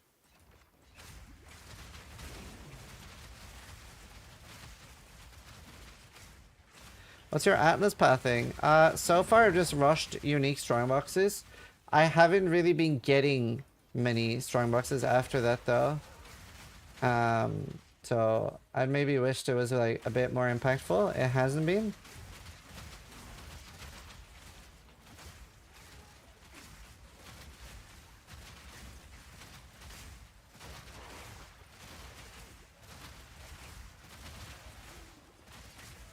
Thank you for that softballing the interview. Good. Yeah, thanks, Citra. What about you? Were you happy with their answers? I think the only thing I was surprised about negatively was, at least that I can remember, was that Jonathan was doubling down a little bit on sockets and stuff early and just gear during the campaign. It just made me feel a bit like I was playing a different game. So it's a bit, that was the only thing I was surprised at, I think.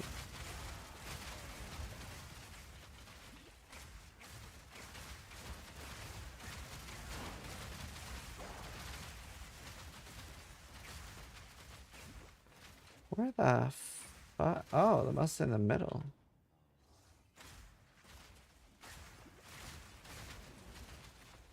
Thank you for the $20 donation, Shotgun. Thanks so much.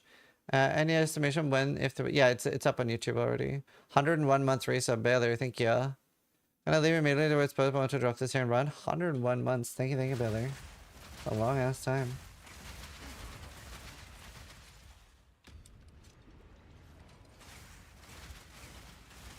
Strongbox might level me up.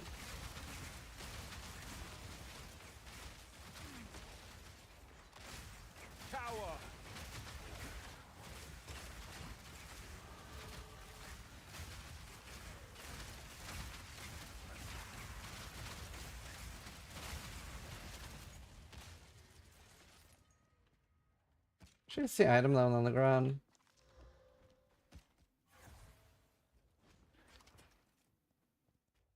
I don't know more than 6 boss Atlas points. I don't. I'm not there yet.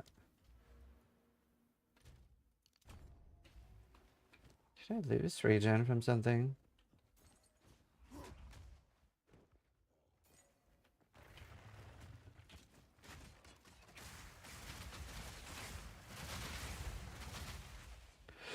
With rituals, right?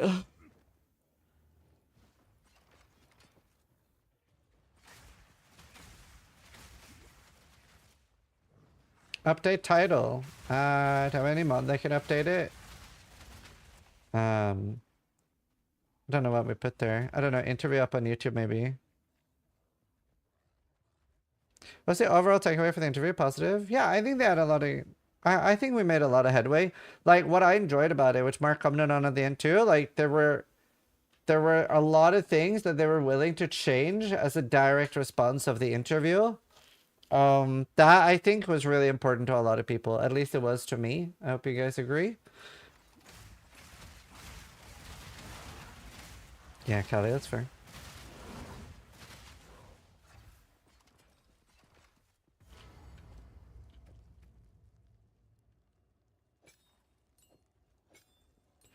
Let's go double support gem. It's a tier 15 boss.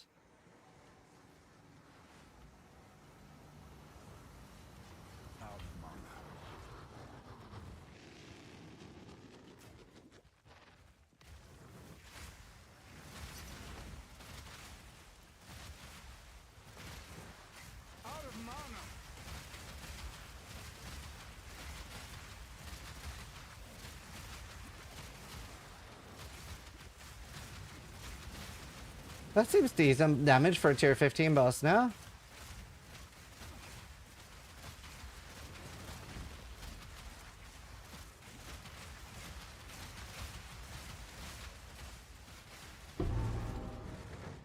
Cool.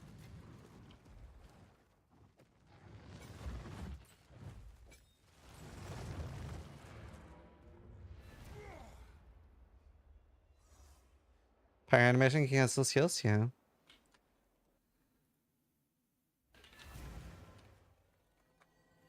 So it was yelling, very good.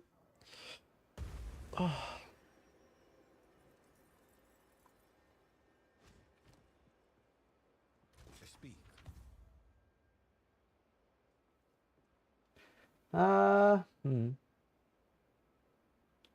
Not terrible.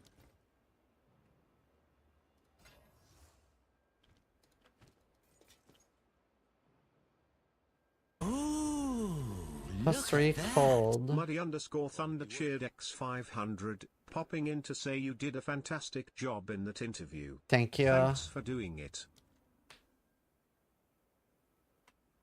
Thank you. Thank you for watching it.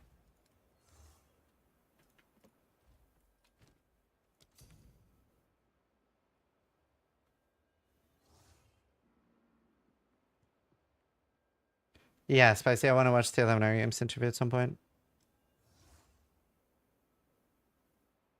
Interview starting now? No, I just finished. Don't think I have any mods online to fix it right now. I'll change it. Can you change title arrow on YouTube too? Maybe call it like interview up on YouTube or something.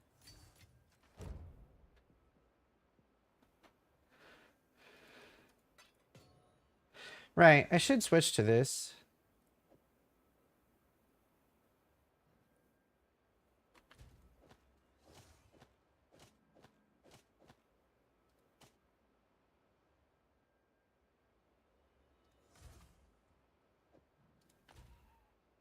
$64 + 7. 71.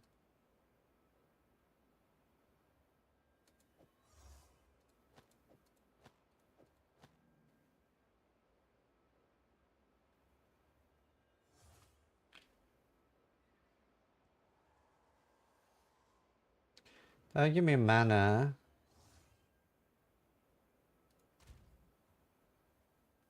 I'm feeling in a crazy mood. I'm gonna vol it.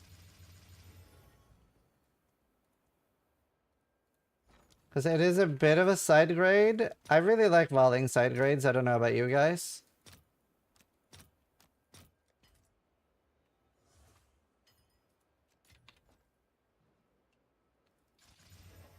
So it's less bad if it breaks then. Damn. Aren't they nuts now to sell to someone else?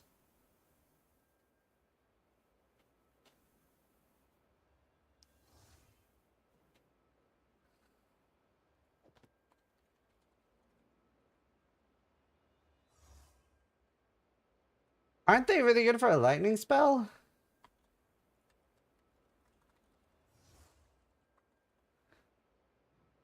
What do you think for those? Like 4 divines?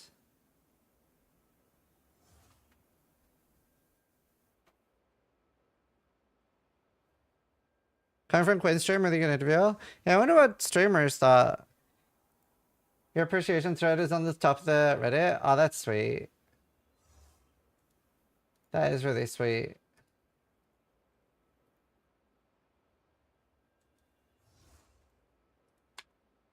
I think I try to sell it.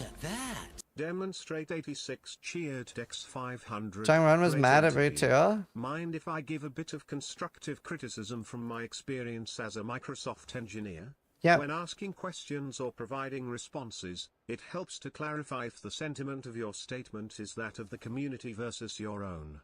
Thanks again for the great Q&A. That's fair. That's fair. Fair point.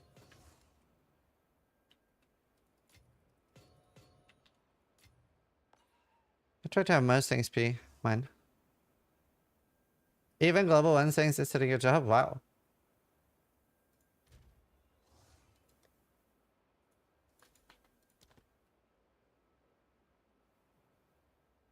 What is that quad tab? Yeah. Yeah.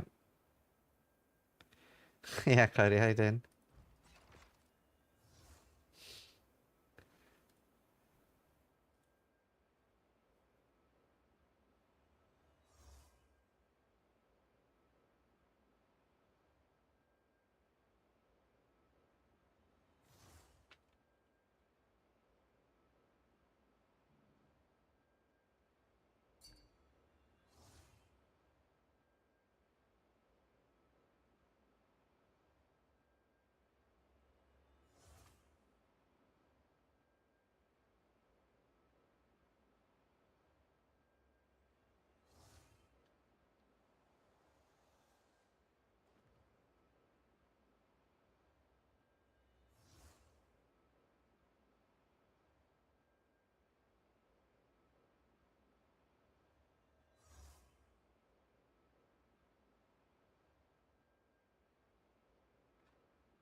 All right. Man, I'm hungry. What do I do about that? Did I not get a map back?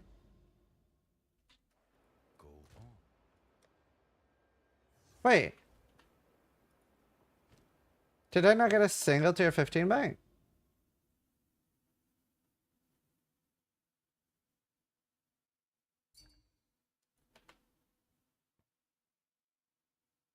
Let's see, tell me that. Ah, right. That's fair. It was very low. Subscribed. It was very low. Ugh.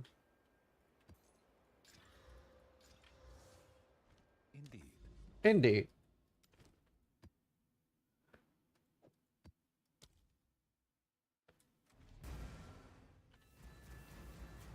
Thank you, Falcon. I appreciate it.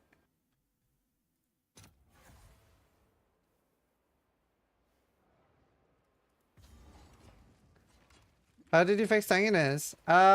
Once I got my Uber Lab, that helped a lot. Oh my god, the temp change feels awful. When I got my Uber Lab, that was what helped fix it for me. Because now I don't have to constantly spam my potion for like every little thing. I can take like 50 damage without using my life flask. Although something looks weird at the moment. It's like my regen's shut off. I don't know.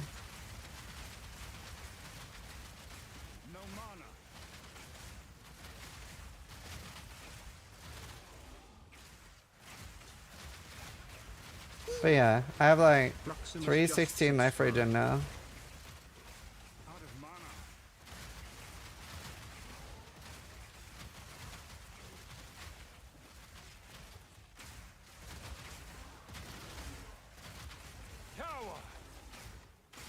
What pet are you using? Just a haste pet. Just dead all the time anyway.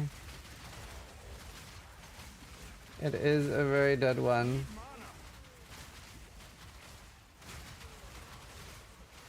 I'm gonna do tier 15 so I can try to work on getting a +7 bow instead of my current +5.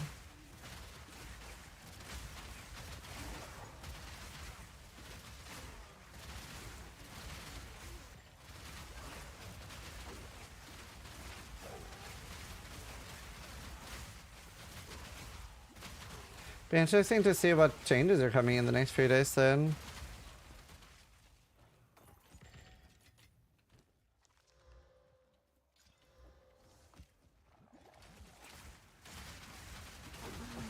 Do you think they promised too much in too short a time frame? That depends, right? Like, if they can capitalize. Like, if they do it, then no. But if they don't do it, then yes. That's like a time will tell thing, right? No, I'm not tactician.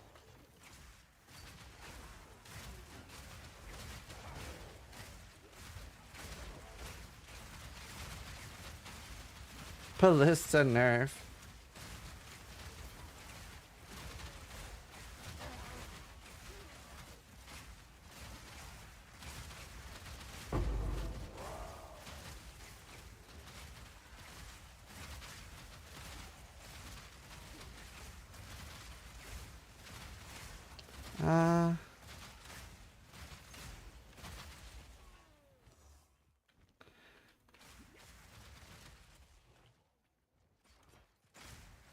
Tactician might do more damage. Well, Tactician doesn't really get that much because like they have a node that is like 25% of your main hand goes to your allies, and that doesn't work on Artillery or Ballista. So you're missing like things like that, for example, that would have potentially been good for damage. Titan and what do you call it? Would have been good for damage. Pin is good. Why doesn't it work? Bugged, I guess.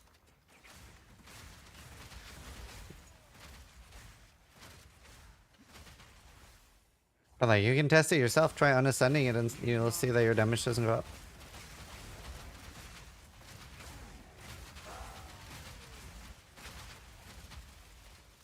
What is it feel like you're playing slow motion? It's a curse called Temporal Chains that makes me slow motion. So it is because I am. How to fix the mana issue? I chug mana potions. It's very noticeable to get like 150 mana on gear. I did have really, really good gloves that I corrupted, and I hit lightning pen on, which didn't really help me that much. Thank you, Murcroft.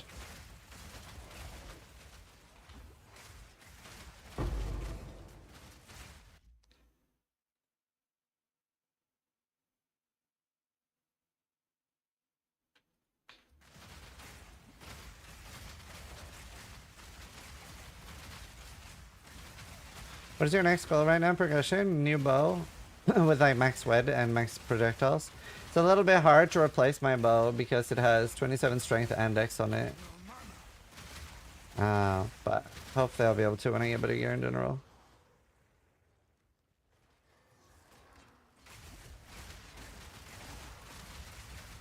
Yeah, but I don't ever want to do blood magic with this high level.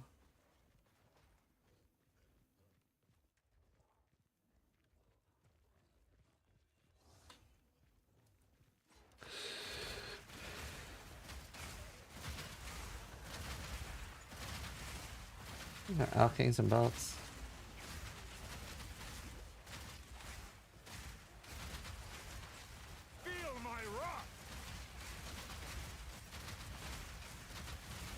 I could do a level 19 jump now.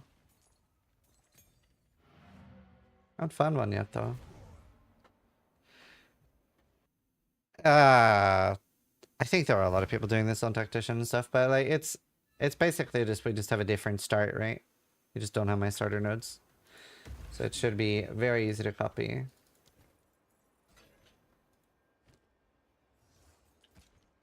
More otherworldly remnants.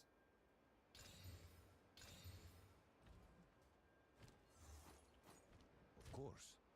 Course.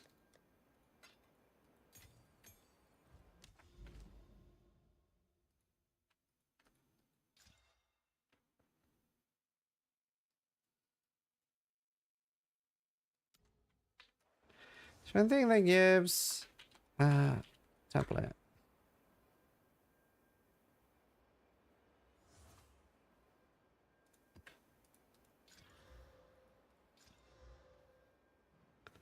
I want XP. Okay, I'll do that.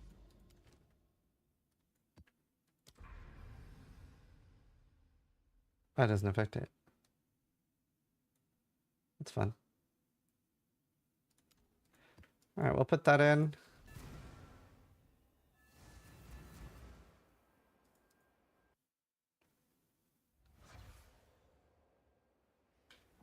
Alright, this should be a lot of XP.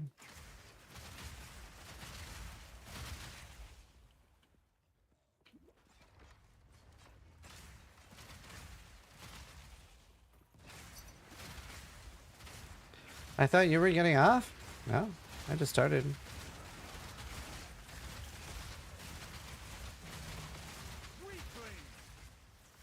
I just started. I am still here.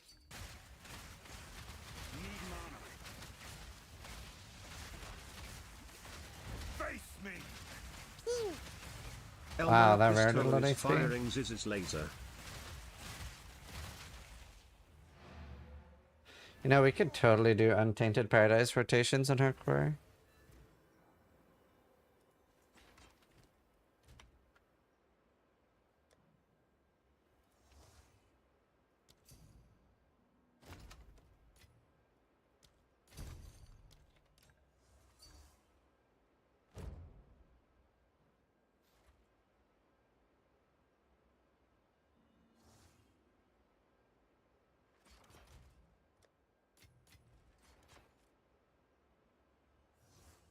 Says deserves the sub for that interview. Thank you. That's sweet. I appreciate it. Best PoE interview ever. Thank you. I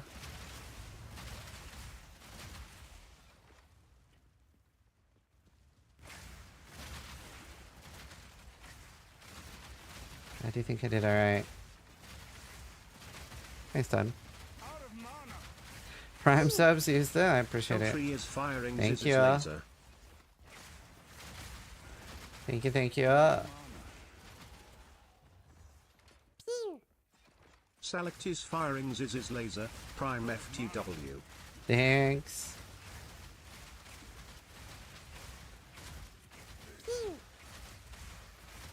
Dust Time Almstone just resubscribed for 5 months. Thank you so much. What wings are you using? Incinerator?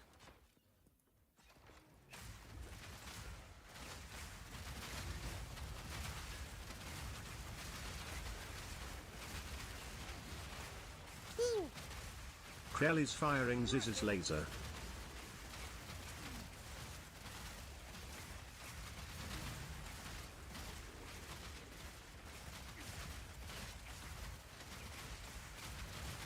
A chunk of XP per.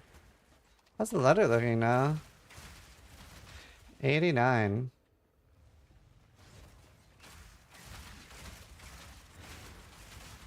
I mean, they did say that they were going to change a lot of things just based on the interview, so like that is a good thing. Like we definitely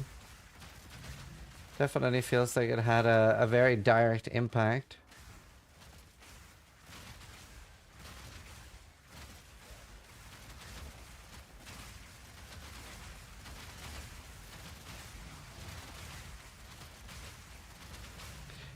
Bye Ballista, bye Lightning Spear, you snitched? So like, I mean, they watch streams anyway, so.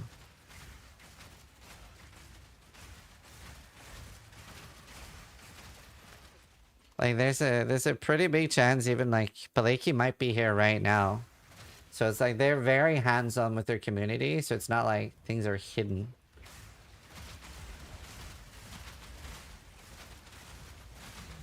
Realistically.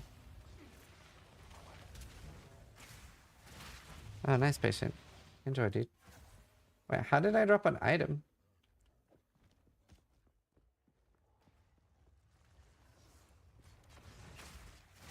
Monsters drop no items. From a chest?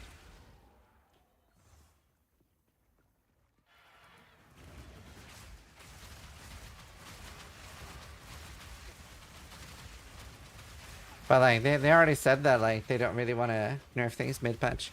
I do hope that we see buffs though. Like I would love seeing a big ignite buff mid league. And if I might even start like thinking about grabbing some ignite gear, just hoping for a buff. I think it's a bit different with ignite because I feel like we would also need more skills. I think a lot of that will come with the druid maybe, or some Templar.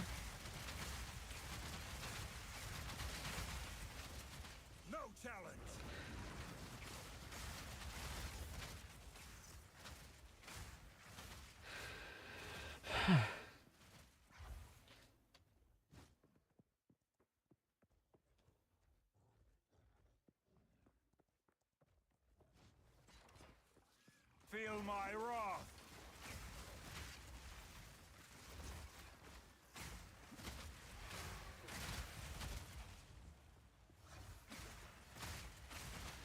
I think the performance issue is not talked about enough. I feel you. I hear you. The problem with that is that they can't give me a good answer to a performance question, right? The only thing they can say is it's something we're working on and trying to improve.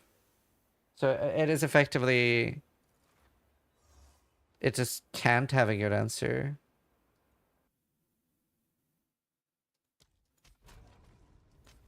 I hope my XP didn't get rolled back.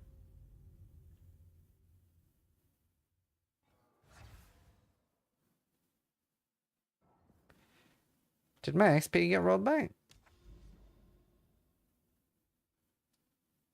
Wait, I don't know. Can somebody on YouTube check? It did? I feel like it did.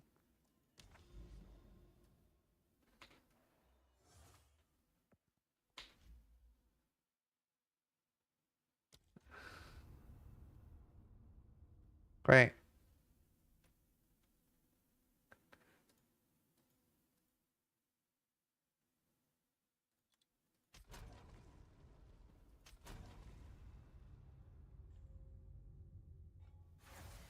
Because I was, you guys can't see it, but I was like here or something, right? 7 bubbles lost. Great.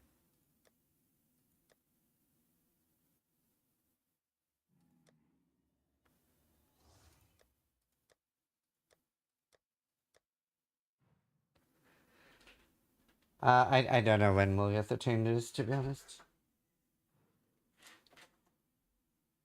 I have some chicken nuggets here from earlier. I want to eat them real quick.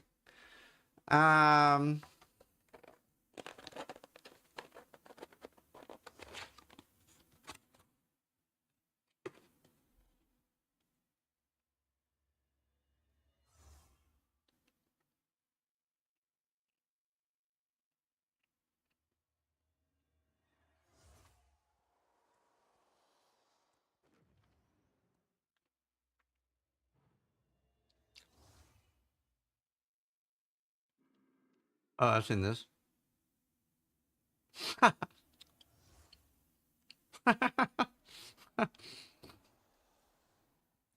I remember had a really fun interaction I really enjoyed with Jonathan at the LA event. I was playing Vine Arrow, and I was playing it like Toxic Rain, and I was going really fast. I was ahead of everyone. I actually got hit by a bug and had to restart. But I was ahead of everybody playing with Vine Arrow, and Jonathan came over and was like, "What are you doing? What is this build?" And I'm like, "Oh, I made Vine Arrow work as a main ability skill. It's basically Toxic Rain." And he was like, "Sorry, you're just running around with one button?" I was like, "Yeah." He was like, "Interesting." It was really funny. I was like, I obviously knew they were like, it was very obviously not intended to be played that way, but like I really enjoyed it. It was a fun one. And he was like, I hadn't seen anyone do that before.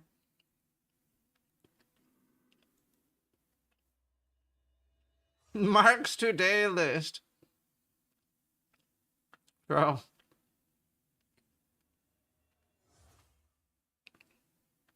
Oh, I like this post. This one's very funny. I said we identify my items now.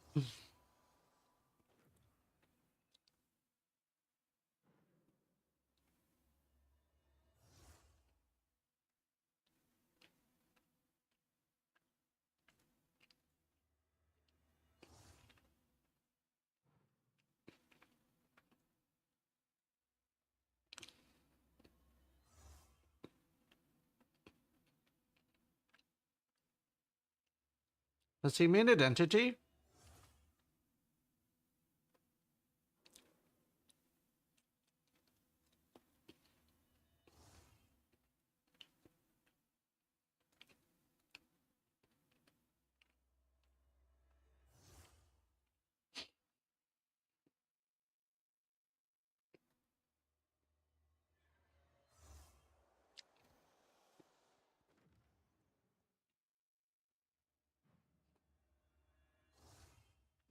Part of that is from ping, though.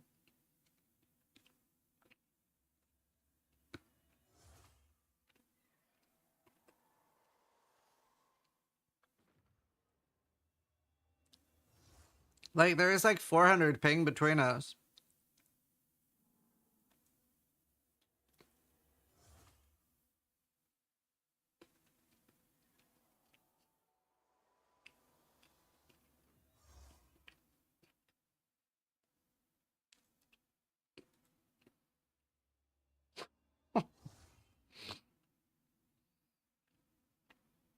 People need to be nice.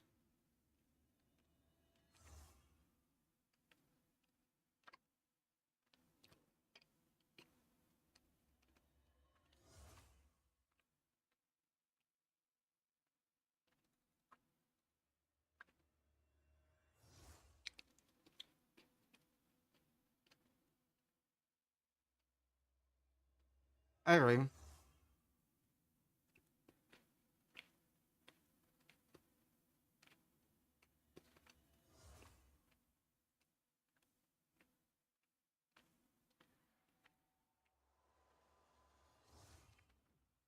Hmm.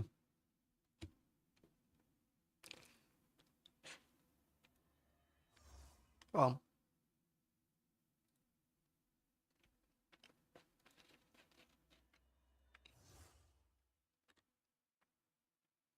Well, that's fun.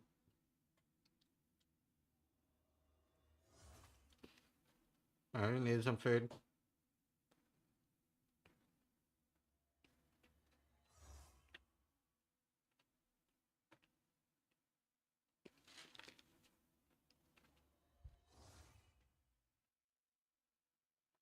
Eating too much?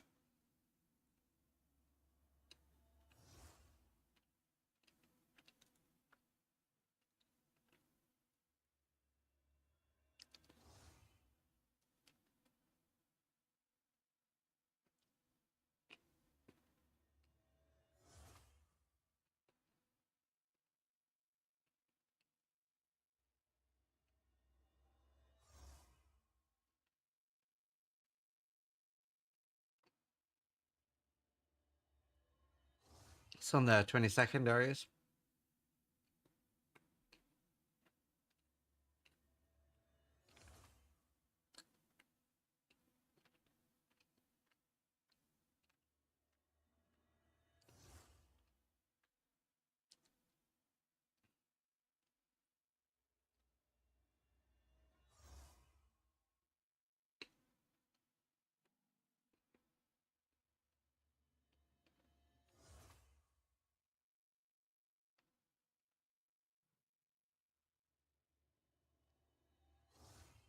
Hmm.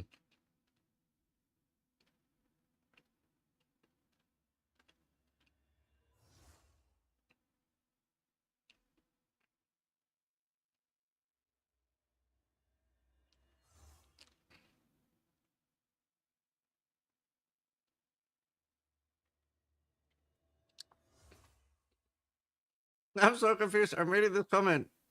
That's not even close to the most tensions this has had in an interview with G2D. They've literally had to tell him to shut up, and that's all they're going to say about it. When does that ever happen?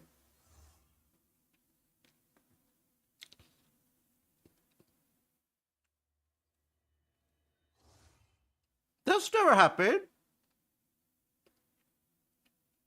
It has. But all of them are on YouTube. It should be easy to find.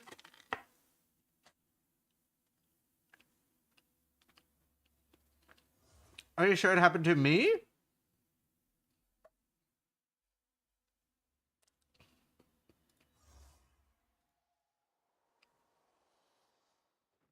Let me fire it off on Opera. So, obviously, PoE, you're not necessarily tied to like the warrior being melee, right? Like right now I'm playing artillery ballista.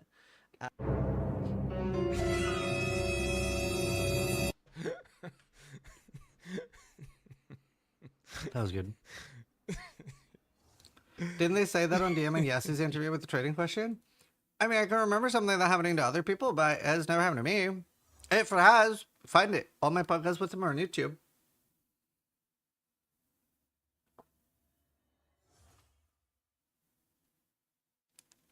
I'd love to see it.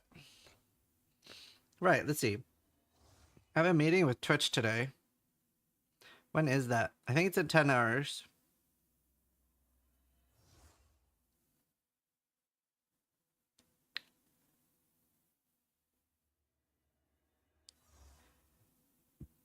The 9th at 10 a.m. That's 8 hours from now.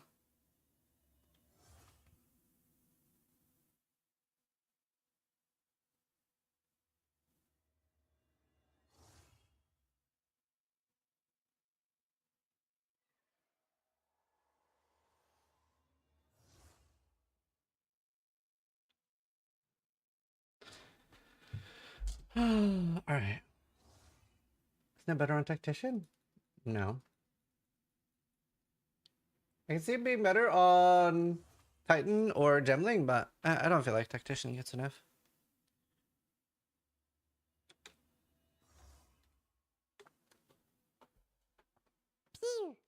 Alright. I'll be right back. Elextri_Natme just resubscribed for 5 months. Electri, thank you for the 5 months.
I'm back. Hello.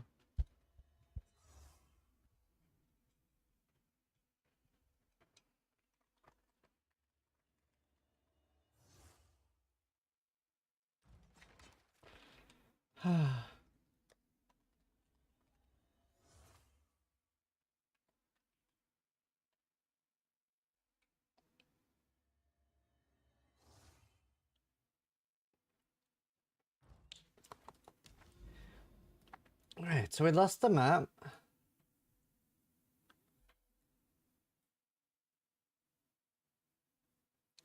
That does suck. V8 Turboint is firing Ziz's laser.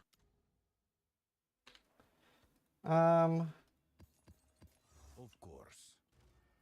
Thank you. Perfect.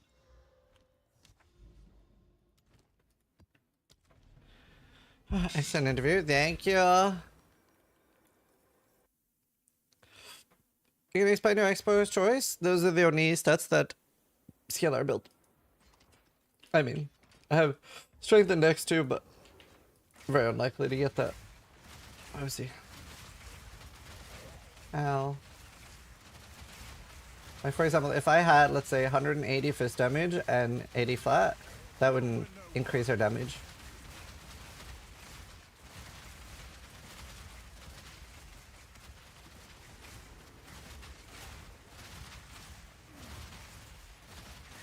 Spider-Man.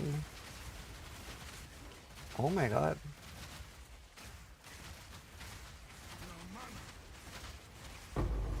That's scary. Scary little spider.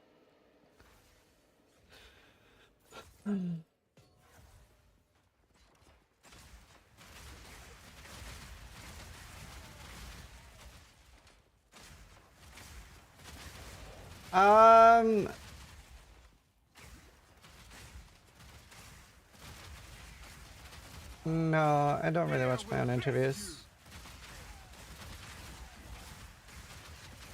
Need mana. Maybe I should.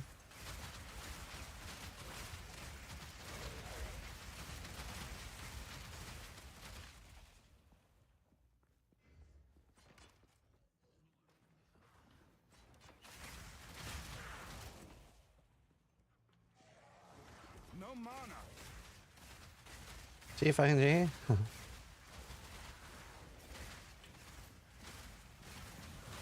Oh god. Those are scary. I'm kind of terrified of being in tier 15s.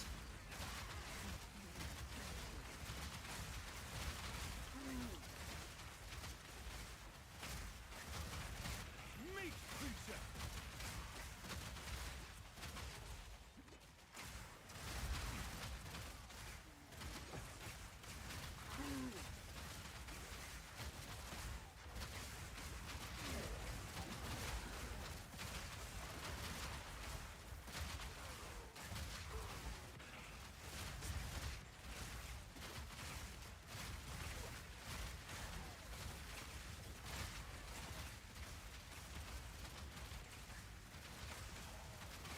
Totem looks so sick. Yeah, it's decent. Come on. Damn.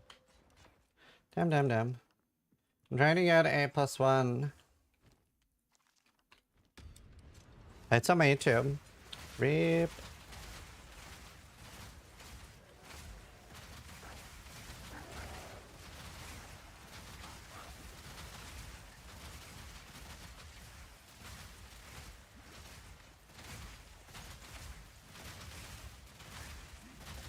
It's kind of hard being in high level maps.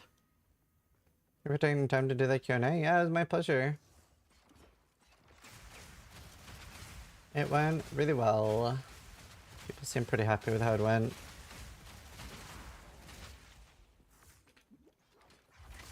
Be curious to see what changes we're getting then. In the short term,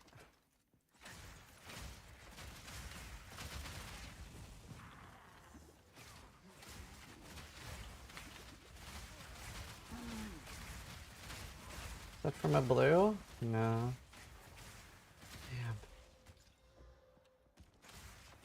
Damn. Yeah, rare +70s. These things are so cool. The Fettered Monstrosity. They're like, oh fuck. I'll check when I can.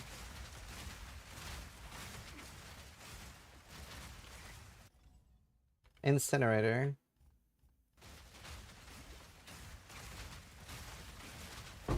Can't get them anymore. Feel my wrath.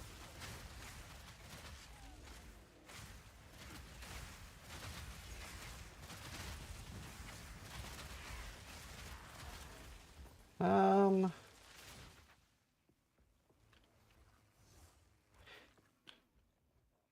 you sure about that placement?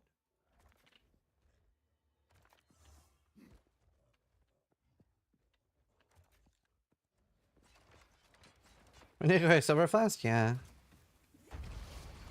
Silver would be big.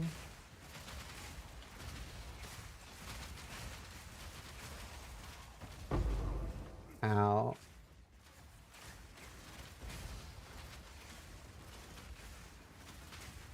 Out of mana. Oh god.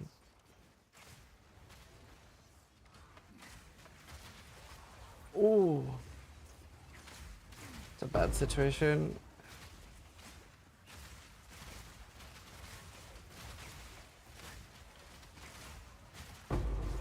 Oh my god, they hurt.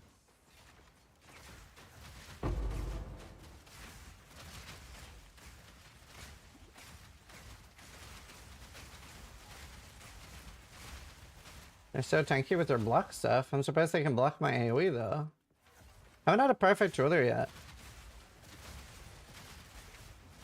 No mana.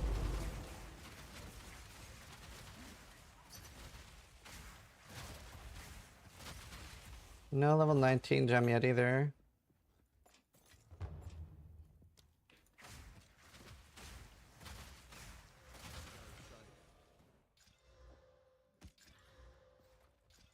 That's 2. Thanks for. Thank you. So this is just trolling? Wait, what am I trolling with?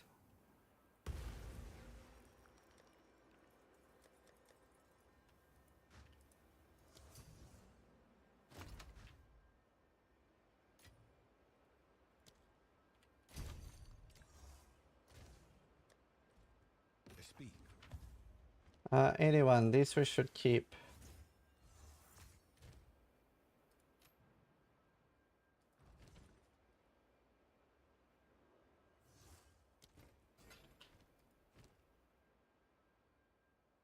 Can you hear me or not? Can I hear you?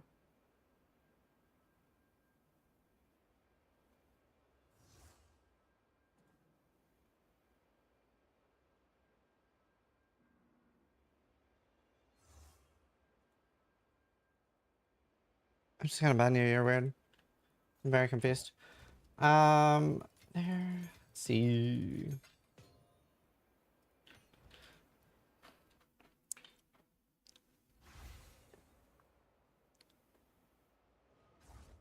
Okay. Dude, tier 15s are terrifying on hardcore. Probably drunk? Yeah, must have been.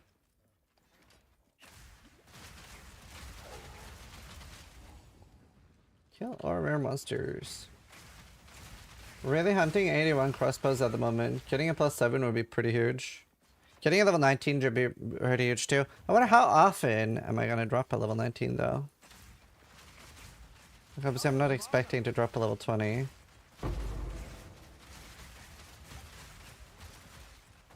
And this is the tier 16 map.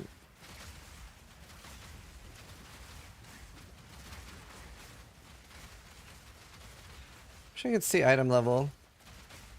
While it was on the ground. But I can't. Feel my wrath. At least here blue monsters can drop stuff.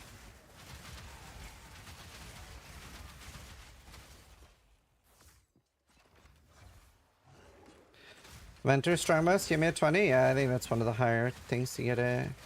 I'm definitely hoping to get a Ventur's Strongbox with the ring.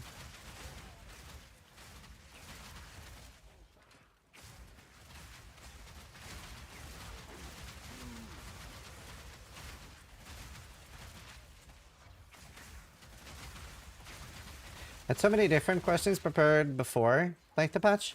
Like I was gonna ask you about things like when is like things like divination card sales and divination card sales and the unique sales gonna start and stuff.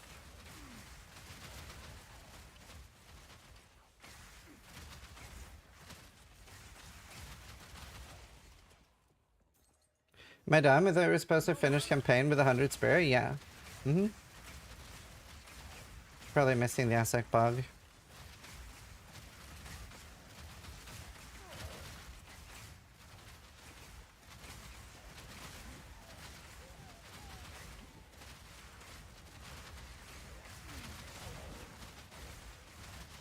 Level 18. Try and sell level 18 gems. Skill gem. Item level 18. Ah, they're cheap enough already. What about 19? 15, wow, big jump.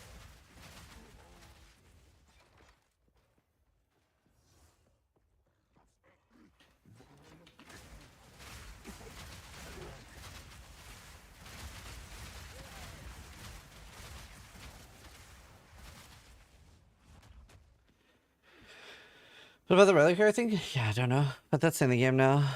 Can click on NPC and fail to join install my character when I log in. Weird. Try remaking your hideout. Like change the hideout. So that's like the #1 thing.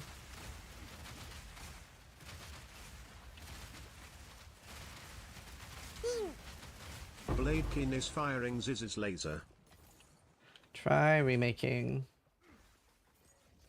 Where is... Oh no! Oh, I have a terrain generation bug, I think.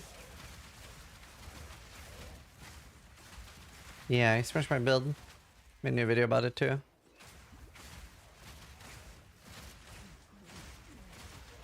Like, unless it goes like a loop around here. Man, this is such an unfortunate time for this to happen. I really hope it just loops around. I just feel like it doesn't.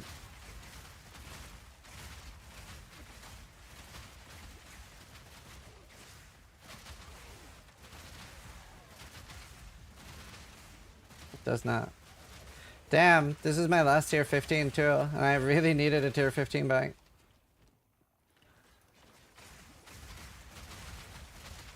That is unfortunate.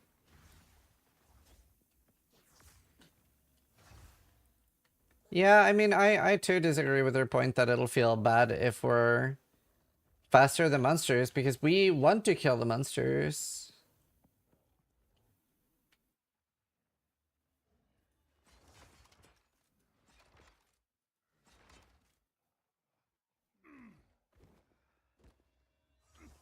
I think there's a way I can glitch through there.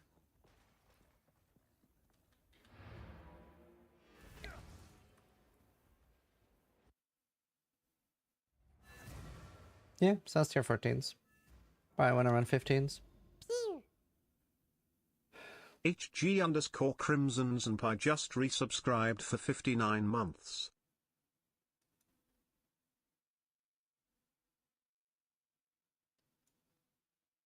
That sucked. Thank you, Thank you, Crimson. Thank you for 1500.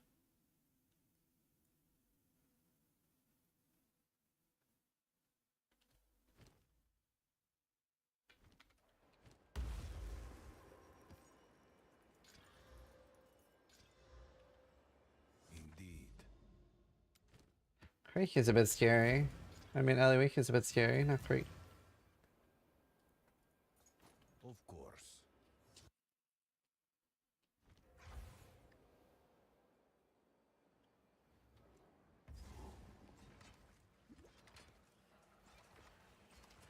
You will never know my name.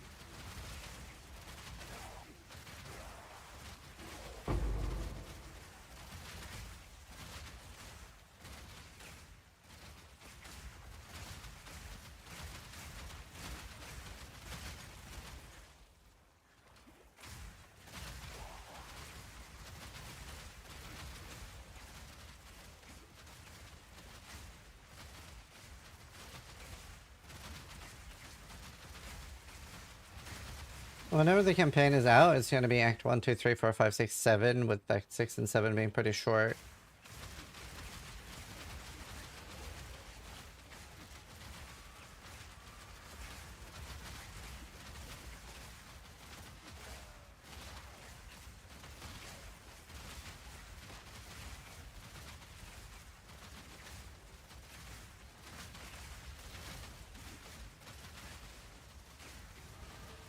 Nice, level 85. Actually leveling up pretty fast when I'm in this tier map.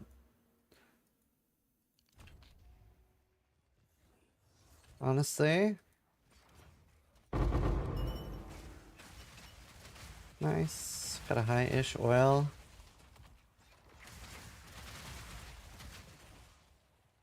I really enjoy Lassie Pike. Oh my god, my shield bugged again. Weird. What's happening so much?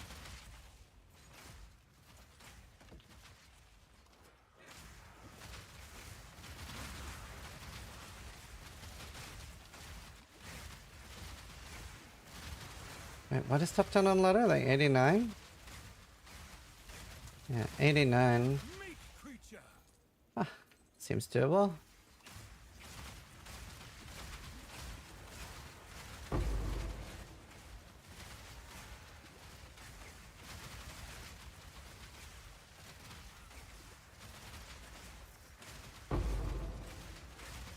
That seems doable.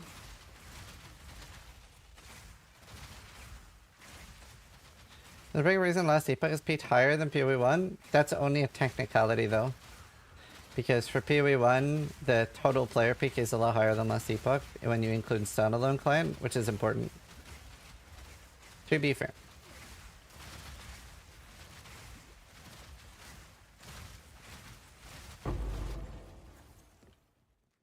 Like the actual peak for PoE 1 concurrent is like 380 or 480, I can't remember. Yeah, I mean this is standalone client for both PoE 2 and PoE 1. I use standalone on both, I don't use Steam. I might buy that. A Greater Ruin would be pretty sick actually.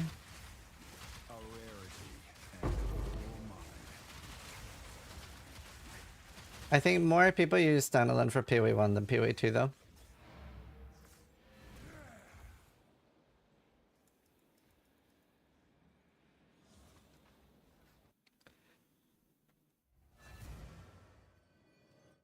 How disappointing was the chat? I think it was very good. I think chat thinks it was very good. Of course. Find more breach remnants for my research. Chat seemed very happy.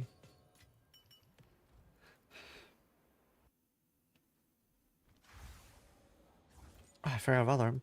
I wasted a portal.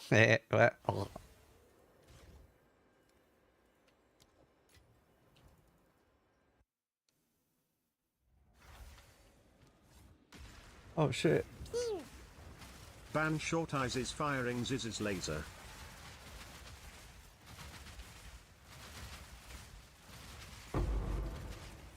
Thank you. Appreciate it.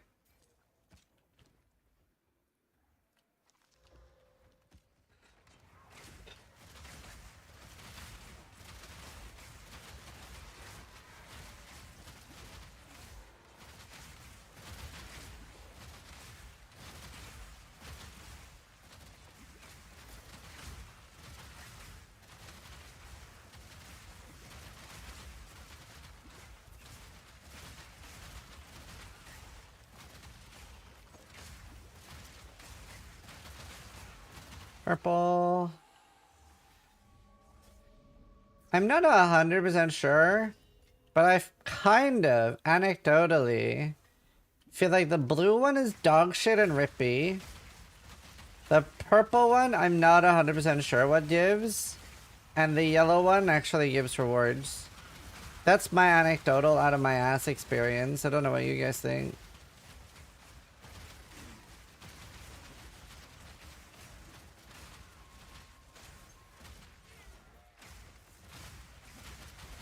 My 2 raw divines came from blue. Oh shit. Blue is currency, yellow is items. Right. Maybe I just haven't done enough blue in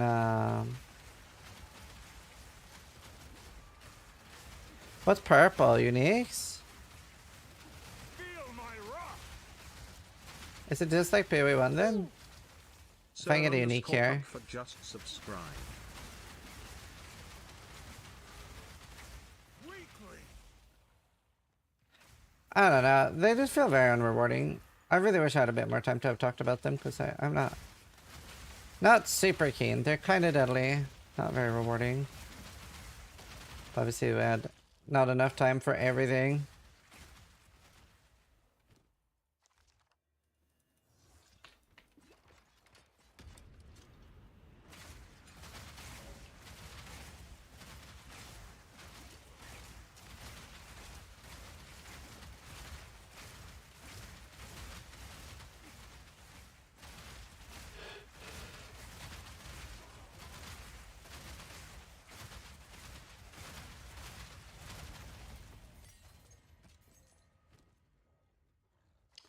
79. Motherfucker.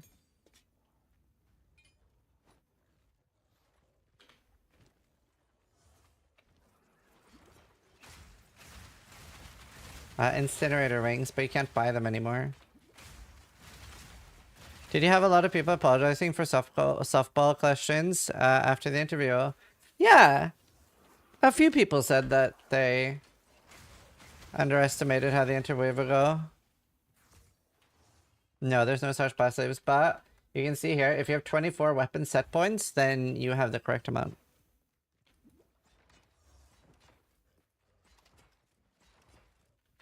Sorry if it's been said, but seeing your tweet about the interview going up on YouTube and on X, it was a bit annoying having to do a couple extra clicks since the link wasn't posted there. Hope this isn't rude. Enjoy the content. So it's, what happens is if you post a link, even in the replies on a Twitter post, it will just not show it to people. It'll show it to a lot less people. You basically lose algorithm points for linking off platform. So let's say that tweet reached 1,000 people. If I linked the YouTube thread, it might reach 300 people.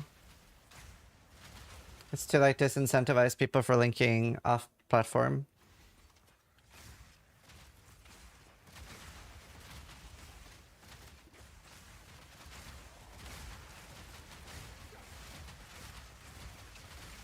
I mean, that's not like a Elon recent thing, by the way. That's like been for 9 years. It's also something most platforms do. Most platforms want you to stay on their platform. It's not a recent thing. Yeah, AoE nodes are pretty big.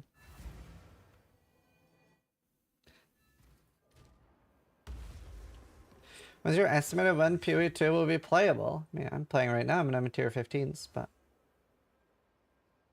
they're gonna keep working on it and making it more fun and more better. Time is of the essence. Kind of worth slamming. Fuck. Kind of worth.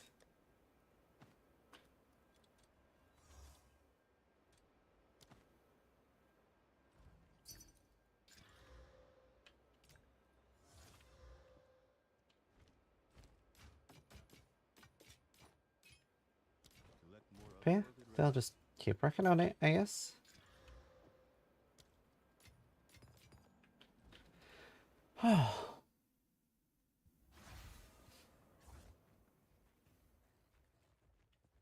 The big downside right now is that you don't have as much build creativity as a lot of people would want. Like, you are a lot more pigeonholed into certain builds than you necessarily should be in an ARPG. There's like a very, very clear power disparity between builds.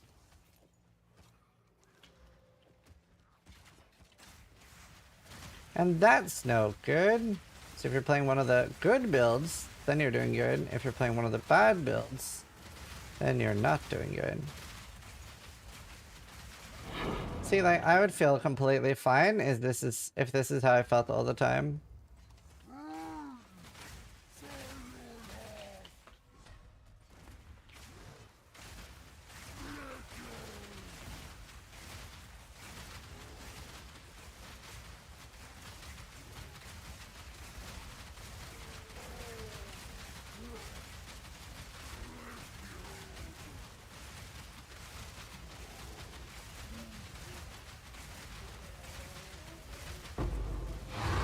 Nice, dropped to tier 15. And I got a 14. Huh.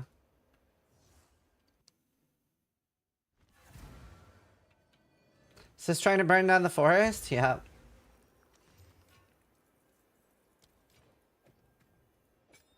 I'll be here, waiting. Right.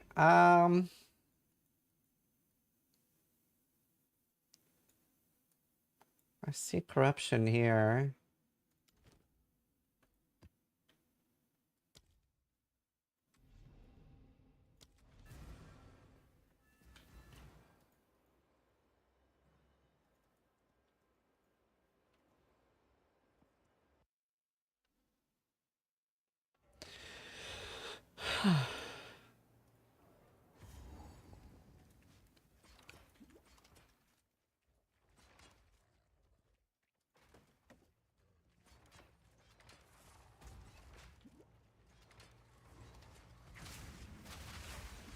Well, we're not even talking about in-game viable. We're talking about like even campaign. Nice hard questions. I'm glad you like my nice hard questions.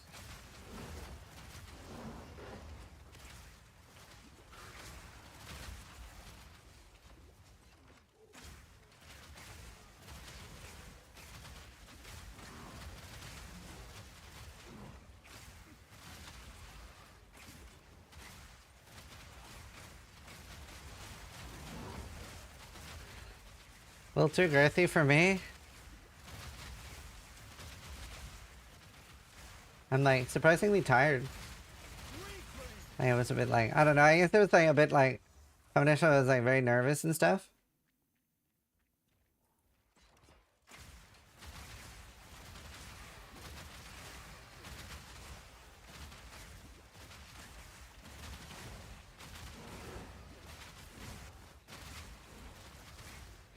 I think I am too scared to do tier 15. Yeah, I think I'm too scared to do tier 15s rituals. I'm just gonna have to pass until I get more upgrades.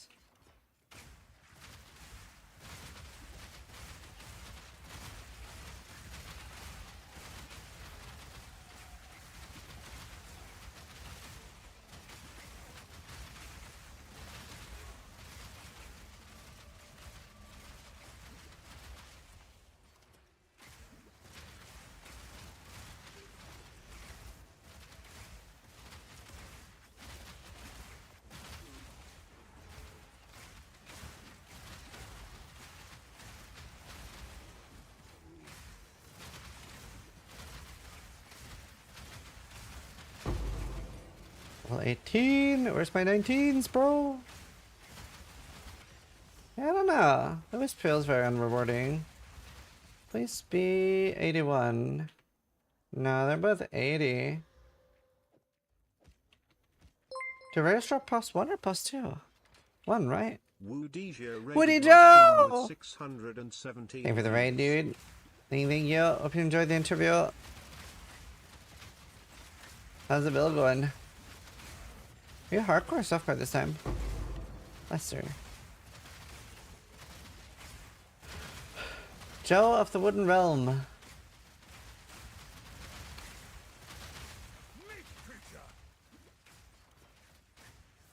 Nice interview, thank you.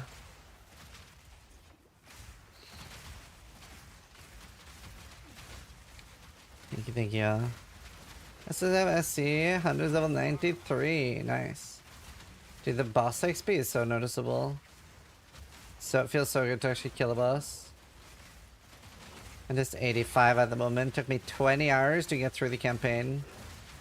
Fucking so hard on hardcore. I had to like respawn checkpoints 7 times on Viper. And like, I hadn't had a weapon upgrade since level 31. It was pain.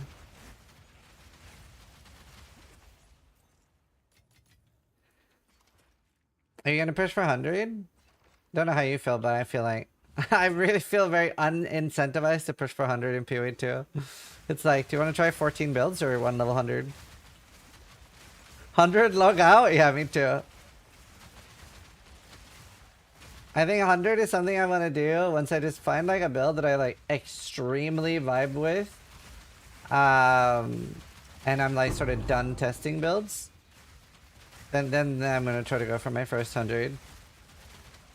Like once I find that build that just like really vibe with.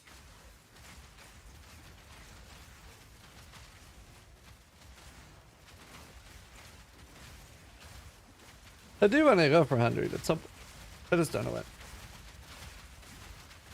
No challenge. Yeah, it's just +1. They need to be running tier 15s.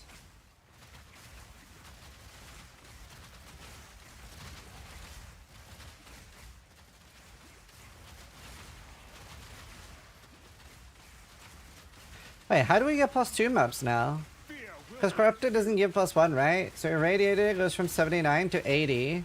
How the fuck do we get 81 maps?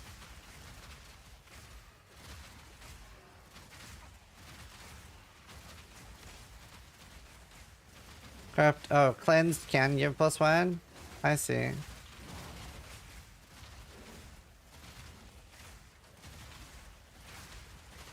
See you later, dude. Thank you again for the raid. I'm a little low energy after the interview. A little bit tired.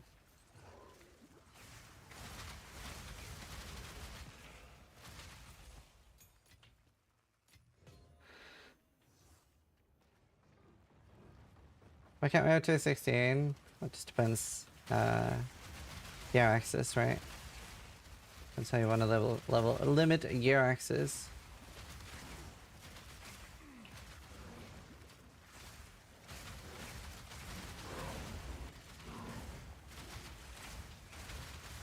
Definitely have to be very cognizant of positioning, and I don't think I can do ritual. I think in ritual, my totems will just chain die. I don't have enough. What do you think so much for the 20 gifted, dude?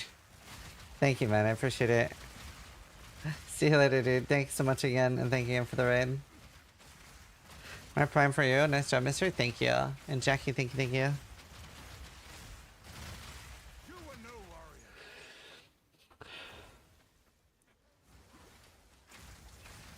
I definitely I feel that there's quite a lot of downsides to this build and upsides. I guess that's a good thing, that it's not just good.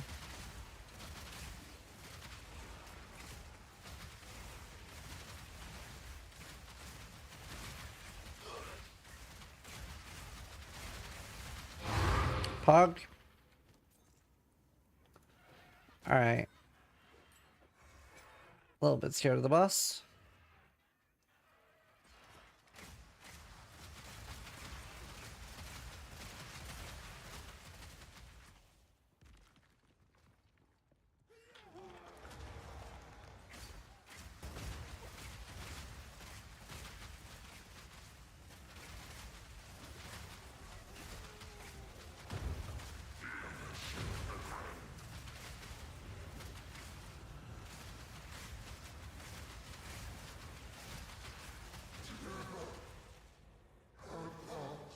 Cool. Nice. Another tier 15. Huge. +4.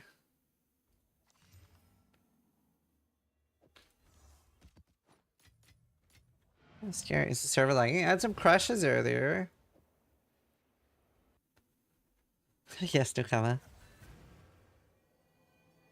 I still love how unbothered the dare is. True. What was the question? Do you think the build is endgame viable? I'm doing tier 15s right now, right? So I am currently doing tier 15s.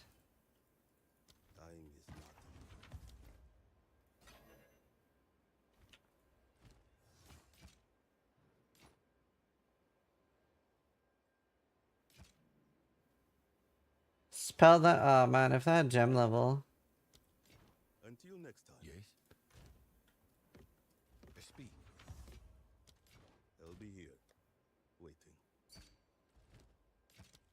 Time is not on our side. Yeah, it's the same weapon I'm using, so.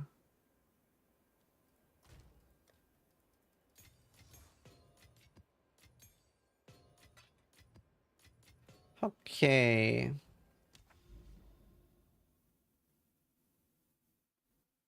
We do the sand spit into augury into olfactory into the actual map. That's fine. If anyone ever tries to call you a GDD shill, you just need to pin that interview and response. Well, that's good. I try to be fair and balanced.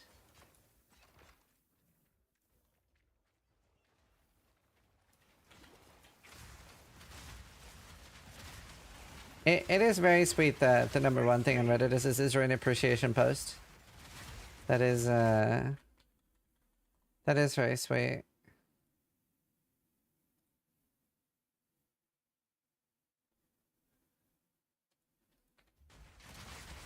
Yeah, it's on YouTube already.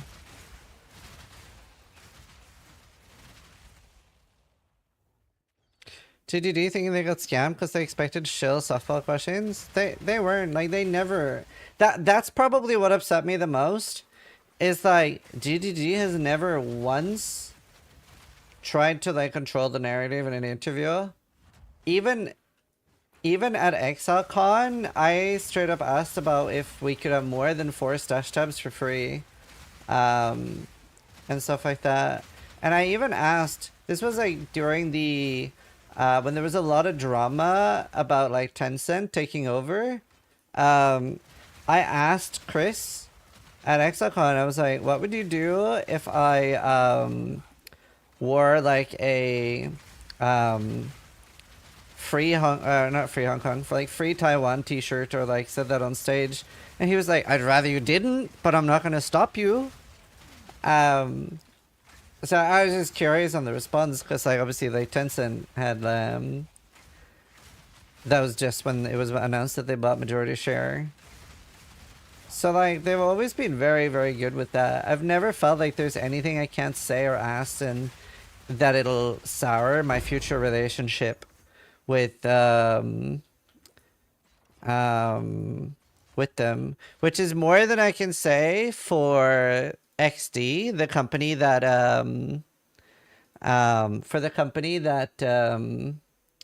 runs Torchlight Infinite, because like they deleted it instantly, but like I ratioed them on Twitter because they were shitting on PoE, and then somebody asked, weren't you sponsored by Torchlight? And I said, yep, I stopped accepting sponsorships from them after the pay-to-win one got bad. The game is good, but their monetization is too much for me.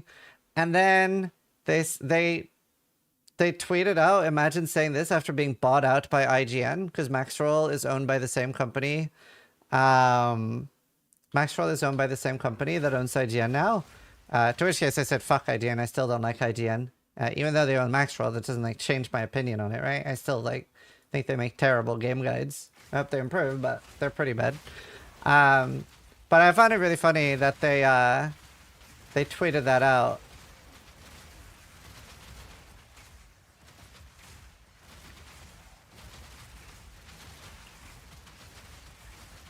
That was funny to me. Also, it's the parent company, not IGN themselves. Yeah. It's also, like, that doesn't matter, right? Yeah. But, like, they deleted their tweet pretty much instantly. I just thought it was fucking funny. Are you going to quit Maxroll? If the takeover affected me in any way, I would quit Maxroll, yeah. Like, I'm the director of Path of Exile, me and Tuna. But like they just don't want to, they want to own it, they don't want to change anything. It's still going to be the same people doing everything, right? Like there's not going to be anyone coming in and telling me how to do things. If that happened, then yeah, I would quit, obviously. It's not like an insane part of my income, so even if it was, like I think by now I've shown that I choose integrity over money at every turn. I turned down 1.2 million from Facebook. I've turned a few $100,000 down in gaming sponsorships. Integrity is something that's extremely important to me. And thanks to you guys, I'm still able to make a pretty good living playing video games. I'm doing whatever the fuck I want. Fear will best you. Yeah, Raid Shadow that didn't still send me messages. What was the Facebook sponsorships? Stream exclusively on Facebook instead of Twitch for 2 years, $600,000 per year. And then a few years ago, because this was a long time ago, a few years ago they sent me a question asking if I would be interested to stream on Facebook, but this time they required an NDA to even see the offer. So I guess they weren't happy with the fact that I talked about it publicly.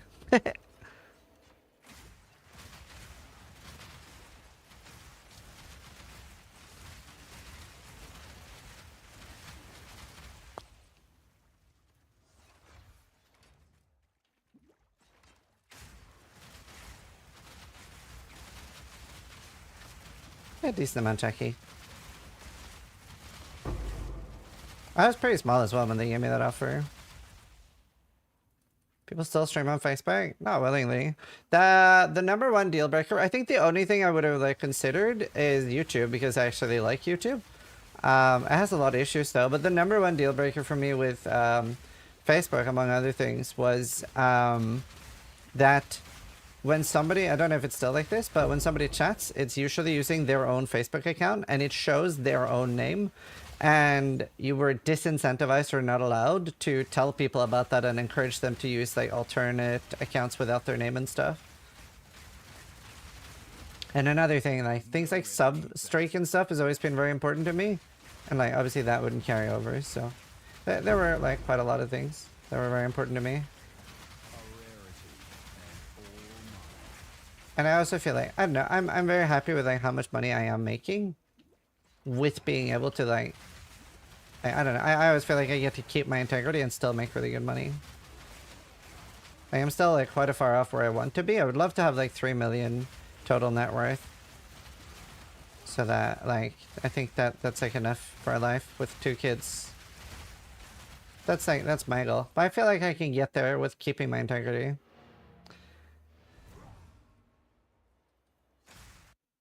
Number go up.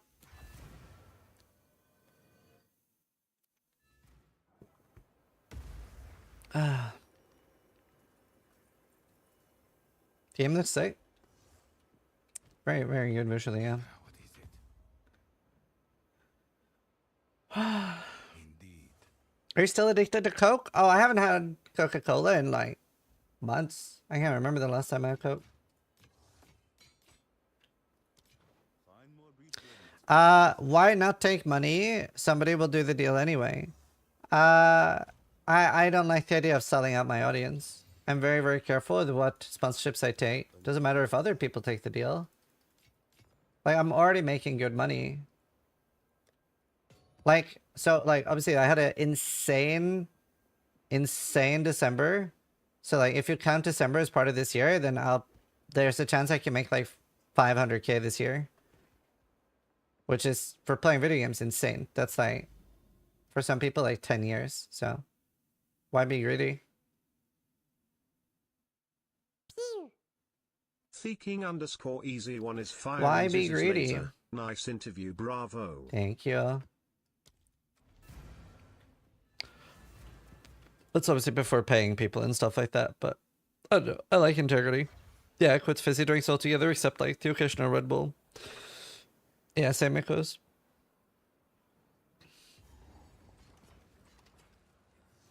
I would watch a Raid Shadow Legends stream if they let Sis be honest about it. I think they would. I don't think that's the point though.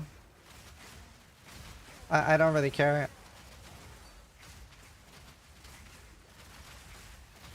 It's a neat trick idea to swap gems. Are you gay? Not yet.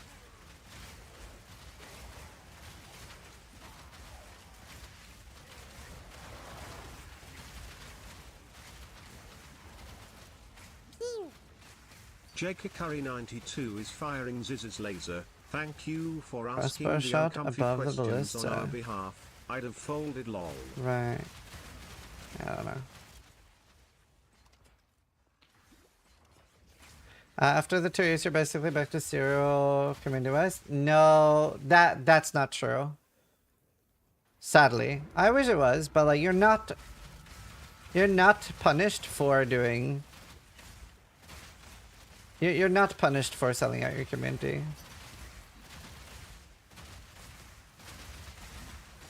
You should be, but you're not.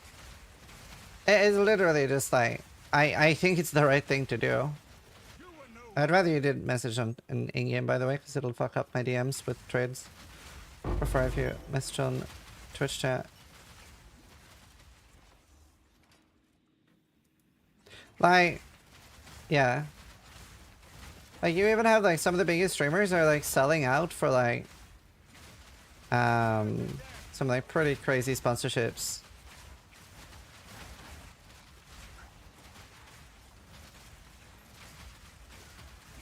I remember there were, like, 2 chess players that were, like, It was like a Saudi Arabia thing, and they were like, "Oh yeah, you know, like the borderline slavery here. It's just part of their culture. It's you know, they're used to it here." It's like, brother, what the actual fuck? You know, like I thought stuff like that was pretty crazy. I got offers like that too, and I was like, no, the hell? What the hell? Jesus. What is this? Oh, the blood priest. But I don't know. It doesn't really matter to me what other people do. It matters what I do.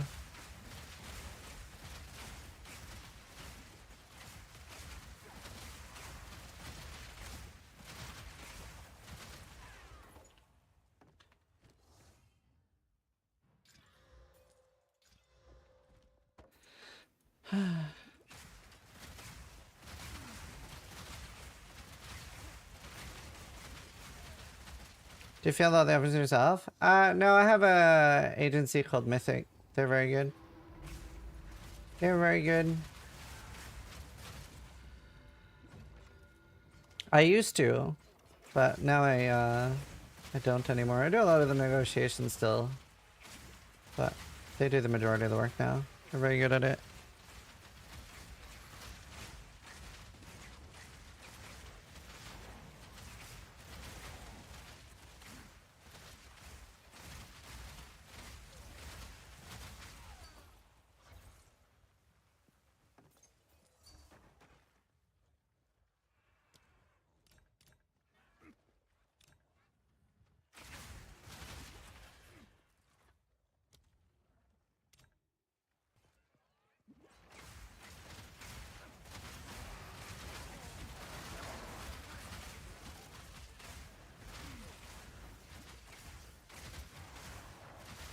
Just finished your Herb Lab? Oh, nice. Yeah, I was surprised how easy that was.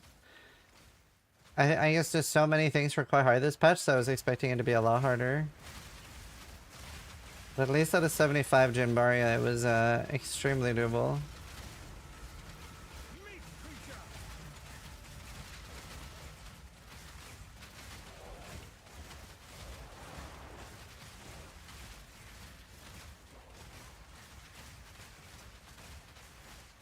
Good job, fuck the haters, keep crushing it, see ya. Thanks! Although I haven't really seen any negative messages after the interview.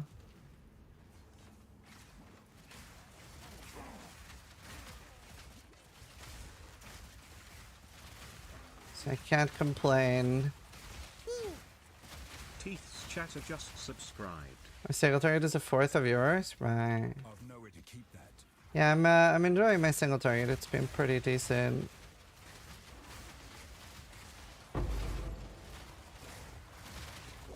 Oh.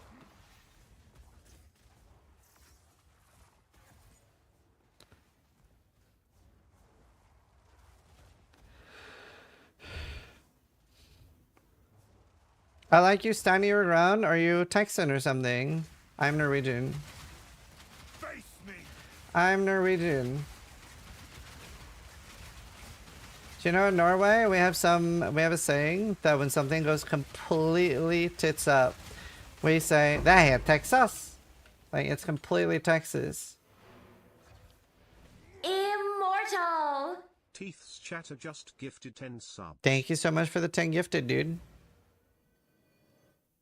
Thank you, thank you. Hi, Rue. Were you happy? Did you like how I threw you under the bus? I was like, do you know what was going through my mind? I was like, I'm gonna get so much shit for so much else in the interview. If I'm going down, I'm taking Rue with me. That was literally my thought process. Because, like, I hadn't been reading chat, and I didn't know what people thought at that point, so I didn't know if people were pissed at me or not. But I was like, I am not taking the L for the spear nerf.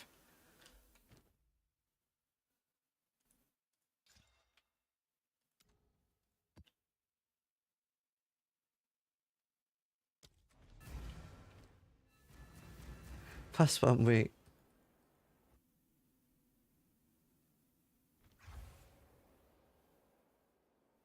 Yeah, debated. Thanks, dude. Dynamic Nap just resubscribed for 19 months, just finished the VOD. What did you think about Jonathan's explanation that the game is balanced around resists just being better than 0? It doesn't feel that It doesn't way. feel that way. Even with 40 resists, I feel very, very squishy. Okay, no, even with I'm playing with 90, 90, 90, and I feel squishy. So I mean, yeah. Ow. Yeah, no, that was definitely not my feel. No challenge.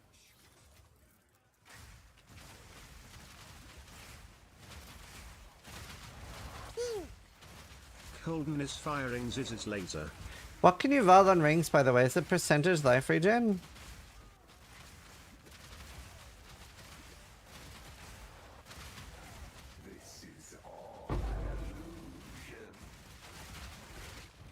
Where's the life regeneration rate?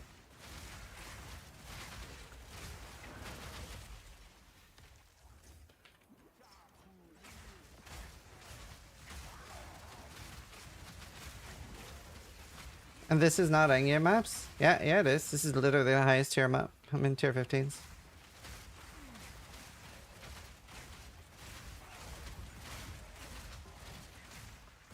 You have to like get forced +2 for higher.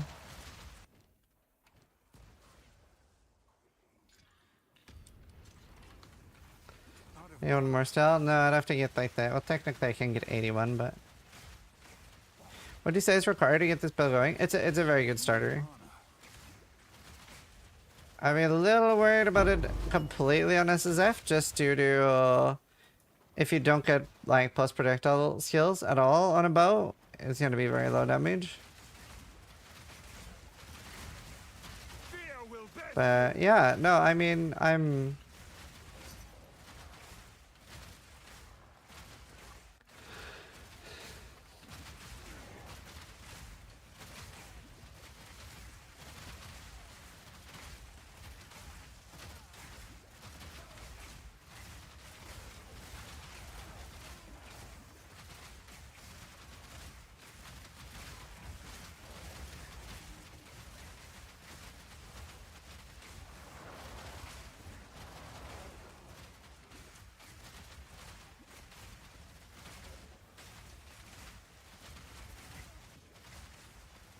This damage is crazy. Honestly, it's not too bad for pushing one button, eh?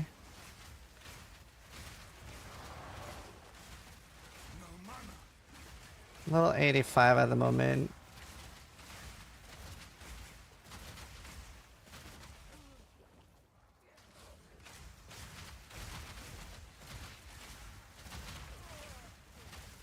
One button builds tonight.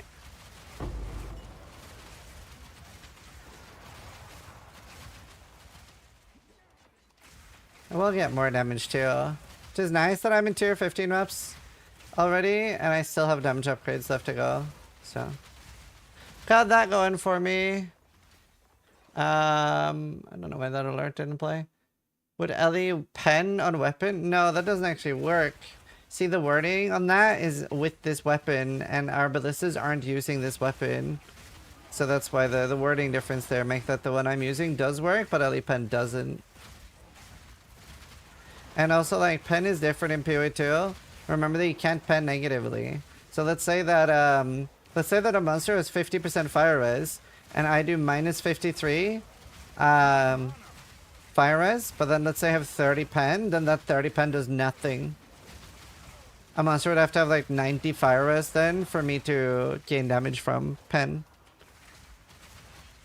Like, you can't pen negatively the way you can in PoE 1.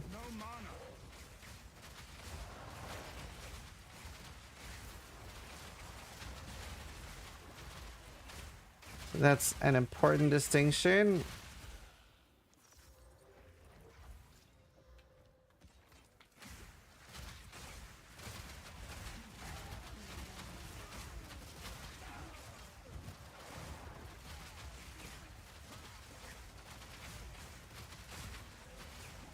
Man, the one thing I'm the most hopeful from that interview, I hope Mark reconsiders Ascendancy respect.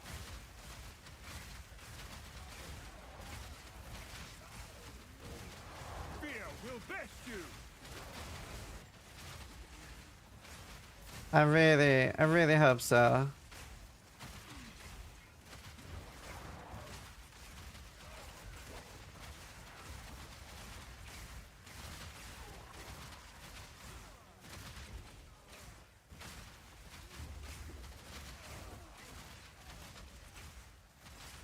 He did indicate that he might.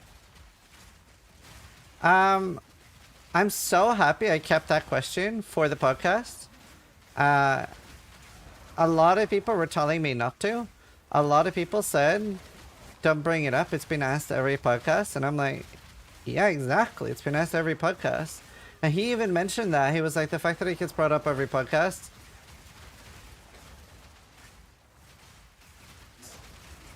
was like maybe an indication that how important it is.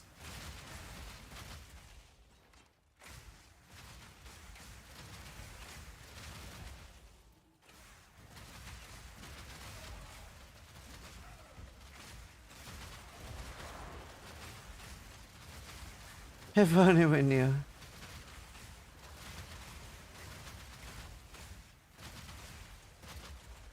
Out of mana.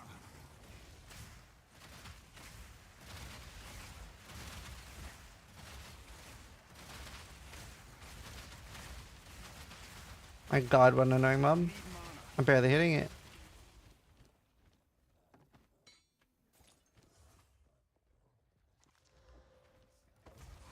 Can it be really good? Thank you.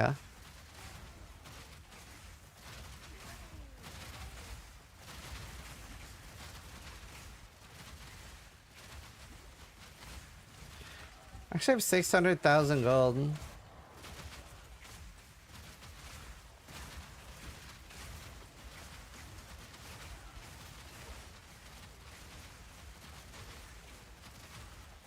I kind of want to save for now, especially in case I die and stuff. I'll be happy that I have a bunch.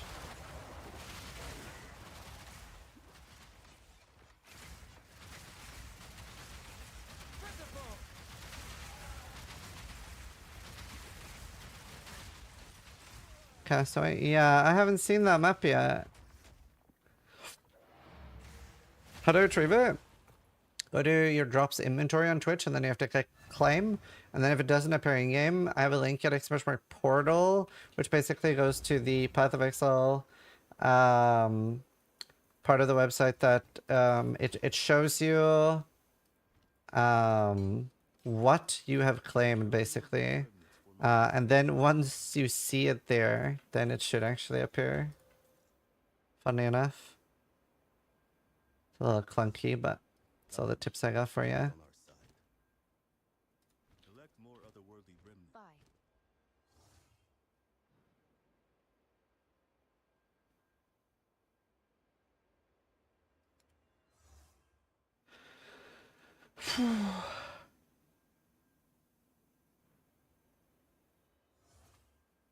Seven.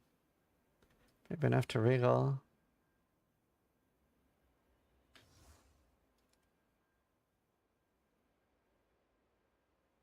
Beware those altars.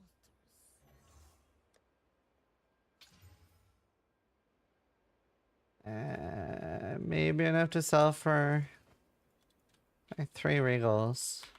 It's a kind of nice starter one that I don't want to accept more. Okay, even more points. Boom, 330 life regen. What's that? Is that like 15% of my life? 330 is like no joke.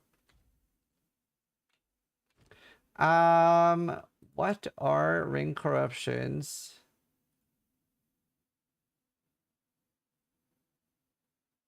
One to 2% of life regen per second.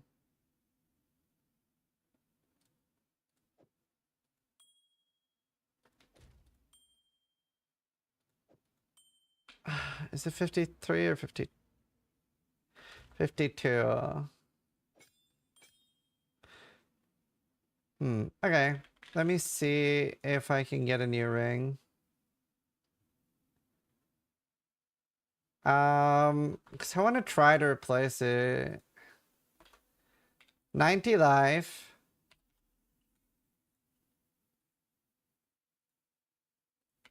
Okay, and then I want... Oh shit, wrong trade site. Okay, let's try to make a ring. Chaos was implicit. I want specifically 12. Count 1. And I want at least 90 life. I want to see if I can find any with intelligence. Does this exist? Oh shit, does not. Can you get any stats on belt? Like, do stats exist on belt?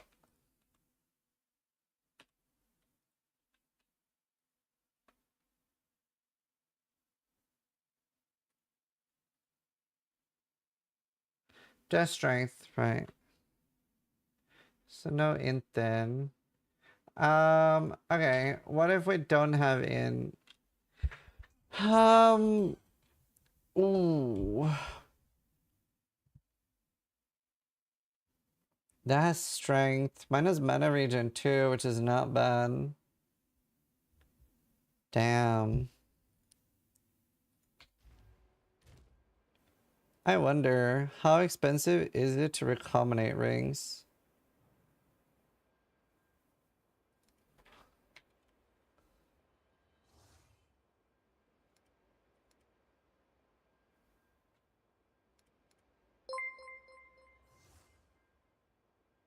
Raxxantarax raided my stream with Thank you. 2,725 viewers. Thank you so much. Did you enjoy the interview? Thank you for the raid, dude. Welcome, everyone. Thank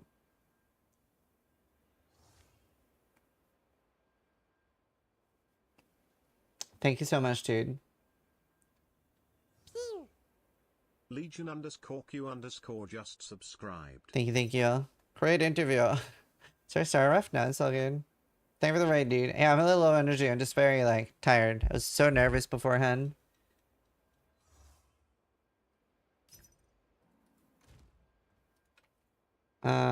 Let's buy these.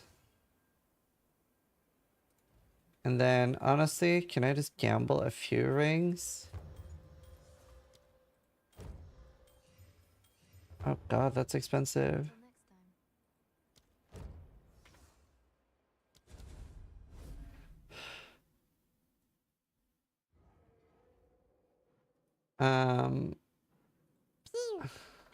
Chuch 806 is firing Ziz's laser.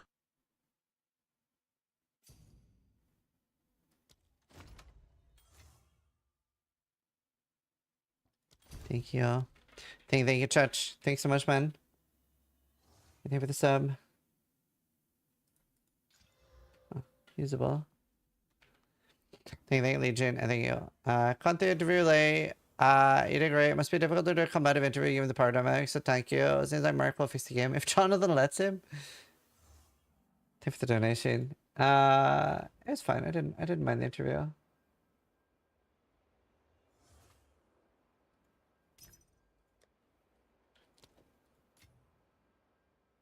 Is there all the tribute on Ring?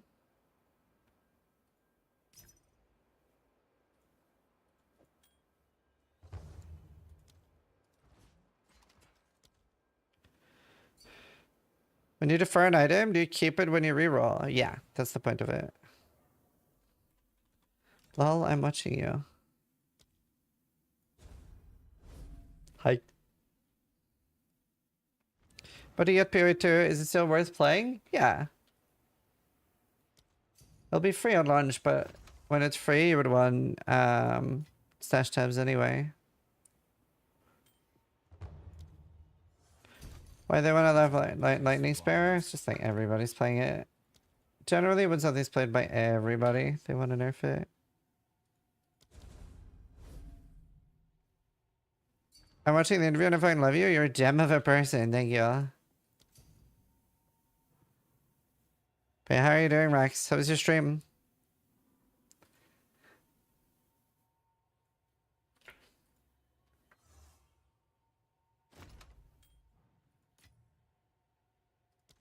All right. We're going to try to recombinate. His puppy's sick. Oh, no. That's terrible. Oh, damn. I hate animals being sick. Please be good. 25% chance. 28. This is the higher implicit though. 10 black scythe fragments. Survive.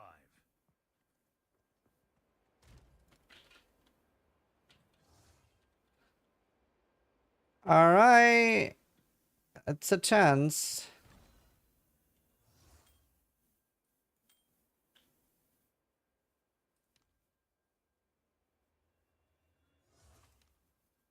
%25 chance.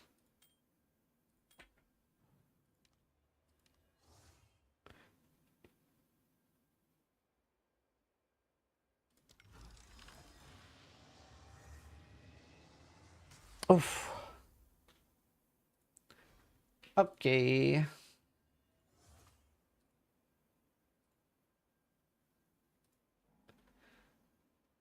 Okay.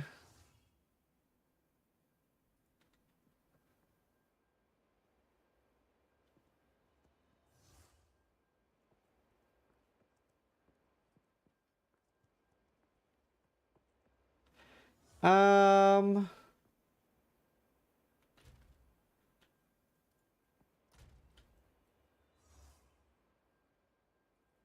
Hmm.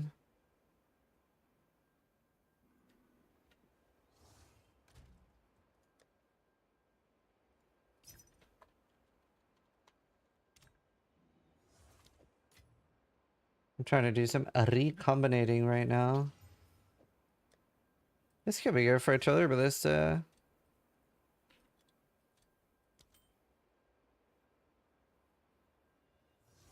pretty good ring.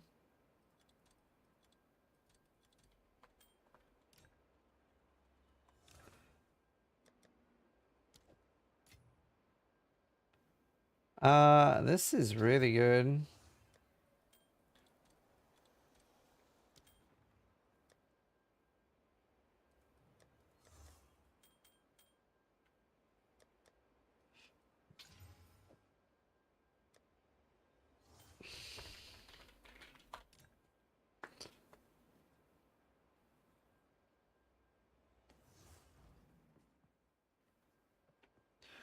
If you recom the same stat, will it tear up? No.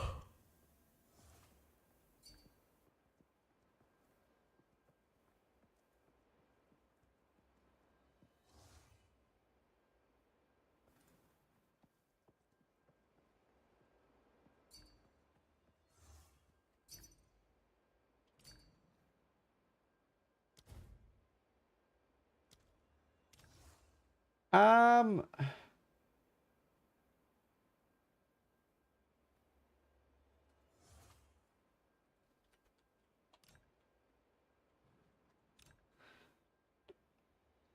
Fine by this is basically the same stat.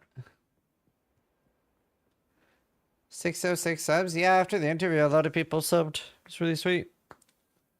Crossbow better than bow now for some builds. They have different skills.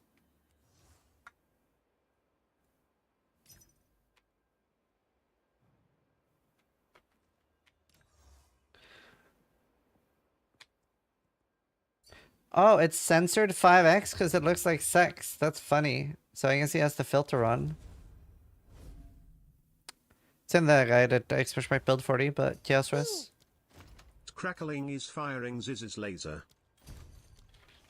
Alright, one more combination attempt.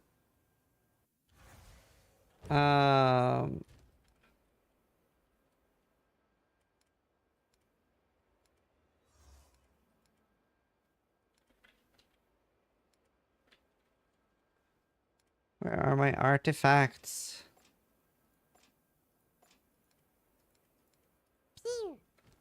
Sut listens is firing Ziz's laser.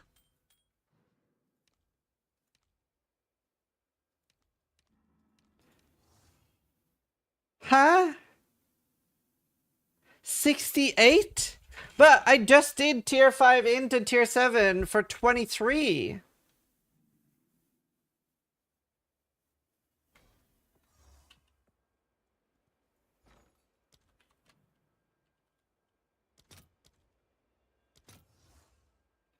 Man, I don't know if anyone's selling these.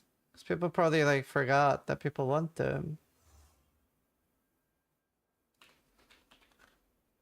Very large difference in eye level.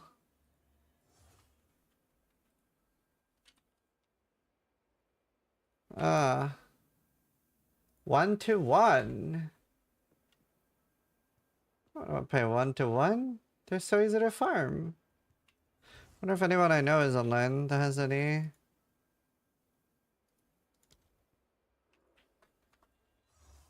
I can use my sun artifacts. Hail.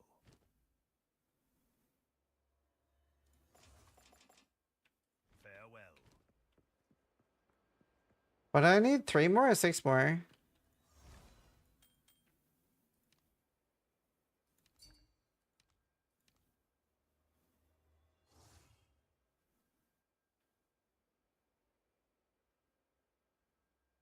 Wait, it lets me? Oh. Oh, it worked.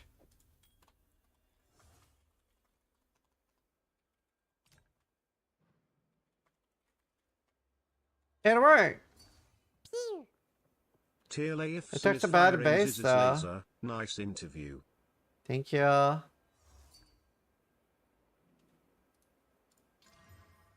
Damn, unlucky.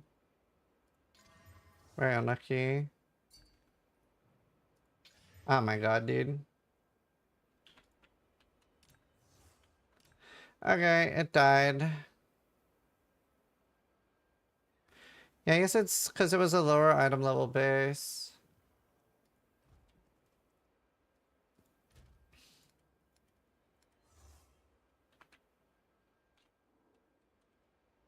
Where the fuck did the artifacts come from? Ah, I see. I had some here. Well, fuck. Thank you, it's here.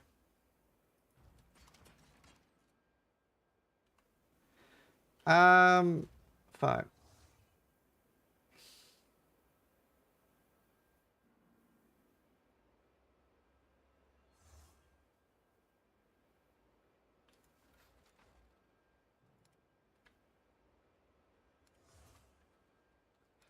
Where'd I put it?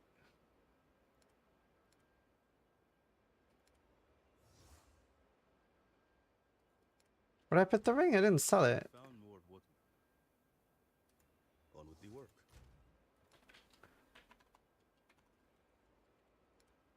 Am I high?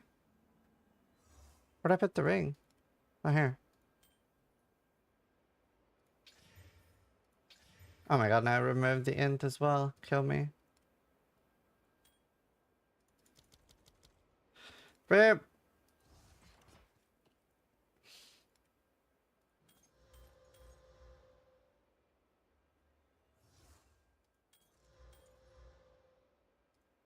Bye.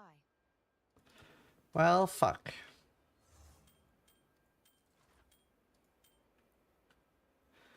Alright.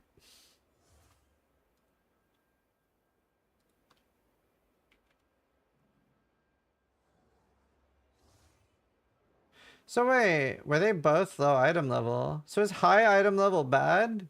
Like low item level good?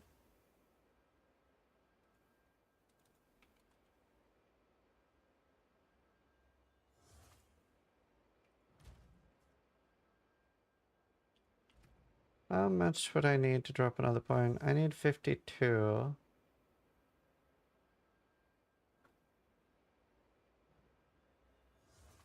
There's 81 and 40. So technically 14 int is enough then. So I could buy this, which is item level 36. So that's all I need.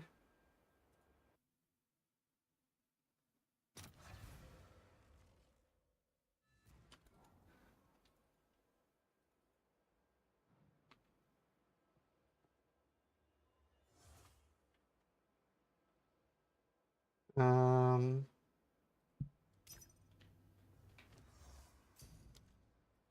Okay, if this other guy sells it, I have a plan.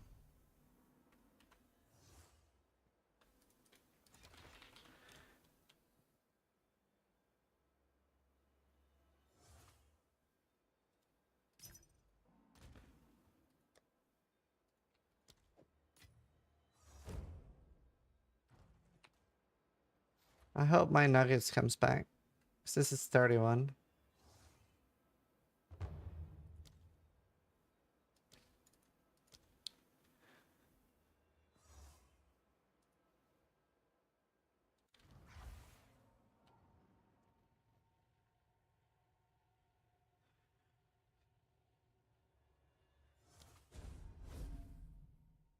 Are the taxes where you live, sis? Company tax is like 23%. I think maybe it went up. Either 23 or they just went up.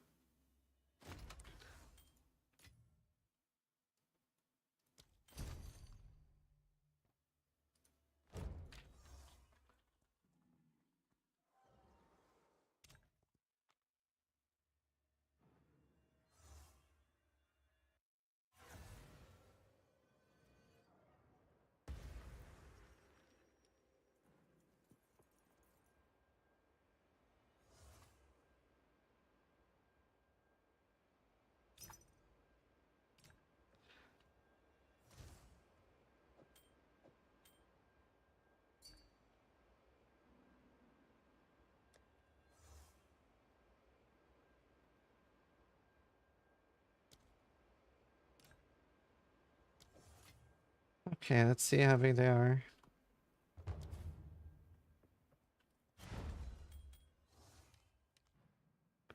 $51 chance. This makes no fucking sense to me. Why is this one lower? I don't get it. This system makes no sense. I'm just confused. I'm so confused. Good job on the interview. Thank you.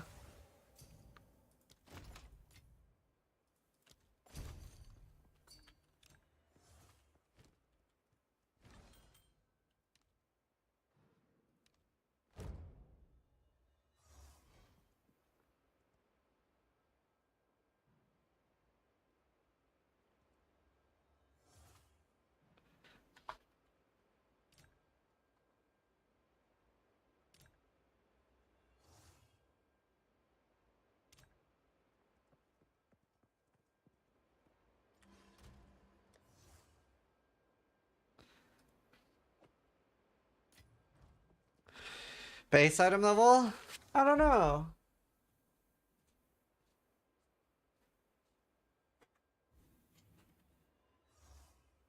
I don't know.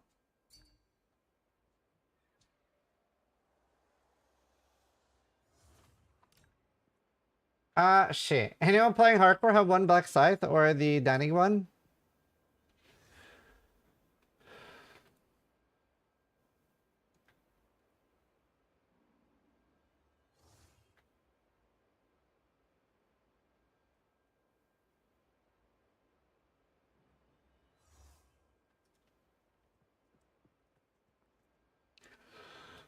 Huh.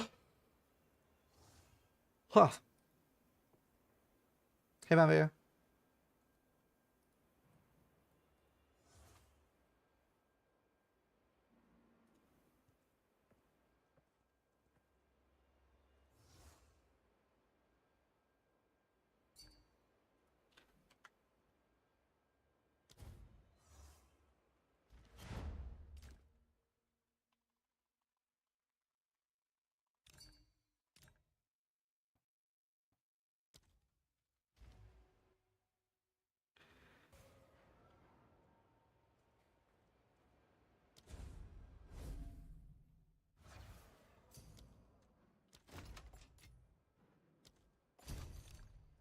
All right. Survive.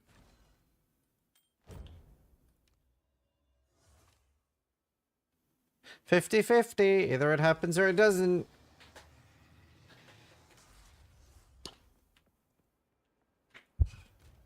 Ooh. It didn't. Right, what mission am I on? Tier 7. Is it corrupted? Oh, corrupted Nexus. Tier 7A?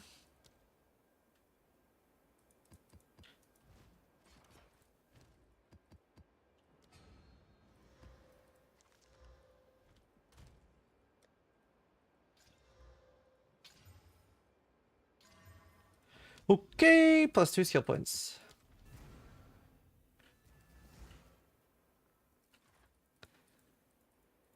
Good interview coming from Max's stream. Thanks, man. Thank you. I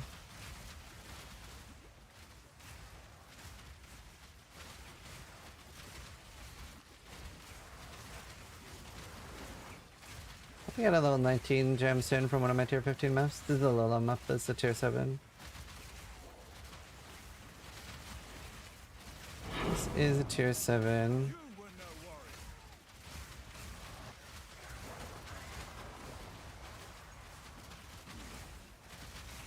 I think I'm gonna start running out tier 15s and just be really fucking careful. What if they answered about recommending your question? Well, it's so early and I was kind of expecting this, but like they wanted to monitor it more. And like, I can't really push on that because I haven't done recombinators much. The only thing that we've seen that was like really bad was like the like Karn trying to do tier 2 fizz with tier 1 fizz, and that was 0.91. But also, getting those two sets together would be extremely powerful, right? Like, so I get it, but yeah, so I've been trying some mid stats now.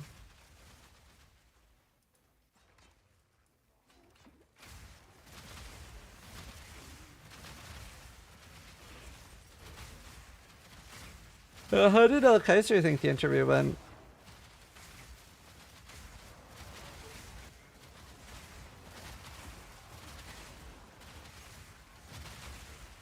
So I'm presenting it only 2 mods though. Those 2 mods are already a finished item.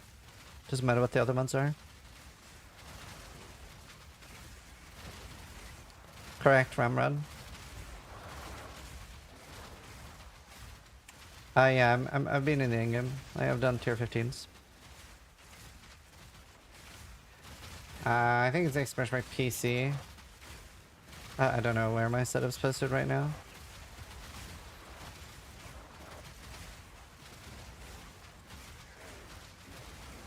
But I have like the... I don't think they sell mine anymore, but it's like the old flagship PC, basically. Are you running storm boxes? I am, but I haven't had a large amount of success with it yet.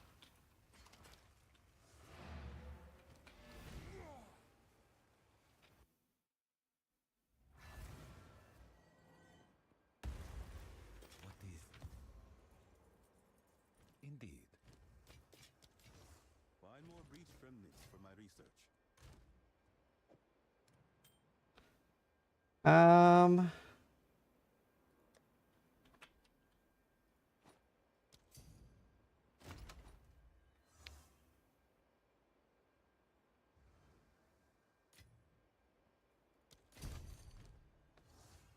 Speak.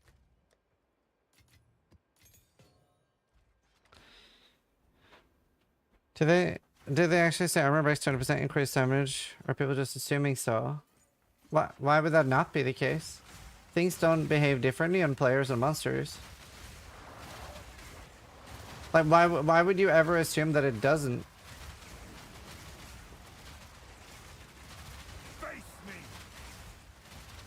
Because it says enemies on the note. But we are enemies of the monsters. What do you mean?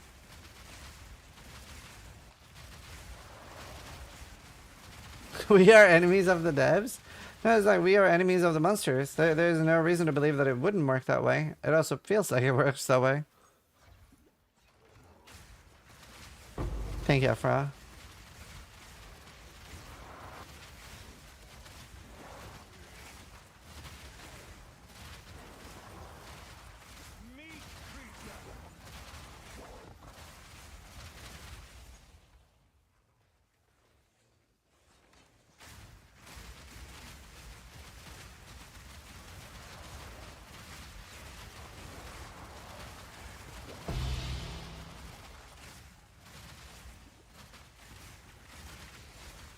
What's a backup build? If I die, I would probably go Summoner now after Summons got fixed.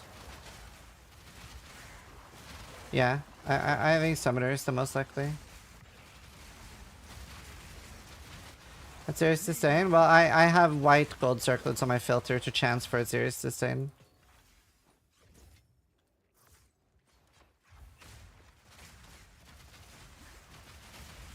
Summons got fixed? Yeah, people are clearing tier 16s with minions now. They got buffed a lot.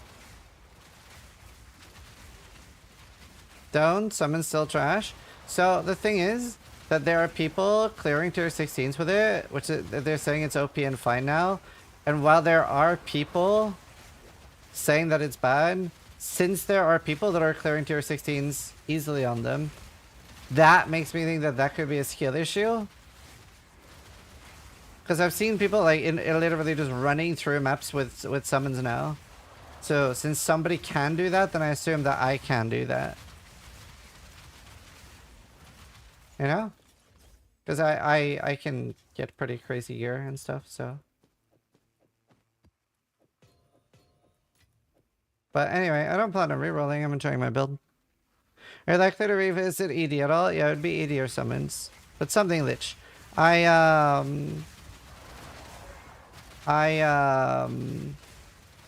would just something that can wear a shield would be the only thing I would consider playing after this.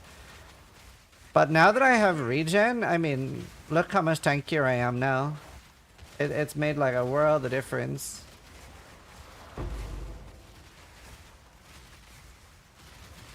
To be honest with you.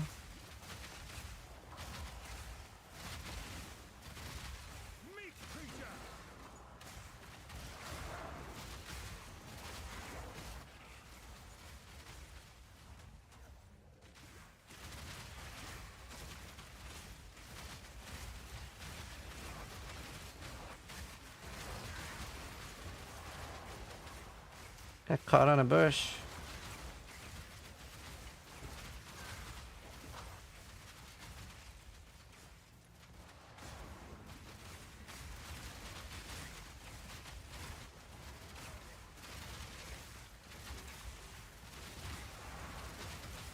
I wonder how often I'm gonna get unique strong boxes now that I've like invested into it.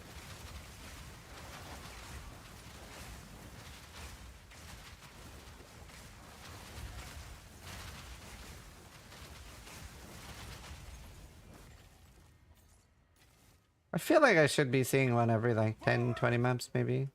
They're so cool. Will you bring merchants or Circle of Fortune in Steepog?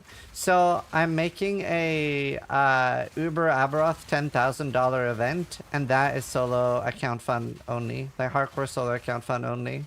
So anyone that wants to do in the race, like obviously I'm not gonna make myself eligible to win, but I will still be going for it for fun. So obviously you can't do the trading faction in solo self fund. But it's going to be a $10,000 race. I think we're announcing that tomorrow or today. Probably today. But I'm very excited. I hope people will be happy about it.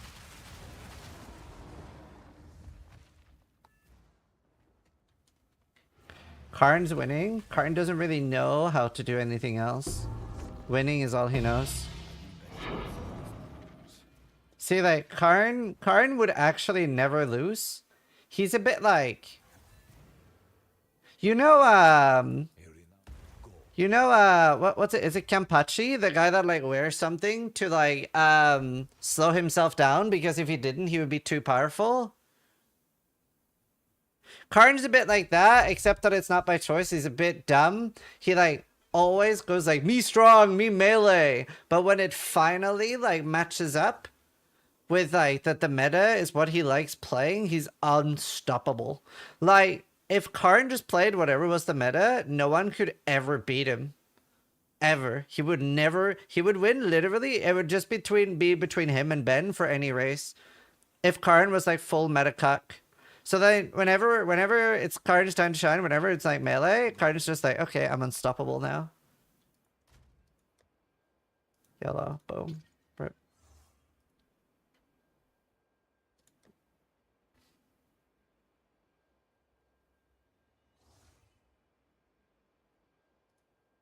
Boom. Really?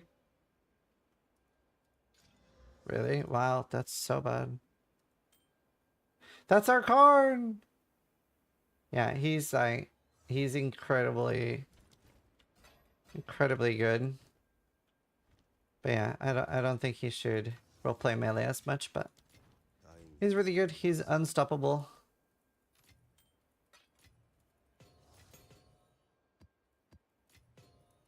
Okay, 2 skill points. What do I take now? What is researcher? Currency.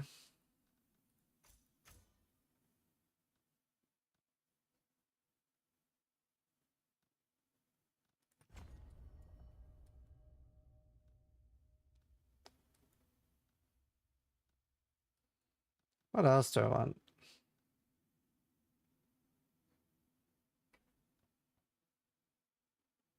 Shrines, strong boxes, essences, royal exiles, and Asmeri spirits. Honestly, this is not the worst node for me. I'm kind of tempted. Is that crazy? I really want more essences, royal exiles, and strong boxes. And it's 40% more chance. Do you think that'll be multiplicative with my strongbox chance?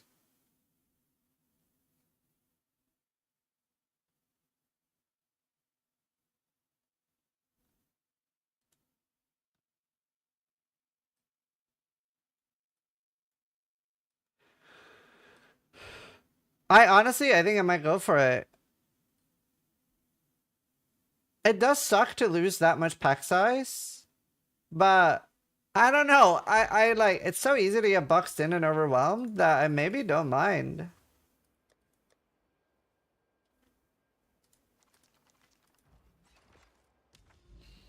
I might do that. Huh? The fractured lake. Cool.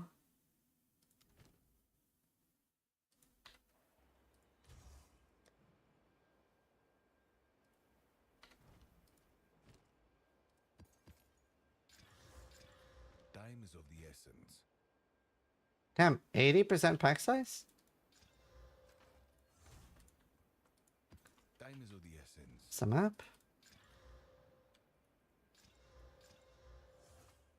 Both of those are really nice. Awesome, both of those suck. Great interview. The YouTube chat was atrocious. Yeah. It's crazy. I don't know what to say. My YouTube chat is so different than my Twitch chat. I don't know. I actually like only see negative comments on my YouTube chat comparatively, even though it's like 10 times less people.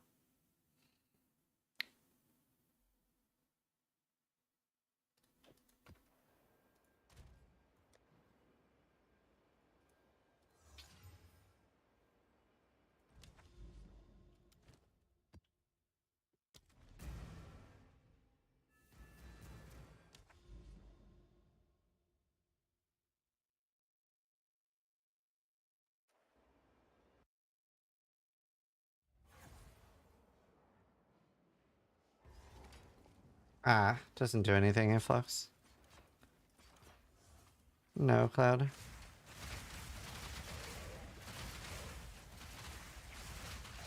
They say anything about minions in the interview? Yes. So I specifically asked about two minion things. Convocation, and I asked about,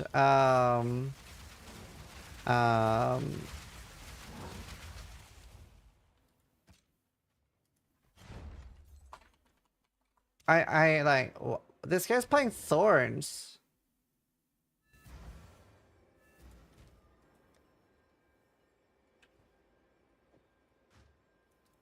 I asked about the way minions reset.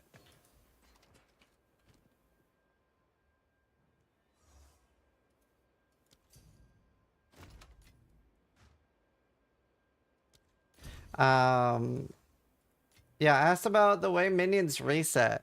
With like when one dies, it resets the timer. And I kind of see what they're saying. They said that it's awful when you don't. because one minion will respawn, get instantly killed, another one will respawn, get instantly killed, and you effectively just have no minions.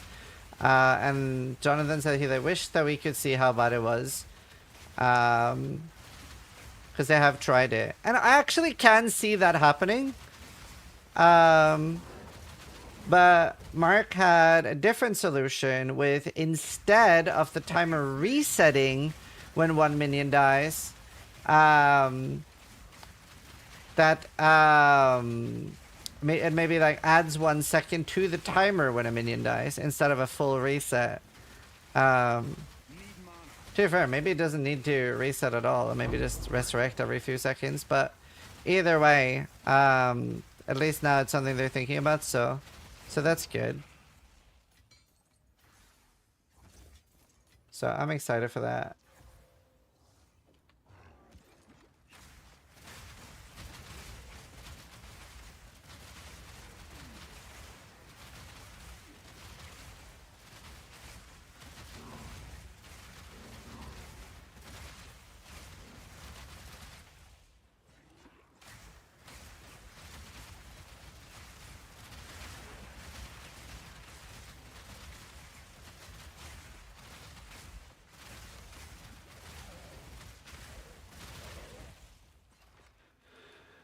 Huge W says, thank you.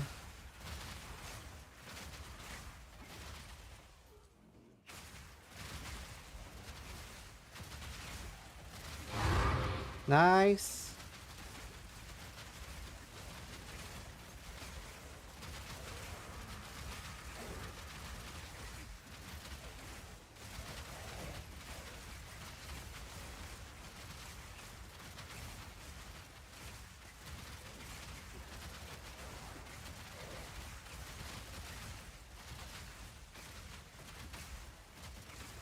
What's your beast do? Very little. He has haste aura.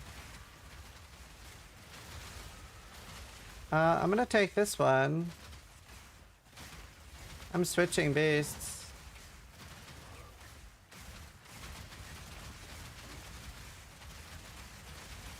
You're my beast now. Sorry, old Pokemon. Because mine doesn't really have anything. It just says haste aura. This one has like the AoE thing on top. Have we gotten any lesser above ruler? I've had one, but yeah, they're pretty rare.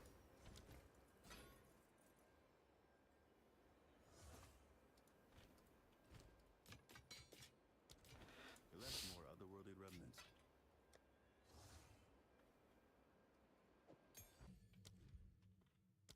I always make sure to have a tame beast on me.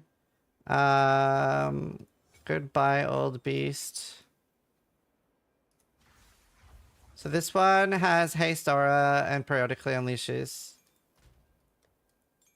So that's nice. Do you think people would buy a good beast? They're not tradable. If they could, yeah, I think people would.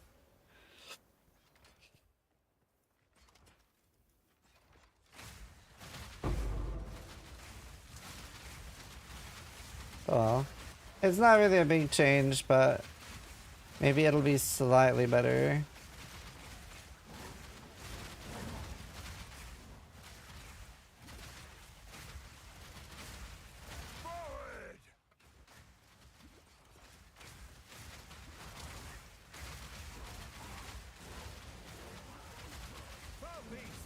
But yeah, I do want to get a new beast.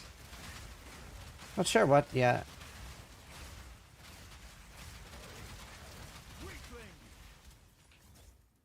I've tried Immortality Beast. How do you feel about the current state of mana? To me, it feels very oppressive. I don't personally like it. I think it's too hard of a solution. Like, we don't really have enough stuff. And like, blood magic and stuff is so crazy with how little life we have and regen. So I don't love it. And it's especially bad for builds like this one, where the only ways to scale my damage is to have more projectile skill level. Right now I'm just hoping for a level 19 gem to drop. That'll up my damage a bit. I really like it, like now that I'm in tier 15s. Because I'm not doing anything, like now this is going to be the hardest content I'm doing, right? At least for a good while.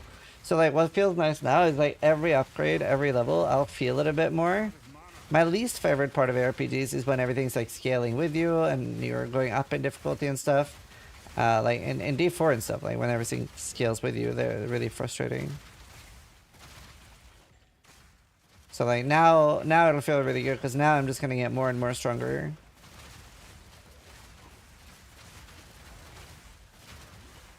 Yeah, I really dislike that in D4.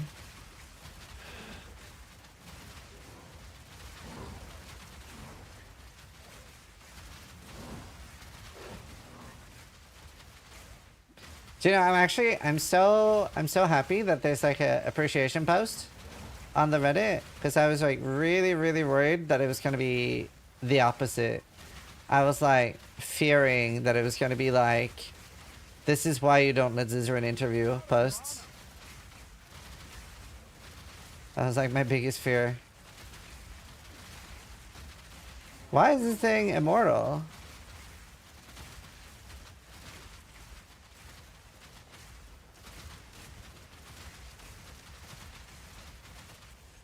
Jesus.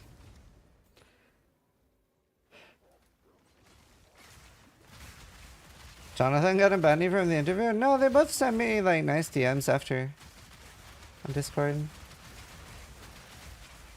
I think a lot of people are mistaking passion for something else.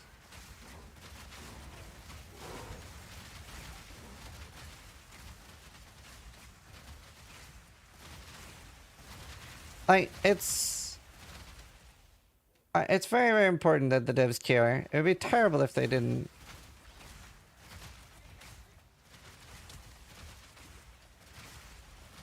And like, I'm not necessarily an easy person to be interviewed by, because I'm very firm?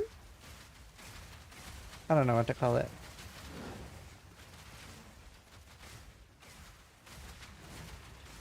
Yeah, he also has not been sleeping a lot, for sure.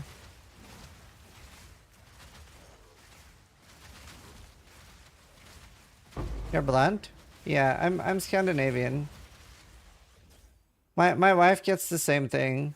Like even Steele has said as like my wife is very intimidating, cause we're both very Scandinavian. Yeah, we're just very Scandinavian.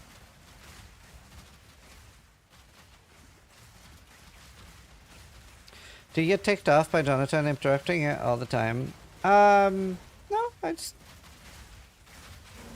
I think an interview like that is a lot better than like with awkward silences and stuff. I love when people like are passionate and want to talk about something. My least favorite interviews is when it feels like people don't really want to talk. This is the opposite of that.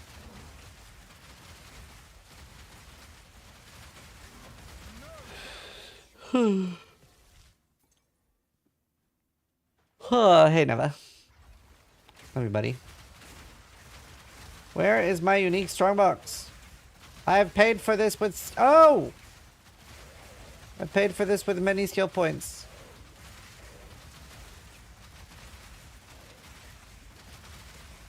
I did a great job. Thanks.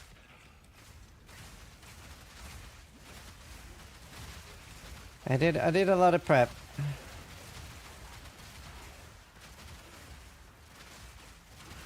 Time to go to bed, Zizaran. Isn't it 4 AM for you right now? Oh, I have a meeting with Twitch at 10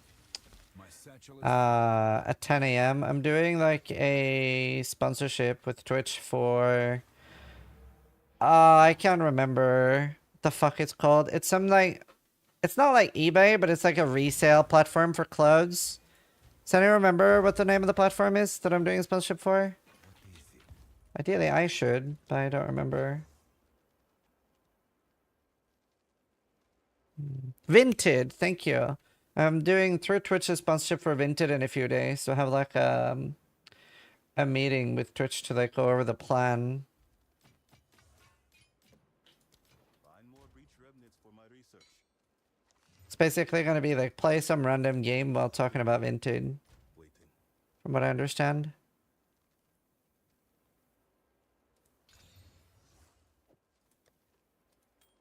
I just thought that was a bit silly compared to just playing the game.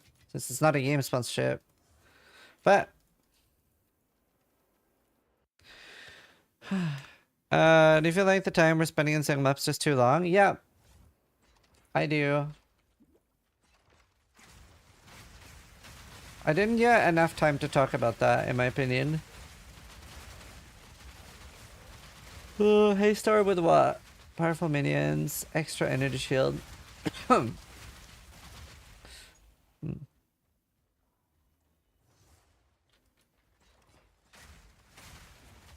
Yeah, Jonathan doing great in my opinion.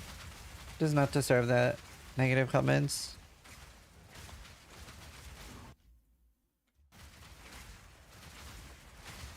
Quebec run 2 next week.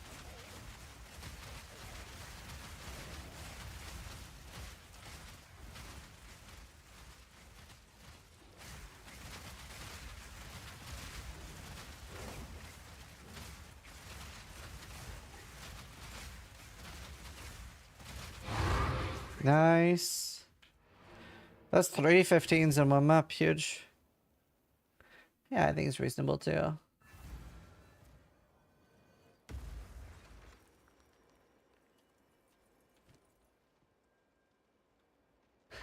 I saw somebody on Reddit said, I was one of the ones who thought you were only going to ask softball questions. I was dead wrong and I'll apologize. Same, I'll eat my words and never doubt him again. Oh, that feels good to read. That's fun.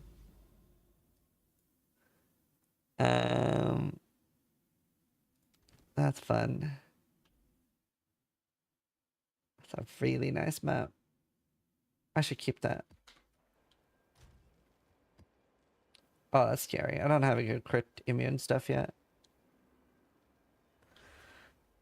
Yeah, Maurice.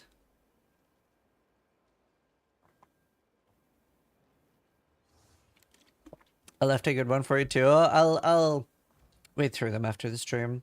I'm trying to think. How long am I streaming? I'm just streaming until the meeting and then staying up a bit after, I think. Well, thanks, Mixtape. I do like that they do a lot of like different people for interviews though, because like you get man, I don't know how to say this, but like I prefer not asking interviews. Sorry, I prefer not asking questions on behalf of the community that much. Like obviously I try to get some in, but I try to focus on the things that I fully understand and agree with, because then I can do the good follow-ups, and I think that's what makes for a really good interview. When you try, if you focus so hard on just taking questions from others. Just resubscribed for 8 months. Good work. Good night, Ziz. I don't know if I can do that. Shit. Okay, that's actually the worst map I've ever seen now. Wait, can Valing and reroll the entire thing? Okay, never mind. This map is death. I'm gonna put that here so I never do it.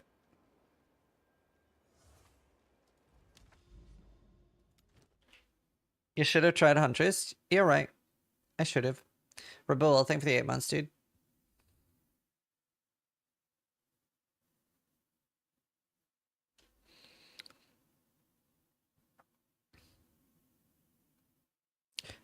Do you gaslight everybody in your life like you did in that interview?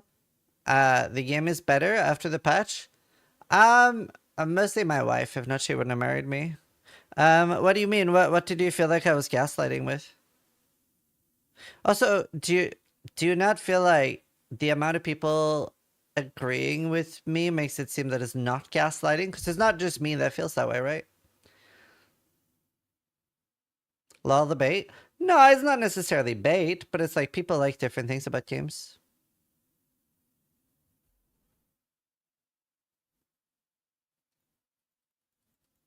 People like different things.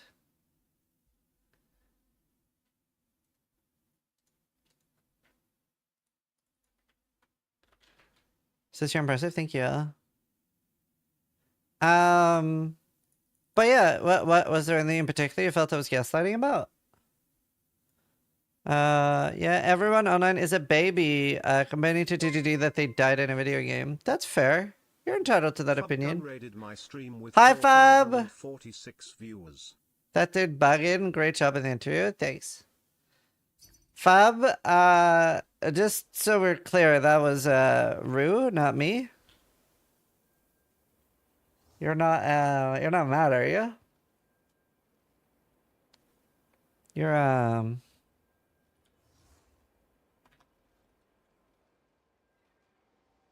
You're not. They won't mid-lane nerf. It's okay. Yeah. Exactly. So we're cool. We're cool. Not gonna put anything weird in my drink if we ever meet at ExileCon or something. I'm safe. We're good. I'm gonna shit myself at ExileCon. Thank you for the raid, dude. Welcome everybody. I'm a little low energy, just a bit tired after the interview, but welcome. I'm doing tier 15s on hardcore. Is that lie? This is a 14.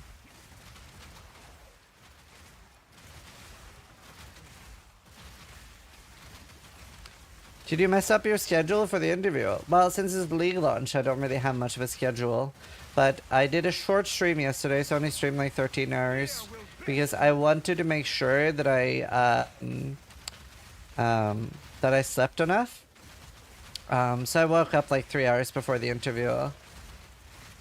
And some Timmies. So now I'm part Canadian. And then, yeah. I'm just streaming.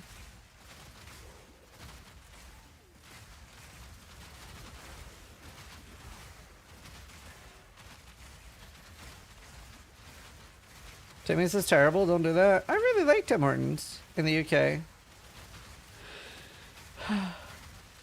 I thought Canadians hated Timmy's now. Yeah, I think it's pretty bad over there. But it's pretty nice here. How's your bill going, Fab? I was watching you earlier. Staring at you.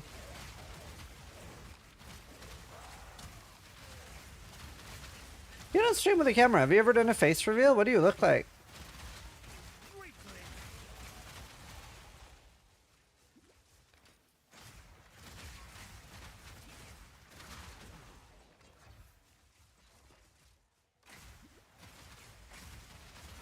It's fun to like house today. Oh, nice.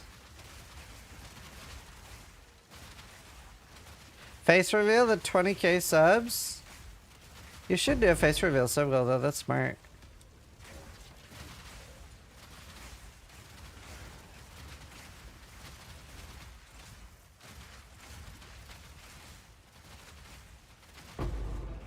Oh.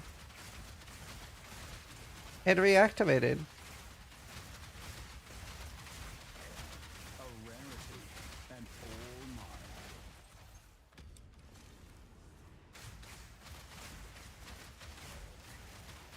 A cold versus lightning. Well, I'm fire.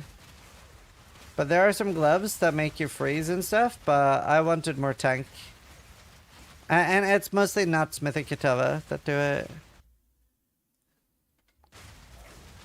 Hi, Luality! Oh! Level 19 Yum! Huge! That's like 18 Exalted Orbs. What?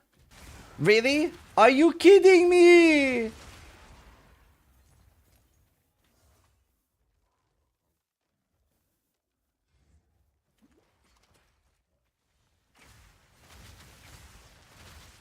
Are you kidding me?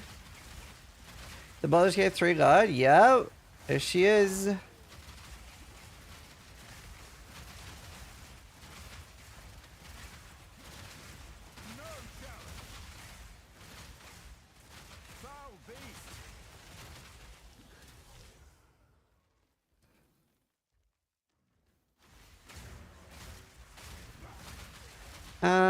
Fuck me, dude. Will we see a blonde-haired, blue-eyed Swedish face? I'm not Swedish. I am not from Sweden. In Sweden, they say jump and jello. I am not from Sweden.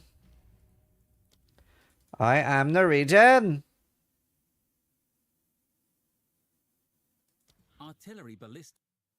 Artillery ballista. Jump. That didn't sound like an accent at all. I did. Jag tittade på Norrpyn när jag var liten då. Jag pratade jättebra svenska. Tycker du inte? Är det någon här från Sverige?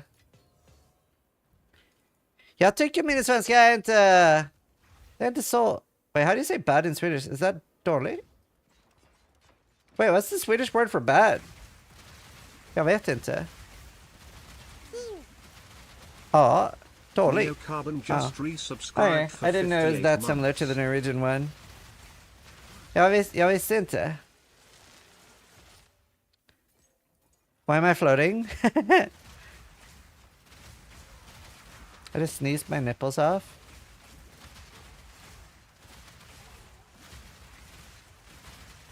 You sound like a spoiled brat from Stockholm with a half-Finnish accent. See, that's not like a bad impersonation then, right?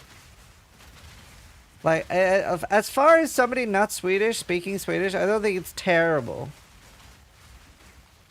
Oh, he's speaking a different language. I thought I was having a stroke. No, but it's like Tai-Tai's favorite thing. They var plutselig begynner å snakke norsk, and then go back and forth mellom to forskjellige språk, and only the people that speak begge språkene actually forstår what I'm saying. He like loves when I do that. Just like switching between two languages.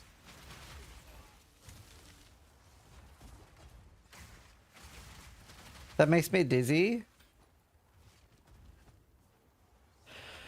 Can we not?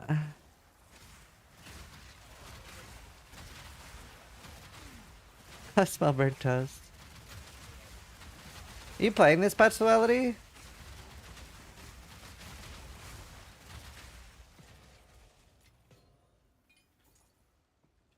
That's fun. Get some Danish in there. Kamel also. Missing some random German words? I don't think I can do that.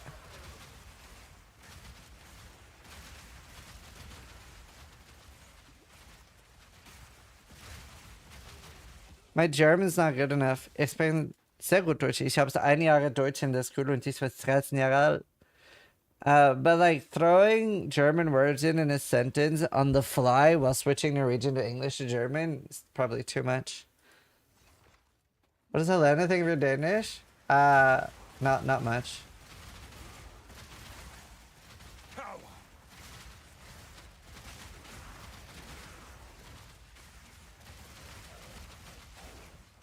Yeah, there's a lot of good builds on Maxroll.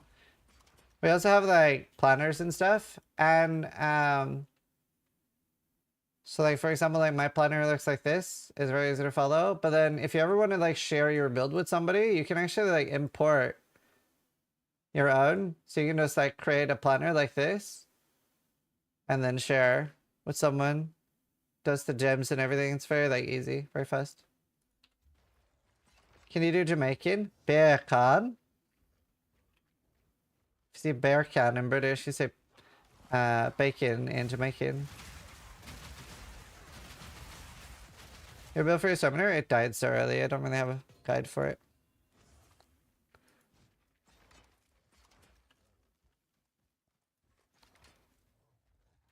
Well, there's a... Yeah. Where was the import? You just click on the planner and then the pop-up says select class or import. It's at maxroll.gd/poe2/planner. Can you do Cajun accent? No. Is that the one the guy from 22 Jump Street did when he was thingy? The superhero dude?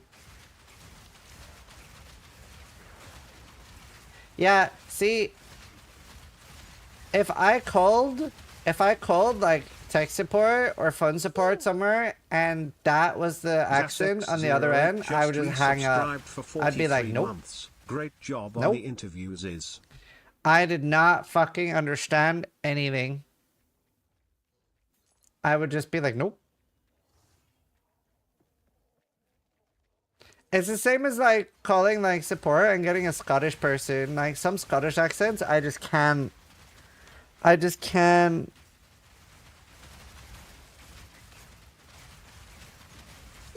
Creole is even wilder. I don't even know what that is. Yeah, I don't know. I can't. That's a wild one. Yeah, Glasgow accents are just crazy. It's a French Cajun slang. Yeah, that sounds wild. People, I've heard so many people complain about Indian accents on Fun Support, but I find them like extremely easy to understand. Literally extremely easy. Personally.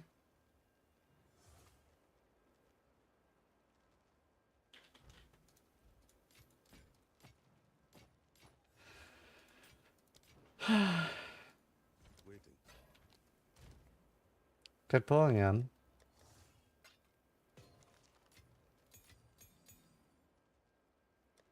Alright, we got a level 19 gem. Big upgrade there.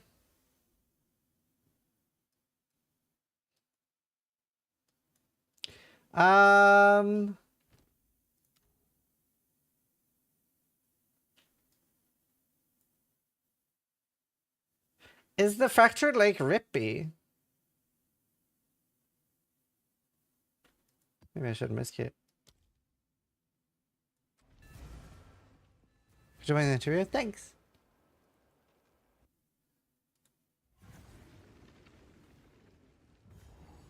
It's on YouTube. You can watch it on YouTube. This makes me think of Giant's Causeway.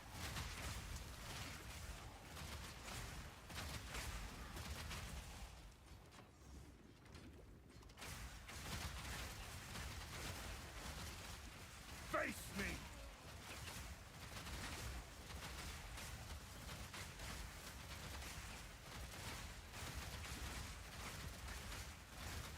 Weakling! You know, it says heals allies. And people said that it's like a pulsing thing, but it looks like it's constant. Unless it's just constant on itself.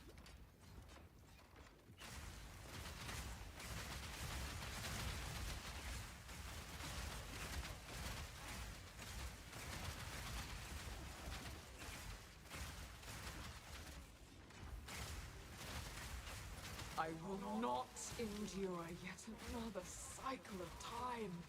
I refuse.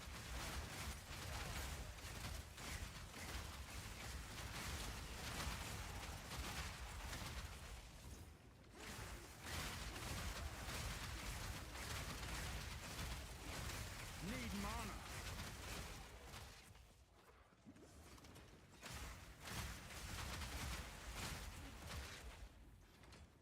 Firework spelled? Yeah. Where'd you get your pet? That's the drop one. Or do you mean the gorilla? If so, I smash my beast.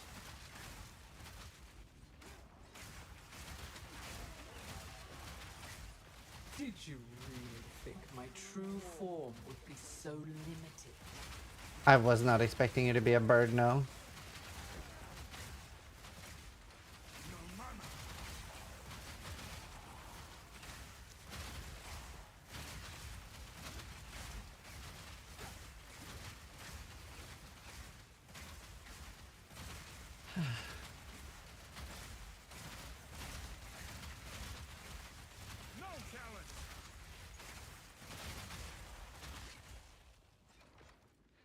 Harry Potter?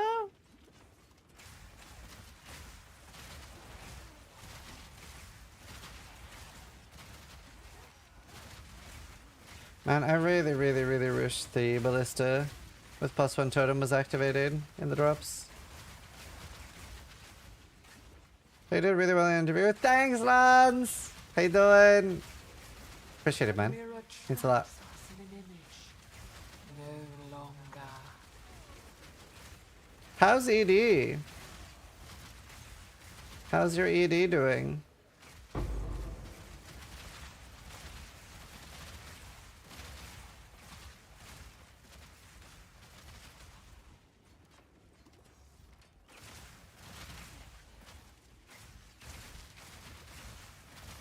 I like ED a lot. It's pretty chill and some nice chain pops.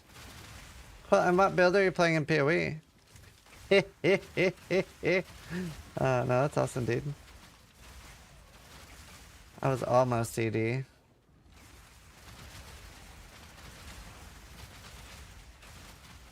What the hell? Love you, buddy. Did you really think my true form would be so limited? We went over this Calandra. She's getting senile in her old age. Break the image. Break the prison.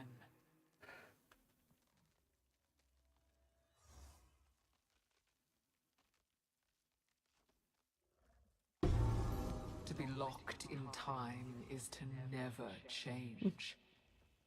+2 suffix.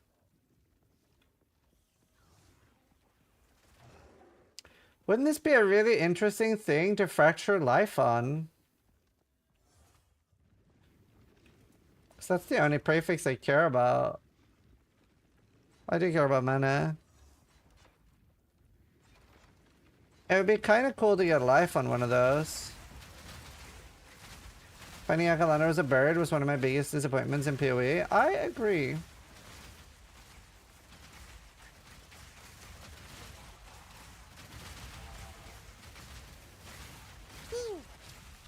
Eek Games is firing Ziz's laser. Awesome job Thank you, on the Eek. interview today, Ziz. Keep up the great work. Thank you. I wonder if there are Tenebrious amulets.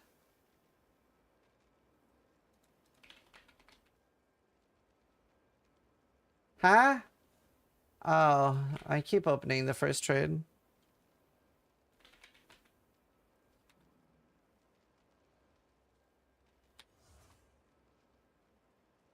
That's the only one. I don't know, maybe somebody wants it for some crafting project. So 1,000 chaos to get decent suffixes? Yeah, basically. For sure. Item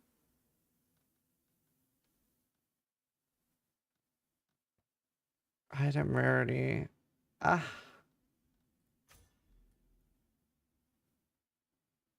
I think if I do this, it's fine. And then we move over here.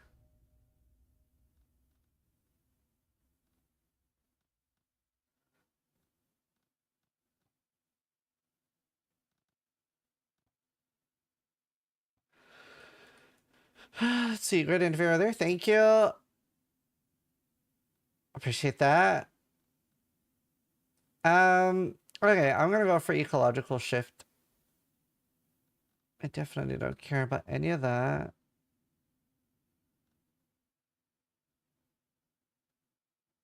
Craft them an additional time. Huh. Wonder how viable farming essence is. Warbringer? I don't think it has any upside as a Warbringer that I can think of.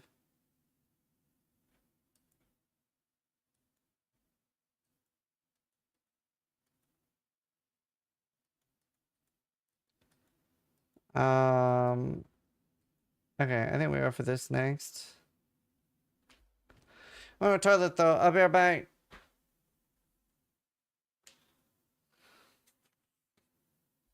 BRB.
Yeah, I play ads when I go AFK.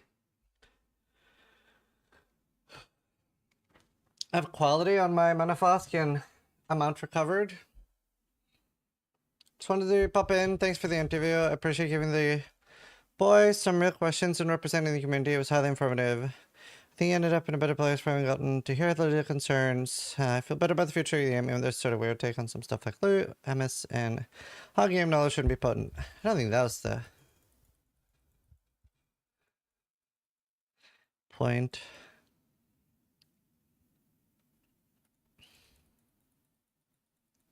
Essence Atlas investment. Yeah, I've been a little bit same with strongboxes. I don't feel like my strongbox investment is getting paid out, but I was also maybe a little naive going for unique strongboxes. Like they're probably not supposed to be super common either. But I'm trying that for now. Why does the wiki say that there's a bow with +1? The reason for that is because it's in the data mine, but it's not in the game. Or would it be base health flask? Something like this. Like you definitely need one instant recovered in my opinion. And then either like charges gained or charges total. Probably charges total or like the charge over time one. I really like the I really like the passive gain.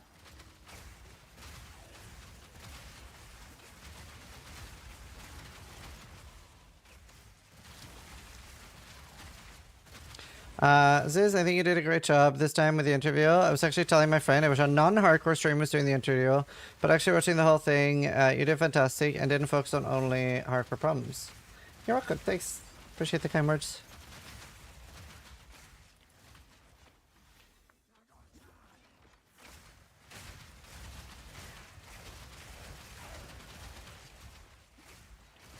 Thank you.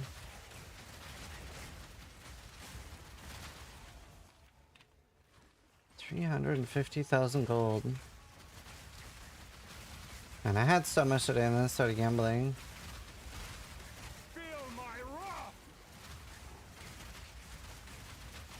Did I?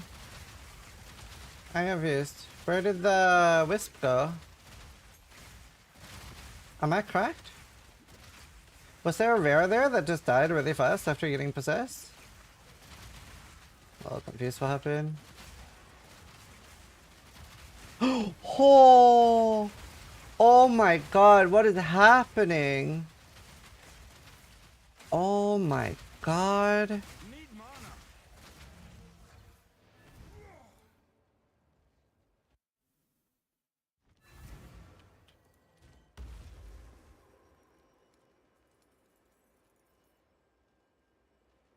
I almost died.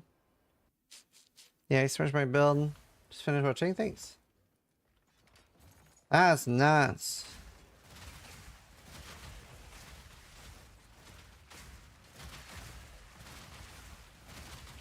I don't really know what happened there.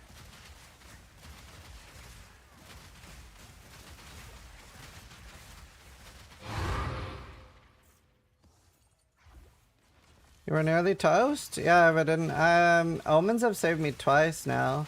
A bit of an issue is that I can't really do omens in high tier maps. Do you know what? I might try a completely white map and try a ritual in it. But I'm very scared of ritual, to be honest, because like it's such a small area. You're sort of locked in. You don't have a way out.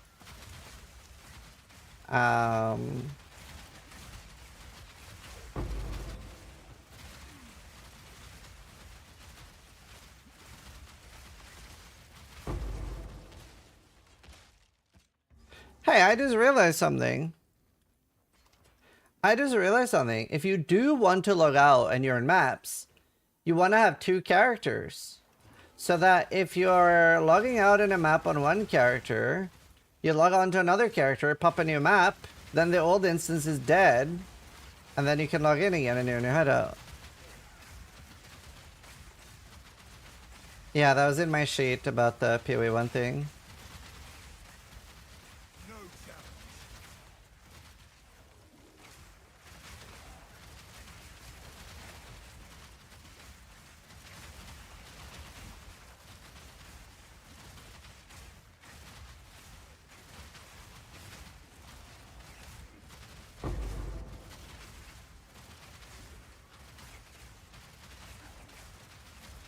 It's probably a nice play now, because you just wait 15 minutes.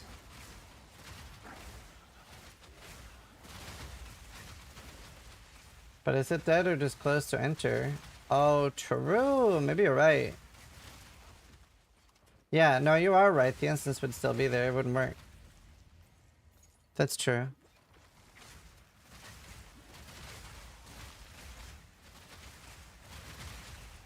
Yeah, cut.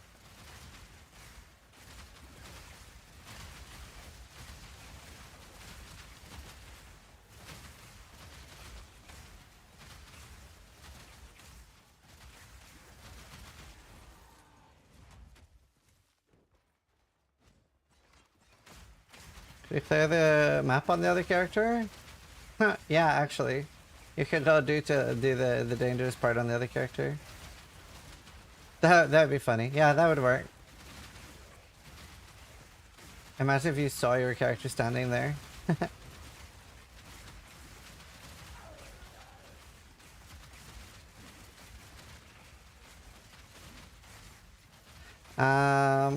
I'm not sure what to do then, because I'm a little bit scared of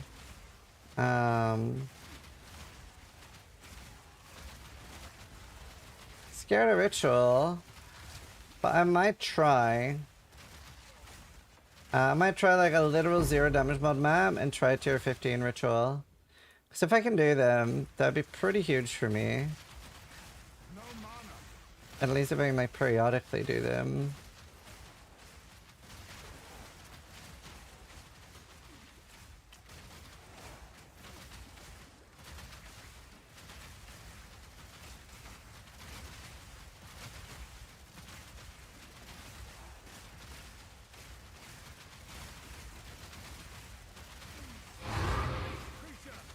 Nice. Why are you so dunky? Weird. Okay. Yeah, we got a lot of answers today. I think we got a lot of good answers today.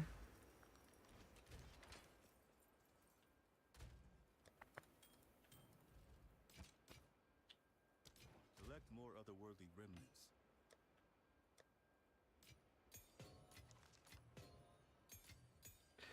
Let's see. Amazing job with the do interview. Thanks. Well, they did take notes on a lot of things.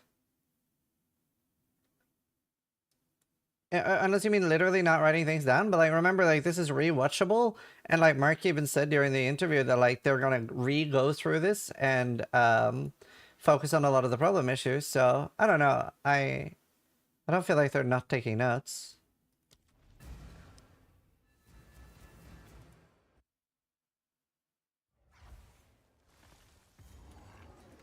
The thing that I was like a little sad about though is like the whole movement speed making combat optional thing. I fundamentally disagree with, because I still feel like I was very right on my point with the incentive is that we want to fight the monsters, like we want to kill the monsters. So like even if we're faster, we're not gonna just run away from every monster. Like the entire point is for us to kill it. I don't know if I want Dastard armor on my filter. They're pretty rare.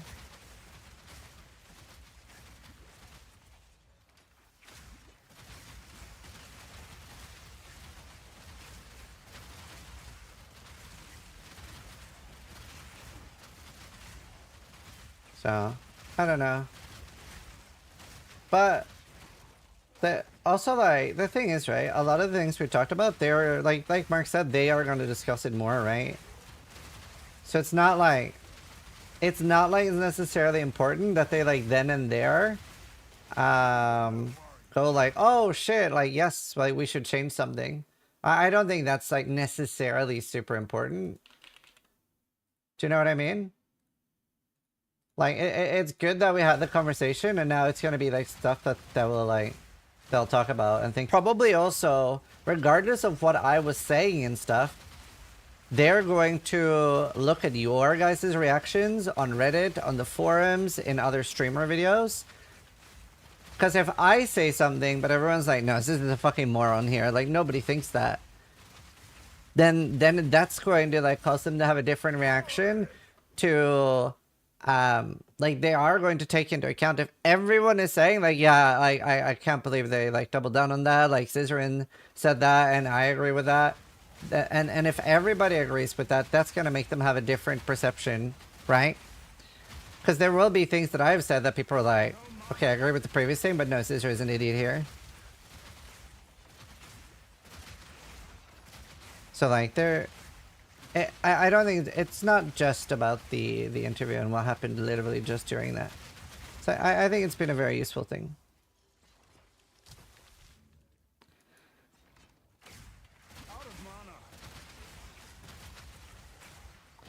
My wife actually watched the entire interview and said she was really proud of me, so that was really nice.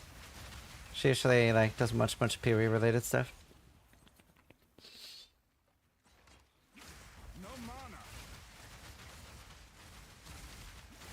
80% of the player base is crying for PoE 1 again. Even your last questions in PoE 2 interview were PoE 1 questions. It's not respectful. I don't think that's the case. I even said, like, I had 4 PoE 1 questions at the end. Like, they're the developers for the same game. They're the lead developers for both. I don't think it's disrespectful.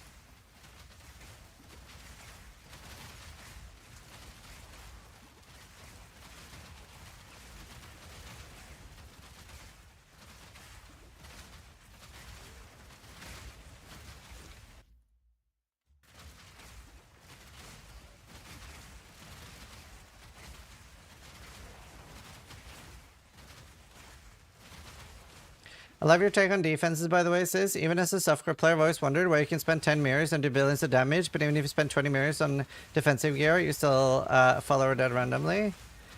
Yeah. I have always been surprised that out of the two, because, like, they always get out of hand, right? That's why I'm not a huge fan of the whole, like, well, either of them should not get out of hand. Like, sure, but, like, damage always gets out of hand. Defense is usually, like, perfectly balanced. If anything, right? It's pretty rare that we see defenses get completely out of hand. And I've always wondered, why is it so bad if you make an immortal character compared to a character that can one-shot any content in the game? Doesn't seem so this go around. No, it's easier to get damage than tank even in this patch for sure. Dude, I love this map on Artillery Ballista. It's something about the I don't know what to call it, but like when my explosion lands and it like proliferates out, it just looks so nice, dude. Like visually. You see that?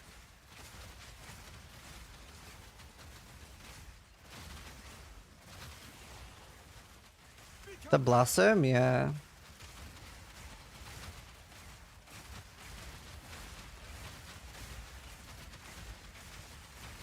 Also, I think I was very happy with my PoE 1 questions. They were the things I was burning the most about. Jabberwocky as _1 cheered Dex 1000. Thanks for the great interview today. Thoughts on Candlemaker Somber gloves for this build? What do they do? PoE 2 Candlemaker.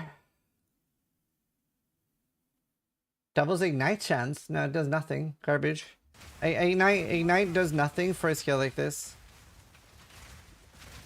So Ignite is like really good with like one large hit, but as you can see, like we're like bombarding the enemies with hits, right? So we wouldn't have a powerful Ignite.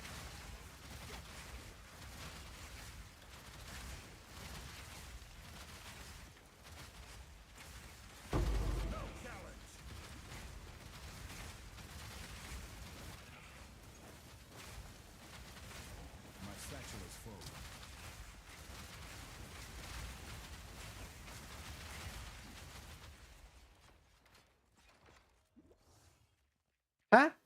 It reopened. I love that. Owie. How to get a beast? X Rush Beast. Beast!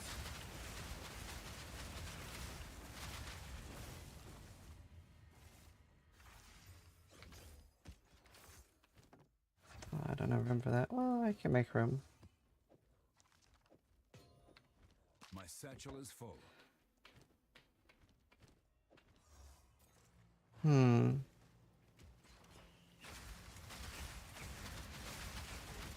This is my cursor now.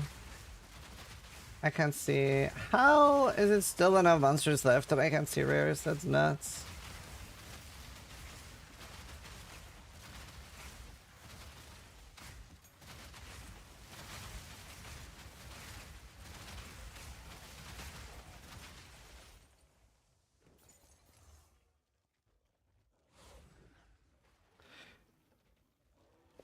I don't know what Ellie Sundering is. Has the Red Bull effect worn off? Yeah, I crushed pretty hard, energy level wise after the podcast, because I was like, I was very I was a bit tense because I was nervous of letting people down and stuff. So it was nice to like when it was over. How do you keep your companion alive? I don't. It's permanently dead. If I had another aura that would actually do anything to run, I would, but I don't, so I'm happy with the beast for now. Spirit, life, lightning res. Open suffix. That seems kind of useful.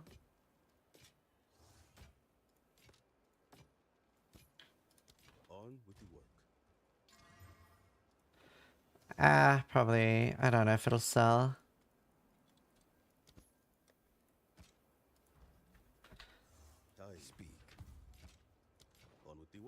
So I think you would have done differently in the interview in hindsight. I mean, not particularly, no. Like, I wish I'd had more time to talk about a few things maybe, but I don't know. Not particularly, no. I'm pretty happy with how it went.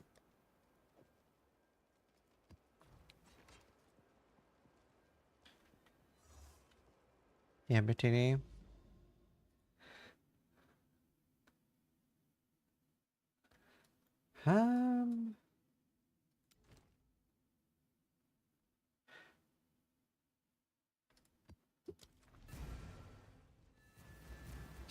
Hi, I play your build, but as a tactician, can you give me tips for defense? All I can do is pinning. I mean, Cloak of Flames and like the fire node in the bottom left is the only thing you can do. And like you can do this, but like you can't really fit that on like oh, actually there's some like cold conversion gloves you can do. That people do on other classes. Do cold convert and then stop taking fire nodes and do glaciation, because then you're gonna permafreeze everything. That's probably the best thing you can do on not Mythic Kitava.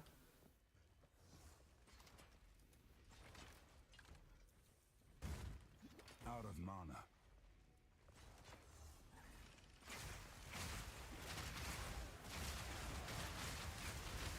Oh yeah, and I'm not 100% sure I understood what Jonathan meant about like changing the way bosses are and stuff in PoE 2 to be attrition would be like 100% changeover. And he seemed to agree that in the campaign, like it is very attrition based. But I don't know, I feel like it would be kind of easy for bosses in the in-game to be that way too. What's attrition mean? When you're like losing a fight over time, for example. Like you're not getting one shot. I don't know. I definitely think I would prefer that. But maybe I'm cooked.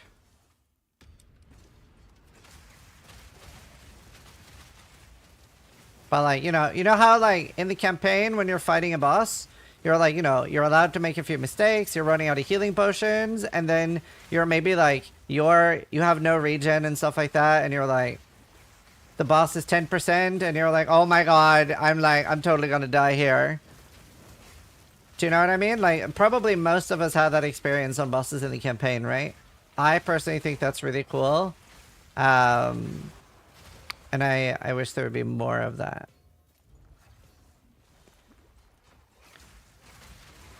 Because I feel like when you have multiple one-shots in a boss, especially...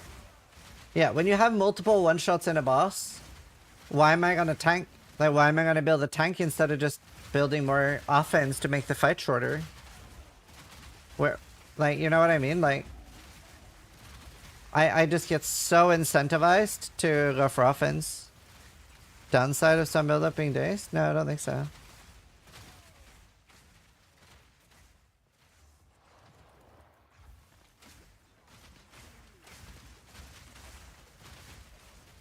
It's up on YouTube already.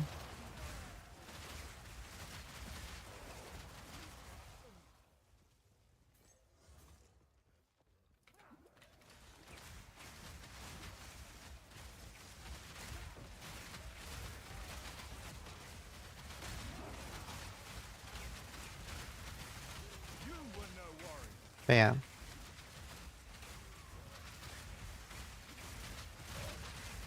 there no timeline for the other ranks to be released? No. We get into it though. We learned a lot.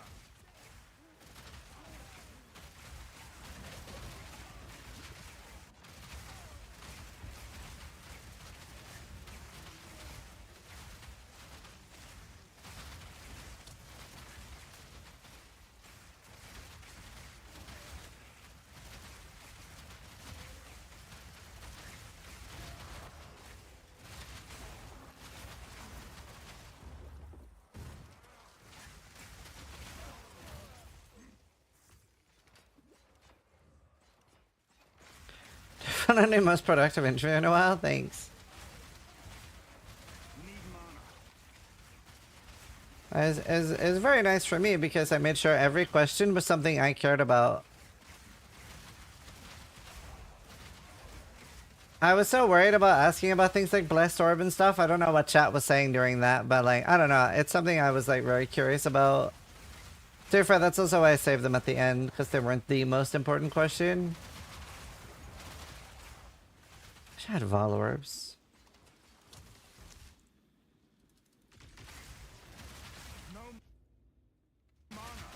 Okay, this is awful music. What is happening?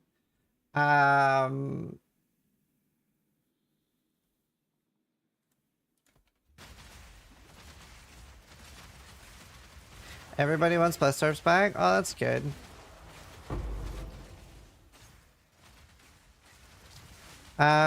Any reason the ritual exploit wasn't discussed? Yeah, good question. So I was doing a mock interview with Ventura and Rue 2 right before doing this, so that we could like practice and that I could be more prepared. So Ventura, for example, was trying to pretend to be Jonathan and thinking up what he would give as a reply, especially worst case scenario, and then I would have follow-ups for that. Because follow-ups are the hardest part of an interview. So yeah, I was trying to focus on that. And I asked chat right before if there was any reason to keep the ritual exploit questions, because they've addressed it. And it's not like they're going to say anything else than, like, yeah, we've banned the people that are doing it, and we're trying to clean up the economy, right? And regardless if that's even, like, true, right? If you want to, like, tinfoil it, like, they might not be able to clean up the economy. But that's not something that... I just don't think there was, like, I just don't think anything positive would have come out of asking it, I guess. Was their extreme focus on the campaign. For example, monster speed feels bad in the campaign, but it still feels bad in maps, and it's harder to provide a specific example. If I'm dead, I'm gonna be very sad. Through an area once.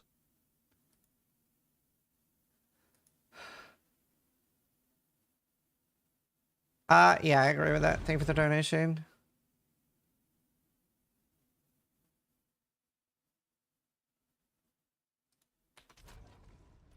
I'm alive.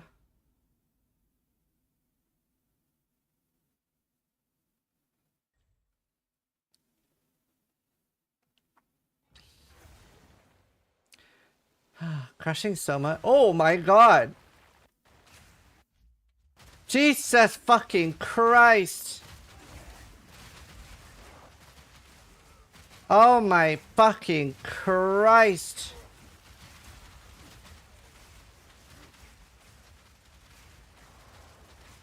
I was not mentally prepared to still be in the map. I completely forgot about that. I was just expecting the fucking map to be gone. Woo! That's sweet.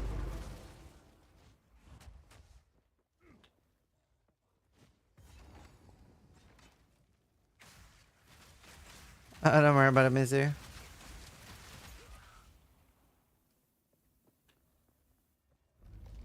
Amazing interview. Thank you.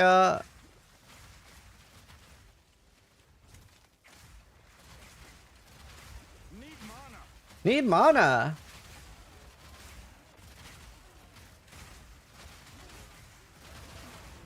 Science won't save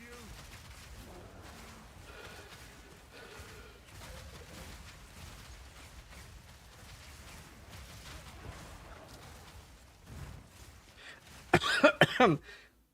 I think he missed his point for the attrition thing. He was trying to say that the endgame is so heavily balanced around life regen and healing. Unless they rebalance that heavily, you could reach a state which no monster could ever kill you. Yeah. I see that part. But like, it's pretty hard to get like high life regen. I just wanted to be at the point where you can like tank 1 or 2 abilities.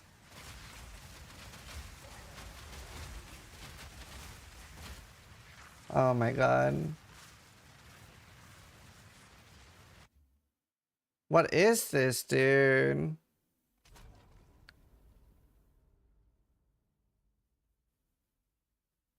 Please don't be dead. Wait, I was in Paris earlier. It kicked me off.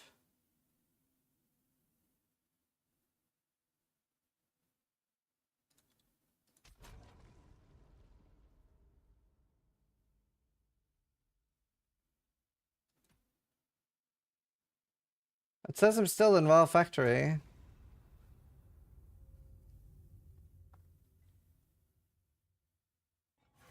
I was in London. Oh, okay. Now the map poofed. Rip. Map attempted. Dude, I've had this so much today. It's very frustrating. How good is that? I don't play melee this patch. Why not Deadeye? Because I'm on hardcore. 420 PDPS. How good is that? What kind of weapons are people using?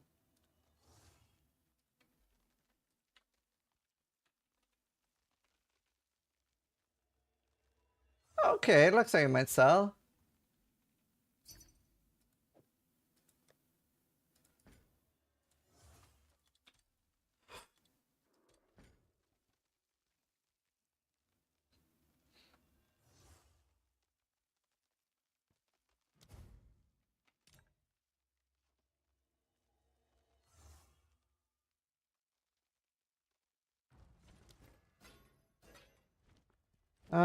Okay, that sucks that we lost the map. Find more breach remnants for my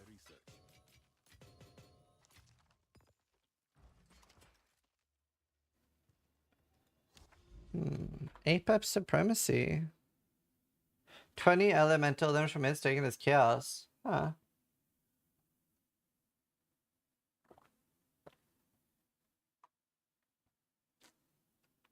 Wow. Cool. Alright, well that sucked. Okay, I don't want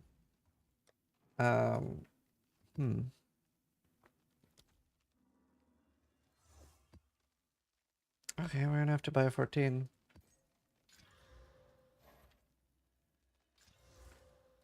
38% extra damage as chaos is kind of too rippy.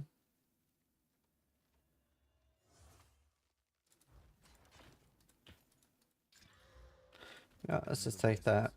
Yellow. Divide in Act 3? Nice, I still haven't found a divide. Currency after Act 1 being rare? Yeah, I definitely... I'm glad they're gonna look into it though. Because like most of us agree like we get a lot more currency in Act 1 than 2 and 3, right?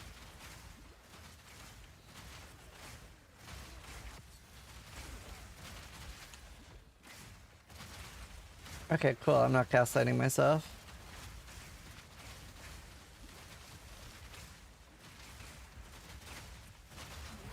No challenge.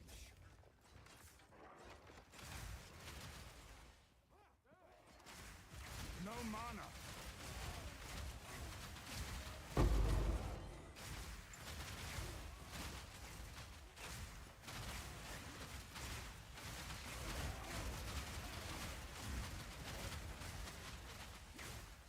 We should start doing pilfering runs.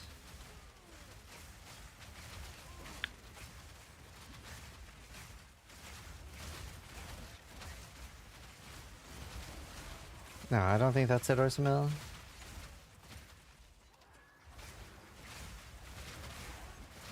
I don't think that's it. Could be.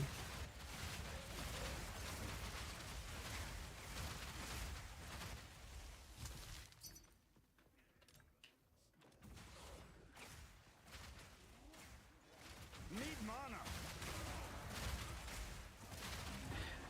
Also, has the game become a lot more popular in Korea? Is there any Koreans in chat?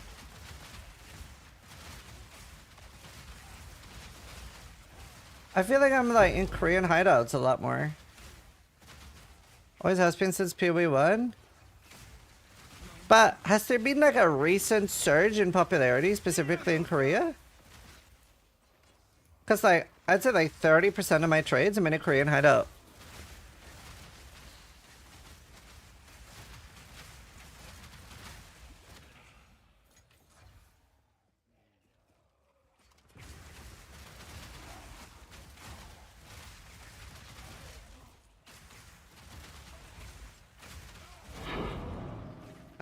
So this is not even anecdotal about getting more currency. First launch, at level 12, sent 9 exalted. Wow. Hi, Stans. What do you think I did?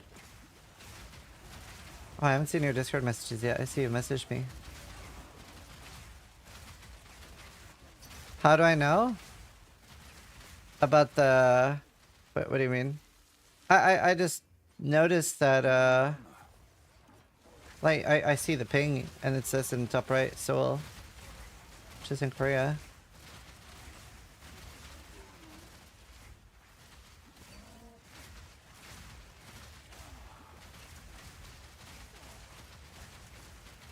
Good job, proper interviewer, thanks. Meat creature.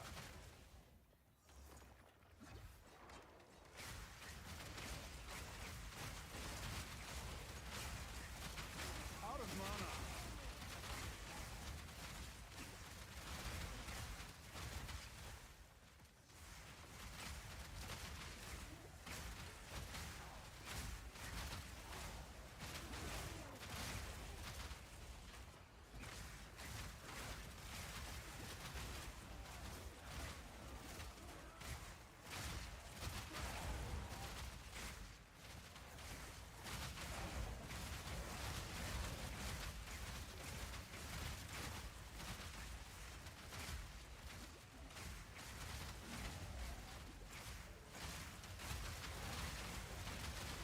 Honey. And Settler softcore? I mean, you don't. Very few people play it anymore.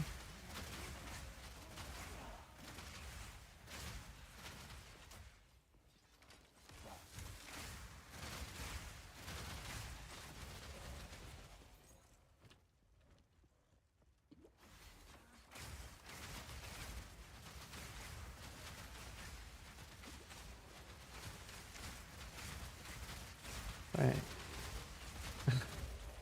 It'd been bad if I found a beast. I'm glad Sis didn't back down and let me finish was awesome. Oh. That was funny. I forgot I did that.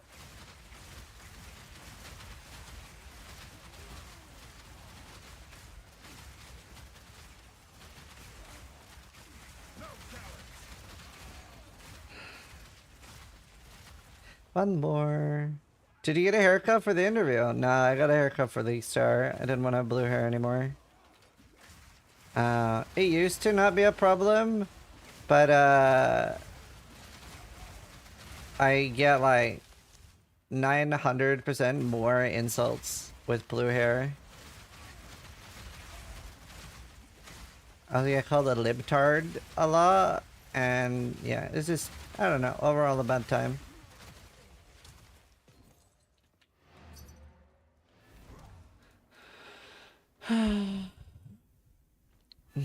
Hell yeah, brother. Thanks, Arthos. And yeah, I get it. So bullying works, but it's also I wasn't very passionate about having blue hair. If I was, it would be different, but I don't particularly like it myself, you know? So it's like, I don't want to get shitty comments for something I'm not passionate about having.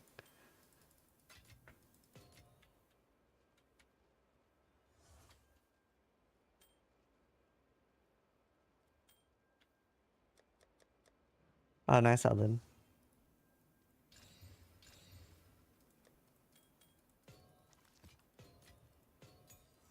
What's your favorite color? Blue.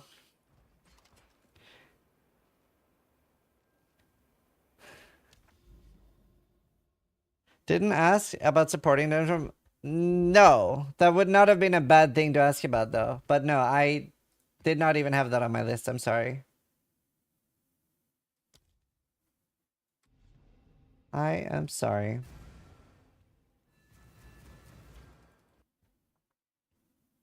Just Hey Sora.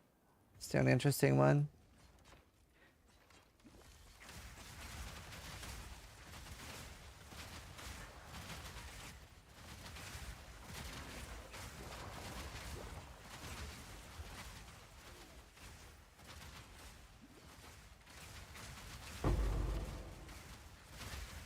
You were no one.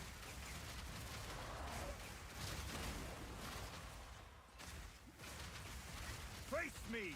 Are you ready for anything in particular right now? Yeah, right now I'm unlocking Atlas points. Level 20 gem. Any nice items in general. I'm just like working on getting character power and maybe finding things for other builds that I might want to try. Definitely want my next build to have, I want my next build to have block. Thanks, Ark.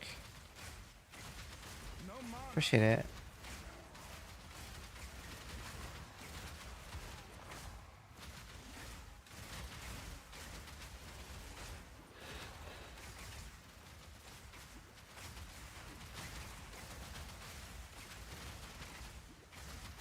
Yeah, they probably would. Do you think Alien Totem placement speed is worth it? Yeah. It is a good stat.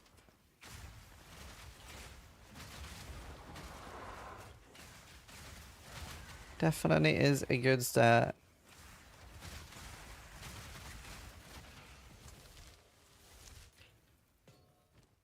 Not even 400,000 gold.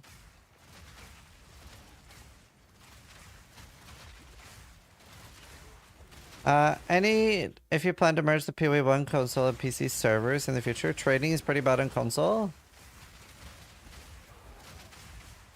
Wait, I thought we were crossplay with console right now. Aren't we crossplay with console now?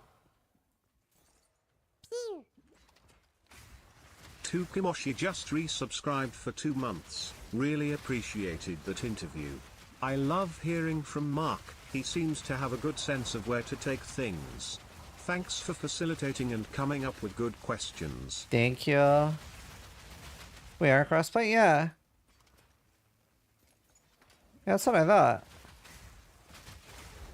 We just can't... They can't use the trade site? Right. We can? Oh, then I don't know the problem then.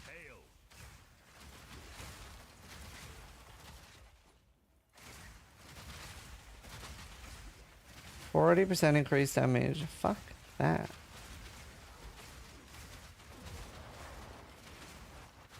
Yeah, PoE1 is not.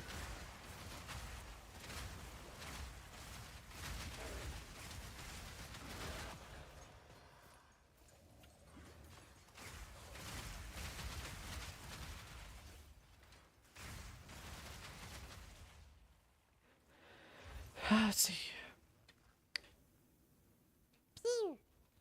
Arkof hate is firing Ziz's laser. Are you Thanks. sure about that one? Seems risky. I am sure.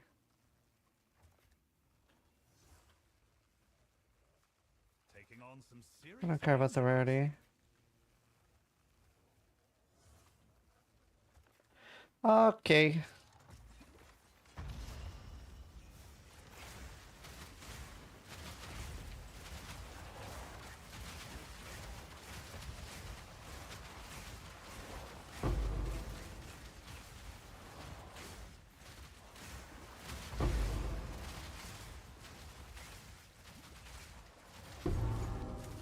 Oh, logbook.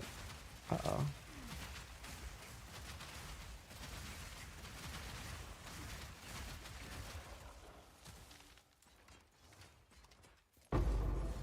Got a little logbook. Any more? Honestly, Expedition really seems to be the play, no? I actually think Recombinators might not be as bad as people think they are. I really think Recombinators are going to be pretty good.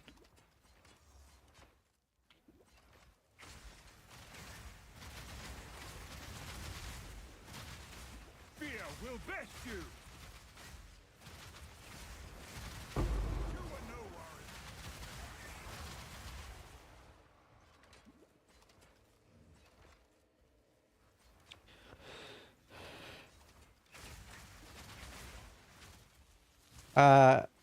POB has API now, so does Maxroll.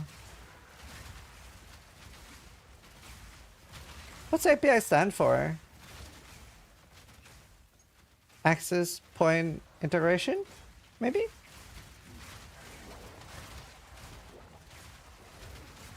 Applicable Programmable Interface. Ah.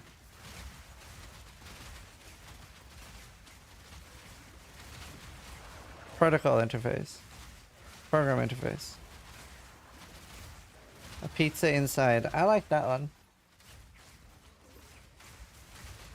Bruh.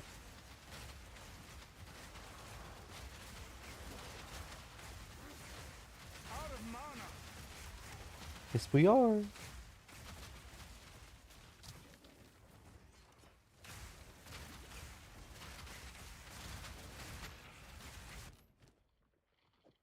Um.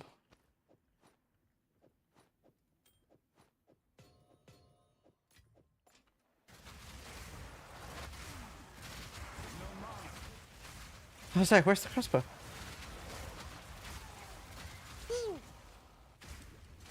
Shinuri just resubscribed Thank you, for Shinuri. 91 months. That's a long time. 91 years, Pog. Actually, forever. Thank you. Thank you, dude. I'm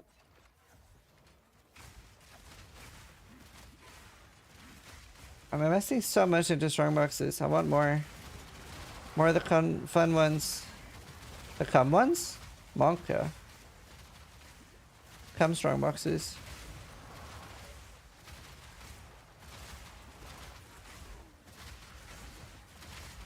Almost level 87. Now that I'm actually able to do tier 15, I am leveling so fast. Cum boxes.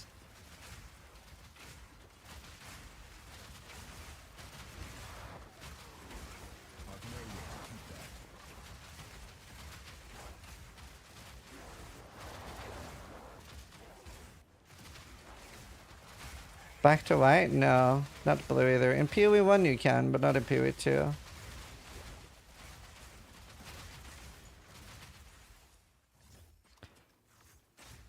No word on Voidborn MTX yet? No.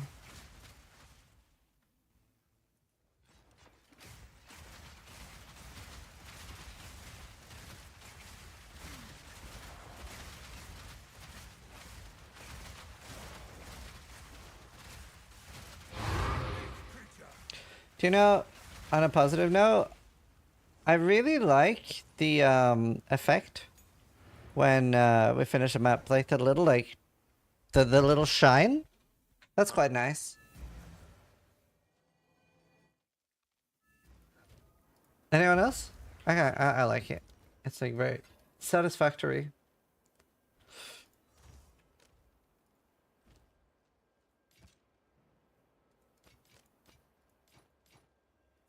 Have you seen the new LDMTXs? Yeah. I have. I saw them a few days ago because they're gonna be in the video announcement for Uber Abbey race.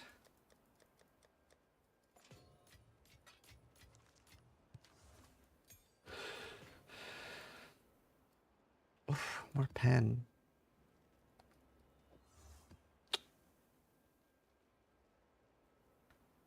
Not a bad amulet, to be honest. Kind of juiced.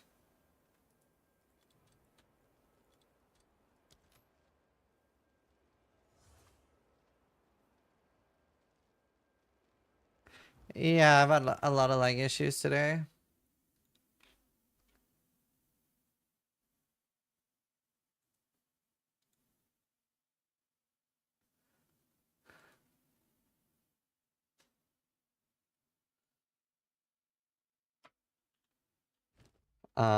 Okay.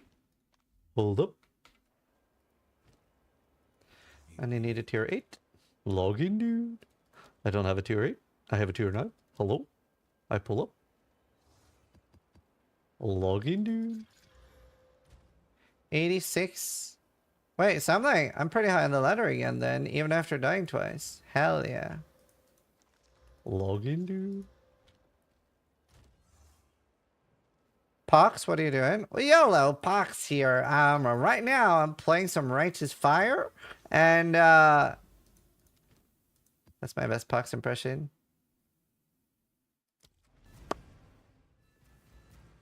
YOLO.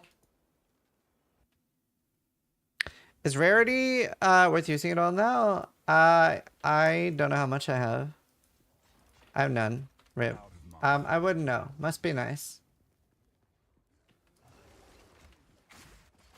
Why, hello there. My god, it's so nice to be in a low tier map. I'm very tempted to just do some low tier ritual farming real quick to try to get the like all I want is like the survival thing, because it's 8x on hardcore. What are people chance orbing a lot now? Obviously it's Zeri helmet, right? It's Zeri's disdain.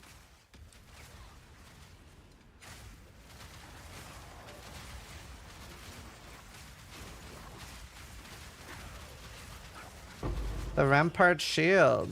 Cold Ring. Flag of Flames. There's a shield now.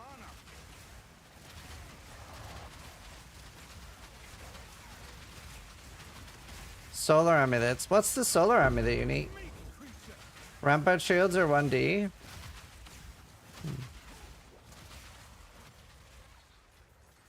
What's the Rampart shield? Does anyone have these uniques that they could link it to me? Anyone could link me the actual unique in game so I don't have to ult him. Like Cowseed, eh? It's just Atsiz if you have one. Like Cowseed, eh? Blocking damage poisons the enemy. Accuracy rating is doubled. I see. What about the amulet? That one. Critical hits ignore Ellie monster res. Ah. So basically just Huntress items. Is what you're telling me is being chanced. Plate belt for the Maxroll one. I don't feel like that's worth using. Personally. I don't know, I want like more life.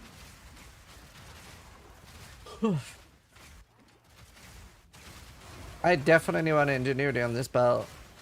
On this build. What is ingenuity now? Is it 30% effect? I can't remember.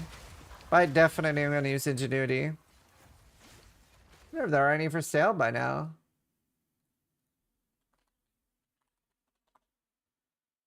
There is. Yeah, I definitely want Ingenuity. So I get like, if I get, So the reason I want Ingenuity is you can corrupt up to 2.5 or 2 or 2.5 life regen. So I get 4 life regen. So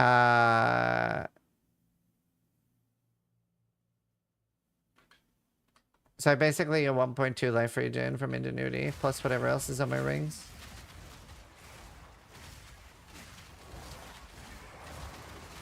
Arbiter is impossible. People have already done Arbiter, no?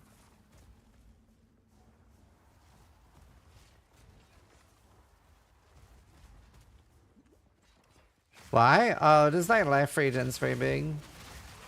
So I don't really get to... I have a lot of mitigation, but I don't get avoidance, like evasion and stuff.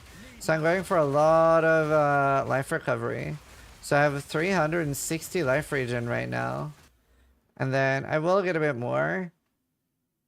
Like this will help, like 1% life regen and with all the life recovery I have. But I'm gonna go for this next. Reduce mana cost and 18% conversion. That should feel quite nice. With my life regen.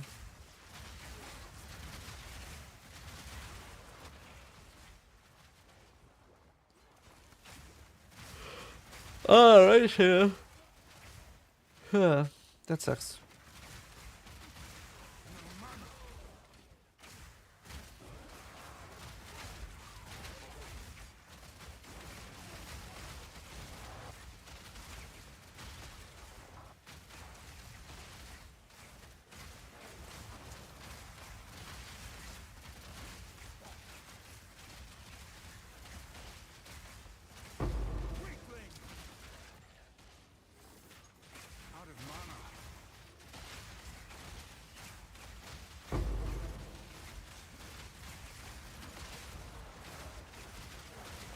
Okay, 3 rares back to back. Where the fuck are the others? Okay.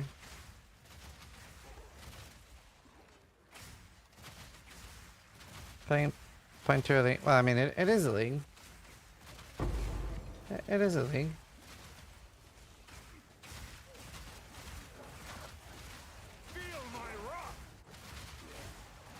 Okay, plus 2 Atlas points.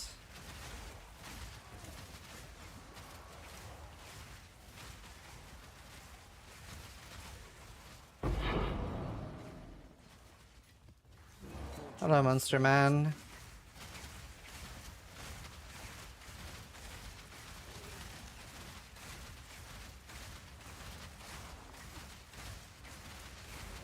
See you, Monster Man. Thanks, Flynn. Hope you're doing well.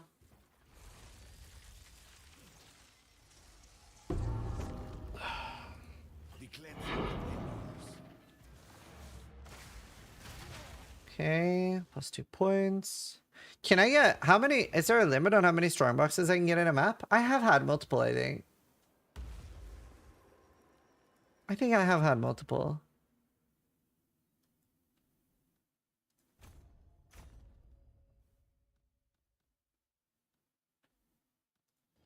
Two, so 2 more. We're still going. Yeah, for a while. I've had 3 so far. I'm gonna try ecological shift and hope that it's good.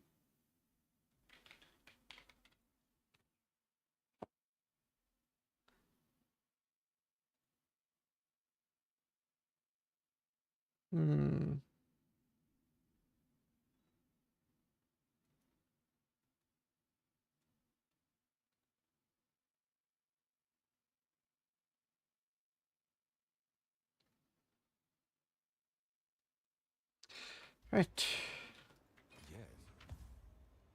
Yeah, Rohan.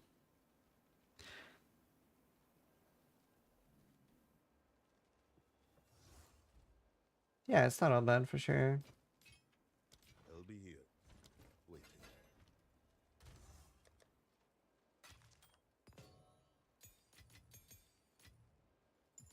78 Baria. Right, how am I doing in currency now? Not too bad. I'm not destitute. I wonder, do people buy jeweler orbs?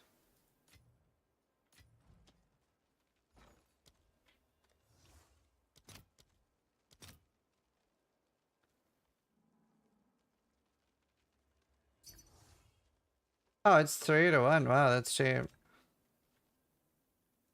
That's very cheap. Alright, I'm gonna go pee. Be right back. Enjoy some ads. I play ads when I go AFK. Those are my stats.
Let's see. Gingy sent me a message. Do you still want to do a hardcore account with me? We do that tomorrow, or when do you play? That'd be fun. That'd be content.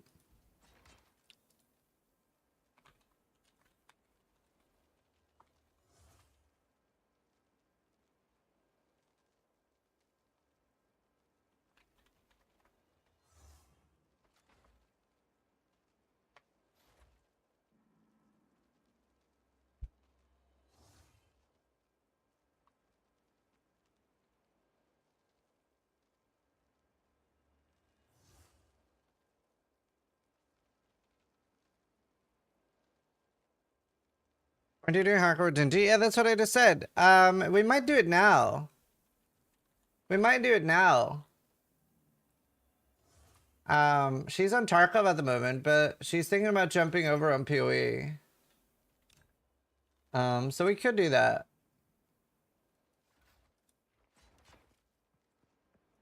Basically, she's a Tarkov player, and she's not played PoE before. And I said I would do a hardcore run with her.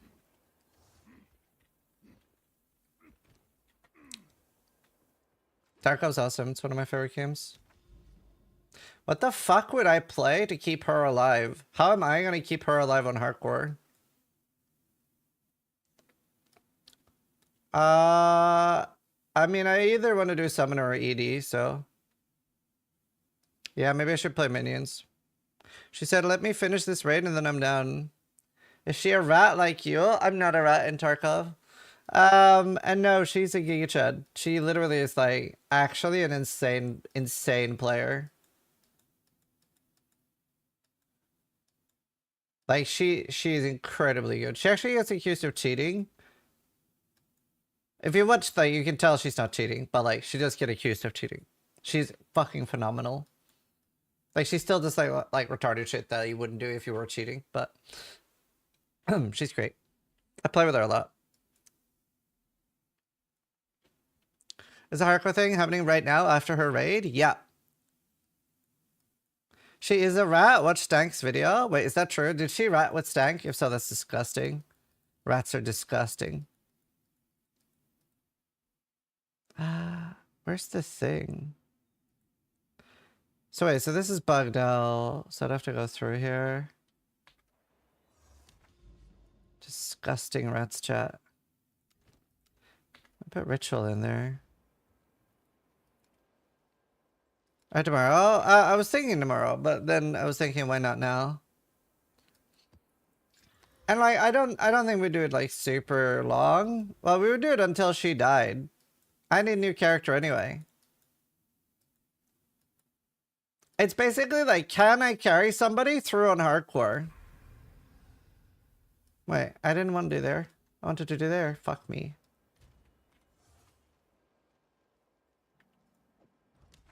Fuck me, chat.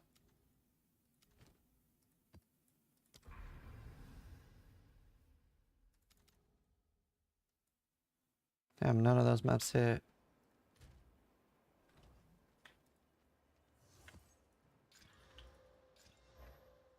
Time is of the essence.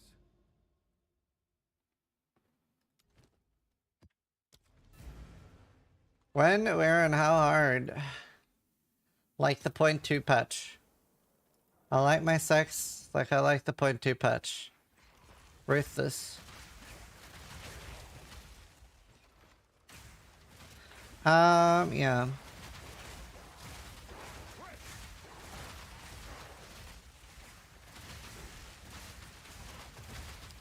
Now, how do I want to do it? Out of mana. I don't want to give her like Giga Gear either. But I want to see if I can keep her alive.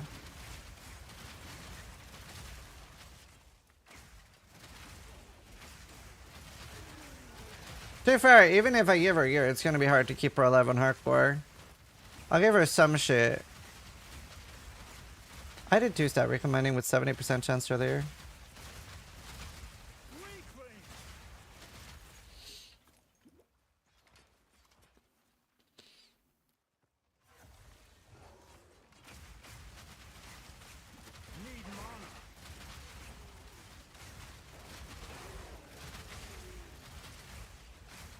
I bet she'll die at Act 1. Fresh start, no gear.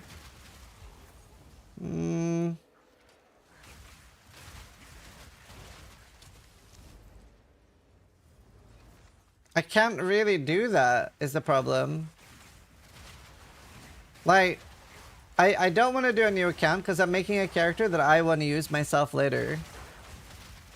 And I hate like simulating a fresh account on a non-fresh account.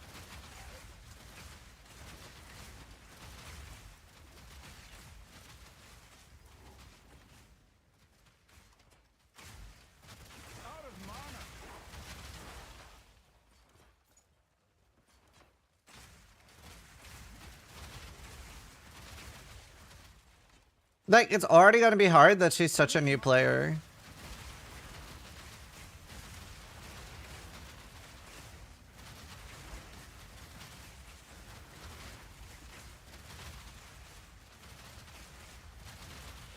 Don't want to play from inventory. I could do except gold. Maybe I do inventory fund plus gold. Right? Because I can't be bothered policing my gold. I have 380,000 gold. Maybe that seems fine.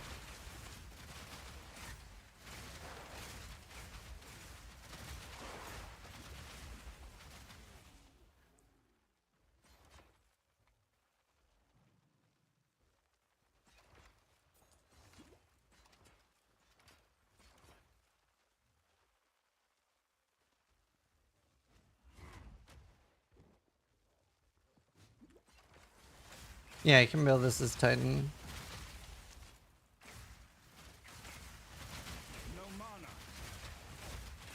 Okay, I'll do inventory fund plus gold then.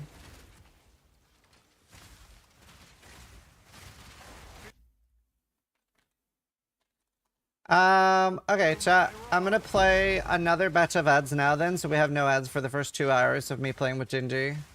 So it's harder to take pauses when you're playing with others. So go get a drink or something, and I'll play ads, and then we're gonna play with Gingy, the Tarkov player. Okay, mana cost goes from 169 to 138. Oh my god, I have so much life regen, I do not notice. That's so nice.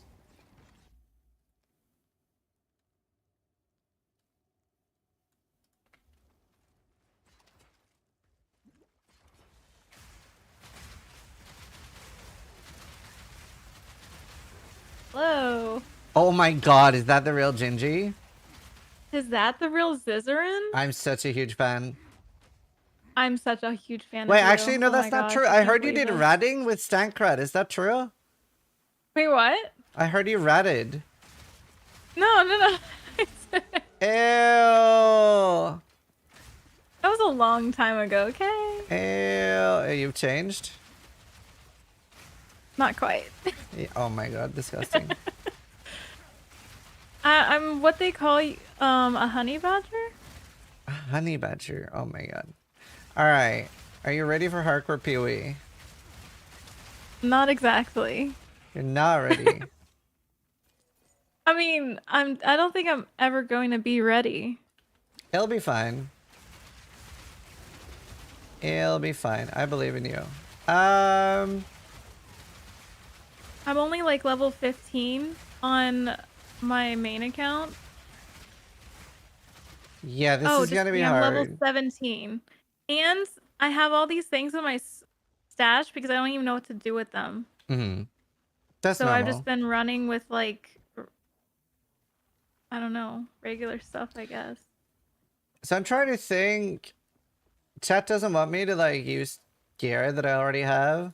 So I think what I'll do is I'll use my gold that I already have, and then other than that I'll play inventory fund. So I won't like use orbs and stuff and uniques that I already have, but I'll be able to buy us some gear. That seems like a fair compromise because you're very new.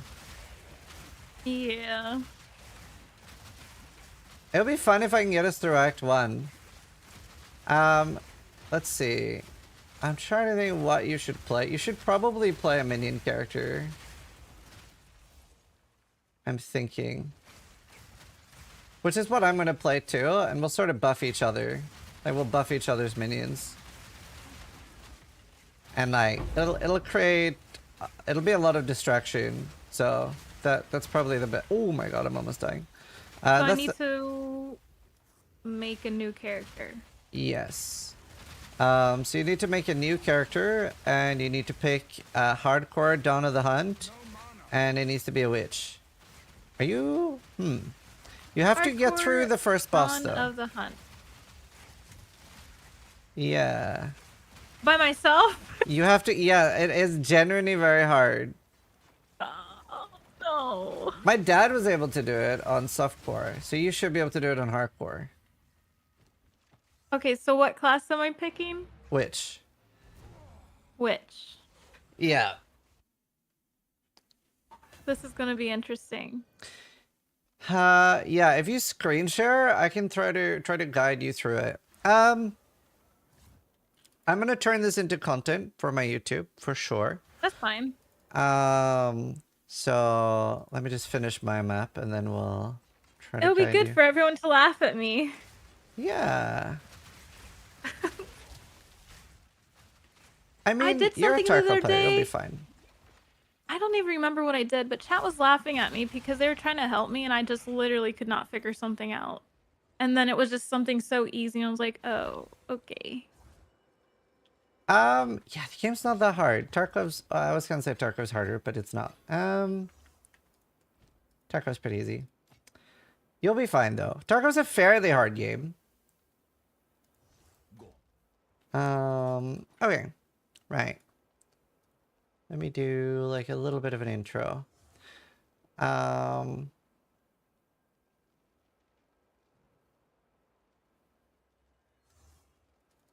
Wait, what's happening? How do I... Why does the screen look like that? There, weird. Don't know why I have a window capture open. Okay, right. Hi, Zizaran here with another video, and today we are going to be teaching Gingy how to play Path of Exile hardcore. So we're going to be playing together. Gingy is a escape from Tarkov's streamer, and she has not played a lot of Path of Exile. What was level 18 you got into? 17. 17. Close enough. Yeah. So we're going to be playing together. We have to help her through the first boss first. Which I don't know how that's going to go. We're going to try. After that, I can play with her.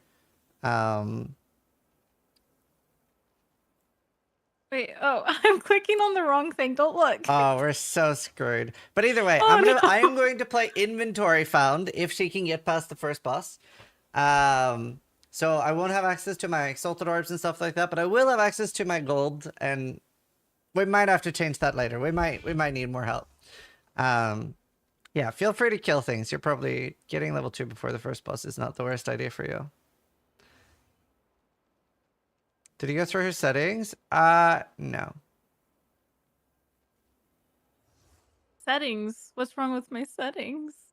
Not that much probably. Wait, You have to I equip your can't go that scepter. way. No, you can. You just have to equip your scepter. Oh. I for Wait. inventory. Oh, yeah. Oh my gosh. I swear Oh, I we're played so this. screwed. We're so Oh screwed. no. No, I swear I'm just nervous. No, you're good. Should I level up first? Honestly, it's not a terrible idea. Do you know how to dodge roll? Like Okay, this? excellent. Yep. Like your minions will do quite a lot of the work for you. This is actually cool. I've been playing it without minions. Yeah, minions are gonna help a lot. Like you're a gamer, so you'll get it. For those that don't know Gingy, she's one of the best Tarkov players. That is not true. You are very good. You carry me on Tarkov. No. He's actually lying. He carries me. No, that's not true. Anyway, put on Unearth. Click G. Oh, gee. Oh, that works. Yeah.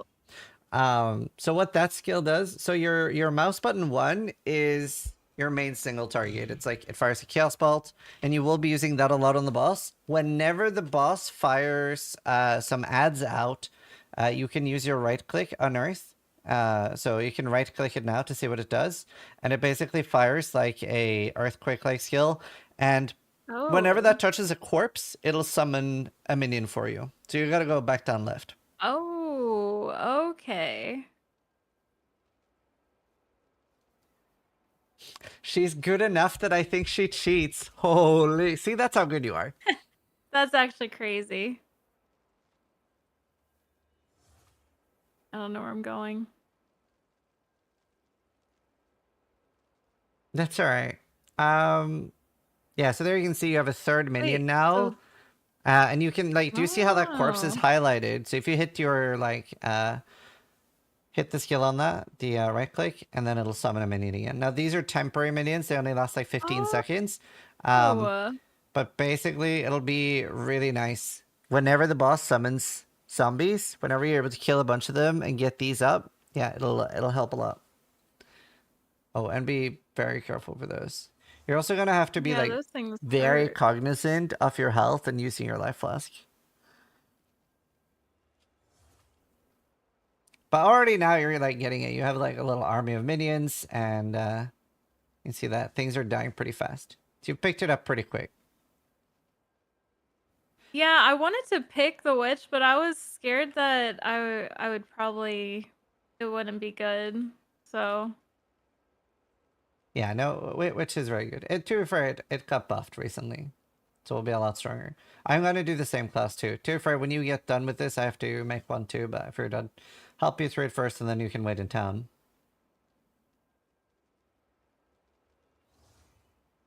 oh Right. So now on the left side, yeah, you just assign the minion damage. okay. Careful. Oh God. They hurt a lot. They're crazy dangerous. Yeah, I early. hate those guys. Yeah, they're very crazy.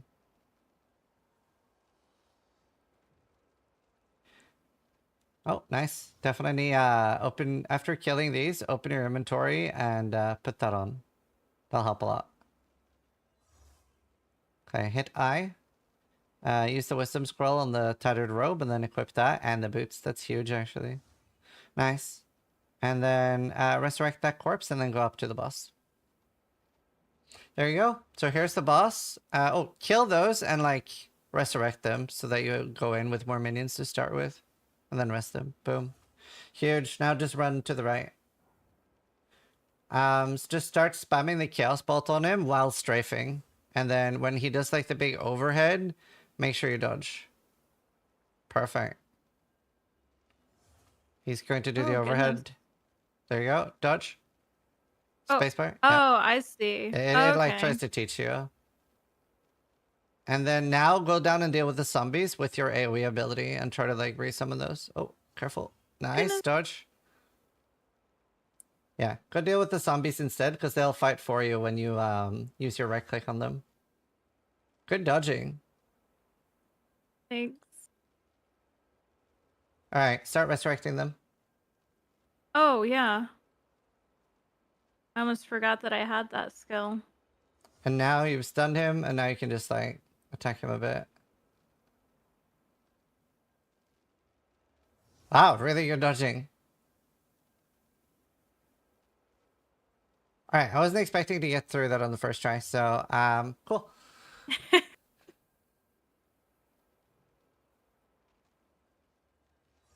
Oh God. All right, good stuff.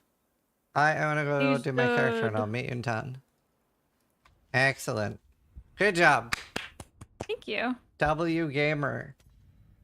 All right, hardcore Dawn of the Hunt. So I'm gonna do a witch as well. Foul witch! Your very own coven cast you out. That's awesome. I doubted you.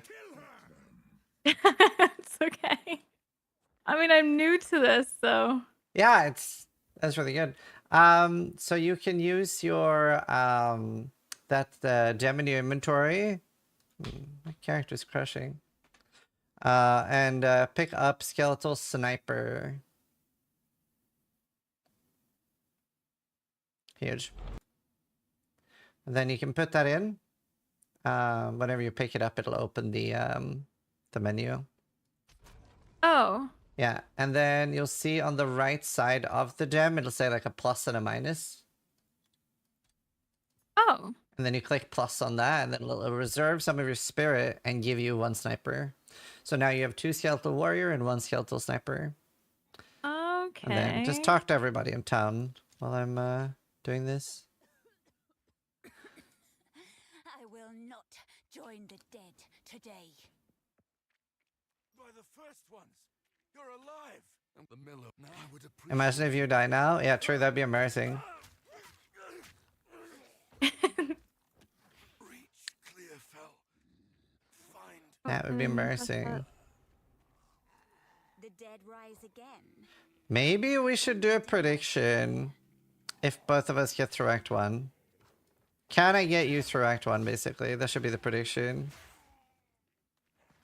Oh goodness. Yeah, she's played to level 17.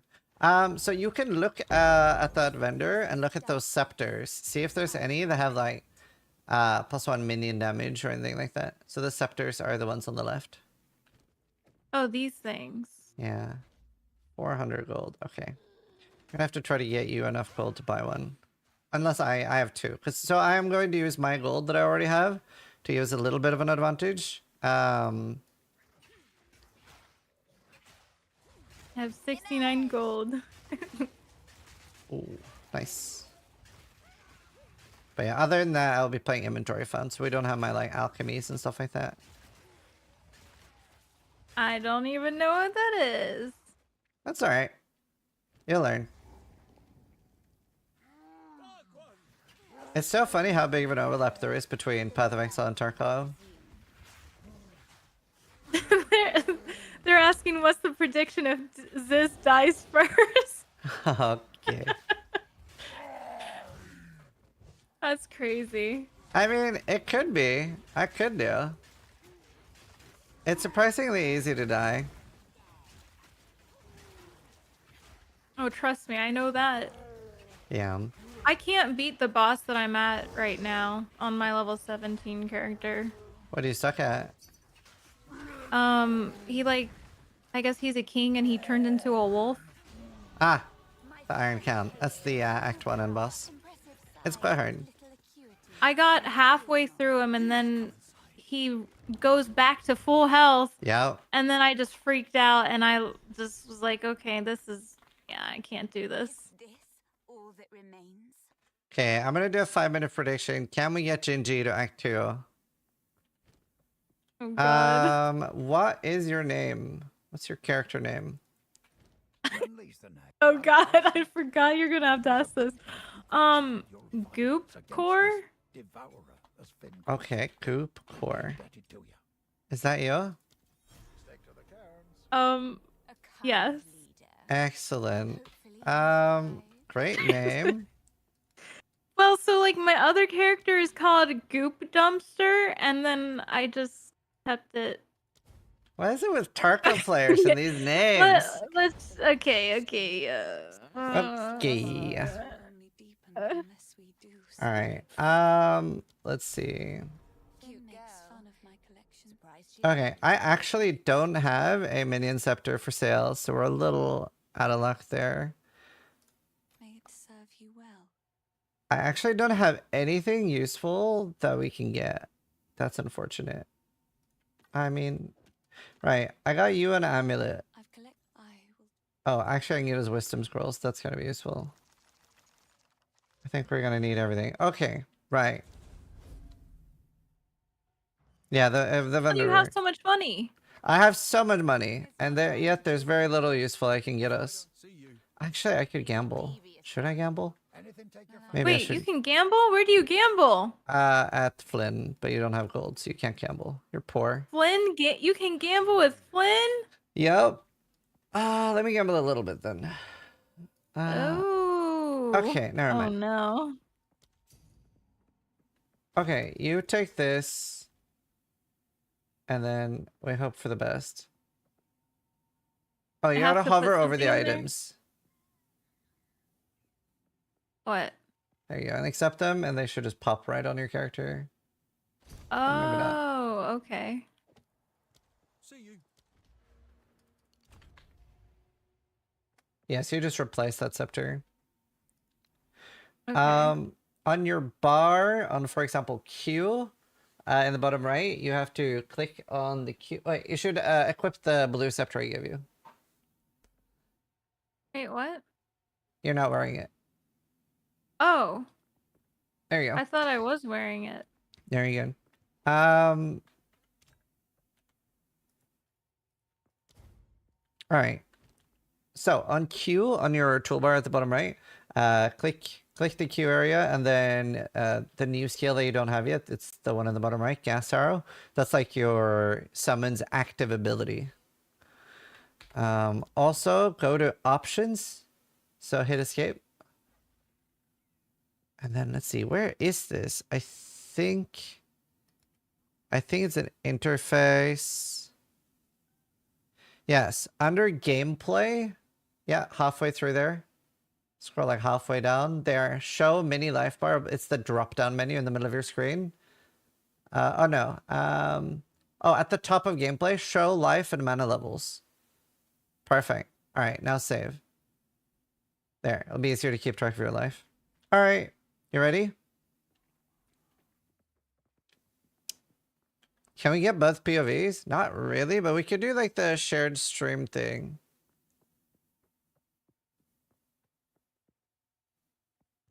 Do you want to do the stream together thing? Oh, Wait. we can do that. All right, cool. We'll just keep the Discord call going, but we can do... It'll be easier for people to find you. I'm not sharing chat though. I'm not a big fan of that feature. That's fine. All right, I sent you an invite.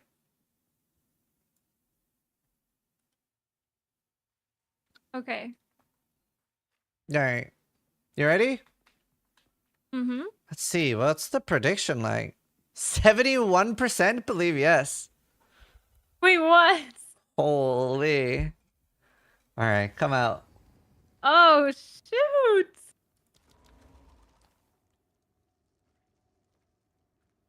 Wait, why does that show on your screen, though? What is what? Wait, is that on your screen? Where it shows, like, your camera's gone. On your stream. Oh. There. I removed it. It says I have like guest star cameras thing when I was trying it out with Steel. Oh, that's funny. It actually has like a pretty good feature. All Do I right. have to follow you? You have to or follow me. You went to Clarifel? So in this zone, there's like the big red circle on the ground's the main thing to be scared of. Wait, the big red circle? Yeah, there'll be a red circle from like the witches. As long as you don't get hit by that one. That's the only thing that can kill us in this see zone. that. Okay. It's actually pretty scary. There's a boss in this zone as well, which is pretty scary. But we're gonna try to like, so on hardcore you really want to like overlevel a little bit, play a little bit safe. So we'll take it easy and keep our like army up. So once we get we want to find there's like a camp in here that'll give us another active gem, and we want to do that before we do her, the witch.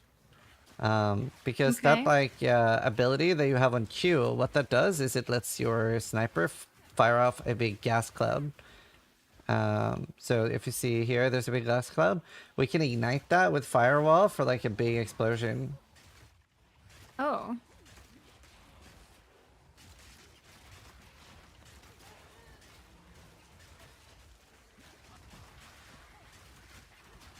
See, our like army is just decimating.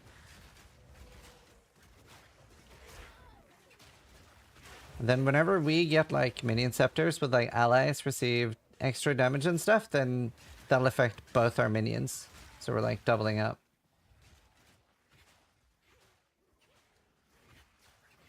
Oh, I leveled up. Yeah. And then for your point, you're just gonna take the one above. And remember, since we're in multiplayer, it does not pause when we're in the skill tree. Yeah, I was just about to ask that. Oh. Okay, maybe I shouldn't. I think it pauses if we do it at the same time, but so we can try now actually, see if it pauses. Wait, which one? This? Yeah, the one with the minion damage right above. Okay. Oh. It's also like the further we get, the easier it'll get, because we'll have more tools available to us. Yeah.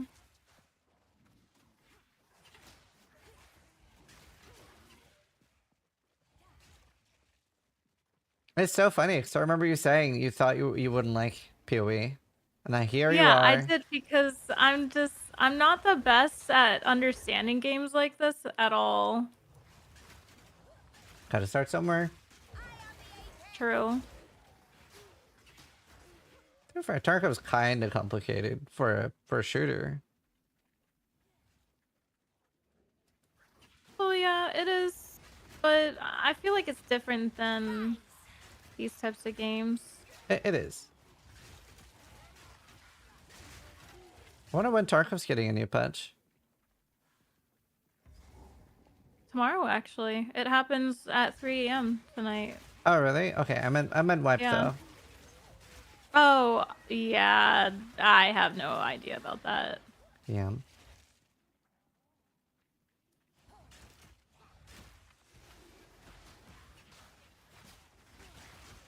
I think I got like, I can't remember if I got like 20 to 30 somewhere this wipe on my hardcore account.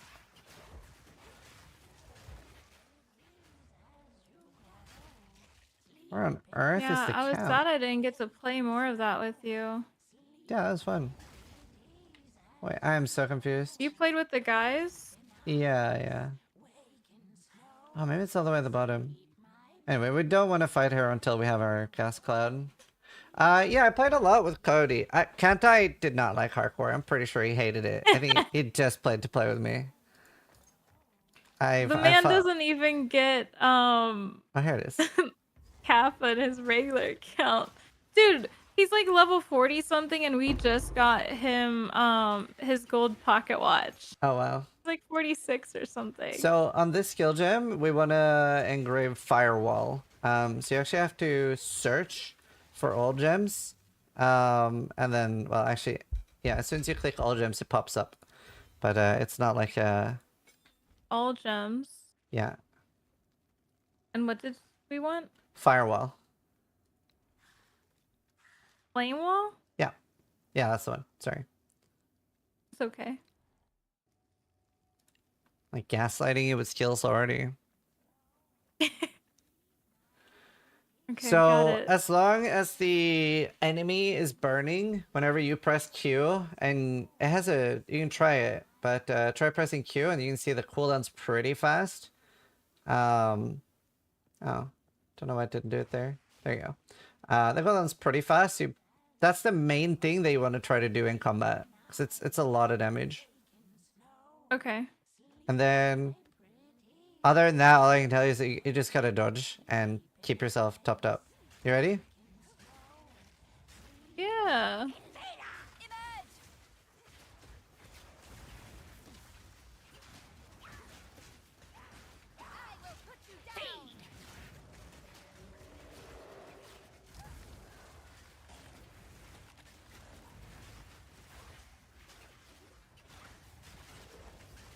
Oh goodness.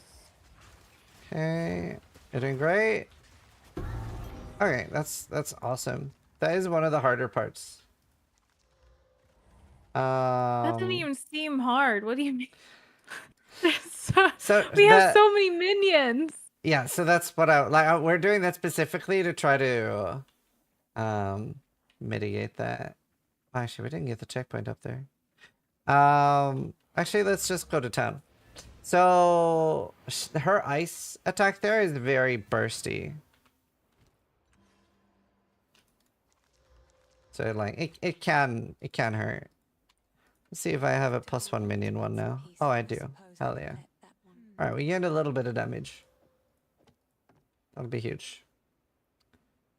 Okay.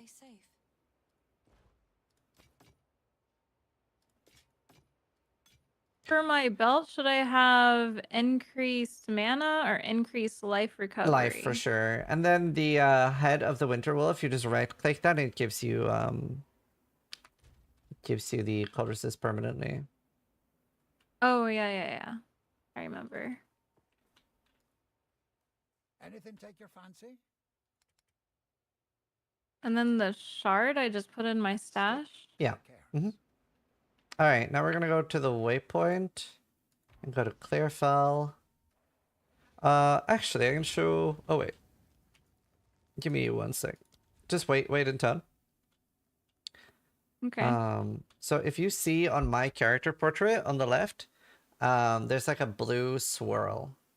Bank your Mhm. stuff first though. Or yeah, you can sell it. You can sell it. If you click that What? blue swirl, it'll teleport straight to me. Oh, okay. Hey, the hunt. Oh. Ready? Go on then. Hmm. Ready? Go on then. Okay, I'm not convinced that we want to do the wisp, but let's do Ariadne here. So here we get medium life flasks, and then we have to fight the witch. Oh my goodness. We have to Oh, follow no. this light thing? No, just completely ignore that, but be careful that those purple things don't hit you. They will hit you and then explode, so just if you're not standing still, you'll be fine. Okay, very good. Here we go to support him. Pick out that chest, it'll probably be better than what you're wearing.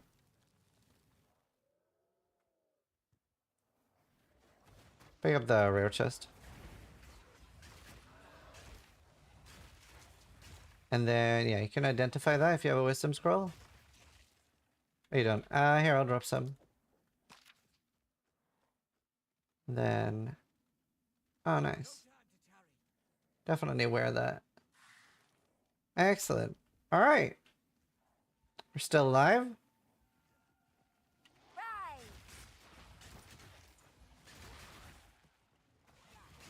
Hopefully this will go well with double summoner, I believe.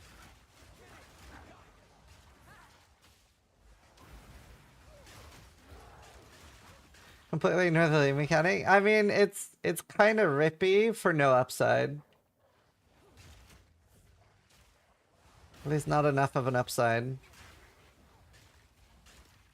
But yeah, summoner's pretty nice because it'll give us like a lot of leeway to like dodge and survive, especially with this many minions.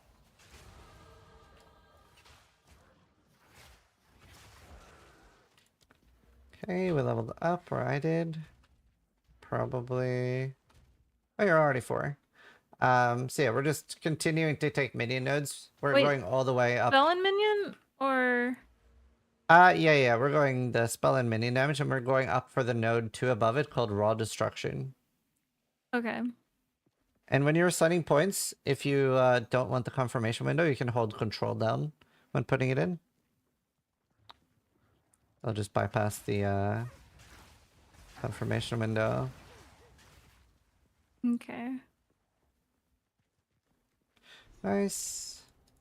There's the waypoint. Who is this that adorns the tree of souls?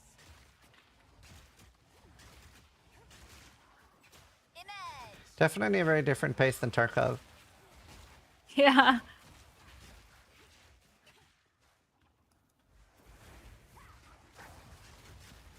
It's like so many Tarkov players play, like Stankred plays, Pestily plays. It's like quite a lot of crossovers. I think there's more as well. Oh yeah, One Peg plays. I didn't know he plays this. Yeah.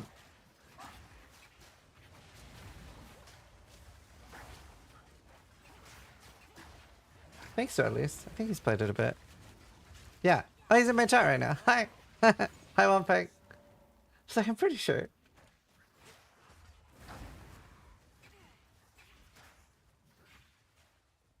Oh, another thing that's kind of cool. So our flame wall, if you look at my projectile now, do you see like there's a fire projectile flying out with it? So whenever we're firing the chaos projectile, the firewall gives it like a little damage boost. It's even more single target. That's really cool.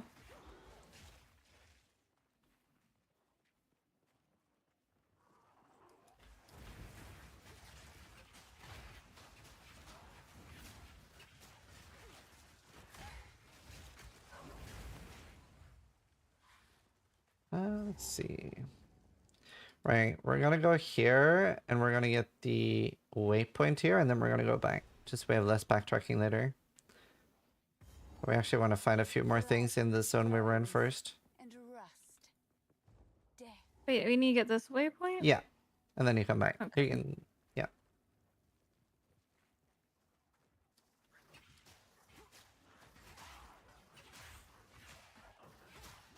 We've been pretty good at dodging so far, so we have a chance, I think, to get through Act 1.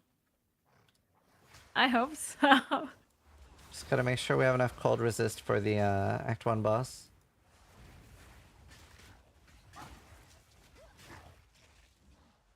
Who's he playing with? That's Gingy. She's a Tarkov streamer.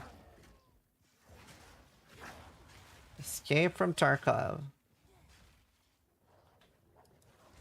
I've currently escaped Tarkov, so one.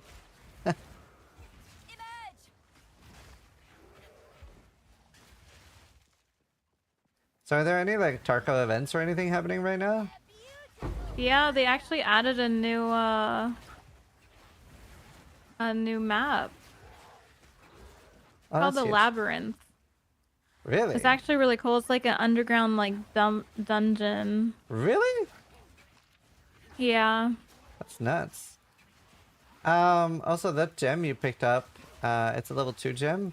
So what you can do with that is upgrade your sniper so that they'll be stronger. My sniper. Yeah. Skeletal sniper. Yeah. And then we also have a support gem right now. So what you want to do with that is use the support gem on your sniper. And on that, we're going to have to untick show recommended gems. And then we're going to take scatter shot. So at the bottom left. And then search for scatter shot. Just search for scatter. Oh. Yeah.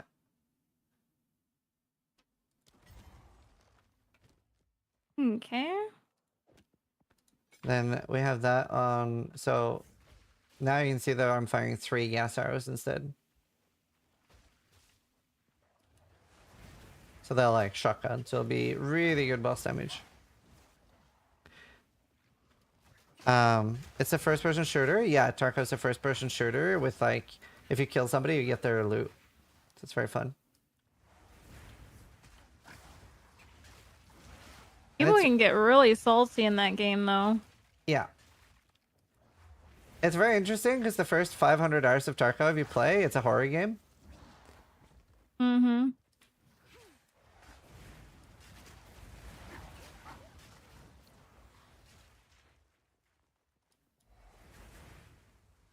All right, here's the Grim Tangle.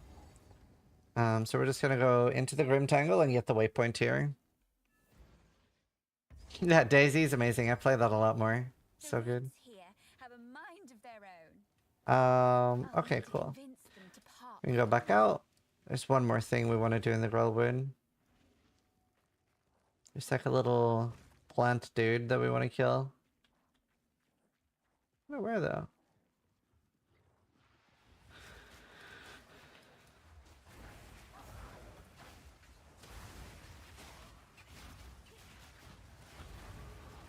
Nice, level 5. Do I get XP from you too? Yeah, we share it. And all the loot as well is shared, so like I see the loot. Like we don't have individual loot. Oh, okay.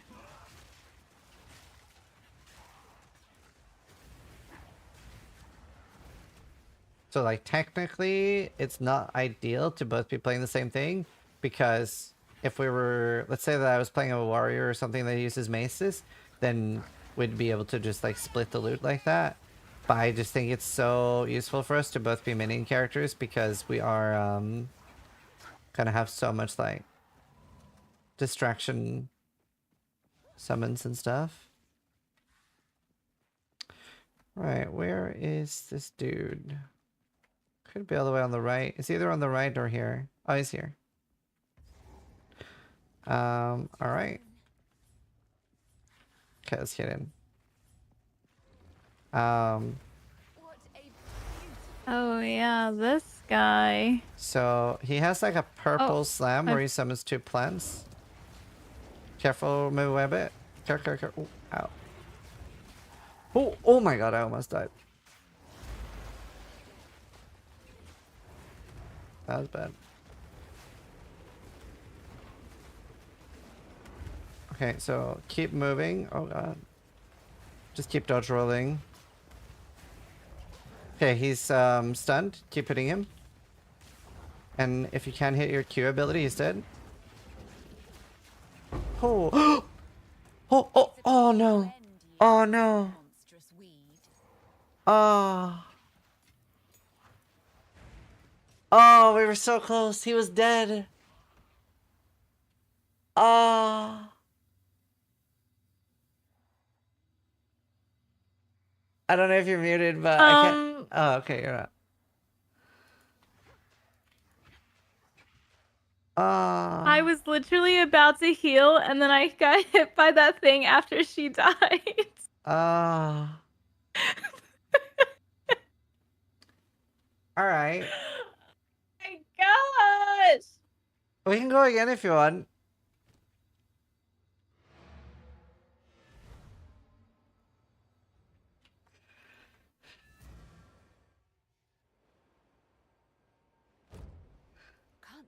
Why is that a thing that I can die to those things after she's dead?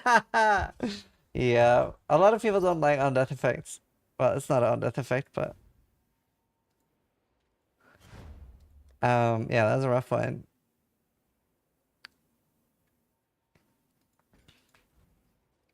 So, do you want to go again, or what are you thinking?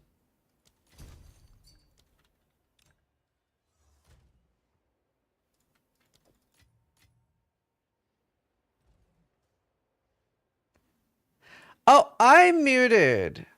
Oh. Yeah, you're muted. Oh, I need to disable my mute key. I was trying to talk to you and you weren't replying, and I was so confused. Where's my mute key? Keybinds. I can't believe I died right I know. there. I'm so sorry. She's like, why is he ignoring me? Yeah, I'm so sorry. I thought, I didn't know I was muted. So, yeah, that sucked. We can go again if you want. So wait, I'm confused. I died, but I still have all my stuff? So, when you die in hardcore, you go to softcore. So technically, you could just continue on softcore, and that's it. Oh, so I'm not in the lobby with Yes, you you see anymore. how populated the town is now? That's because there's actually other people playing. Whereas on hardcore, it's completely Gosh, empty. dang it! Okay, so... Yeah, you'd have to make a new character to continue on hardcore. We could try it if you want. Yeah, let's do it. I mean, I'm gonna be a little bit stronger now, right? Because I'm level 5, so every time you die, our odds increase.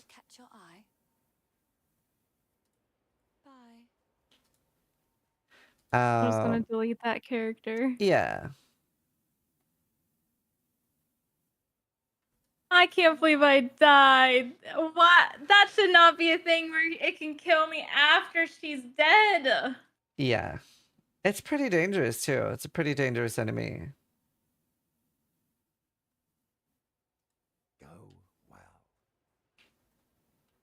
It's all good. We'll get there. Right. I'm gonna be right back while you do... Like, you've got the first boss handled. Like, you look like a pro doing that, so... Yeah. I will be right back, and I'll make a new prediction. Oh, God. Can we get into Act 2? Take 2. New prediction started. I'm gonna be right back. Just play some ads as well. BRB. Okay. I believe in you. Be right back. Thank you.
All right. How we doing? I don't remember where I'm supposed to be going.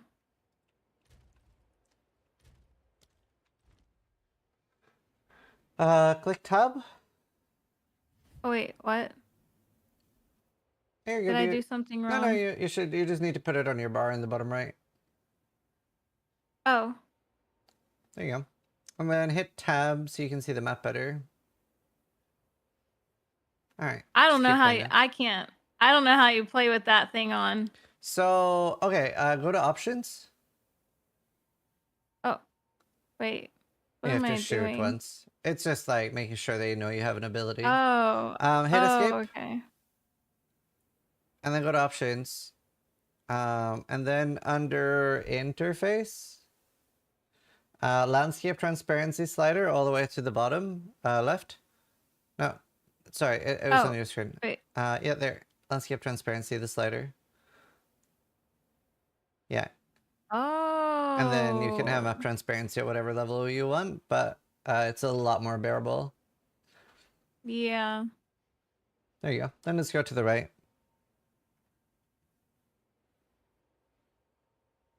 Why are there so many F's and... Thank you, Wait. Trickage. Oh, I'm guessing someone die that was, like, a high died level? in hardcore solo cell phone. I don't have global chat open.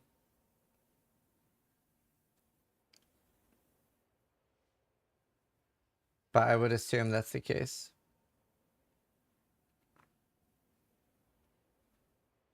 Yeah, the interview is on YouTube.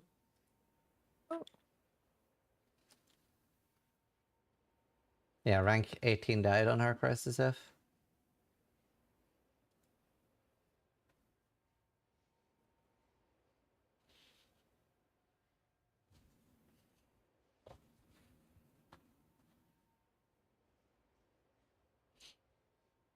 How'd you do, Raki?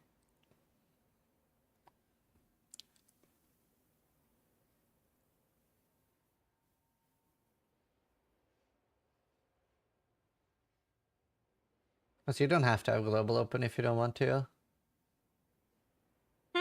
You don't have to have the global chat open if you don't want to. Alright, here Oh, you it's go. okay.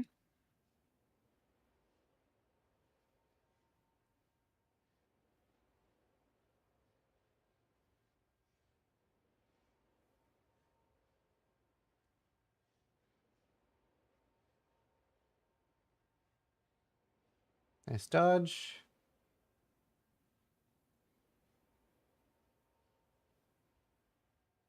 Yeah, you get so much power from those minions. Good stuff. Ooh. Oh.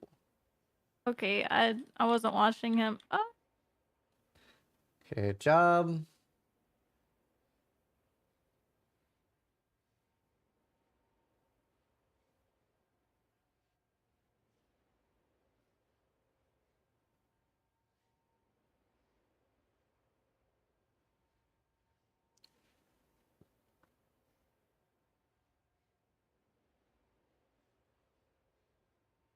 Alright, there you go. You're back in town. Yay. What goop name did you choose now? Goop Oh my Core god. Take 2. I see. I see. These Tarkle players.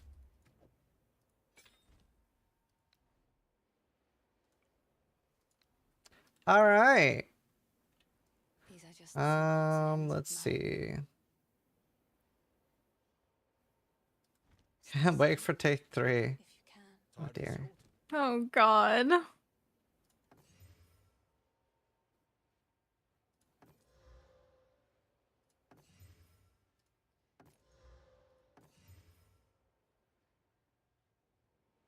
Okay, I got a good weapon. So once I'm level 6, I'll give you my old weapon. So we as long as we can get to like one more level, we'll be a lot stronger and we have a decent chance of you surviving, I think. I think we can do it. I believe. Okay. I hope so. I believe. Wait, I need... What did I need to do with Skeletal this again? sniper. Wait. Yeah, it's there. You see it. Oh, for some reason I was, I don't know what I was thinking actually. You're good. And then 1? Yeah, you'll be able to get more later. Let's see. Take that. You won't be able to use that instantly, but you can use the amulet. Alright. Already? Take 2? Electric Boogaloo? Do I keep it on me or should I put it in my stash?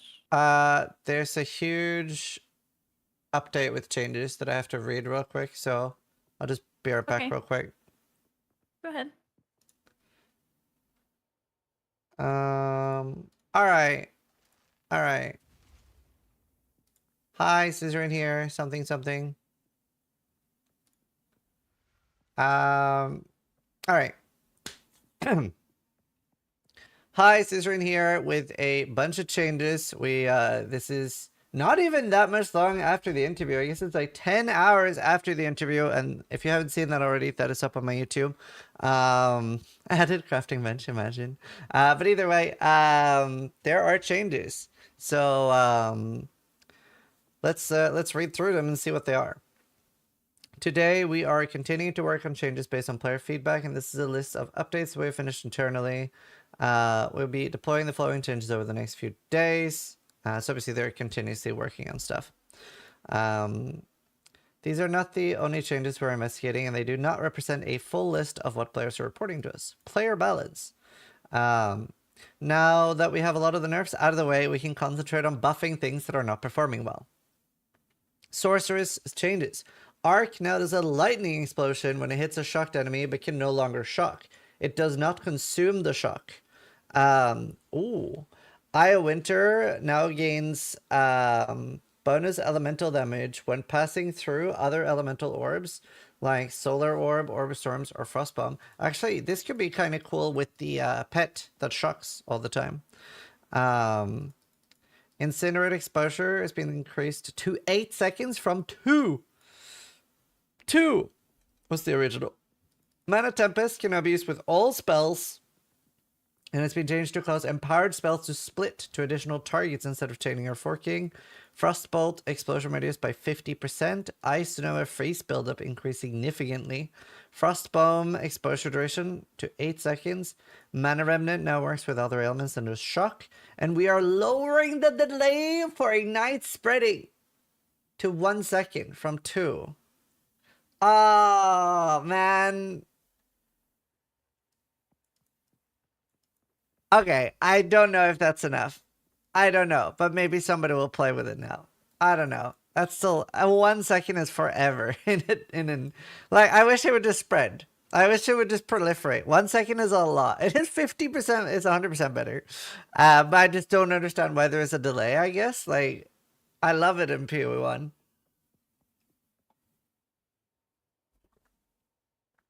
Maybe 0.1 second? Yeah. Chaos Inoculation now prevents bleeding. Then we know what's coming. I'm so happy. The passive clusters that grant you additional stun threshold based on energy shield now also increase your element threshold. You will no longer bring Night Shield, Frozen Shocked as often as when you using CI.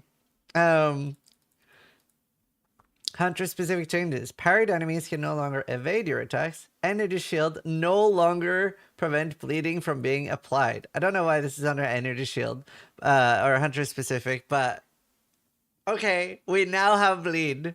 Thank you, GGG. That's huge. I'm so glad I brought that up. That's funny. I'm so happy. The spear stuck in enemies by rapid assault now always bleeds on hit when you detonate. The AoE has been increased by 20 and detonate does 67% more damage. You can make bleed builds now, yeah. Well, you already could, but the frustrating part, if you didn't understand, like, whenever you got an energy shield monster, you just had to slowly whittle through its energy shield before it could actually take damage. Spare field's duration has been increased to 10 seconds from 6. Damages growth 30 more damage by level 20 from Spare Field. Herald of Blood no longer deletes the corpse of Varus or Enis, allowing you to use Ritual Sacrifice. Temper weapon on Smith and Katava now adds 3 empowerments per strike and is 25% faster. The damage might need to come down a little. That's fair. Shield wall is now detonatable with war cries. Armor break being applied to players by monsters no longer has... Armor break being applied to players by monsters no longer has the 20% extra fist damage modifier that was intended only to be a buff for players. We have also reduced its duration to 4 seconds from 12. There was a bug where partial armor breaks were never removed on the player. Ranger specific changes. Stormcaller arrow non-proliferates shock to nearby enemies in a small radius is that its radius increased by 50.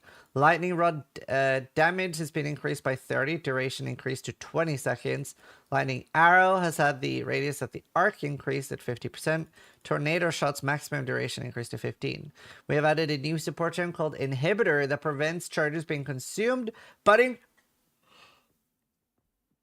Yo! We have added a new support gem called Inhibitor that prevents charges being consumed, but increases the damage of supported skill by 4% for each charge you have. I can't remember who suggested that I bring that up, but whoever you are, you know who you are. You caused this. That was literally some guy in my chat, because I haven't played Huntress, right? That was not my suggestion. I just brought up something from a guy in chat. He was like, it would be really nice if we could like not use charges on a skill. But you did it. I just brought it up for you. Delirium encounters now last approximately 2.5 times longer. We've added several artificer orbs to fixed location through the campaign to allow you to craft with them more often. Awesome. We have also added runes for attributes, allowing you to fix early game requirement issues. We're also updating all runes to apply to wands and staves. The work will require adding specific mods for these items, but we're unsure if soul cores or talismans will be able to be added at the same time, but we want to do that eventually. Finding rares in the endgame. During endgame, a common issue is a rare missing in the corner that didn't happen. In order to mitigate this, we have changed the rares to show up on the minimap at all times. This is such a W patch. In like 8 hours. Matlin, obviously they've been working on some of this stuff like from the last patch. Matlin waterways. We have made a change to the waterways to merge some sections, reducing the average number of levers by 6. Monster speed. One of the issues that is often reported is getting swarmed by monsters. We are currently doing a pass to investigate the issue and can probably talk about specific changes tomorrow. They're likely to be targeted specific monsters that are too difficult. A note about the ritual exploit. Recently, there was an exploit involving reducing deferral costs in combination with using a unique tablet. They occurred in the middle of the night, and unfortunately, we didn't fix an exploit until 8 hours after. We have banned 301 accounts that were clearly exploiting this. They will remain banned until the end of the current league. That's fair. Thankfully, the economic impact outside of the banned accounts is relatively small. And that's all the changes that we've finished today. The changes in post will be deployed over the next few days, but we should have more to report tomorrow. Wow. Wow. Okay. That was really cool. It's also, on a personal note, it's so cool that so many of the things I complained about got fixed that fast.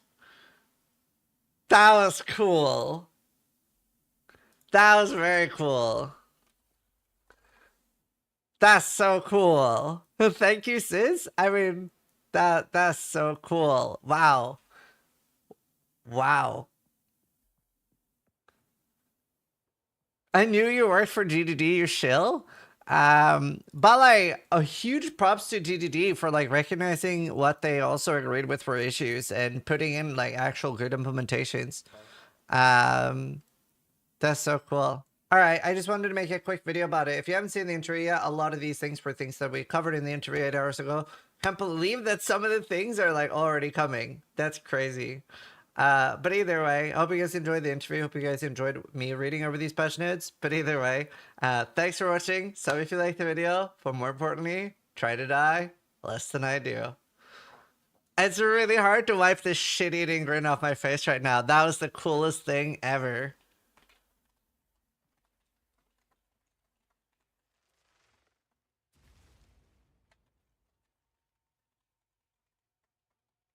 All right, let's go back to Gingy. Is Vyro here?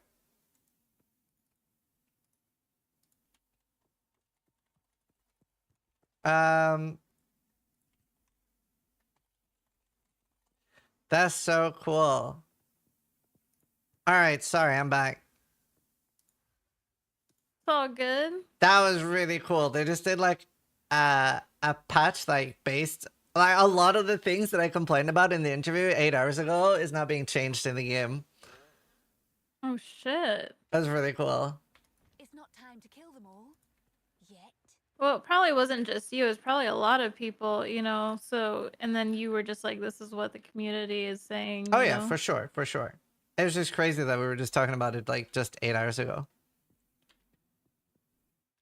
Yeah, that's really good. That's I saw so that cool. thing about how it shows like rares on the mini map. Yeah, it's gonna be huge. That's so cool.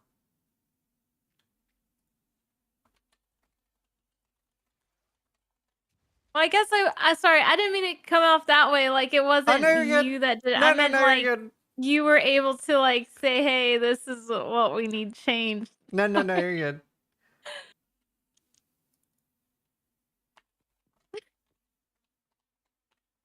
I don't want chat to think like I'm some rude person. Like you know what I meant.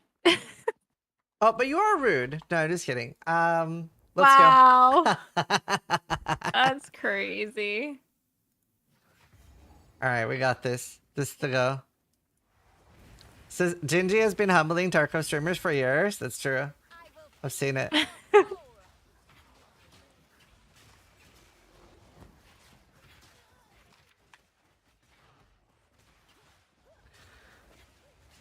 Did he share chat? No, I'm not a huge share chat feature person. Let's see. Where are you? All right. I would get confused. Yeah.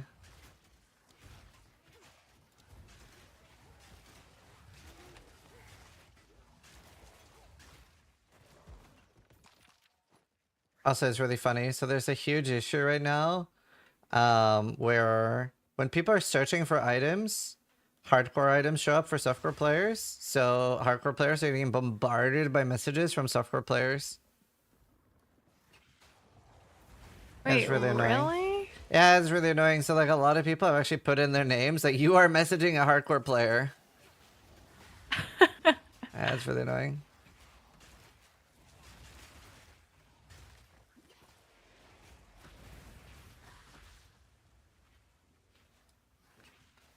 And yeah, we looked at the recent changes. They look good.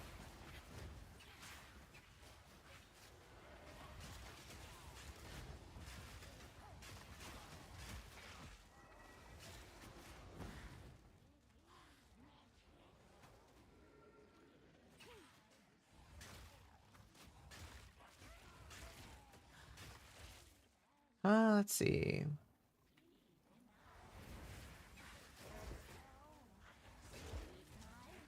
All right. Oh, we're spread out. Come down here, and then we'll kill the witch boss again.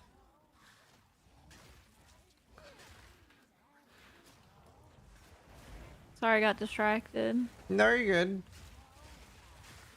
ADHD Tarkov players. Yeah.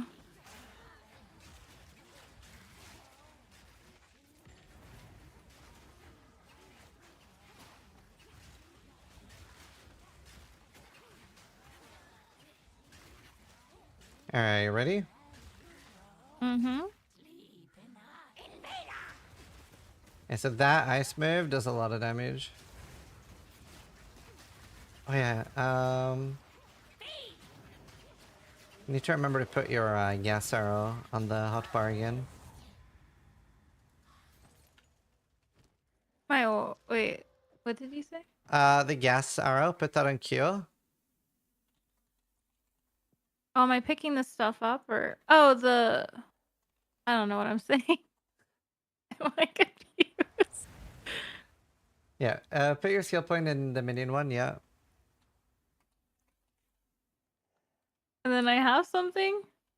Wait, no. So on Q, press like so you don't have your active ability for the snipers yet. So Oh. on Q in the bottom right, the toolbar, then put the sniper ability there. There you go. And just loot everything.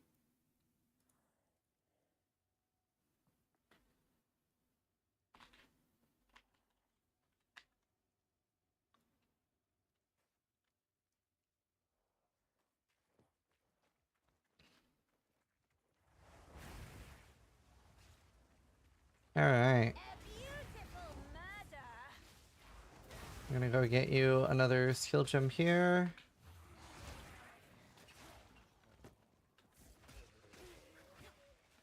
All right, so on that skill gem, you pick up flame wall, like or flame fire. Yeah, flame wall. There you go.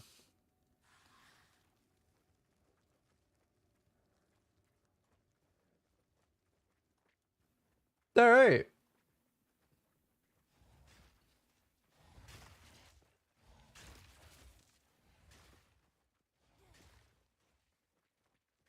All right. Hopefully, we can make it out of Act 1 now.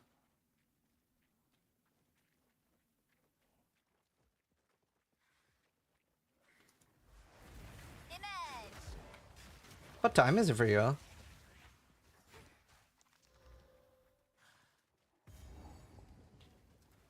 Gingy? Oh, I'm muted. Hello. My mute button's on Q, so every time I press Q. Oh, yeah, I disabled It my mute mutes? button while we're doing this. Oh, okay. Try and keep up. Ready? Go on then. Let's see. This is like the sort of league mechanic. It's kind of deadly, so we're not like particularly caring about it. It'll basically give us one rare item, but have a 30% chance to kill us. Now or never. Oh. Yep. Alright, we'll kill her again.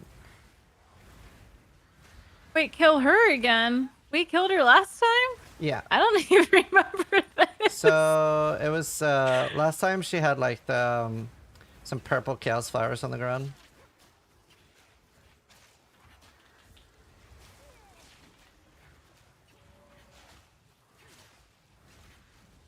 Careful! Oh, careful! Oh, oh god! All right! Wow, Regal Orb. Huge.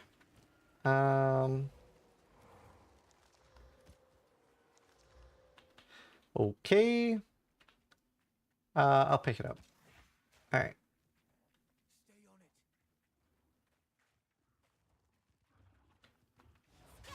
Oh, I probably want the increase of rare item one, huh? Yeah, that's decent. Even having a little bit helps.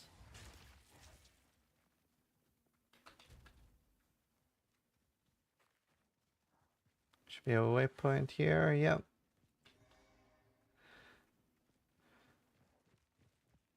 Just explore a bit, get all the things we need.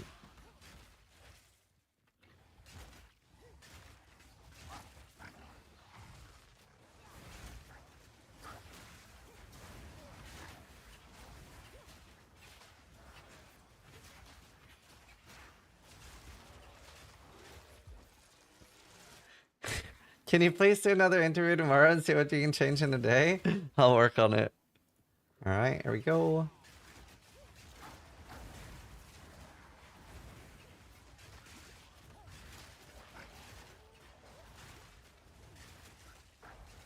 Yeah, I was so nervous about the interview earlier. Why? Cause it's like there's been a lot of contention in Path of Exile lately. So it was a very important interview to get right. And then having it was like 40,000 people, and I was like, if I fuck this up, Oh my goodness. people are gonna be mad. Actually, like 56 because it was like YouTube viewers too. So Well, it seems like it went good. yeah, it's very sweet. Like it's like very best case scenario. Cause there's like oh wait, careful. Yeah, There's even like a very sweet like this appreciation post as #1 on Reddit. So it's like the opposite of what I feared would happen. All right, go down there and get the waypoint, and then we go back out. Okay.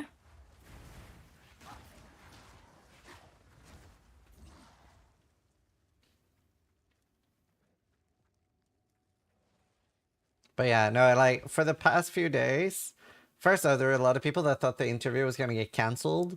And then there were some people that were very negative and they were like, oh, this interview doesn't really matter anyway. GDD have chosen all the questions and he's only gonna ask softball questions. And I was like, what the fuck? So I was like, I was very stressed out before it happened.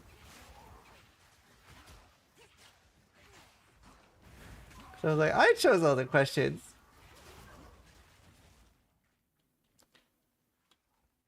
I'm sorry, Bertini. I feel like you wouldn't level just like space. bring stupid stuff to an interview. You always No. have good points. A lot of people doubted.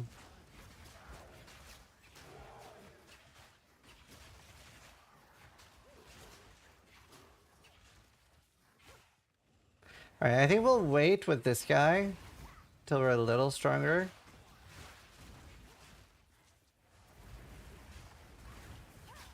Like once I get level 6, you're already level 3. We can get a fairly big upgrade, and then our gas arrow. Actually, I think at that point, I'll be able to have multiple snipers, so we should be able to kill the boss pretty fast. Because we're pretty squishy right now. Yeah, I was really squishy. Oh, Bertini.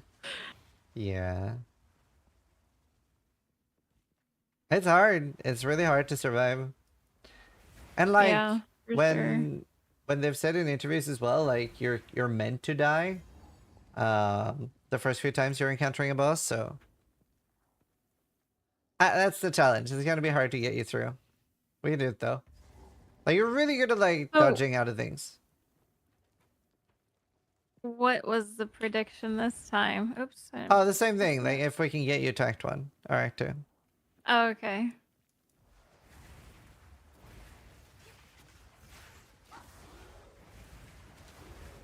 Thank you, Bene.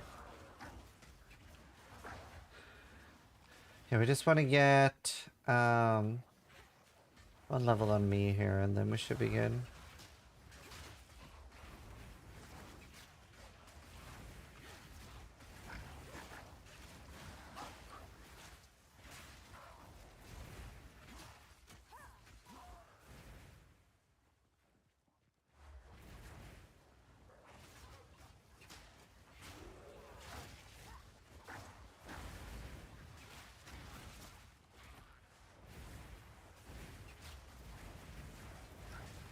To be fair, before a boss fight, I could probably explain the moves better too.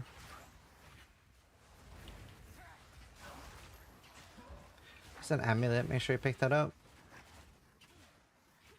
Yeah, we already read the notes. Why does it keep telling me to use a portal? Oh, it's because your my inventory's inventory's full. full? Yeah. We'll do it soon.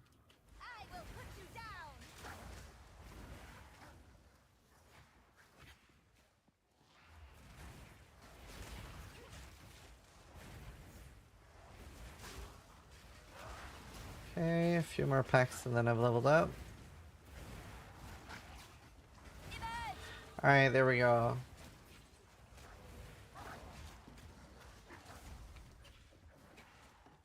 Okay, see, this is huge.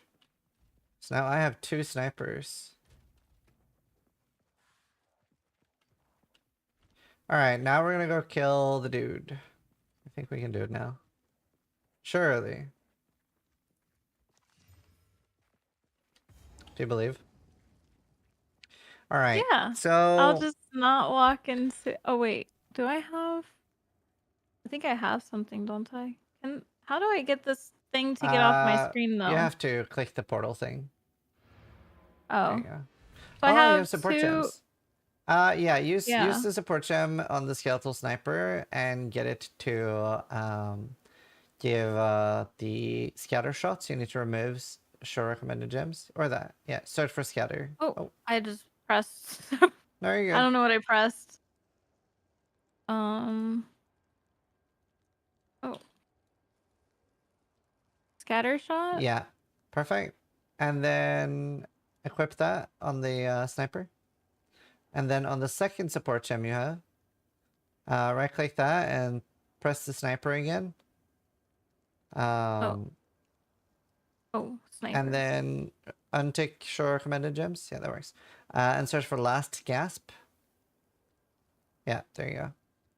And then grab that. So basically that'll do that when the sniper goes to 0 my HP, it'll sniper. stay alive. Alright. Oh. So it's kind of hard to explain this fight, but sometimes he'll look like the thing that killed you, he'll basically look like he's munching on something, and then he'll spit out like a chaos spiral. You just move away. Okay. Sometimes he looks like he's slamming the ground, and then he causes like 2 purple things to slam the ground. Our best bet now is probably just to nuke him down, so just make sure that you're using your Q ability on him. You ready? Okay. Mm-hmm. Okay, use your Q now.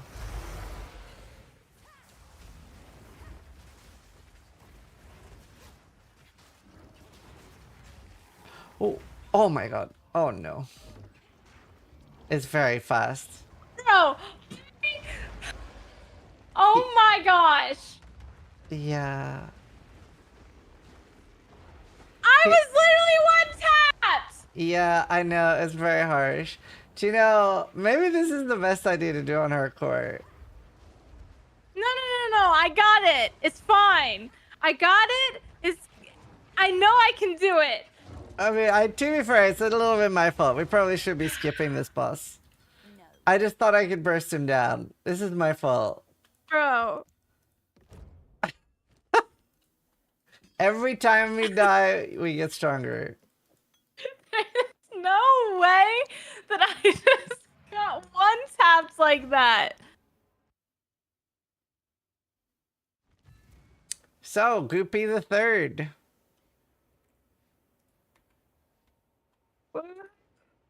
So let's see. So the first time it was 65% yes. Now it is 40% yes. Oh no. So now I really have to prove them wrong. Yeah. I like to hold on to bits and pieces. I believe in you. Any that catch your Ish.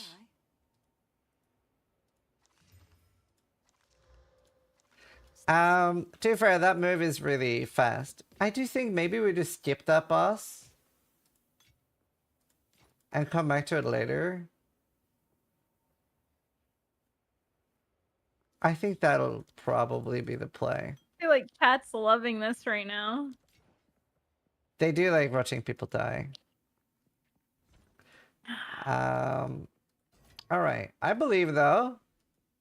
I'll do one more try.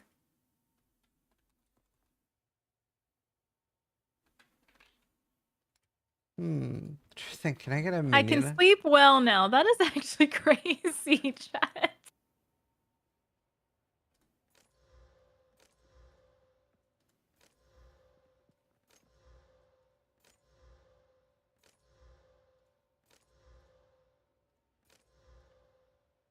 See you.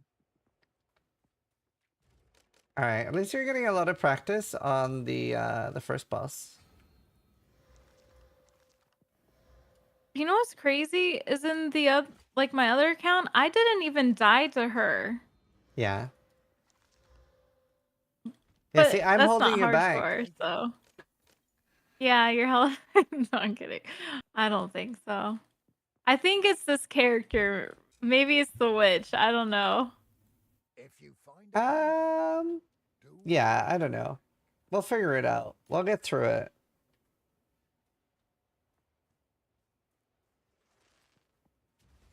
I'm not sure, Autumn.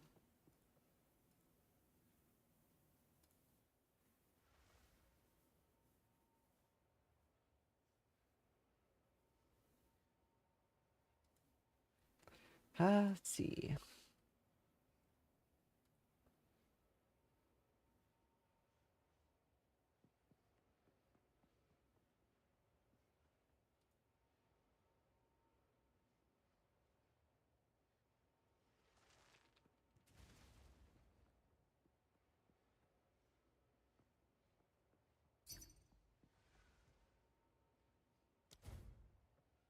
Oh yeah, what time is it for you? Midnight. Okay. Early still then.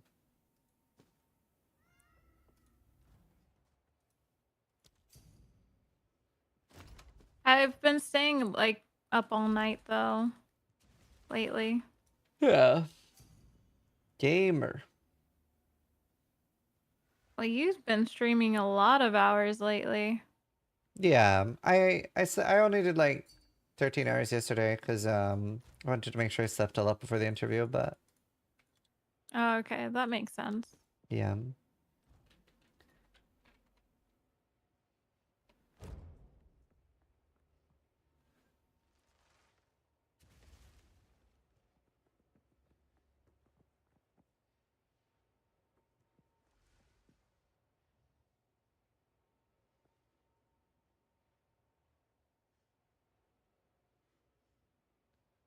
So well done on the interview. Yeah, that was crazy. Thank you. I can't believe they like changed so many things that I complained about during the interview so fast. That's nuts.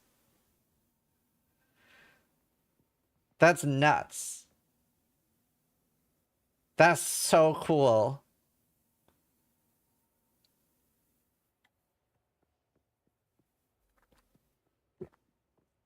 What's the TLDR? You should watch the interview. It's hard to TLDR. Probably one of your best. I'd say that was my best interview. I mean, there are some things I could have done better. There's some things I could have done better. I'll watch it later. Love you, buddy. Stock to your guns. Impressive. Thanks. What could you have done better? I saw a Reddit comment that said I probably could have been like, I can't remember what they said. It was like, it was a bit, I don't know, confrontational. But I don't know. I guess I didn't really know how not to be confrontational while sticking to my guns.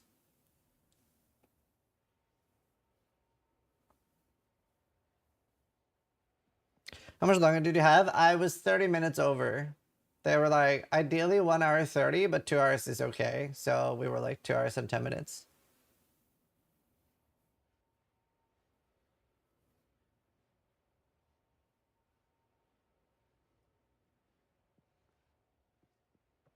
I thought you were assertive. Thanks. My wife said that.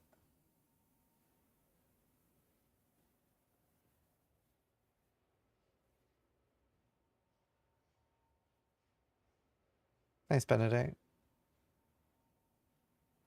We've since found that the increased damage per charge do not be feasible.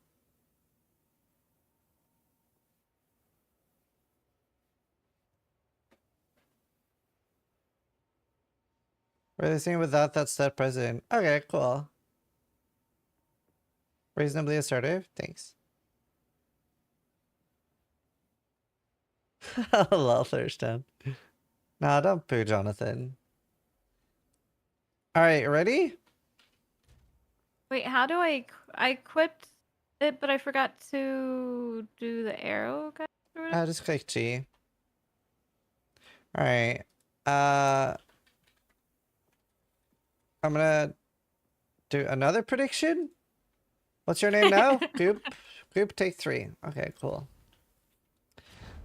Keeping it easy, you know? Yeah. All right, you ready? I think so. Awesome. Here, I'm gonna give you this so that when you hit level 3, which you probably will, that'll give you +1 minion skills, which is huge.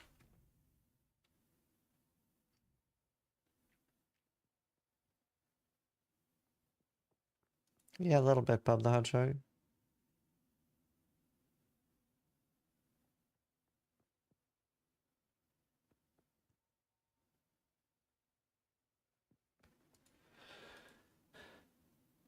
Are you ready? Yep. Let's go. Oh, goodness. I'm gonna stay alive. I'm not gonna die. I'm gonna stay alive. I believe you. I believe you.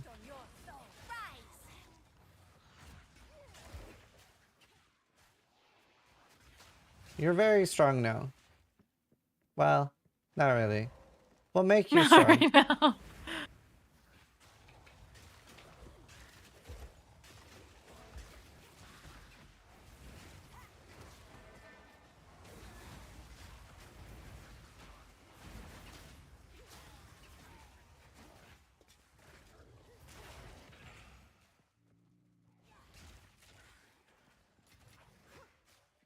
Ugh, sorry, I'm tired. I have a meeting in 4 hours with Twitch. Oh. Doing like a sponsorship for something I keep forgetting. So some sort of like clothing resale platform.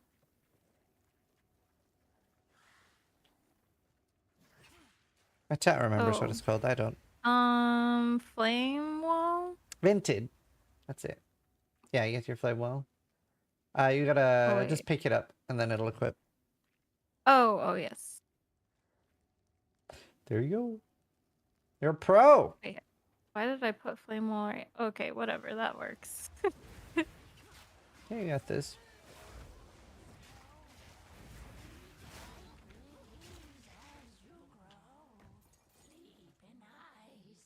Are you ready?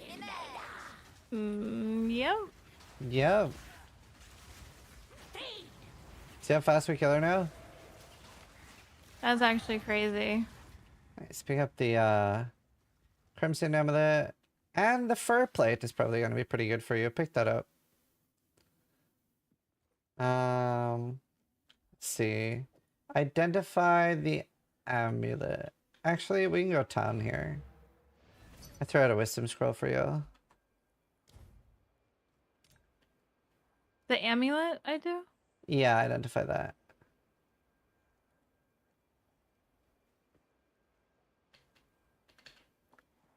Can I All just use your Yeah, you can use my portal.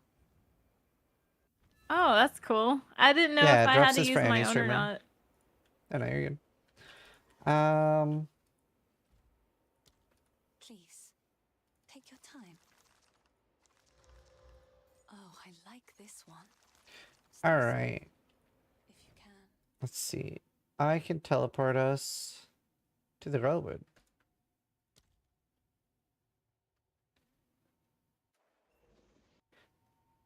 Oh yeah, you can't wear that yet. Never mind. Don't bother with it. Just sell it to the vendor then. Forget you have no strength early. Okay. Just swirl to me then.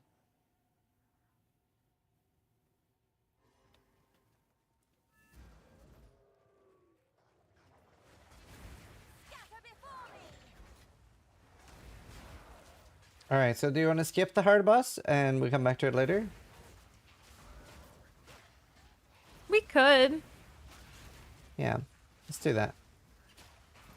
So it's not a progression boss, so.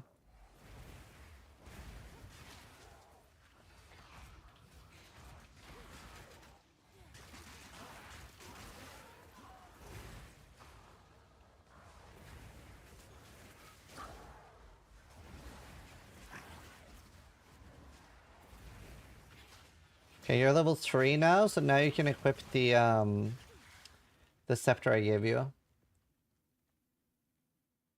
Eye for inventory. Yes. There you go. Yeah, so that'll give us a lot of damage.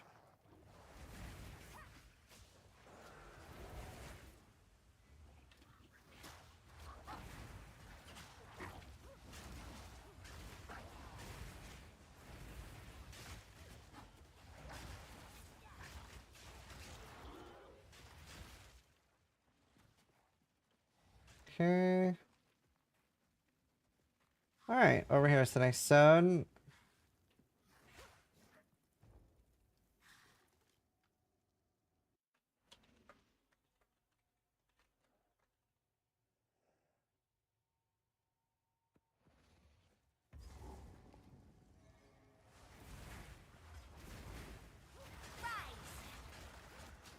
Oh, I hate these things. Yeah, there's a lot of monsters in this zone, so we want to try to make sure we keep as many like unearthed monsters up as possible. Like Pad. Did you? The spirit is near. It's like very easy to get overwhelmed here. Try keep up. Don't lose sight of it. see. Let's go away from the spirits. It'll despawn. I'm getting so confused what's happening right now. Yeah, welcome to Path of Exile. That's normal. It never gets better. I don't know what's happening either.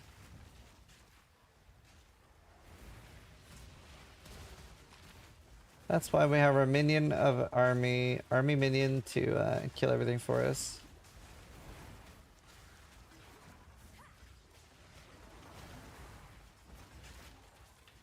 To be fair, like, learning this game on hardcore is extremely hard. You're insane for even trying. Oh, I thought it'd be fun. It is fun. I'm enjoying it. Now or never. Push on. Alright, here's our first obelisk. Now or never. Push on. There's always a next time, I suppose. To be fair, as long as you're always moving and rolling a lot, it's not that much they can kill you. Obviously, there's the one shots now and again, but...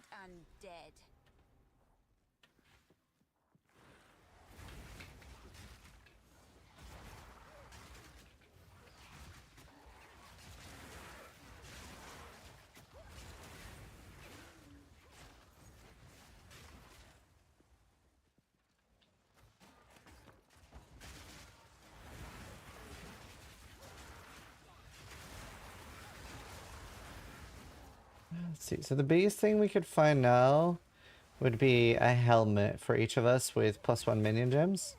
So after this zone, we're gonna go check the town vendor, because the vendor actually has like really good gear, and plus minion level is huge for us. It's like a very big upgrade.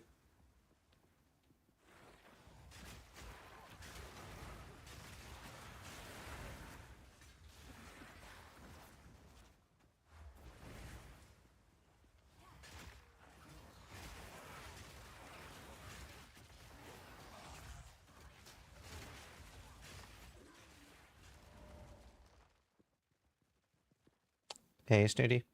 Yeah, minions got buffed.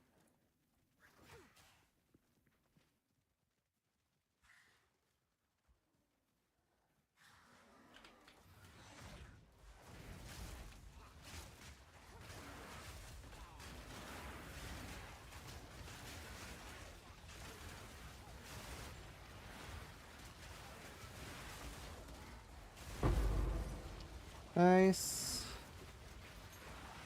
I can upgrade my snipers to level 2.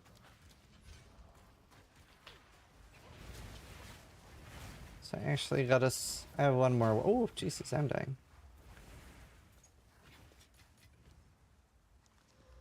We need to find one more Obelisk Rust after this. And then we have to fight a boss. He's not easy. So he has a few moves. He'll like do like a little like he'll fire 5 projectiles down in front of him. That's pretty easy, just roll away. The one that's like really dangerous though is he does like a huge charge up of loads of knives behind him and then just like throws them in a cone in front of him, and that like absolutely murders. It'll 100% kill anything in front of it. He also will charge knives around him in a circle, and it's just like, don't stand where one of the knives are pointing. Thanks, Nomadic.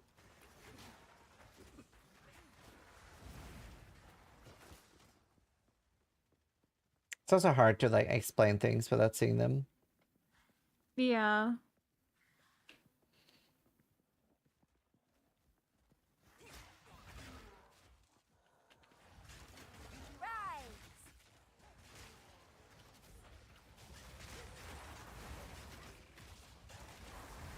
Hopefully, as long as we just like spam Q, it should be fine, because it is so much damage. Where on earth is the last one?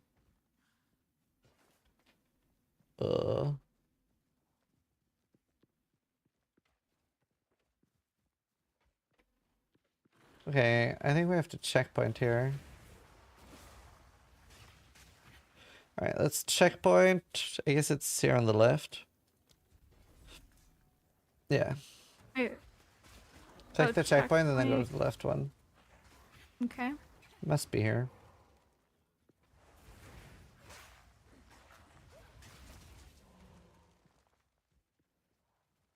It's a weird layout. A topaz charm. Oh, nice. Yeah, grab that. Should I put it on now? Thank you, Oh, I Silence. can't. Never mind. It's all good. Alright, here's the last one.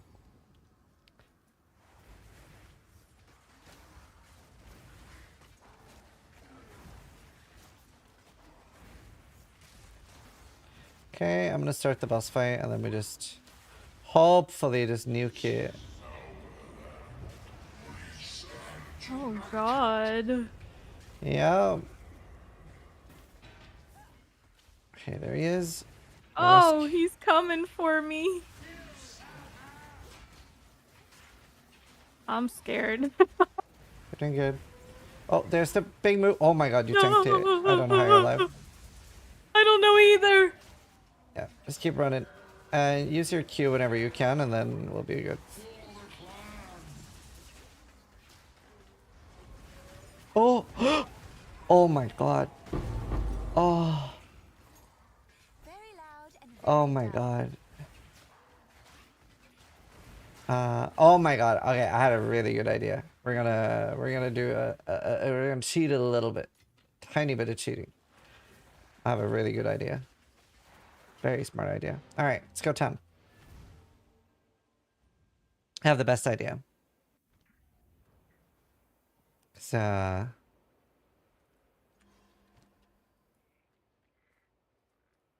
okay. A little bit of cheating. We're gonna give you 2 body runes. That seems fair. Alright. That's all you're getting though. Wait, oh, wait. I have to clear my inventory. That's fair. Do that. I like to hold on. It's gonna be hard.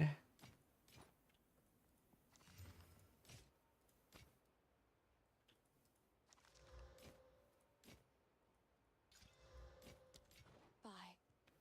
I like to hold on to bits and pieces. Bye. I suppose I can let that one go.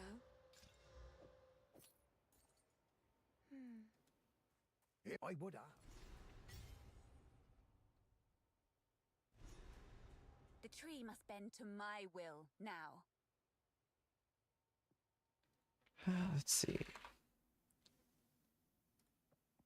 Take a look. Oh, nice. I managed to buy a minion helmet. That's huge.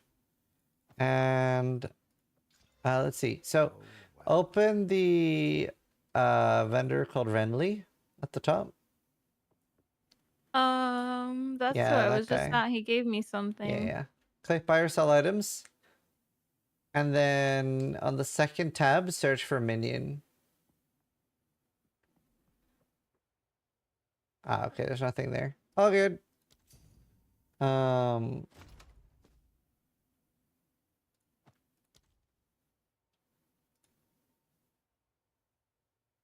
So that will give you movement speed and it'll give you some life. So that's gonna be pretty big.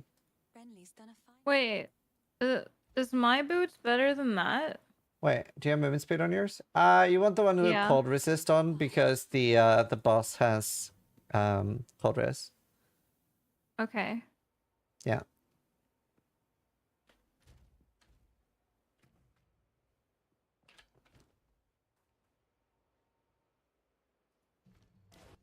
Let's see. You can also upgrade your skeletal sniper to level 3.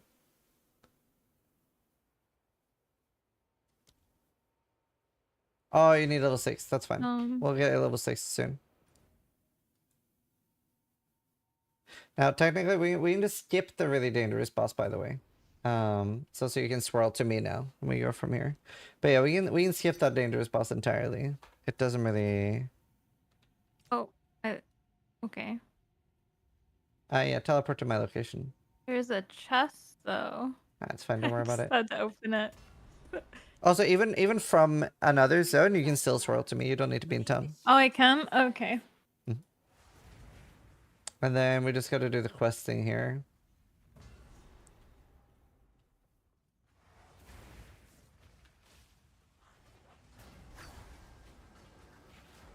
So once you collect all of those 3, then we can carry on.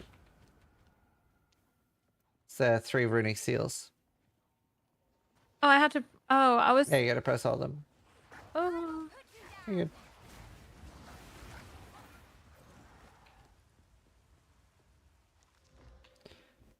I was thinking that we could like do it together for some reason. Oh, right. Yeah, no, it's not shared. Then after this, we're gonna go back to town, talk to Una, and then we're gonna go to the next zone.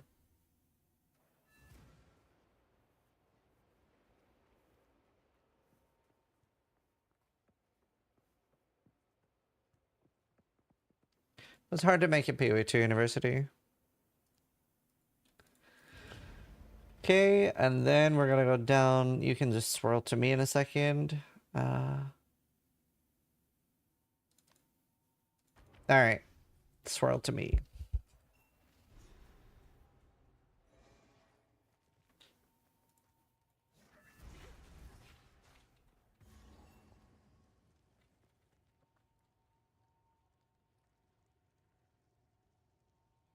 Okay, now we just have to talk to Una, and then she'll open up the passage, and we can carry on.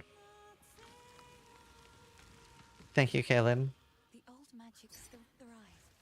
The way's open. Please. Oh, careful. You've some Ethermite. You'd have made a worthy sister.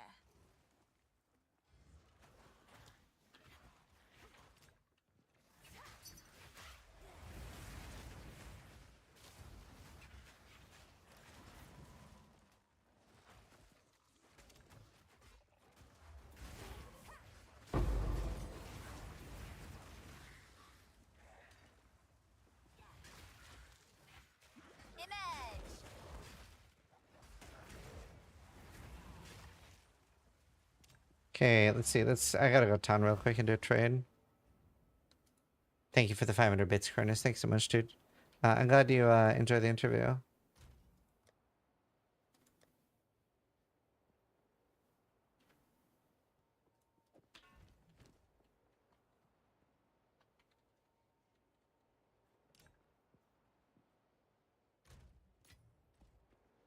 Good night, Bertini. Oh, Abaddon's going to bed, not Bertini. Yeah, Bertini doesn't sleep anymore.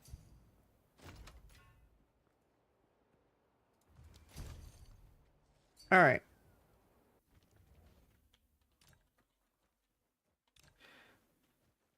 So, in this zone, it's like a big shaman. He does have a fairly dangerous attack. We really do want to kill him, though.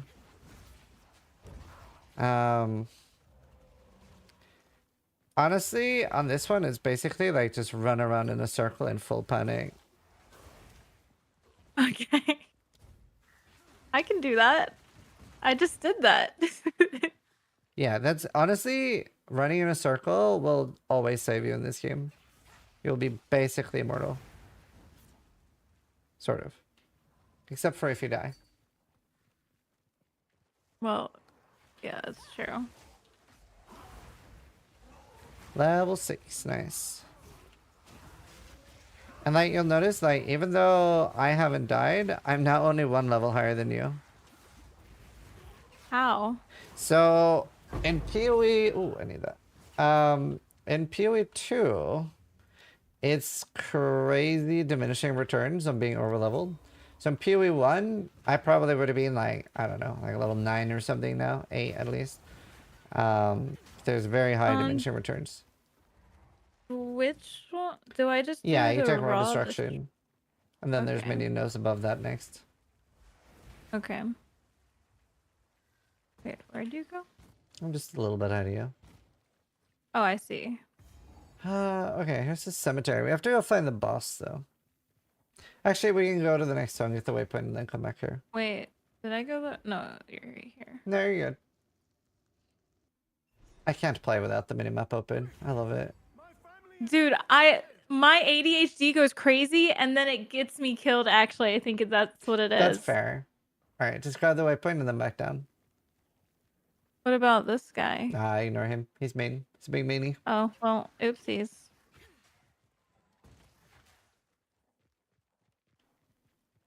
So what happens if you talk to him is he actually debuffs your character with a permanent debuff. No, just kidding. Okay. That would have been Imagine. terrible. I wish I had somebody coach me in PoE. It's just so much going on. Yeah. When I started playing Tarkov, Pestily coached me, which helped me a lot. And then I played so much with Jindy and she's taught me a lot.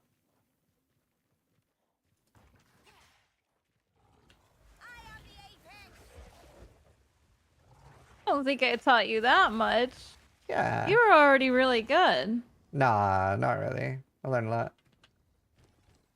Is this the boss? Yeah. So let's see, one second. There. Alright, let's go. Just get ready with your Q ability. God. And boom. Uh-oh. Uh-oh. Oh, okay, nice. He's targeting me. So the attack he just did is the most dangerous one. Everything else is pretty alright. He'll also fire up a big boulder. So he's teleported across now. Okay, just keep running in a circle. Oh, nice. Okay, he targeted me a lot. That's really good. Here we get a guaranteed support gem. I was just pressing my Q button on him. That's huge. That's all you need to do, really.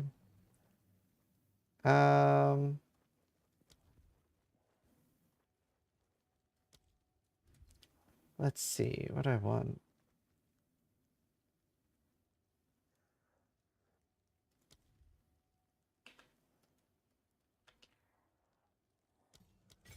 Alright, let's go to the checkpoint and then we can teleport all the way in the bottom right to the next zone.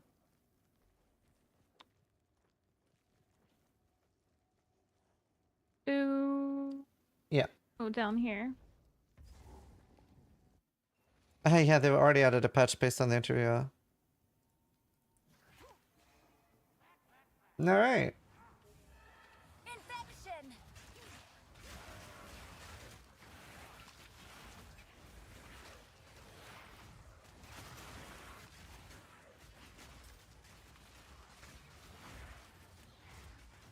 So the only thing that's super dangerous in this zone is there's some zombie kind of things that have like a big log on their back. They will slam the ground and do like a big shockwave. It'll go really far, way farther than you think, and it can one-shot. Very dangerous.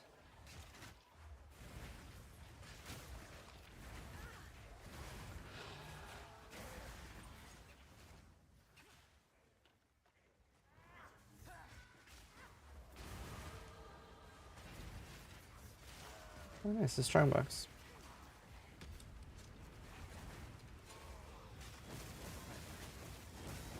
Uh-oh.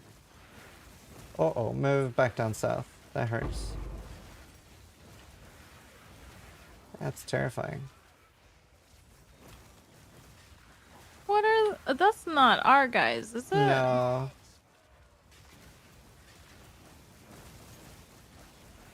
Oh my god. That's terrifying. It's like the ice spikes almost Where are killed those me. ice things coming from? They'll keep coming until I've gotten the strong box down, but there's some things standing all the way up there. Okay, there. Nice. You don't have a medium life flask, so I would say you should grab that. Okay. And then put that on instead of your current life flask. Yeah. Then But I don't have... Yeah. Let's see. I'll kill some monsters here and you'll get chargers. So just like move with me and you should be fine. Okay. We'll get charges soon enough, and once we hit a checkpoint you'll be alright. Uh-oh.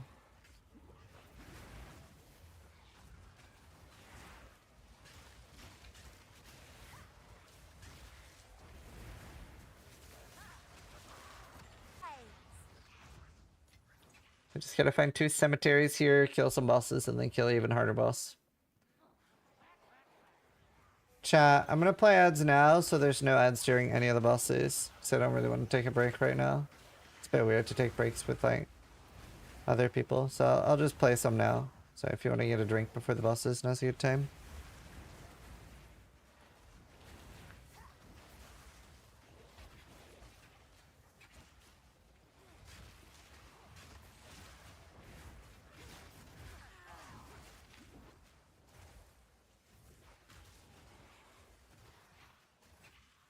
Oh, here's Kiki.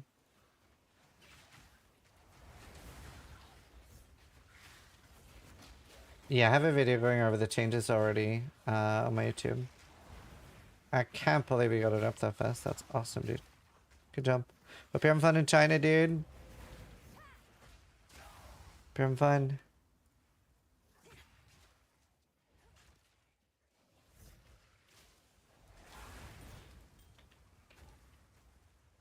Oh, take this ring.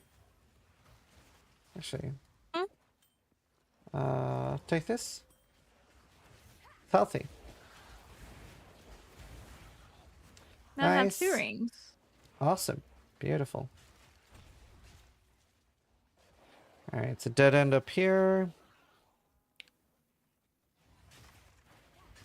Grants level 3 skeletal That's funny, warrior Kiki. minions. Is that better than mine? Wait, let me see. Oh, no. Oh, So you no, really... We benefit a lot from the +1 all minion gems because it'll affect your snipers. Yeah.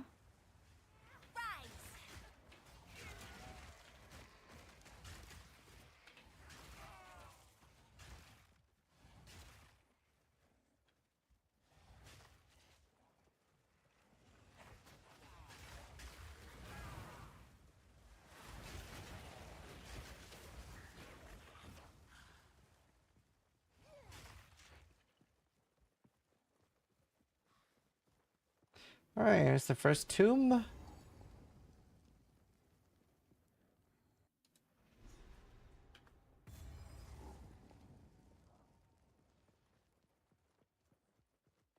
Yeah, minions get buffed.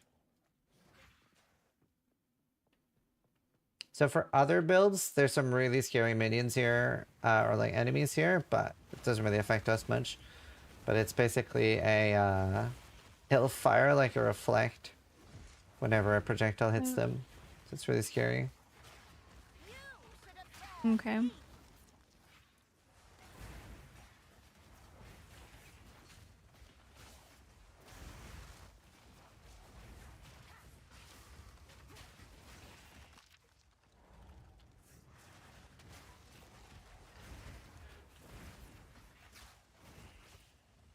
much life do you have now?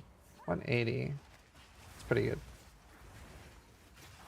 Yeah, I should have done that in the start. That would have helped a lot.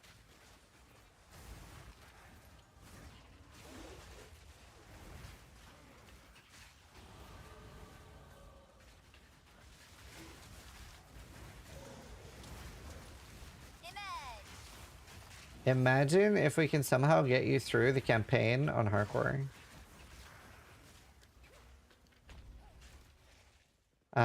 Make sure you assign your skill points, by the way. Oh, yeah, let me do that really quick. Yeah, so above the, yep, those 2. There's 2 like minion nodes like that. Oh, it's Yeah. this one. Yeah. There you go. Can I use this one now? Yeah, we're playing 2 men. Oh, nice. You have 2 now. That's huge. And then... Oh, and I have 3 about- now. What did you get? Wait, let me see. What do you currently have in your snipers? Click G. T? G. G, G, G. Oh. G, G. Oh, you have no support gems on your snipers? I think because they died? Or... No, you've been alive in this playthrough. Put the, weird. Put the, scatter shot on it. Wait, I'm confused. Didn't you have 2 I support gems? thought. No, I think I died. Huh. Okay. It's all a blur. It's all blur. Alright. It's a dead end. Did she put it on basic attack? No, I don't think so. Click G again. Can I upgrade Yeah, this yeah, yeah, I one? can upgrade that. Yep. Okay. I don't know. No. I don't know, that's weird. I mean, I did think I had to, but I don't know.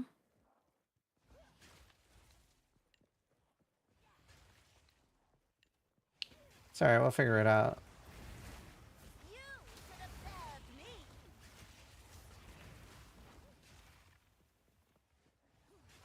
I'm not sure what happened.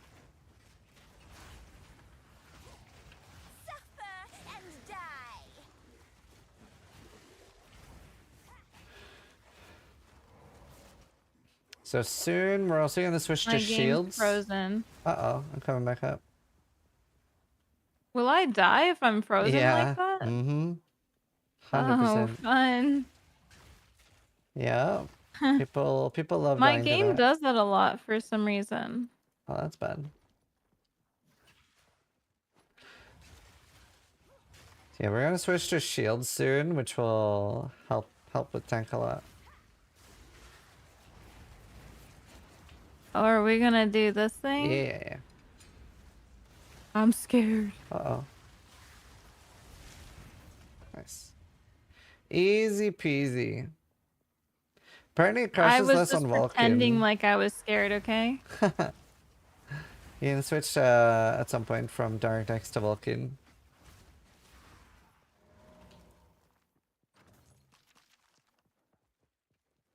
So Wait, what are we doing? Oops. No, I'm just saying you can switch from DirectX to Vulcan at some point and it might make you crush this. Okay. Alright, Oh so god, this boss. yeah, I mean, it's so hard to explain bosses, but just move in circles. She'll like move circles under your feet. Oh Yeah. shit, move in. Oh. You click on the arena. See you later. Okay. Oh, move. Just keep running. Nice.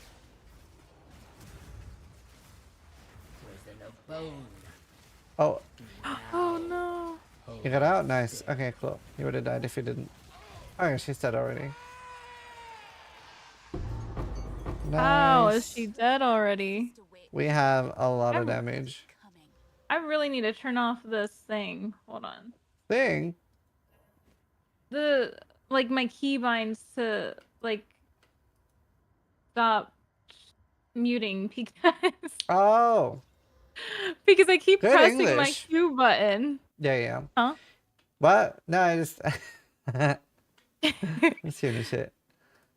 Yeah, no, like that's why I muted or I removed the mute button.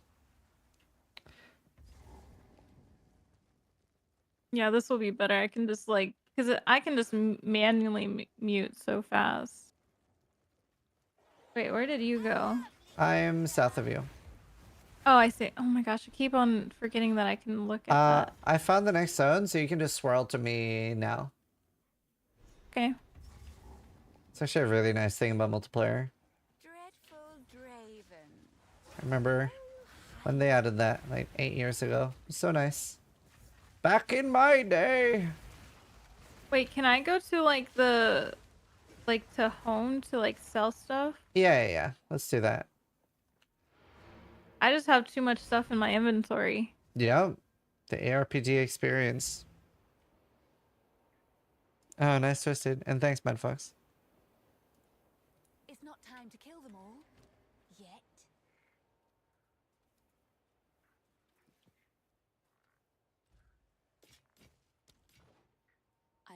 I will treasure it. Alright. This is huge. I got you a ring. remove your, like, replace your left ring with that. Take a look. Oh my goodness. Oh, and I got you a minion helmet. Oh. Okay, we're actually pretty stacked now. Is this a noob play along? Yeah, so Gingy's never played PoE before. She's level 17 is her highest, and she wanted to try hardcore PoE. So I'm seeing if we can get her through Act 1.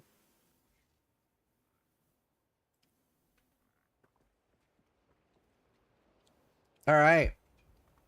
We actually have so much damage now. This should be nuts.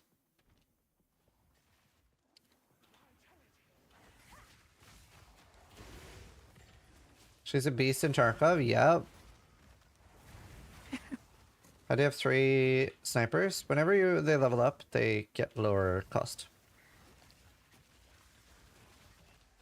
How many hours do you have in Tarkov, actually? 17,000. Okay, so you don't like it that much then.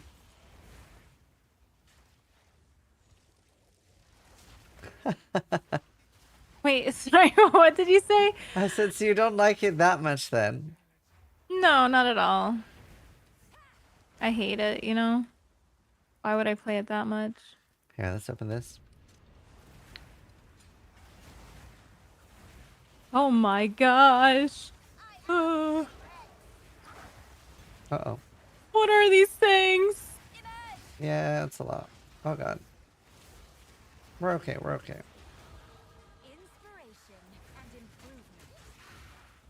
Beautiful. Beautiful. Okay, let me do that. Wait, is it?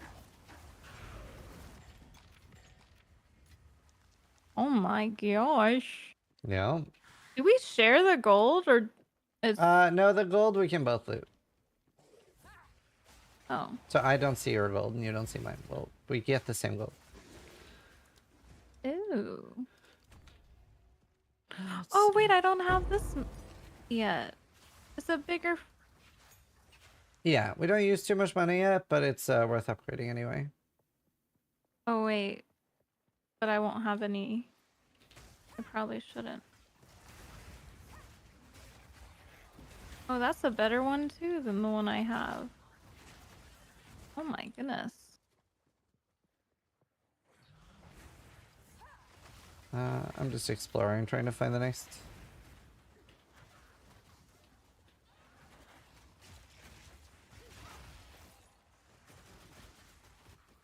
I feel like this is not the way. This is not the way.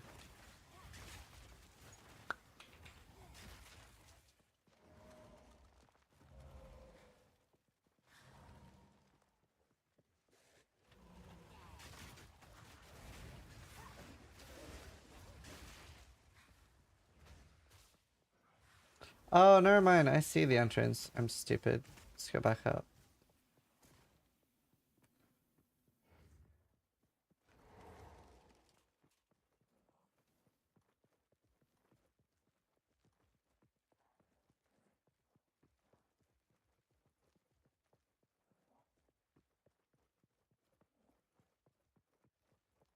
Alright, here's the boss. Honestly, we have so much damage now. Sure. Did you put on the helmet? Yes, I did. Alright, let's go. Oh, it's another. Oh goodness. Witch, you are not long for this world. Alright, let's go. Q spam. The spirits hung. I require your aid, Asinia. Oh, careful. Oh, I died. Fuck. No. Oh, Why I was did so you die? I was so focused. I was so focused. I was like, is she standing in the correct spot? Okay, you just go to Q spot. Make sure you use the firewall on him. You gotta hit him with the firewall. Okay. Asinia, join me. Will be punished. At your request.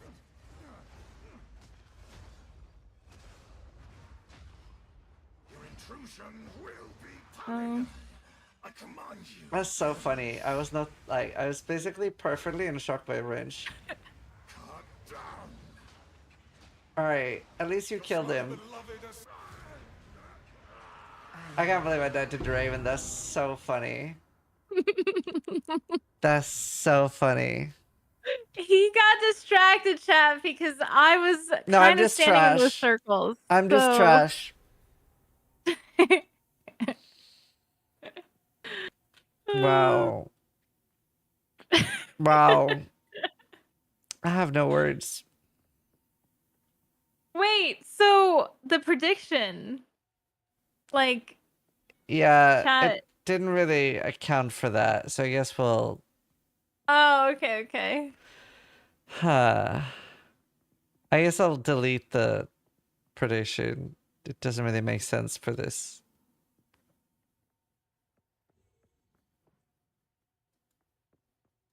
That was funny. Fuck me.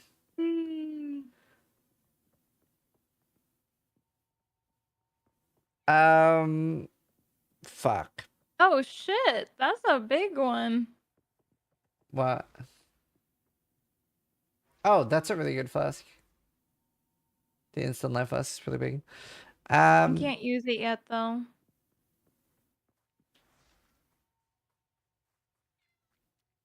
All right, I suck. Well, it's my fault, okay? It's not your fault. I suck. Damn. Oh, that's funny. Wait, can I use a staff or you have to use a wand? You don't want to use the stuff because you have to use your scepter. But the next thing you'd be doing is going to the armor vendor and picking up a shield. And then replacing the chaos bolt thing.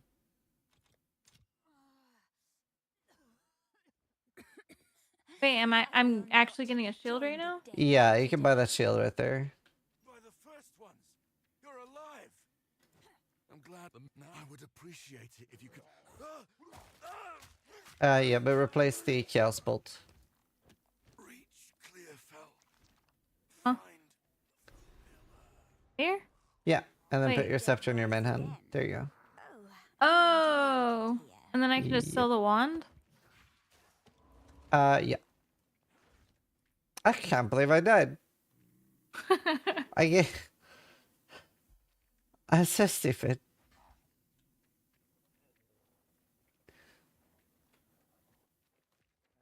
At least it wasn't like your main account. Yeah. This oozes darkness. I welcome it. That's funny. Wait, so what's my attack now? Have her explain the boss mechanics to you one more time. Huh. I think I need coaching from you, Gingy. I just found my path to power. Rise! Impudent undead. Thanks, Twisted.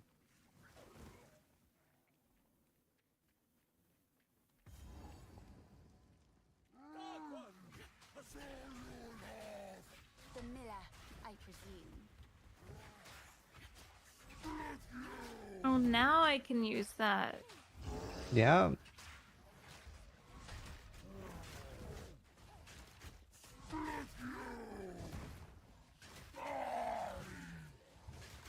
So, what's my, like, first? Like, my left click, then? It's nothing? Yeah, you don't need to have anything on left click. So the main thing you're going to be focusing on now is basically going to be your, you're going to be using your snipers more and more and their active ability. And you can also use Unearth quite a lot.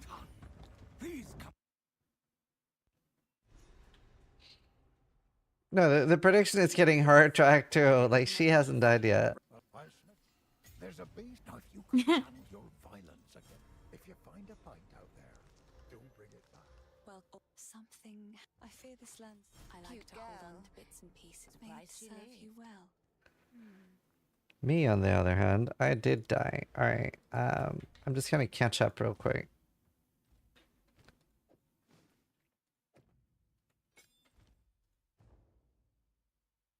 I may have died. Mayhaps. Maybe. Potentially. There's a chance.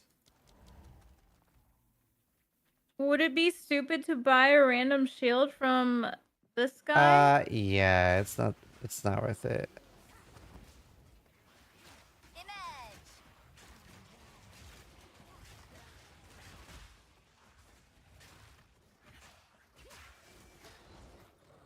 Hey, Vanguarded. Did you die? Technically, but not on my main. So hard to mute myself at the moment because I don't have a hotkey.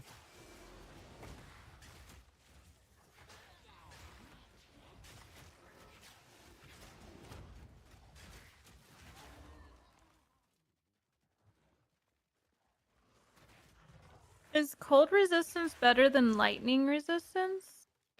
Yeah, so the Act 1 boss is basically only cold damage. So, we definitely want Did to we have... already do Act 1? No.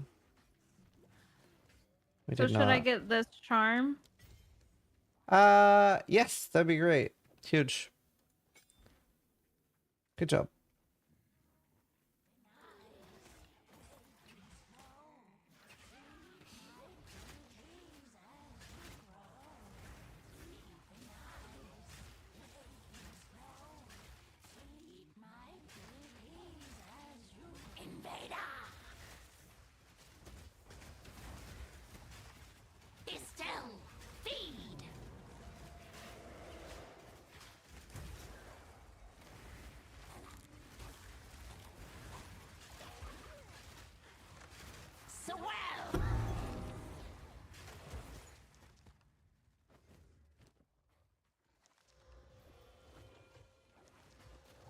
Alright, well this is like speedrun practice for me, so that's good.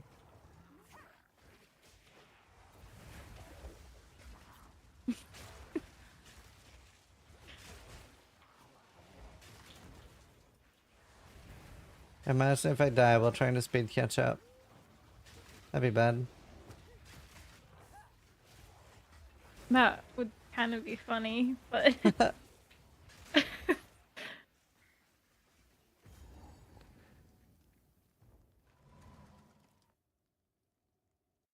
Technically, you could just go to this, maybe not cemetery area.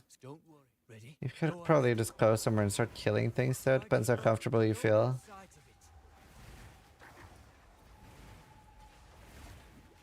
I could just go through the first door. Nah, the first zone you won't get any XP or anything. Oh, I won't? No, but the cemetery zone is a little bit deadly because of the slam things. Maybe just wait.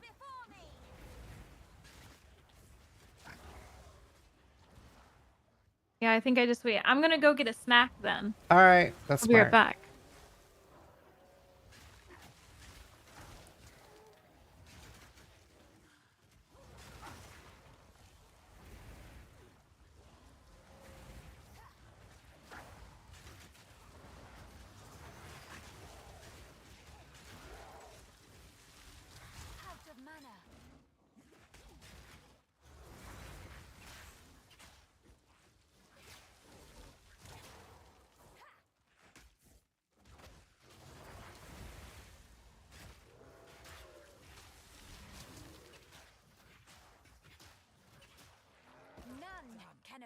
That took forever.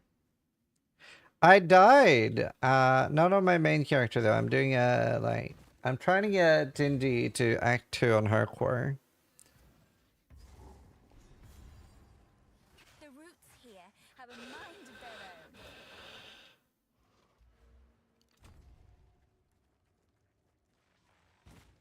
Just so she didn't want me to miss Tucker for a bit. Exactly.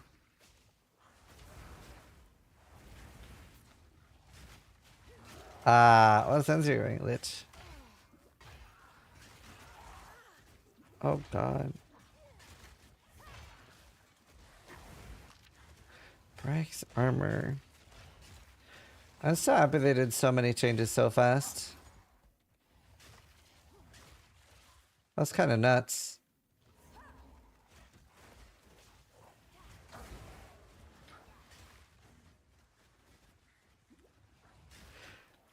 No, but I'm probably just doing like, we'll do like one act at a time or something and see how it goes. I mean, we could do more. We'll see. We could do more.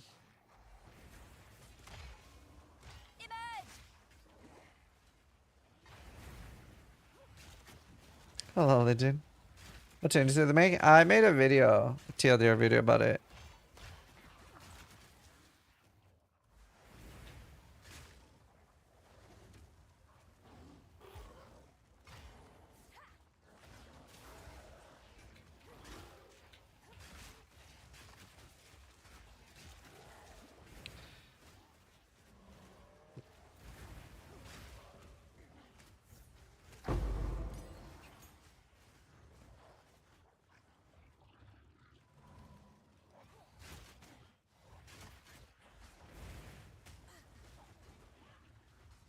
Oh god. Do with engineer, thanks.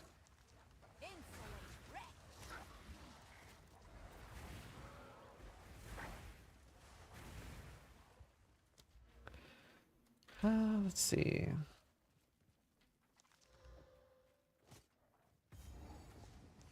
Holy! Boosted. Got a fucking +1 minion helmet.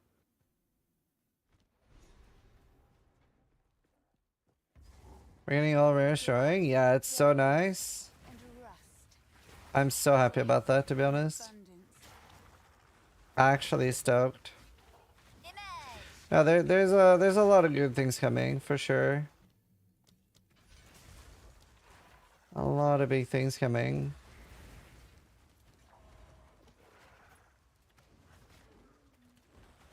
Like, that is nuts. Because like they're nerfing Arc again. Wait, what? Thanks, software. Pure mini build? Just like +1 or plus gems is like the biggest thing.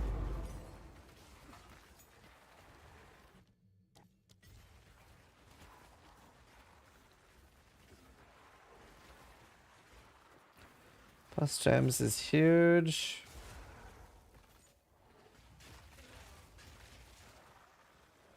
Yeah, I mean, a lot of the things I complained about are in this patch, so yeah, obviously. Pretty huge. I appreciate you not going easy on the devs.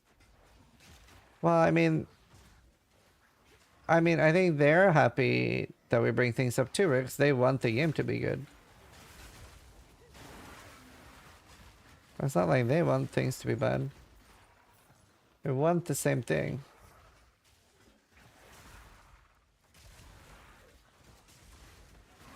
Thanks, Iman.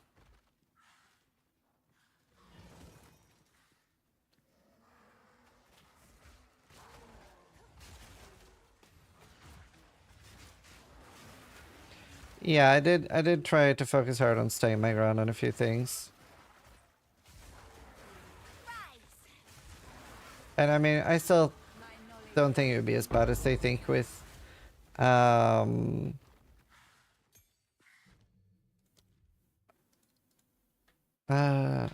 I don't think it would be as bad as they think with us being faster than the monsters. Because like, it's not like we want to run away from the monsters. Like, these are slower than me and I'm still engaging with them. So, not 100% convinced on that, but...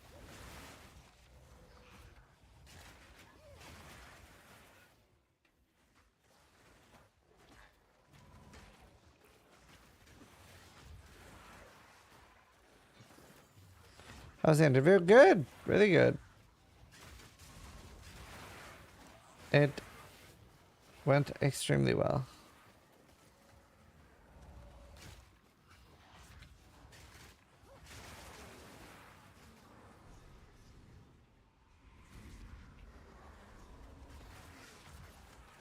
What's he making? I'm just playing with Gingy and making a lich in the process. I don't really have a particular build in mind. I just, yeah. Impudent and dead.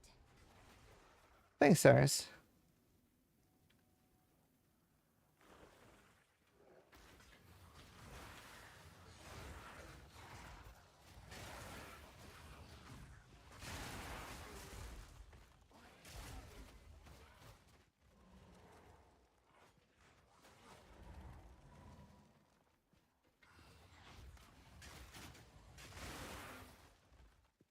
All right.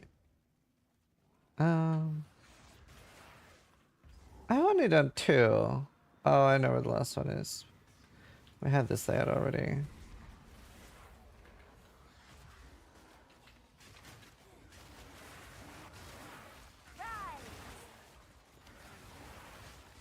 The last one. Did the other character die? No, still alive. And I'm gonna continue playing it. This is just a temporary thing for a few hours. But no, my other character's alive. I'm level 86. Can't remember.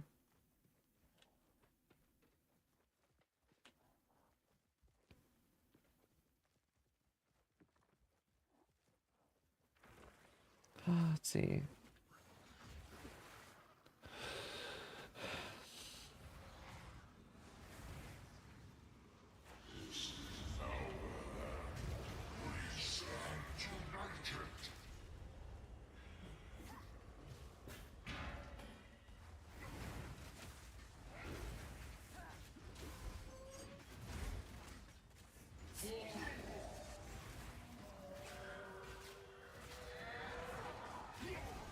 Easy peasy.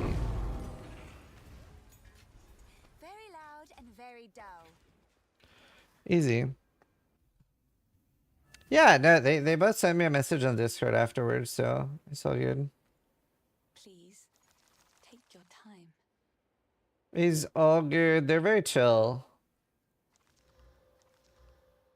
I've never been worried about like saying something or not saying something in an interview. Like they always make that shit very easy. To be honest. Goodbye.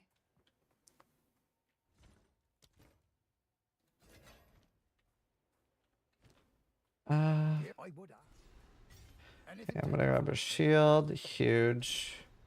The tree must bend to my will now. No MS boots. Just gonna grab a pair because I hate being slow. You know you want to. That'll do, that'll do. Need level 6.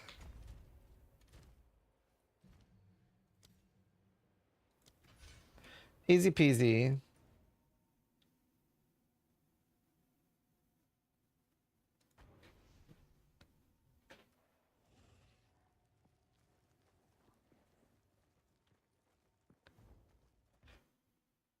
Do you think Elon Musk is going to show us how good he is? Oh, he did a stream. He was very good. Very excellent. Much yes.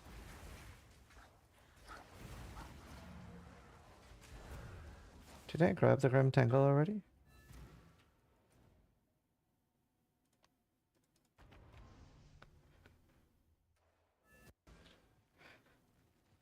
Oh, I forgot. Fuck me.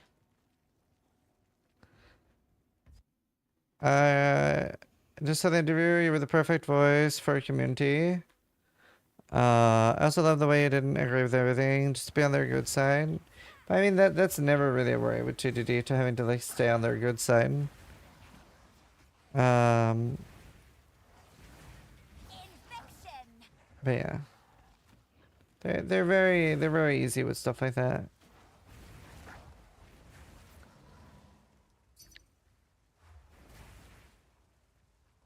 Very easy, to be honest.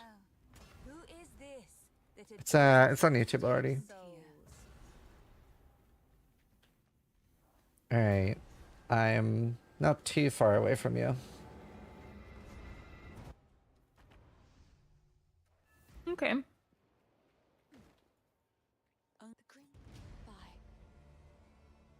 I'm level 6.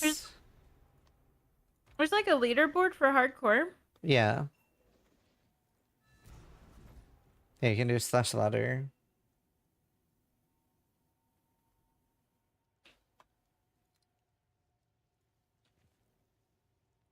Oh shit. The third player in the world is dead. All right.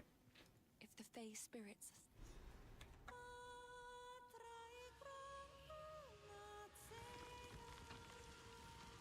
Thank you, Burden. Old magic still thrive. The ways open. Yeah, they're really good at taking constructive criticism.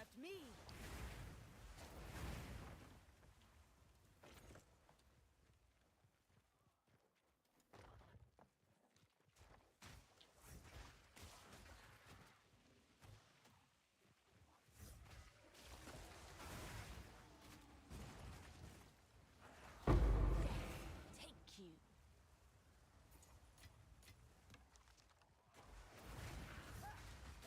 When did PoE 2 come out? Pretty recent, like December last Damn, year. these people really have no lives to be level 100.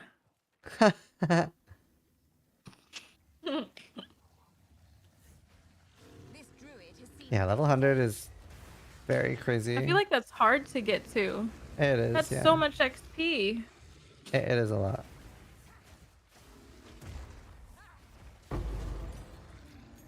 At least he died in a place he loved.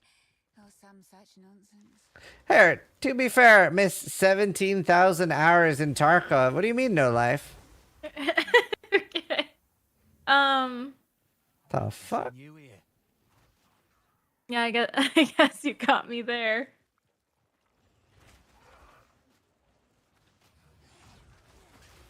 Wait, I checked the wrong leaderboard.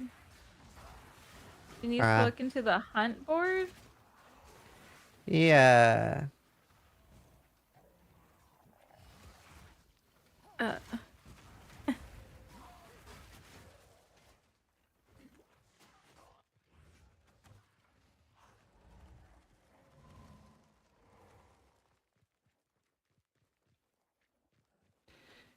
You was so gay in your GGD interview. Was I?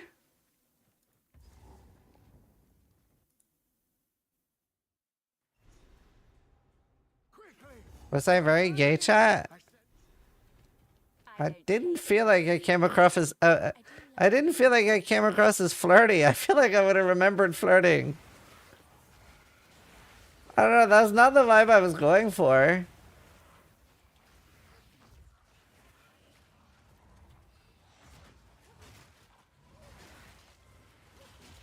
Taste the rainbow.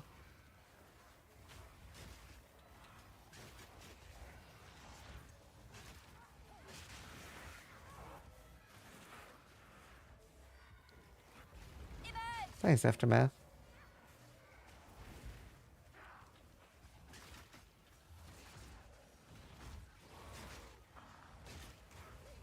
That's crazy.